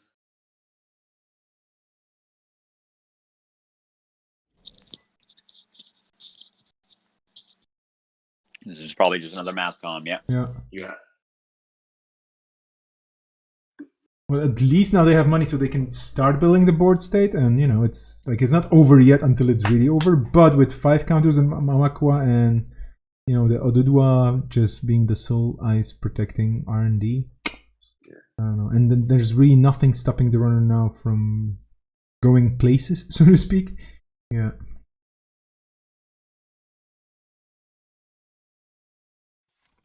Turning wheel, Vado R&D, mining accident. Yeah. Broad R&D or HQ? Yeah, probably R&D. HQ. Oh. I mean, R&D does help him power up his board, but HQ is more expensive. I don't know. Yeah.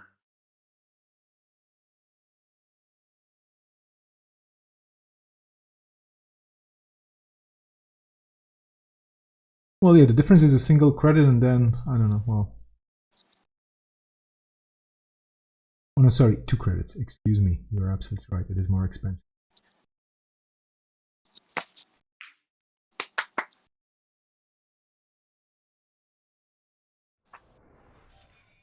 Right, excellent. There we go.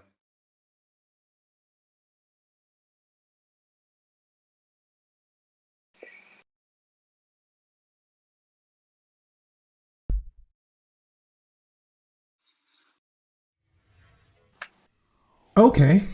Well, this is looking a bit better. I mean, not by much, because, well, you know, certain plays are off the table already, but...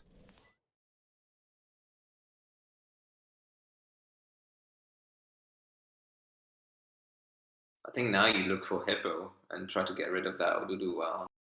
Yep.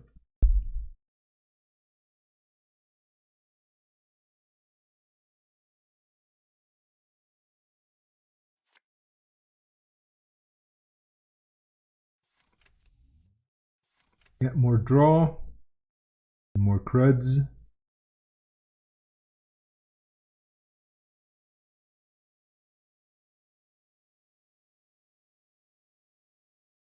This sculpt hand, it's as if it's taunting the player, saying, look at all these cards you can play. Yeah.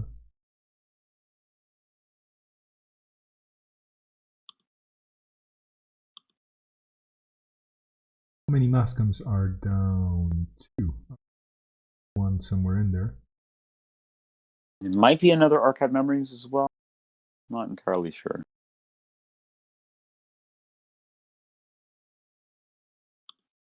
I don't know how many baddie he's playing.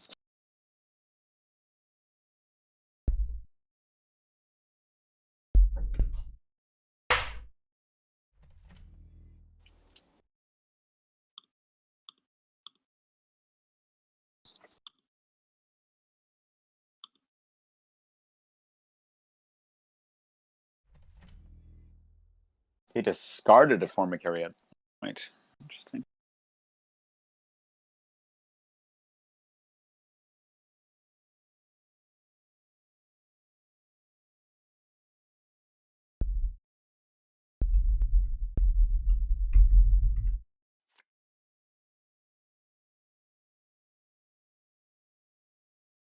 Probably searching for that Hippo.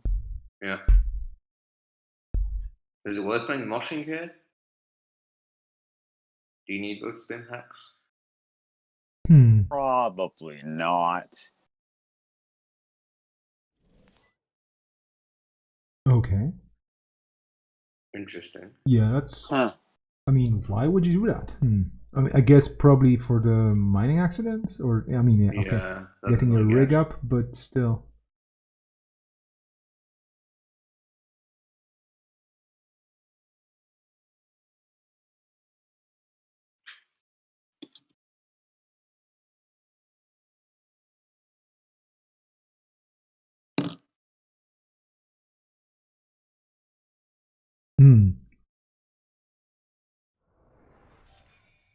Oh, well, fair enough. Oh, yeah, you got it.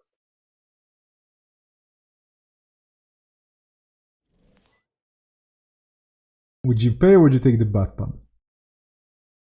I would pay here, yeah. Yeah, I think so too. Yeah, because Mad Pub's getting a bit out of hand. Yeah. It's getting to the point where they can just gain access anywhere they like for free. Yeah. Yeah. When with the turning wheel on the board, Namakua, gross. Yeah. I mean, that's been an anarch an anarch thing for a while.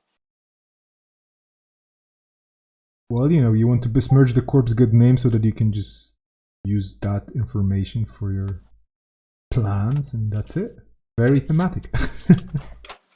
Oh. Okay, well, fine. I mean, I don't know. Like, this is not looking very rosy for the corp, but it's... it could be much worse. Although it's not very good. I know, I'm great. I should be a sports coach, right? I'm very good at motivating people. No. This is ballsy, but I guess now's the time to do it, because Amakua won't get through that Colossus. Yeah. The border control was going to make them do it twice. The Akit's kind of ineffectual and garbage, but...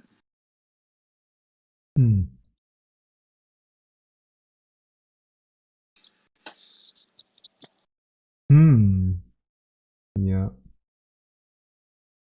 There's one border control in the bin, so...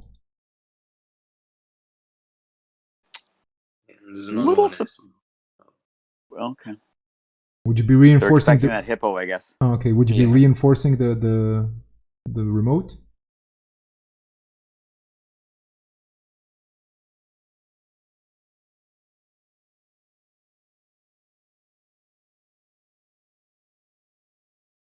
Hippo stim hack could be the solution here. Yeah.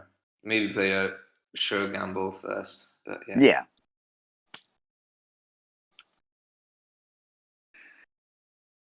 Yeah, sure gamble, hippo stim hack. If they res the outermost Colossus, you just hippo it away. Otherwise, you just steal the agenda. Yeah, I think the runner's got this. Got this turn.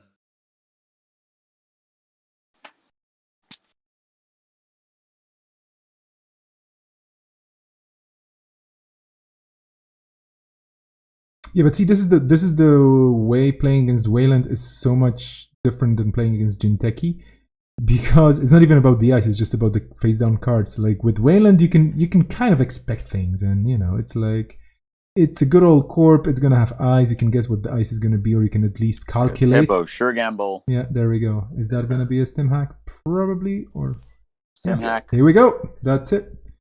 That could be a key play here.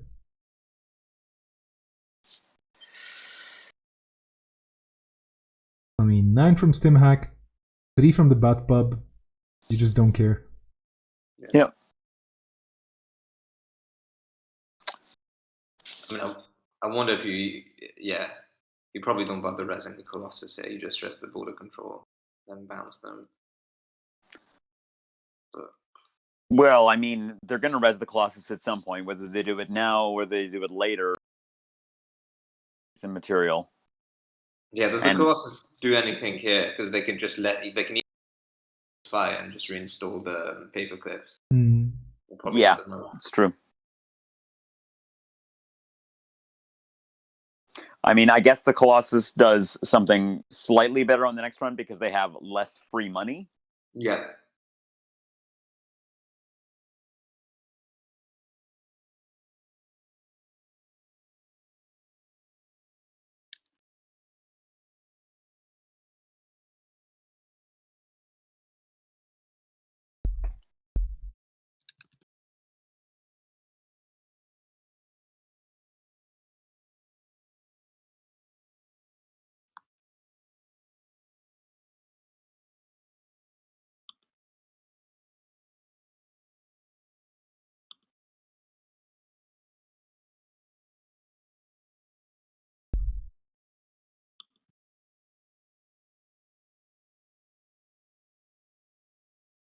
Well, there's a lot of thinking. Is everything okay? Did we just crash Jinteki? I mean, I think that Neuromancer realizes that this game is lost, and they're searching every single possible corner of their brain for an out. Okay, so the rest regardless happens. of whether or not it exists. The rest happens, which of course is 7 credits. There goes the hippo. Still 6 credits that are not in the bank. They're just on a loan. Border control. Yeah. Not gonna do much, I'm afraid. Yeah.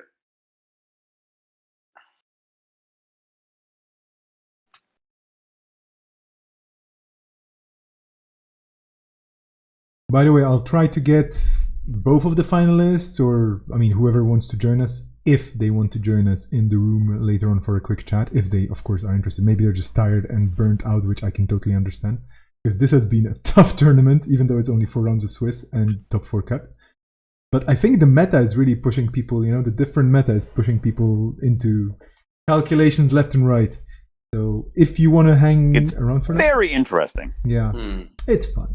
There we go, that's game. Oof. Yeah. Jeez. Well played to both competitors. And thank you very much, Vest, for running the second Iberian lockdown. Yeah, well, thank you. It's my pleasure. Okay, so that was We'll see you at the next one.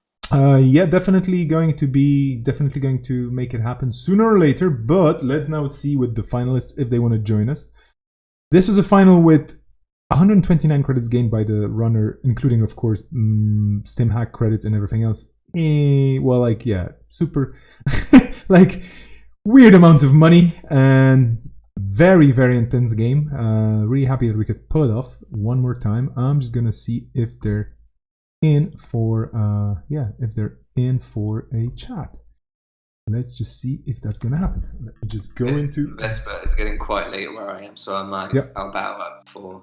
No worries. Thank you so much. Thank you so much for joining and being here for all the games. And have a good night. Yeah, have a good night. Goodbye. Okay. Ciao. Yeah. Okay. So stream. We're gonna jump into.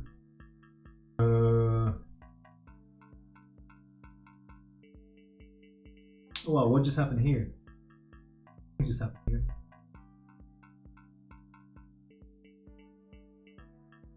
Pressed many times. And it's fairly late here as well, so I'm just a bit too tired. But let's just see if they join. I just messaged them on Discord. Oof, the city works way too late in the game. Indeed, Deathfair, I totally agree. This was a tough game for SSO, which has been performing really well throughout the day. And yeah, there's well, what can I say? I mean, there's only so much. Well, this isn't about luck. There's only so many good plays you can pull off. At some point, the cards are gonna get in your way. Well, I'll try to get the 2 finalists, or at least one of them, into the chat.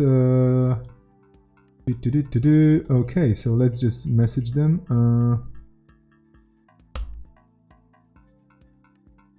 And I hope to have them join us here soon, and in a second or 2 or half.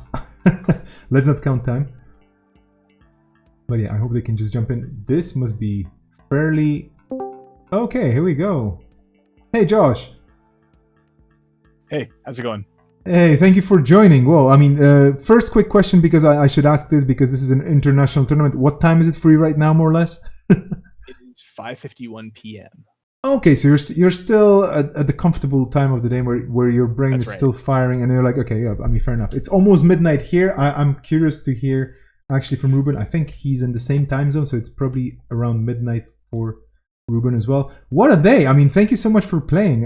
So, what are your first impressions of generally the meta, the format, and everything else? And if, of course, one extra thing. I mean, because we had Adam here on the stream. Adam from Toronto, El Zilcho, commentating. So we learned about you a bit, but like, if you want to introduce yourself, that would be awesome too. Yeah, sure. So, my name is Joshua. I'm from, I play in the Toronto meta in Canada, normally, I like to play Jinteki net damage decks, and it just so happens that my specialty, I guess, or like the deck with which I have performed best, is a Mushin Biotech deck, which I just lost to twice. Yeah, I mean that was one of the things that Adam was saying as well. It's like you're playing against your own deck, so it's like That must Oh, feel. I'm sorry, you cut out there. I didn't quite hear you. Oh, sorry. Yeah. So Adam was saying that you were playing against your deck, and that must feel quite interesting because you know the ins and outs, you know the plays, and now basically you're playing against your own muscle memory in a way, right? Yeah, I mean, if I understand correctly, the list that Ruben was playing was at least partially based on a list that I posted last week, because I played it in a tournament last week to some success, and you know, it turns out that despite having played that deck quite a lot, Yep. that doesn't necessarily make me very good at it. Case in point, in that cut game, on my final turn, I made a very clear mistake, right? I knew the clones was in hand. I'd seen it already a couple times. Mm-hmm. I knew that he had two things on board, and so the like objective correct play there is to roll a die and then choose one of those two servers, right? Yep. It's just objectively the correct move. And so despite knowing that and kind of like recognizing that as soon as it went wrong, I still still fuck up against it. So I mean, I think I do understand a lot of the lines of play for that deck, but apparently I'm still not great at playing against it. Fair enough. I mean, this has also been a fairly long day, so like at some point there are the optimal plays, but it's kind of like, well, maybe this time it's going to be different, or maybe this time I'm going to pull it off in a slightly different way. Would you say like 4 rounds of Swiss and a top 4 cut, is this comfortable enough to play? Would you make it a bit shorter, a bit longer? What's your take on this? I mean, as long as you can nail the time zone thing, I think this is a good length. I mean, I mean, my brain is melting at this point, but I also think that like I've played more games than almost anyone else. I think probably more, except for Ruben. And so it's been a long day, but I think 4 rounds of Swiss and then the top 4 cut is the like, the platonic ideal length of a tournament. Yeah. So that sounds good. We're trying to get Ruben to join as well. I'm just making sure that he can. Oh, there he is. Okay. Hey, Ruben. Hello. Hello. Good Hi. evening. I assume it's almost midnight for you as well. It's 5 before midnight. Yeah, same here. Welcome to the finalist chat, so to speak. How are you feeling? I mean, are you super tired? We've just been talking here with Josh about the stamina, the energy you need. Yeah, I'm feeling a bit tired. Yeah, like it's been a lot of games. I'm starting to feel it now. So if it would have been a bit longer, I would have made more mistakes, I think. Fair enough. So you were just going for the final push there, and that worked out nicely. Well, yeah. I mean, a lot of very exciting games today. Can I just ask the two of you, and maybe Josh, if you can go first, like, how did you prepare for this? Because this is a different type of meta. It's not your regular, I'm going to take a good deck that I know and it's a standard deck and I'm used to it. You have to do a bit of tweaking here and there, right? Yeah, so I looked at sort of the identities, which, in my opinion, were quite good, but were not valued very highly in points. And then try to base a deck around certain IDs, that proven IDs, basically IDs that have worked in the past, and then when you remove the banned cards that are not allowed, does the deck still function as it should? That was my idea on how I constructed my decks. Okay, what about you, Josh?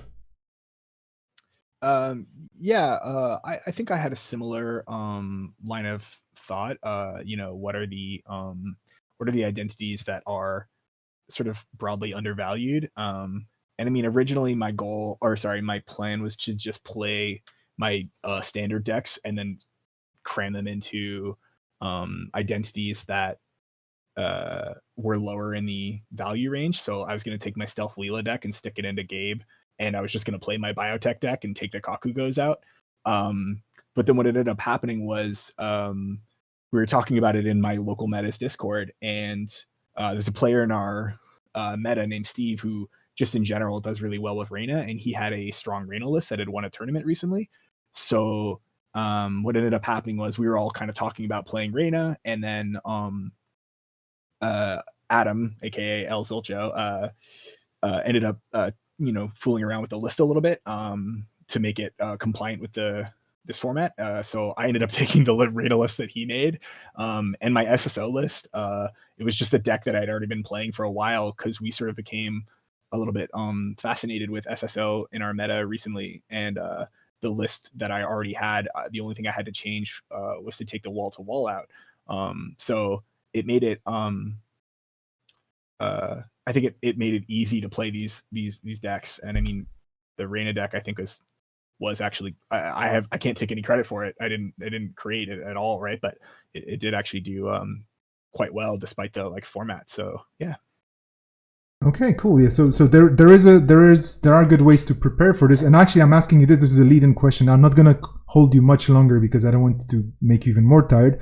But the idea with this tournament is that, well, as the top 4 players, you will have the 2 other top 4 players joining as well in this.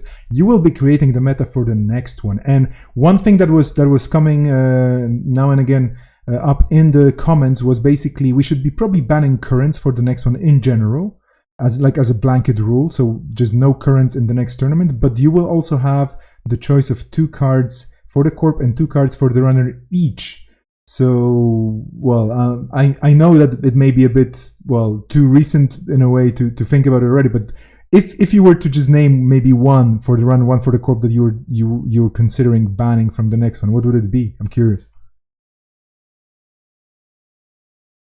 Well, so initially I was thinking scarcity, but yeah, if currents are banned, then I don't have to do that anymore. Because also one of the ways that I built my deck, my Reyna deck was, when I was thinking about what runner I should pick, I was thinking that a lot of people would be playing scarcity, and I think in both of the corp decks that I played in the top cut, they had scarcity. So, okay, but that's a bit detracting from the point. On the runner side, I was thinking of maybe Pad Tap, because it's kind of a powerful card that everyone uses. Mm-hmm. It's not super flashy, but it's still kind of annoying as a corp to deal with. So okay, sure, yeah, okay. I mean, you will definitely have time. I will send you the email at some point later after you've all had enough sleep. So no rush with this just yet. But yeah, Josh, what about you? What would be your picks? Your hot picks? What would they be? Can I choose Sure Gamble and Hedge Fund? Honestly, yes.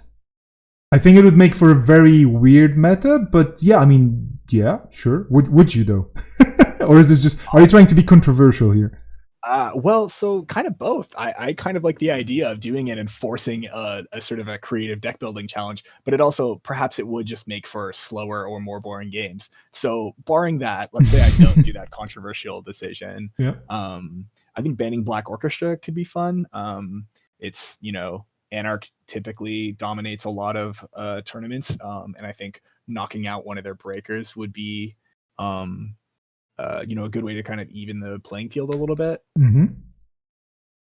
And for I like that because I mean you can still play Anarchy even if it's like the middle one of the conspiracy breakers, so you can still play Anarch with Paperclip and MK or Odore, but then you need to kind of find a decent replacement for Black Orchestra, so it doesn't kill the deck. It just it tones it down a little bit.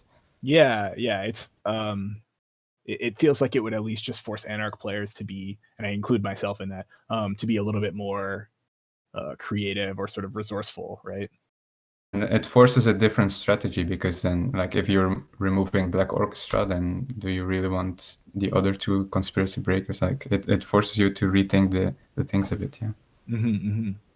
Yeah, definitely an interesting choice. So, okay, Black Orchestra, for example. What about the corp cards, Josh? What would you just ban?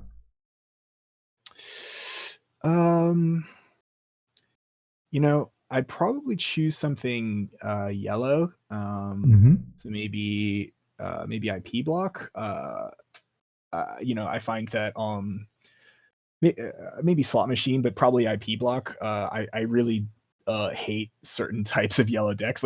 asset spam specifically and like CTM, and didn't seem like there was any CTM players because it was too high a value of an ID. Yep. But I think, you know, IP block in general, the numbers on that card are just bananas good. And so there's something to be said for just, you know, shoving it out of the tournament, and then no one has to deal with the tag you get from your turtle or the really strong numbers on that card, the really strong like res cost to strength ratio. Fair enough. Yeah. Speaking of horizontal decks or of asset spam decks, it was quite surprising. I think one of the games, I think it was Hose-san, he was playing Cider or one of the HB decks, but it was super horizontal. He had like 10 or so remotes, and we were just like, what's going on here on stream? But yeah, well, fair enough. Okay, so you gave me a bit of an idea, and of course, like I said, this is not what you just said is non-binding. You can change your mind, you can do whatever. You can ban Sure Gamble and Hedge Fund, no problem. I'll be sending both of you and your two other opponents there an email with all the details, and hopefully this time it's gonna go smooth. It did go smooth for this one as well. I just messed up with a small thing, but I'm getting better at these as well. Okay, so I'm not gonna hold you much longer because it's been a long day. I mean, I'm just looking at the time here, and it's been like almost 9 hours of streaming for me, with some breaks, of course, but still, yeah. So, any things you would like to finish with, or any, I don't know, like any anything you would like to say by the end of, or you know, about the tournament, or about, I don't know, about your fun plays today, or like the moment of the day for you, or whatever. Like, tell me. Well, I guess I have to thank Josh for making the biotech deck, because yeah, and so I actually I should say that the original skeleton of the biotech Mushin deck originates with a friend of mine, Dan McIntyre, who was a Toronto player, and so he is the provenance of that original deck too. So you know, the genealogy there is goes back to him. Okay, thanks to him as well. Yeah. Yeah. And it was fun. It was fun losing to that deck. Yeah, I mean, it's a very interesting deck, and you know, like even not seeing the players' hands, it's quite an interesting way to just go like, okay, what is the corp going to do next? Like, what's going on here? Oh, look, so it's definitely different, and I really enjoyed watching all the games here as well.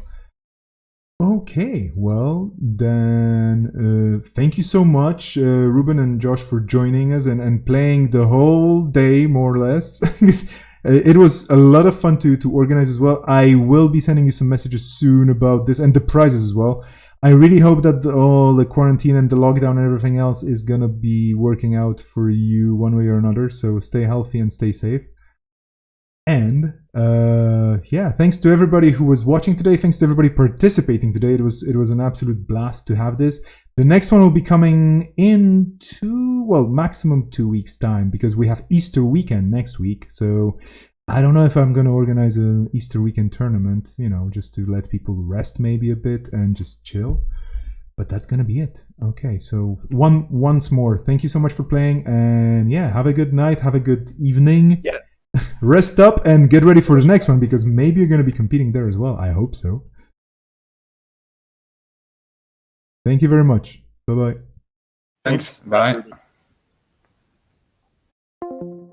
Okay, everybody. So that's it, more or less. I'm just going to run a very, very, very quick interference just for the last few minutes. And thank you so much for staying so long up. I'm just going to remind you that there is a tournament happening tomorrow, the NetForger tournament, starting in around 10 hours time. So what I'm going to do right now is probably just go to sleep some hours, and then wake up, because I hope to be streaming that one as well. It's going to be a fun tournament it's going to be a fun tournament for a lot of interesting, super janky and broken decks.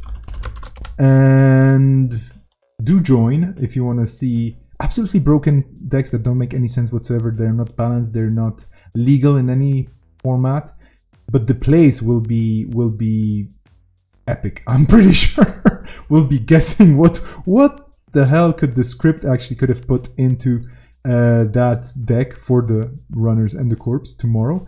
There will be some more events as well online, so do check Always Be Running. There is a Hungarian tournament coming up soon as well, in 2 weeks' time, I think. And I think it's gonna be big, because the Hungarian folks, they usually prepare really cool stuff. So get ready for that. It's probably gonna be in standard. I don't remember. Well, anyway, do check other streamers. Always Be Streaming is one of the resources, but of course you have the usual places to find people on Twitch, on YouTube Gaming. So there's Code Marvelous streaming with Net Quarantine today, which was awesome, I hear. I hope to watch the stream from that, maybe after I stop streaming at some point in the coming week.